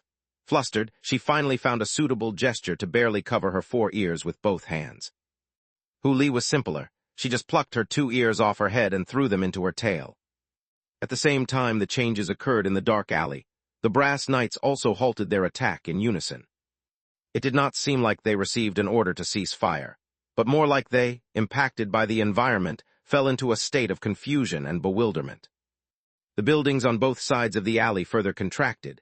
Some brass knights vanished right before everyone's eyes into the crushing walls, not so much swallowed by the buildings, but more like returned to another time and space. The remaining brass knights finally began to retreat. They staggered back through the increasingly thinning mist, and before the concealed force field reactivated, some of the brass knights seemed to have been transferred elsewhere. Before the last enemy disappeared, Yu Sheng swiftly raised his hand and fired 2 blood needles at the armor. He didn't know if these 2 blood needles would be detected by the controllers behind the brass knights, nor was he sure if the faint traces of blood could have any effect. It was purely reflex, a habit from laying fungal mats. Afterward, the dark alley returned to normal, at least back to the state when Yu Sheng and the others first entered. Thin mist lingered over the streets. The narrow alley quieted down as if the brass knights who seemed to have emerged from nowhere had never appeared. Only the residual burnt scent, and the shattered, mass-produced puppets and armor fragments on the street, proving that the earlier events were not an illusion. Aaron sent the remaining mass productions back to the valley, and then rushed towards Yu Sheng with clanging steps while dragging a frying pan, climbing up his body skillfully while muttering, "That's it! Where do they come from out of nowhere?" This time Yu Sheng finally understood how this little creature could climb him so fast even with a frying pan the size of herself. Apparently she tied the pan to her shoulders with several thin golden threads like a backpack. Whoever said Aaron wasn't smart, she just doesn't like to use her brain often. Hu Li also approached, holding a big tail like a gunman who had just dueled and blowing the blue smoke from its tip. After reaching Yu Sheng, she put her ears back and shook them. "Savior, I used divine sense to scan the alley earlier. When those knights disappeared, the entire alley was full of unstable energy fields, but I feel the source is not in the alley." "Not in the alley." Listening to the fox girl, Yu Sheng furrowed his brows in thought. But a rustling sound quickly interrupted his thoughts. Following the sound, he saw a thick shadow slowly flow from the entrance of the old bookstore, rolling forward to squeeze outside, countless eyes emitting white light from its inside, followed by a bunch of cat ears poking from the edges. The cats emerged. Seems those invaders truly departed. Chapter 594 Opportunity. The writhing cat polymer pushed and shoved its way to Yu Sheng. A mass of bizarre white glowing eyes on the surface of the amorphous shadow cluster flickered, chaotic cat calls emanated from inside the cluster. And then the shadow heap suddenly collapsed in place, instantly disintegrating into dozens or hundreds of black cats. Each cat transitioned from an illusory shadowy state to a texture reminiscent of plastic or rubber, transforming into a form Yu Sheng was familiar with during the collapse. Soon after, the black cats scattered into the corners of the alley. Only one cat stayed behind. The glossy plastic kitten fixed its gaze on Yu Sheng's eyes, raising a front paw. Yu Sheng hesitantly bent down, reaching out to touch the paw. A shallow thought entered his mind. The invaders will return. The small black cat turned around and scampered away, vanishing quickly amid intermittent short-distance teleportations, like a series of discontinuous images, disappearing into the depths of the street corner. Yu Sheng raised his head, his gaze following the direction in which the black cats vanished. observing that the storefronts on both sides of the dark alley still glowed eerily, and the windows reflected hazy shadows. The fog remained unchanged, once thin to a certain extent, still drifting in the alley. The dark alley had not completely reverted to its original state due to the retreat of the brass knights. Yu Sheng informed the others of the intelligence he obtained from the cats. Little Red Riding Hood furrowed her brow, looking uneasily at Yu Sheng. What do you think is going on? So many brass knights, they freely come and go in the dark alley, and it doesn't seem like they wandered in by chance. They appear more like a special task force on a mission. If those hidden monastery sect members infiltrate again, I feel it's larger in scale than last time. Erin scratched her head, turning to Yu Sheng. So does that mean the family's going to have a new ship again? It's not related. Yu Sheng waved his hand, then took out his phone to check the time. Anyway, this matter must be reported to the Special Service Bureau. The changes in the dark alley are not trivial events, and relying on us alone probably won't reveal much. It's too late today. You guys should rest first. I'll find Bailey Ching to discuss this after I go out. Perhaps she's still at the bureau. Erin thought for a moment. Honestly, I'm starting to feel sorry for that ironclad expression. What could Yu Sheng say? He also felt quite sympathetic towards that sister director. He also didn't understand why he always approached her at night to discuss serious issues, which couldn't be delayed. The only good news was that there were no further changes in the dark alley afterwards, and the group smoothly exited the alley. Before leaving the dark alley, the last thing Yu Sheng did was pull out a few blood grenades and detonate them all on the street. Only after watching the blood mist slowly infiltrate the surrounding buildings and seep into the windows reflecting eerie shadows did he leave with peace of mind. The world outside was lit up, the night shrouded the entire city, and the Special Service Bureau team continued to guard the entrance of the old street. Although some personnel had rotated shifts, they knew nothing about the events inside the exotic realm. After all, their mission was only to prevent clumsy beginner investigators and spirit realm detectives from entering the alley, not to monitor real-time status within the exotic realm. Yu Sheng hesitated for a moment, opting to inform them about the situation inside. Then Erin was the first to run over. 66 cm tall, the little puppet dashed heavily up to the two Special Service Bureau officers, looking up with great pride. Still standing there stupidly? Something strange is happening right under your noses.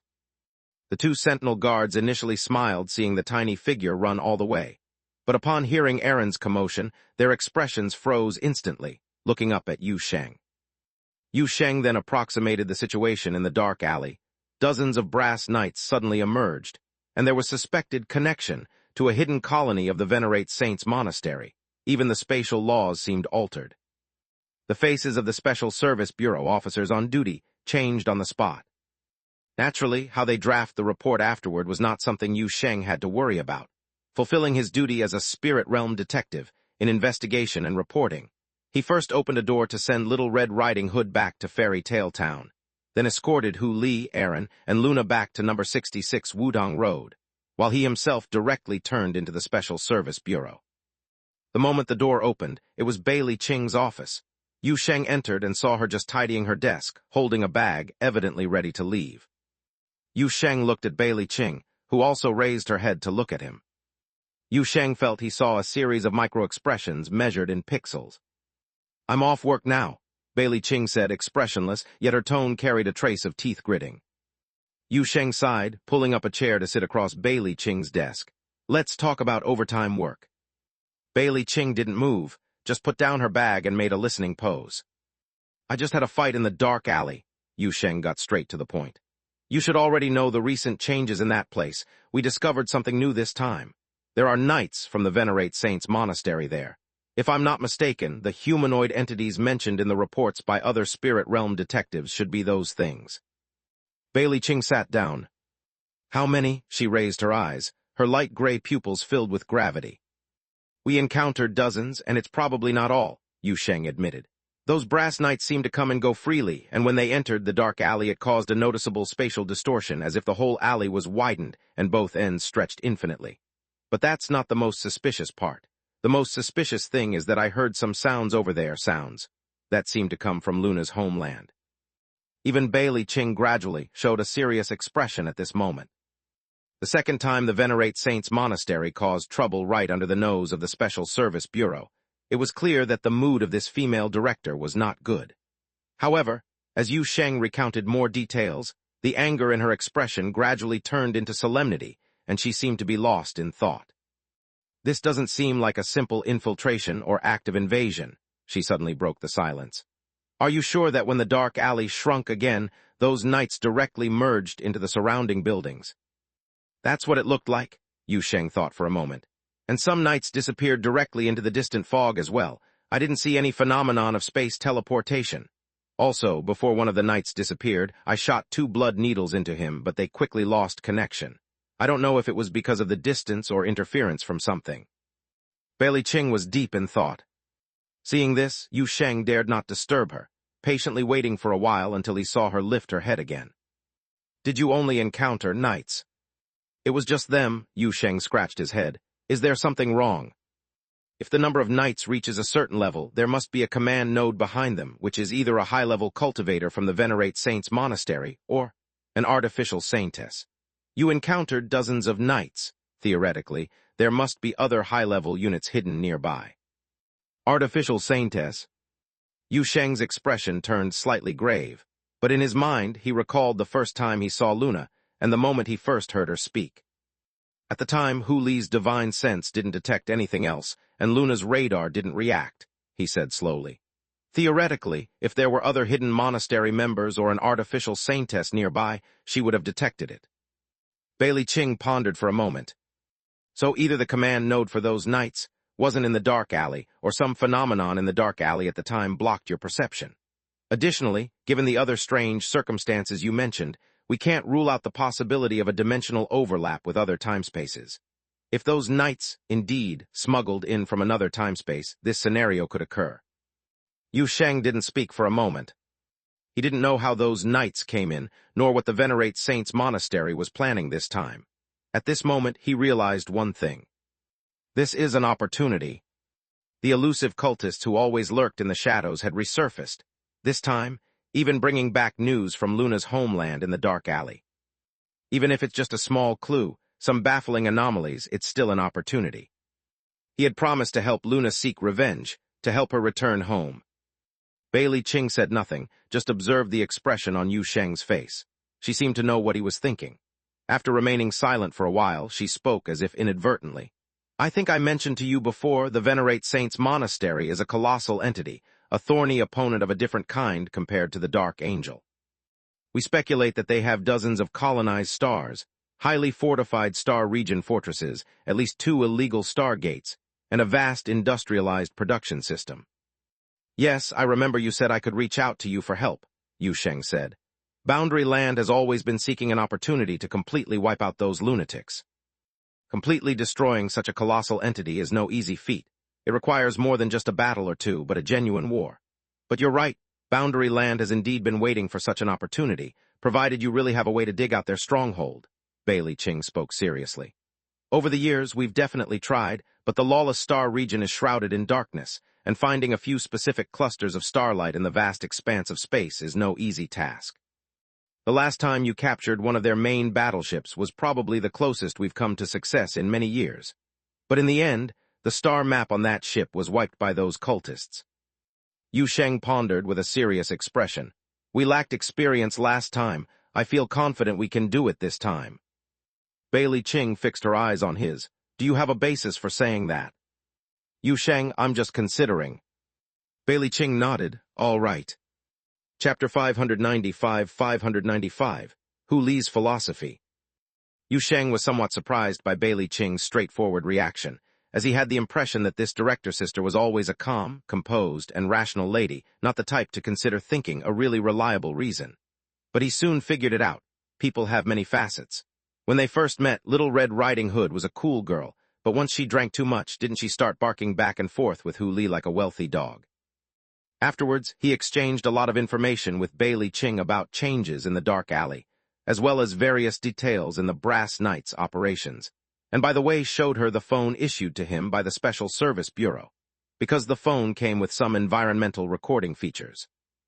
After all, Yu Sheng had a pretty clear sense of his own professional abilities. He knew that although he had many incredible skills and his fighting abilities were decent, when it comes to intelligence gathering and other professional skills, He might not be as good as the young nephew, after all. The nephew had undergone specialized training. Since he couldn't judge which intel was useful, it was better to dump everything he knew. Then Bailey Ching can deal with the headaches. Anyway, she can pull in experts from the Special Service Bureau to share the headaches. What's the plan for handling the dark alley after this? After the exchange, Yu Sheng curiously asked another question. First, issue a lockdown order. The dark alley is no longer suitable for regular spirit realm detectives and investigators, Bailey Ching said with a businesslike presence. Then we'll dispatch the deep dive team to investigate. However, due to the dark alley's unique stratification and continuous changes, the investigation team will likely come back empty-handed. So I'm considering setting up a verification-based, spiritual fox node in the dark alley for long-term monitoring. Of course, regardless of the situation, the unlimited investigation rights by the travel agency are still valid, and your survey team can enter dark alley anytime. Yu Sheng stroked his chin.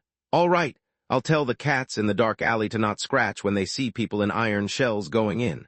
Better tell them not to scratch anyone at all. Just not sure to what extent they can execute, since those creatures don't look very smart. Bailey Ching seemed a bit distracted, possibly really sleep-deprived, and took a moment longer to realize what Yu Sheng said. After a delay of a second or two, she suddenly realized, raising her head with an astonished look. Cats in the dark alley? Why can you command the cats in the dark alley? Yu Sheng, I groomed them. Bailey Ching. The next second, this director sister's eyes suddenly turned unusual, with a hint of flicker, a dash of thought, and a trace of excitement akin to discovering a new continent and geared up for a big plan. In short, it was the first time Yu Sheng felt Bailey Ching's gaze had a hint of thinking. Then she spoke, that process of your grooming. Probably due to some telepathy from blood transfer, or perhaps recently feeling a bit anemic making him intuitive.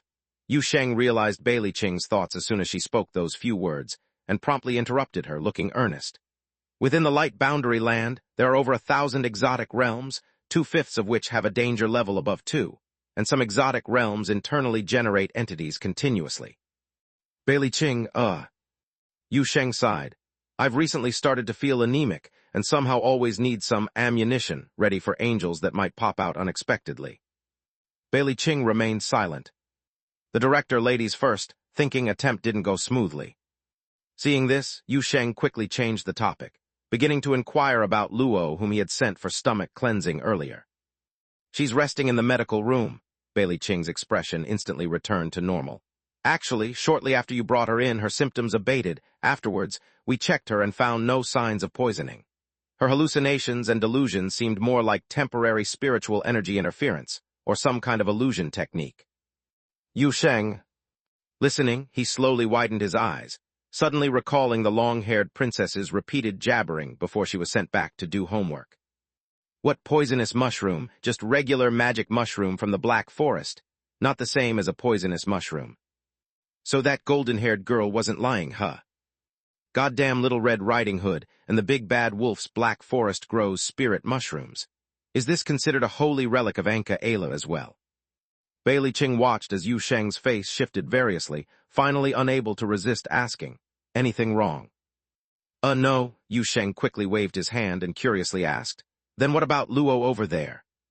Bailey Ching, I still insisted on giving her a stomach wash. Yu Sheng. After hesitating for a moment, he cautiously asked, personal vendetta? No, it's out of caution, Bailey Ching said calmly. After all, she'll be needed later and she can't afford issues. The advantage of Bailey Ching's face showed here. Yu Sheng couldn't tell if she was serious or suppressing a grin while saying this. But then she added, but the medical personnel knew she was the culprit behind the World Bridge crisis, so they gave her 2 washes. This time she didn't suppress it. Yu Sheng. Aaron rolled over on the living room couch, nestling into a heap of warm fuzz, and quickly started snoring evenly. Moments later, a foxtail stretched onto the coffee table and turned off the TV that was playing a variety show. Another tail floated to the wall, the tip flicked, and pop! The sound of the lights in the living room and stairway turned off crisply. Quiet darkness enveloped the living room, with only some warm light spilling from the stairwell on the 2nd floor, preventing the surroundings from plunging into complete darkness. Huli turned her head and glanced at the little puppet sleeping soundly amid her big tail, gently patting its back lightly, every now and then. She remembered when she couldn't sleep as a child, her mother used to pat her just like this, In the darkness, the eyes of the great demon fox glowed with a golden-red shimmer, carrying a smile. "Aaron, no, little child." A voice suddenly came from the dimness. Luna stood beside the sofa and said, "Actually, yes, her mind is just like a child's." Hu Li squinted her eyes, speaking seriously. Luna tilted her head. Why? She herself thinks she's the Aaron from millennia ago, and some people think she's an even older Omen. But actually her mind should be calculated from the fusion of the two. Minus the days when she was sealed in the oil painting. Her mind stagnating, what's left is just a child, Hu Li said leisurely. Savior actually understands this too, which is why he normally interacts with Aaron as if he's caring for a child. Luna looked at Hu Li, seemingly a bit surprised. "I thought you usually don't consider this much." "I don't, but this doesn't require much thinking," Hu Li spoke casually. Then she went silent for a while, raised her head to look at Luna standing beside her. This artificial saintess stood quietly, still wearing the Star Maiden's style nun outfit that Yu Sheng bought for her at the Feiyu border. Although many clothes were bought at that time, she seems especially fond of this one, even mended it to keep wearing despite it being damaged during fights. Outside the black robe adorned with silver threads, her metallic limbs gleamed with a cold brilliance. Under the church-style veil, her pale alloy face carried a programmatically preset sacred and gentle smile. But Hu Li could keenly sense that Luna was overwhelmed with thoughts today. Because when she called Aaron earlier, she didn't even use an accent. Savior will surely have a way. Hu Li suddenly said. Luna paused for a moment, tilting her head slightly. How do you know I'm thinking about? Foxes are very clever, Hu Li said calmly. I'm not just about eating. I already can't remember what home looks like. Luna remained silent for a while, finally speaking softly. Her speech was still slow and stammering as always, but became much more fluent compared to the beginning. Father and mother also can't remember. Hu Li didn't speak for a moment, silently pondering something, her golden-red eyes deep in the night sky, before she suddenly broke the silence. You actually can't be certain how long you've been transformed into an artificial saintess, right? A sudden, short burst of noise emanated from within Luna, yet she still said nothing. A warm, fuzzy big tail slowly curled over and wrapped around her arm. It might be years or decades, those bad guys definitely wouldn't allow their tools to clearly sense how long they've been working. The words back then span a large time scale. I guess that's what you're worried about. Luna allowed the big tail to wrap around her arm. She seemingly suddenly understood why Aaron could fall asleep quickly amidst these big tails, and why Yu Sheng liked to nap with Hu Li's tail as a pillow. My dad said, don't worry about things that haven't happened because you might be worrying for nothing. Don't worry about things happening because worrying doesn't solve problems. Don't worry about things that have happened, because time always moves forward and foxes must also move forward. Hu Li leaned against the sofa, lifting her head. I think what he said makes a lot of sense. Luna broke the silence. Makes sense, but hard to do. It's okay, my dad actually never did it either, Hu Li stated seriously, but it still makes sense. Luna paused for a moment, looking steadily at the nine-tailed fox in front of her, in some sense, her current family and friend. The pale alloy face seemed suddenly more real and spiritual. She grabbed the tip of Hu Li's tail with a reverse hand. Then could you in the future not eat the succulents I grow? That's not possible, I just want to taste them. They just look so plump and succulent. Luna gave a hard squeeze. Ouch, ouch, Hu Li exclaimed. Chapter 596, The New Boss. When Yu Sheng returned to number 66 Wudong Road, it was already midnight. The silent night enveloped the entire city, and the house was quiet everywhere.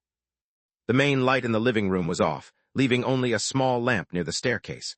In the dim light, he saw a pair of bright golden-red eyes. Hu Li was still awake, waiting for him on the sofa. The moment Yu Sheng pushed the door open and entered the house, those eyes curved into a smile. Savior, you're back, the demon fox girl greeted happily.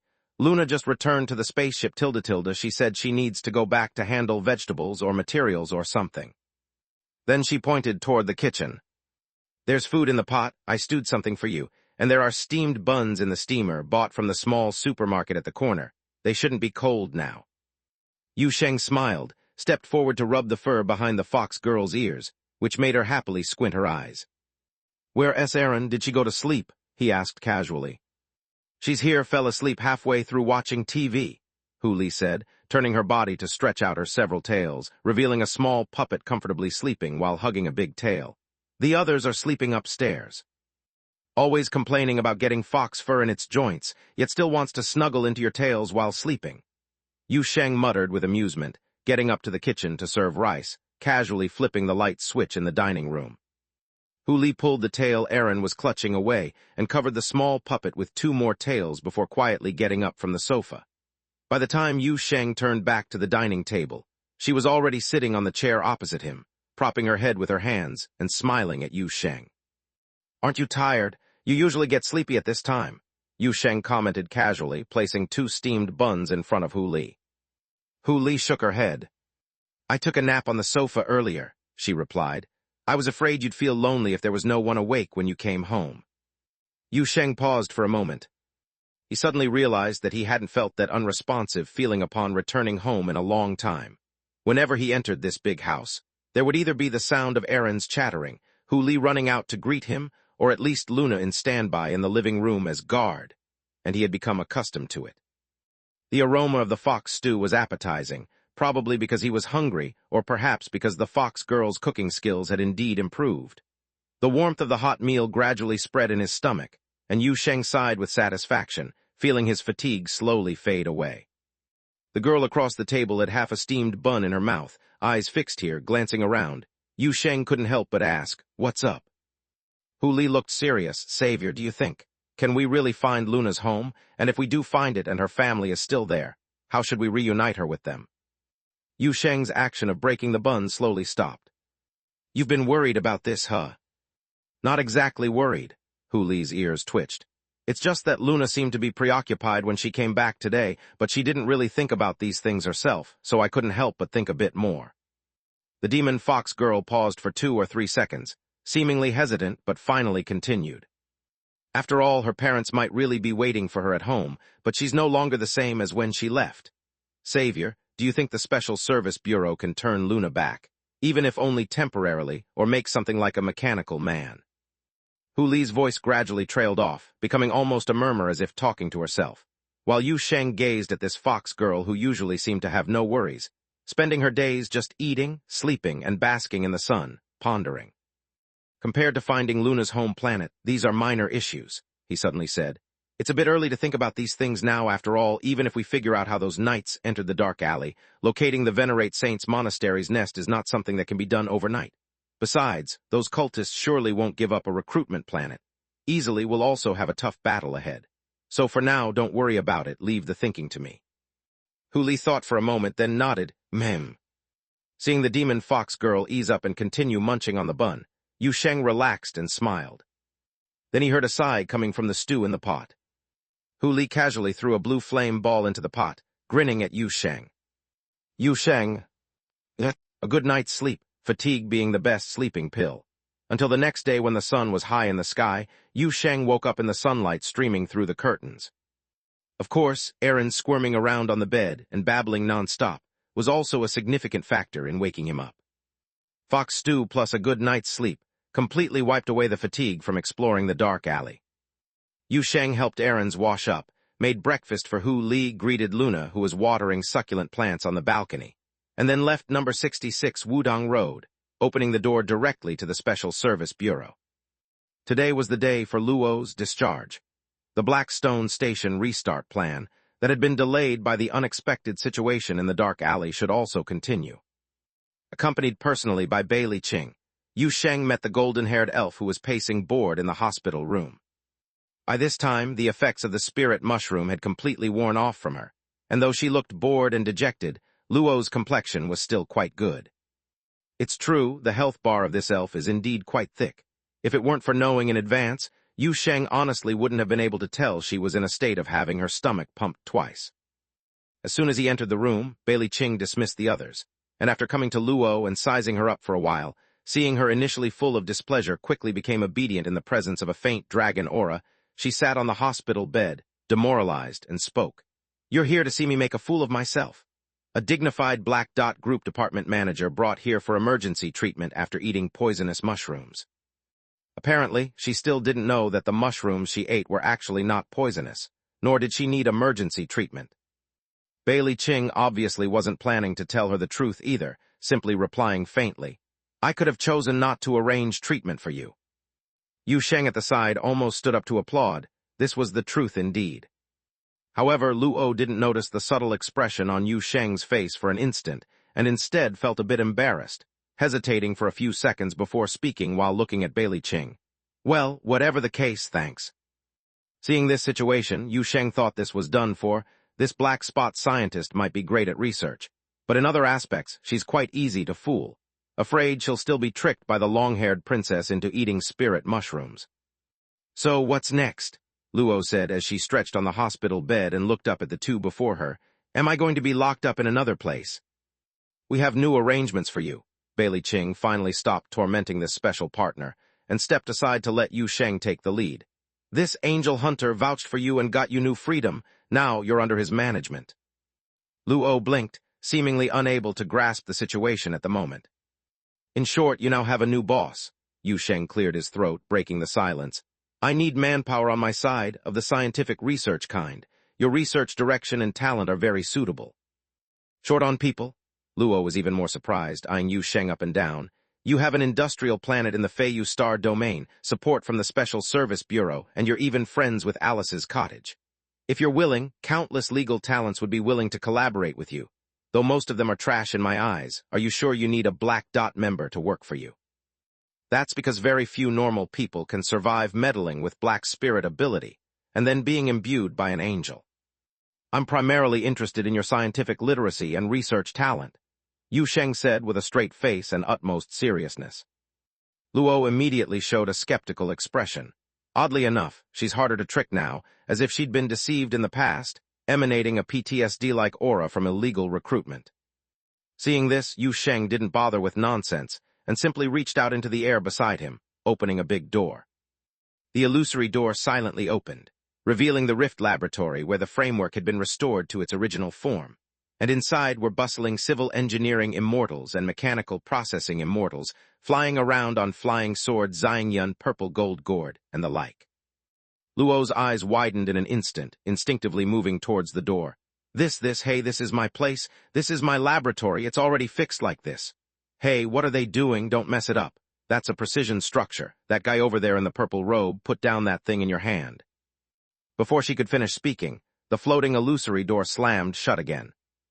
Luo looked up, staring blankly at Yu Sheng.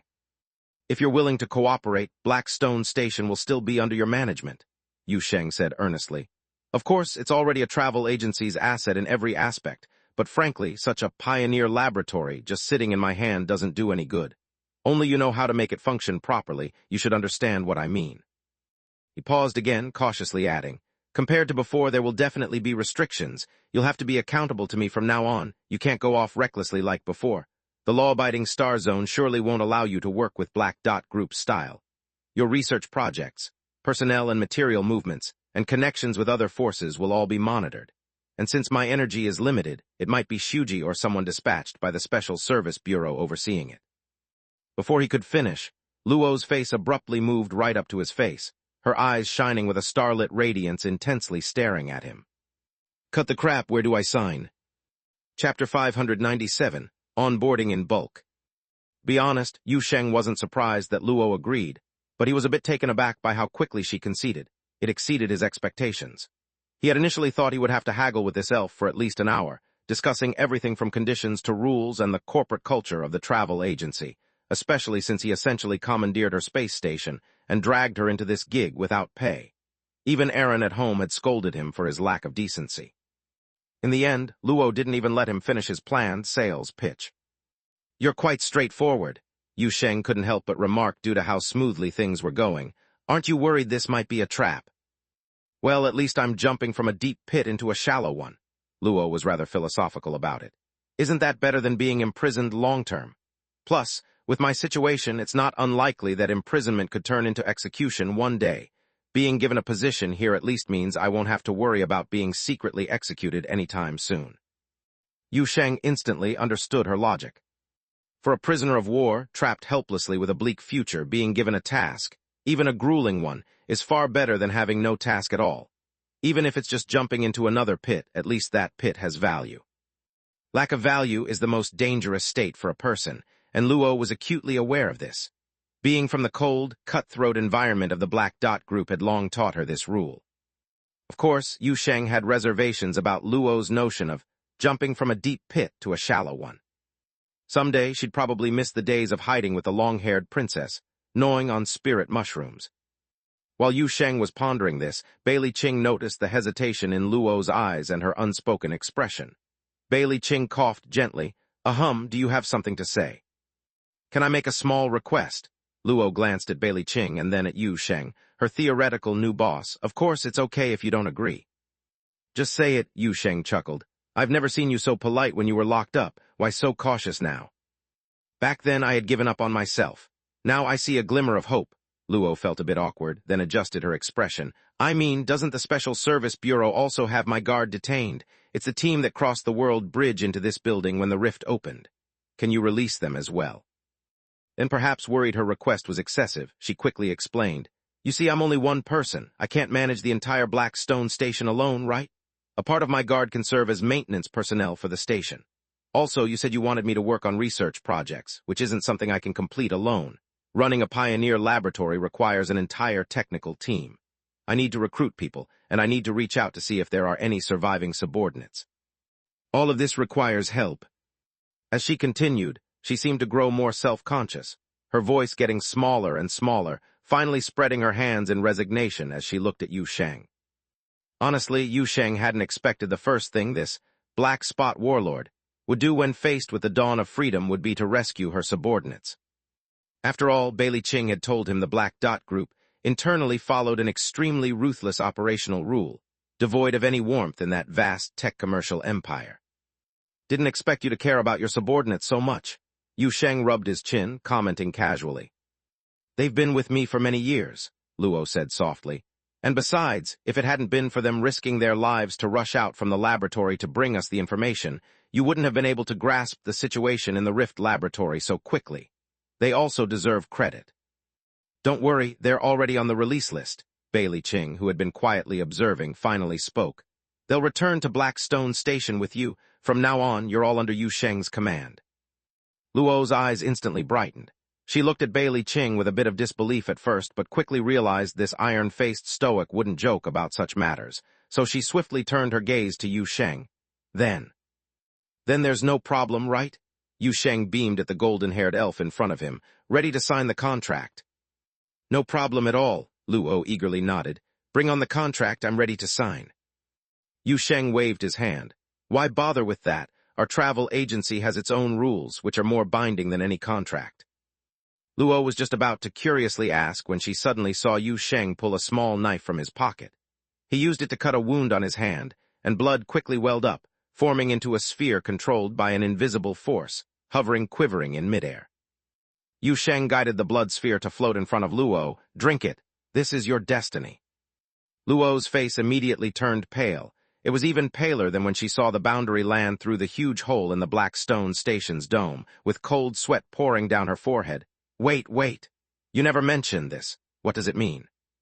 Blood transferring ceremony, Yu Sheng declared with a straight face. All newcomers at the travel agency have to go through this procedure. Luo stared at him for a long time, then suddenly turned to Bailey Qing. Didn't you say you don't practice dark spiritual ability? Stop blabbering, this is much more effective than dark spiritual ability, Yu Sheng said, stepping forward to give Luo's shoulder a pat. At the moment she turned her head in surprise, he flicked the blood sphere directly into her mouth. In truth, the ceremony didn't require the subject to drink the blood, but after performing the process so many times, he felt a sense of ritual doing it this way. Don't move, don't resist, it'll be over soon. If you resist, it might be uncomfortable, and who knows, Luna might drag your soul into the wilderness for a beating. Luo instinctively grabbed her neck, and as she heard this, several elements instantly came together in her mind. A secret society disguised as a righteous organization, a dark spiritual energy ritual using blood as a medium, an eternal curse-like mark, and resisting would result in the soul being tormented, indicating being dragged to the cathedral by the country maiden saintess for a beating with persistent nagging. In the end, she imagined it all with utter despair for quite a while, but didn't feel any curse taking effect on her. If anything, she felt that the blood drop just now melted in her mouth and was somewhat sweet. So this, is it?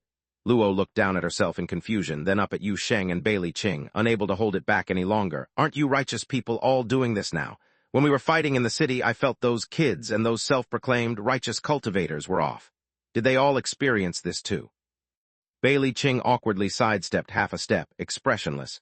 The travel agency is the travel agency. The Special Service Bureau is the Special Service Bureau. We recruit openly and legally. What we do is illegal either, Yu Sheng quickly said upon hearing this, then gestured at Luo. It's rather complicated to explain from start to finish. You might want to ask the long-haired princess or Mo Ran about it later. Anyway, the ritual just now was safe and harmless. Its main role was to establish a connection between you and me. As long as you don't actively court death, you can even pretend it doesn't exist. By the way, your guard also needs to go through this process. Luo blinked, her expression suddenly becoming subtle. She felt as if she wanted to be a good boss, but faintly realized she might have already led her old employees into a pit of fire. However, whatever she said now would be useless. 10 minutes later, in a large office near the medical area, the laboratory guard that was once detained by the Special Service Bureau was brought before Yu Sheng and Luo. Dozens of people, all argled elves, slender and elegant handsome men and women. They wore gray-blue prison uniforms but looked in good spirits, showing no traces of being mistreated. Yet, given their status as captives, they were clueless when suddenly summoned, entering the room with evident anxiety. As soon as they entered, they saw Luo standing with Yu Sheng and Bailey Qing. Shock appeared on every face. The guard captain, a tall male argled elf with short, pale golden hair, seemed better able to judge than the other guard members. Almost instantly, he surmised some things from the atmosphere and details of the scene. Their boss didn't seem like a prisoner. Though she looked a bit nervous, awkward, and uneasy, there was an air of being duped about her. But a prisoner wouldn't stand so openly next to the Special Service Director with no signs of suppression on her spiritual energy. It was settled, their boss had switched sides. The guard captain's expression relaxed, first glancing at Bailey Qing, then lowering his head to greet Luo. Boss. Yu Sheng exchanged a look with Luo, who cleared her throat twice, stepped forward. Are you all? Okay. Pretty good, the guard captain nodded. The food is decent and they haven't troubled us. All right, let me be brief. Luo sighed lightly, pointed to Yu Sheng. In short, this is the new big boss. Among the dozens of guard members, there was some minor commotion. Some were surprised, some confused, but about a dozen people, including the guard captain, remained calm. The situation was expected. They anticipated the boss would indeed switch sides. The only surprise was that the boss switched not to the Special Service Bureau, but to that angel hunter, which amounted to the same, to abandon darkness for light. No one stood out to raise objections. After all, their loyalty was not to the Black Dot Group, but to Luo herself. They were a Black Spot warlords, true, directly affiliated forces. Seeing things unfold smoother than imagined, Yu Sheng was delighted. Even the small knife's arm-stabbing motions were more fluent. The scent of blood spread in the office, and blood droplets floated slowly in front of each guard soldier. Luo put on a rigid face, stiffly explaining to her subordinates, "Don't resist, it's part of the onboarding process." The guard captain, who had just relaxed, instantly tensed up again. No, what on earth did the boss join? Chapter 598, Defecting to the Light. The guards displayed immense vigilance and tension in the face of the floating droplets of blood and the eerie blood-transferring ceremony. After all, studying the occult and actively becoming involved in it were clearly not the same thing. However, to Yu Sheng's surprise, although this group had their reservations, none of them actually showed signs of backing out. In the end, they even voluntarily participated in the blood transfer. Feeling the rapid establishment of the blood connection, Yu Sheng turned his head thoughtfully to glance at the golden-haired elf standing next to him. No wonder this group managed to stay clear-headed and storm out of the Rift Laboratory under those circumstances. These were all death warriors, the kind with nothing but loyalty on their minds. At this moment, Yu Sheng had no doubt that even if Luo suddenly went mad and declared that she wanted to become a member of the Angel sect, this group of guards would likely gather a bunch of candles on the spot, dancing and chanting while ceremonially stabbing themselves. But anyway, the blood-transferring ceremony was successfully completed. Yu Sheng had effectively used the most stable contract to recruit Luo and her subordinates. Congratulations on regaining your freedom. Yu Sheng clapped his hands, grabbing the attention of the guards still pondering whether they had been cursed post-blood transfer. You're now auxiliary members of the travel agency, but your tasks won't differ much from before. Luo will brief you on the details. For now, let me take you somewhere. As he spoke, he casually opened a large door nearby. On the other side was the view inside the Black Stone space station's Rift laboratory. The guards exchanged a flurry of glances, and soon several eyes were fixed on Luo. Luo exhaled slowly without explaining anything and stepped toward the door. Let's go, let's see home. Stepping through the illusory door and instantly reaching a distant space-time was as simple as walking from the bedroom to the living room. Luo returned from the Special Service Bureau headquarters building to her familiar space station. The place still largely resembled her memory, except the device originally used to house the Zolda Black Stone was gone. Several rift generators directly connected to the device had also been removed. The laboratory's ceiling, which had a large hole that allowed direct sight of the starry sky, had been hastily patched.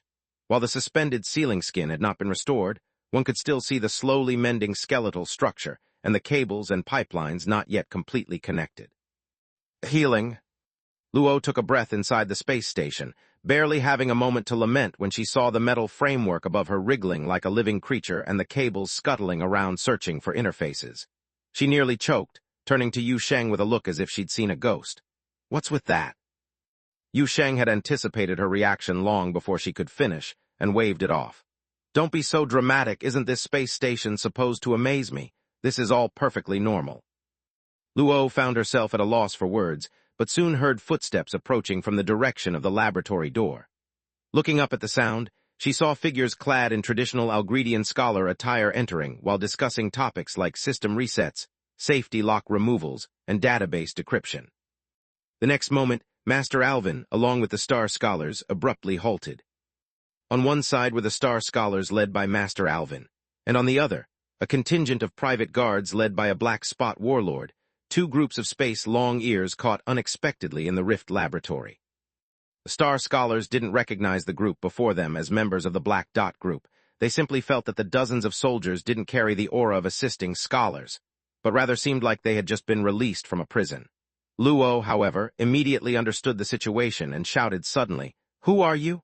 Why are you in my space station?" The moment she shouted this, the other party also reacted, and Master Alvin's face instantly changed. Your space station, Black Dot Group members.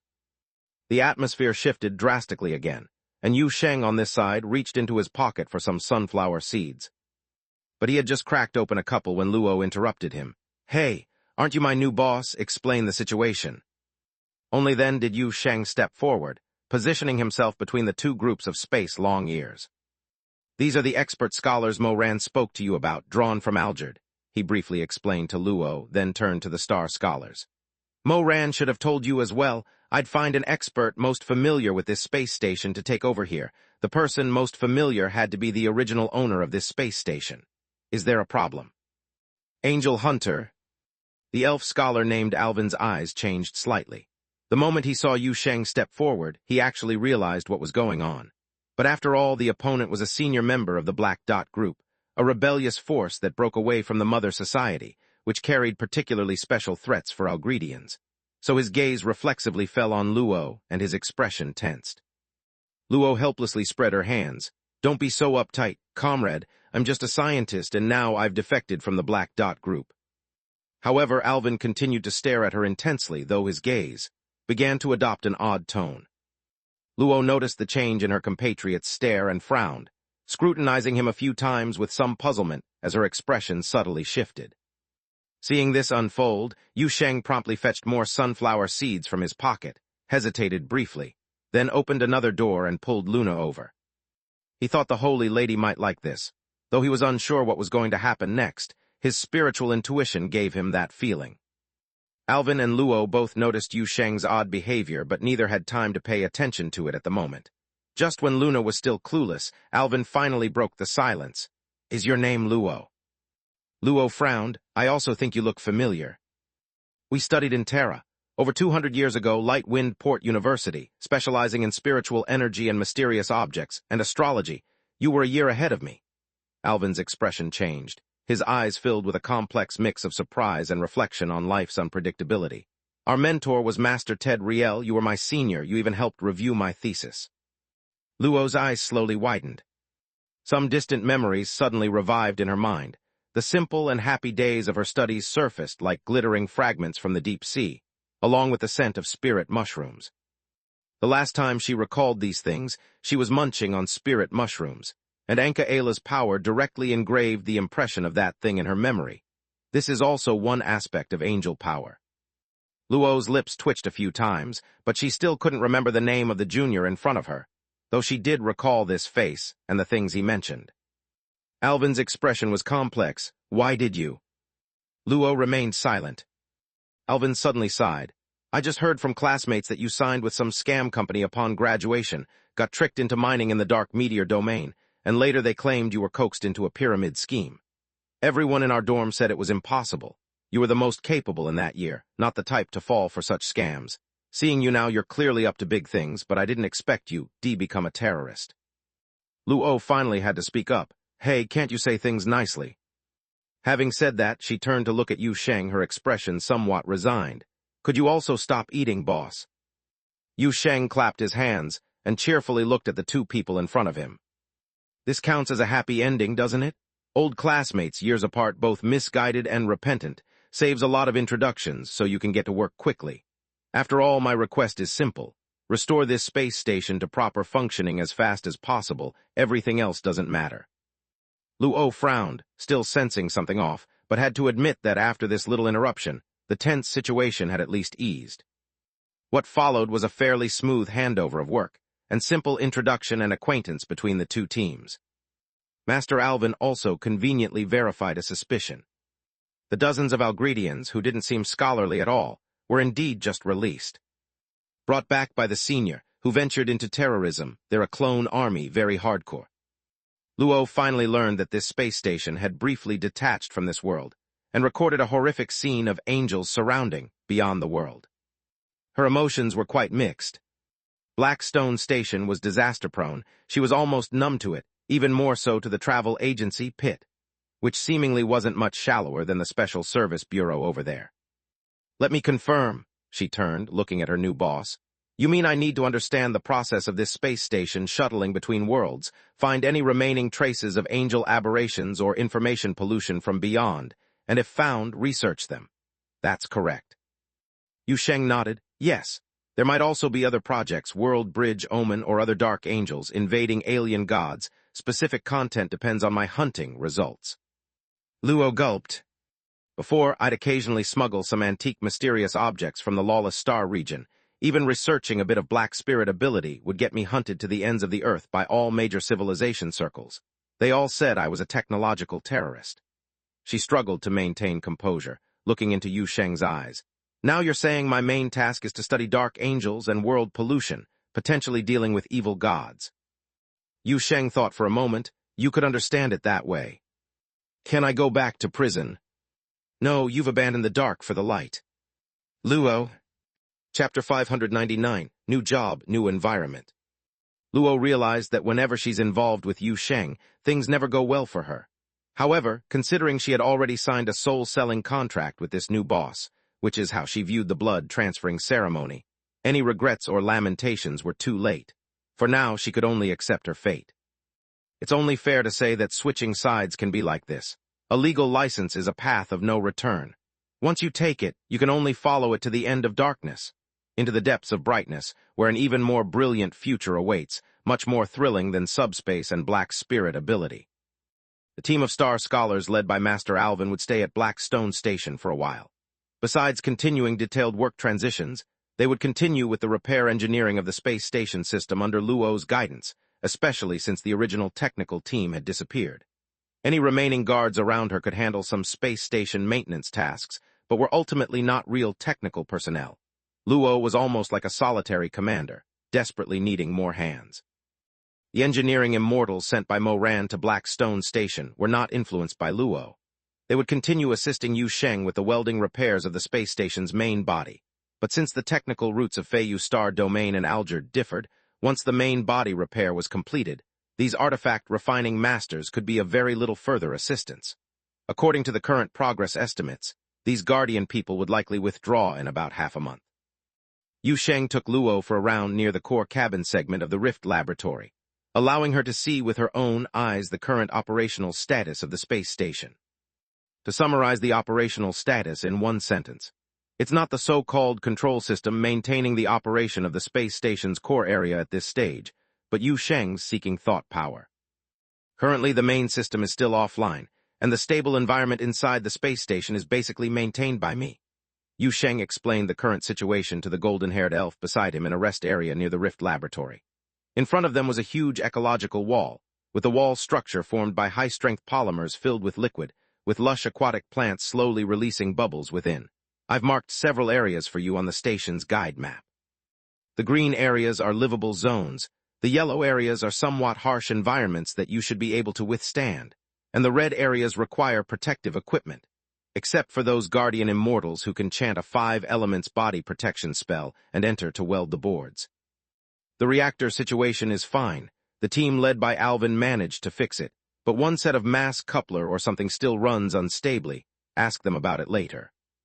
The high orbit on Shuji's side can provide long-term docking for Blackstone Station, with material supplies delivered by the Spirit Sparrow platform's freight immortal boat.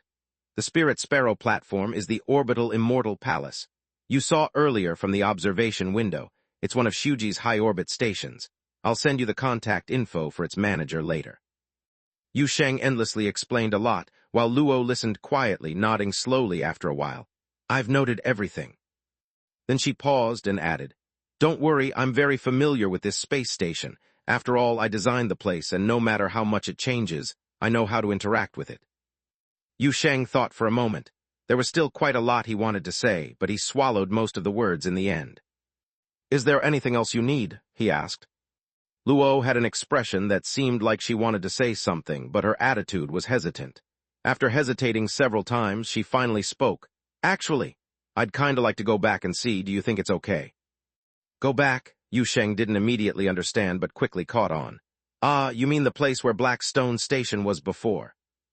He vaguely remembered that Blackstone Station had originally been docked over a desolate rocky planet, which should have been a secret base of the Black Dot Group, or could also be considered Luo's personal territory.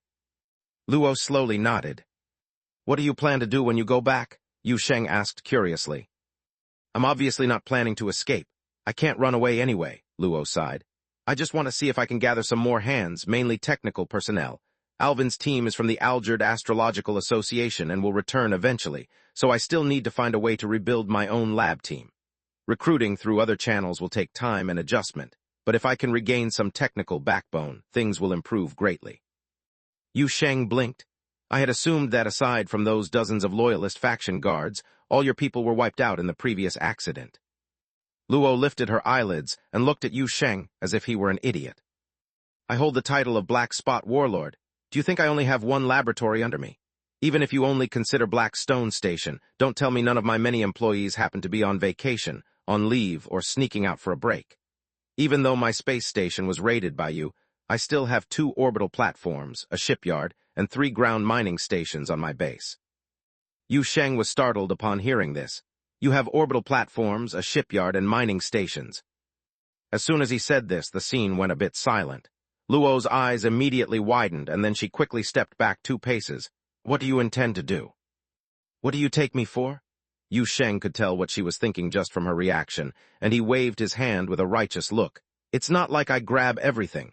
I usually only bring back some local specialties when I go out for a fight. As a result, Luo still didn't believe him and maintained a 3-meter distance, looking at him as if facing a great enemy. All right, let's not discuss this now. Yu Sheng raised his hand. I don't object to you going back to gather your people. After all, rounding up is also strengthening the travel agency, but the risks of doing so must be considered in advance. The World Bridge incident caused quite a stir, and Black Dot Group is well informed. It's been so long since it happened if you go back to check the situation. The company on their end must already know about my failure. Luo nodded calmly, clearly agreeing with Yu Sheng's assessment. Blowing up 1 or 2 pioneer laboratories doesn't really mean much to the whole Black Dot Group, but this incident brought out the Dark Angel, and that's another level of issue. They will definitely send someone to investigate my base. So I plan to sneak back.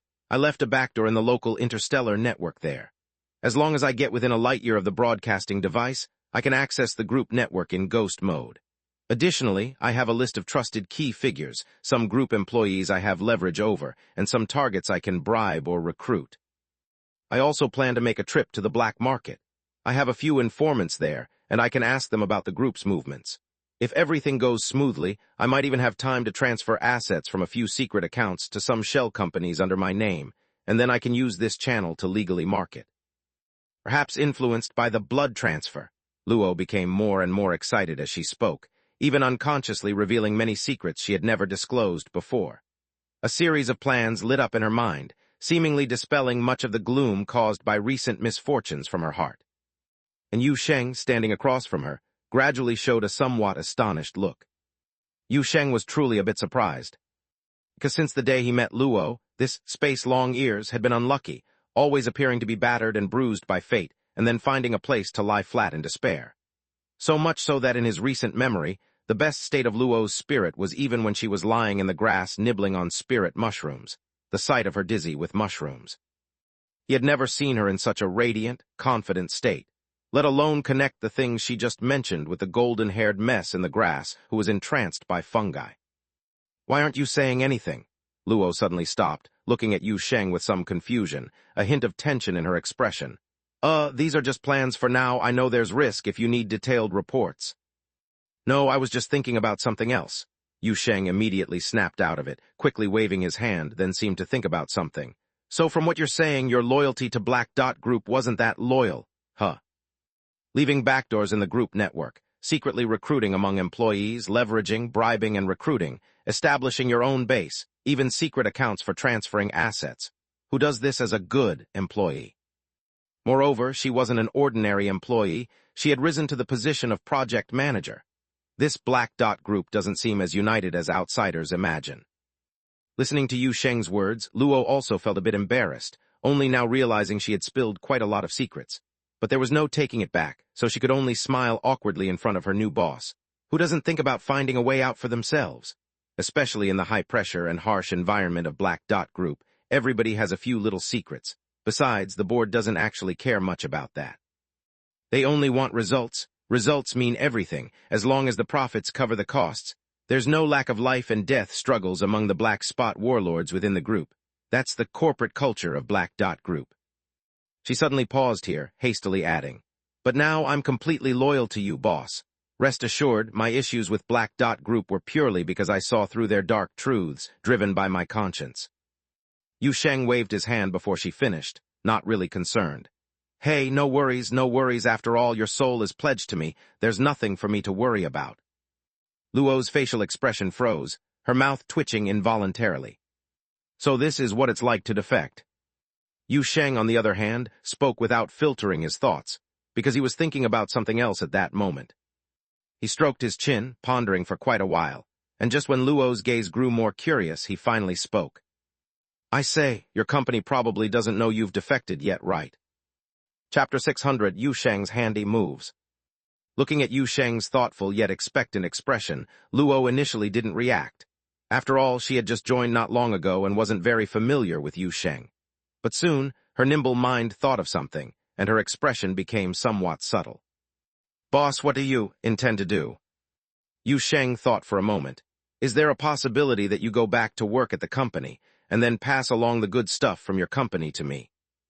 Luo was stunned by what she heard, and after a while she blurted out, "Isn't it a bit too direct to put it that way?" "Even if I put it nicely, it still means the same thing," Yu Sheng said seriously, thinking out loud. "Don't you think it's feasible? To the Black Dot Group you just disappeared in an experimental accident, while in fact you were captured by me in your own room. No one knows this, and afterward you've been kept in the valley until now working at the travel agency. There are only a few who know the full story. As for Bailey Ching, that's a different matter. Moran is my person, and all the people working on this space station are loyal and reliable. If you have to say who are outsiders, it would be that Master Alvin and the star scholars he leads. I'm not familiar with them, but the Astrology Association and the Black Dot Group are sworn enemies. They wouldn't run to tell your old company. Later I'll get Moran to give them a heads-up to prevent any leaks." Luo blinked as she listened, and although she was a bit shocked initially, she began to unconsciously follow Yu Sheng's train of thought. She admitted that what Yu Sheng said held some truth, even though there were some unrigorous spots and an underestimation of the Black Dot Group's espionage abilities. She believed that her capture would eventually, in some form, reach the ears of the group's board. But even considering that, it's not impossible for her to go back. Because the upper echelons of the group, indeed, can't really believe that she would bring the entire Pioneer Laboratory over. Or more strictly speaking, that the Pioneer Laboratory itself has become a part of the Angel Hunter. People who haven't interacted with Yu Sheng find it hard to understand what strange powers this Angel Hunter possesses. On the other hand, even if the group's upper echelons become suspicious and launch investigations, Luo was confident she could handle the ensuing troubles. She was no longer the naive student tricked into becoming expendable back in the day. In the harsh internal environment of the Black Dot Group, surviving and becoming a manager-level figure required more than just luck. Luo looked up, her eyes staring fixedly at Yu Sheng, and in those pupils which were speckled with starlight, an unusual light seemed to gradually ignite. Yu Sheng felt a bit creeped out by those eyes. Why are you staring at me? Do you just want to gain some benefits from the Black Dot Group? Luo said slowly, staring at Yu Sheng. You want to plant a manager-level spy inside the Black Dot Group. Is that all you're after? Whether it was an illusion or not, Yu Sheng felt that this always gloomy elf spoke now with a certain inexplicable magnetism and incitement. She seemed to truly hope her new boss had some larger schemes, some more daring plans against the Black Dot Group. Yu Sheng frowned. Do you have a grudge against your old company? Luo neither confirmed nor denied. I actually haven't thought that far. Yu Sheng wasn't bothered by her silence, he just continued. It's just that I have this habit of doing something in passing. When I meet an enemy, I leave a mark in passing. After a fight, I bring some local products back in passing. And now there's such an opportunity, not planting a thorn in the Black Dot Group makes me feel it's a loss. Even though I'm not sure what would come of planting you there, but what if I do want something in the future? Luo raised her eyebrows, a flicker of light in her eyes, but it was unclear what she thought of. Yu Sheng then proceeded to add, Of course, I also respect your opinion. This job is risky, troubling, and possibly thankless. And judging by your series of attitudes, you didn't seem very happy while working with your old company, so if you're unwilling, forget it. Right after he finished speaking, Luo suddenly broke her silence. I really don't like that place. It's oppressive, tense, cold, calculating, and aside from the unrestricted research environment, the Black Dot Group didn't leave me with any positive memories. Yu Sheng exhaled softly. However, in the next second, Luo's tone suddenly rose, a particularly pleasant smile appearing on her lips. But if you want me to go back as a thorn, who knows, maybe I can cause some big trouble at some point, then I'm in. Now it was Yu Sheng's turn to raise an eyebrow. Then this thing needs to be carefully planned, he said happily. When you have time, you can tell me more about the Black Dot Group. I'm more and more curious about this extreme technology organization. Luo smiled. I'd be quite happy to. Yu Sheng waved his hand, then changed the topic. Oh, let me also brief you about the Express Passage. Express Passage. Yu Sheng didn't waste words. He directly led Luo to another stable module near the core area, inside an unremarkable lounge. A door that seemed out of place with its surroundings was embedded in the lounge wall, with pale yellow door panels surrounded by a network structure that looked like blood vessels and nerves, the whole wall seemingly once alive, now solidified into a sturdy form. Luo looked at this thing and felt it was bizarre and wicked in style, rather like the upright manner of a travel agency. Yu Sheng took a few steps forward and casually pushed open the door. On the other side of the door was the teleportation gate hall at the pyramid hub in the valley. Several mass-produced errands with black hair and red eyes were running around cleaning the floor in the hall. Meanwhile, 2 children about to go to school were walking towards another door on the opposite side, and a few cultivators with an otherworldly demeanor were entering the hall through the teleportation gate connected to Qianfeng Ling Mountain. Judging by their attire, they were likely disciples of the beast taming peak, possibly here to find the Snake Princess. You can return to the valley from this door. After exiting the hall, turn left and you'll see the road to Fairy Tale Town. It's only about a 10-minute walk. Yu Sheng turned his head and said to Luo, You arrange your work hours yourself. After work, you can return from here. I've already informed them. The room you stayed in while in town before has been reserved for you as your dormitory, or you can choose to stay at Blackstone Station if you prefer. There are now a few livable areas here as well. However, I advise against wandering into other areas or entering unfamiliar doors. Luo was stunned, and as Yu Sheng finished speaking, she surprisingly opened her mouth. I can still get off work. Yu Sheng felt quite vexed upon hearing her reaction, looking at this unlucky elf with a face full of black lines. Hey, is this really the kind of image you have of me? I didn't mean it like that, Luo quickly tried to explain. I just didn't expect I could return at any time. I thought once you left me here, I wouldn't be allowed back to Boundary Land or that valley, considering my identity is somewhat special and also. She trailed off without finishing her statement, eventually just turning her head, somewhat lost in thought as she gazed at the door leading to the teleportation hub. At the hall beyond, filled with many red-eyed little dwarfs scurrying about, that place like a bizarre dreamscape, yet full of peculiar, fascinating things.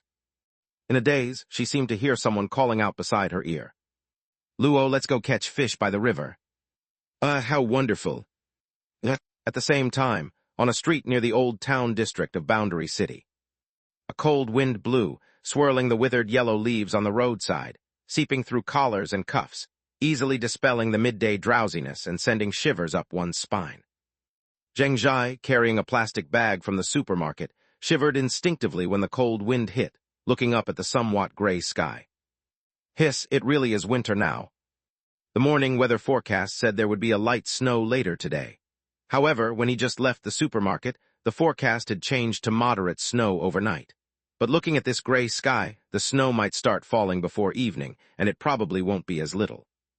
Zheng Zhai glanced down at the items in his hands, slowly beginning to look forward to the hot pot at night. Then there would be light snow outside, the heater on inside, and he would be cooking hot pot and drinking beer with Brother Li by the windowsill. What an enjoyment that would be! If they wanted something fresh, they could always make a trip to the valley to ask the kids for some mushrooms, pick some greens from the Holy Lady's garden, or simply eat in the valley. That place stays spring-like year-round, though it lacks snow scenes, but the bustling atmosphere is a nice compensation, albeit sometimes a bit too much. Zheng Zhai let his mind wander as he strolled unhurriedly through the streets of the old town. The World Bridge incident had concluded, although there was still plenty of aftermath work for the colleagues at the Special Service Bureau, and various Spirit Realm detective organizations and independent investigators were drowning in the slew of investigation tasks issued by the Bureau. The city had, on the surface, regained complete tranquility.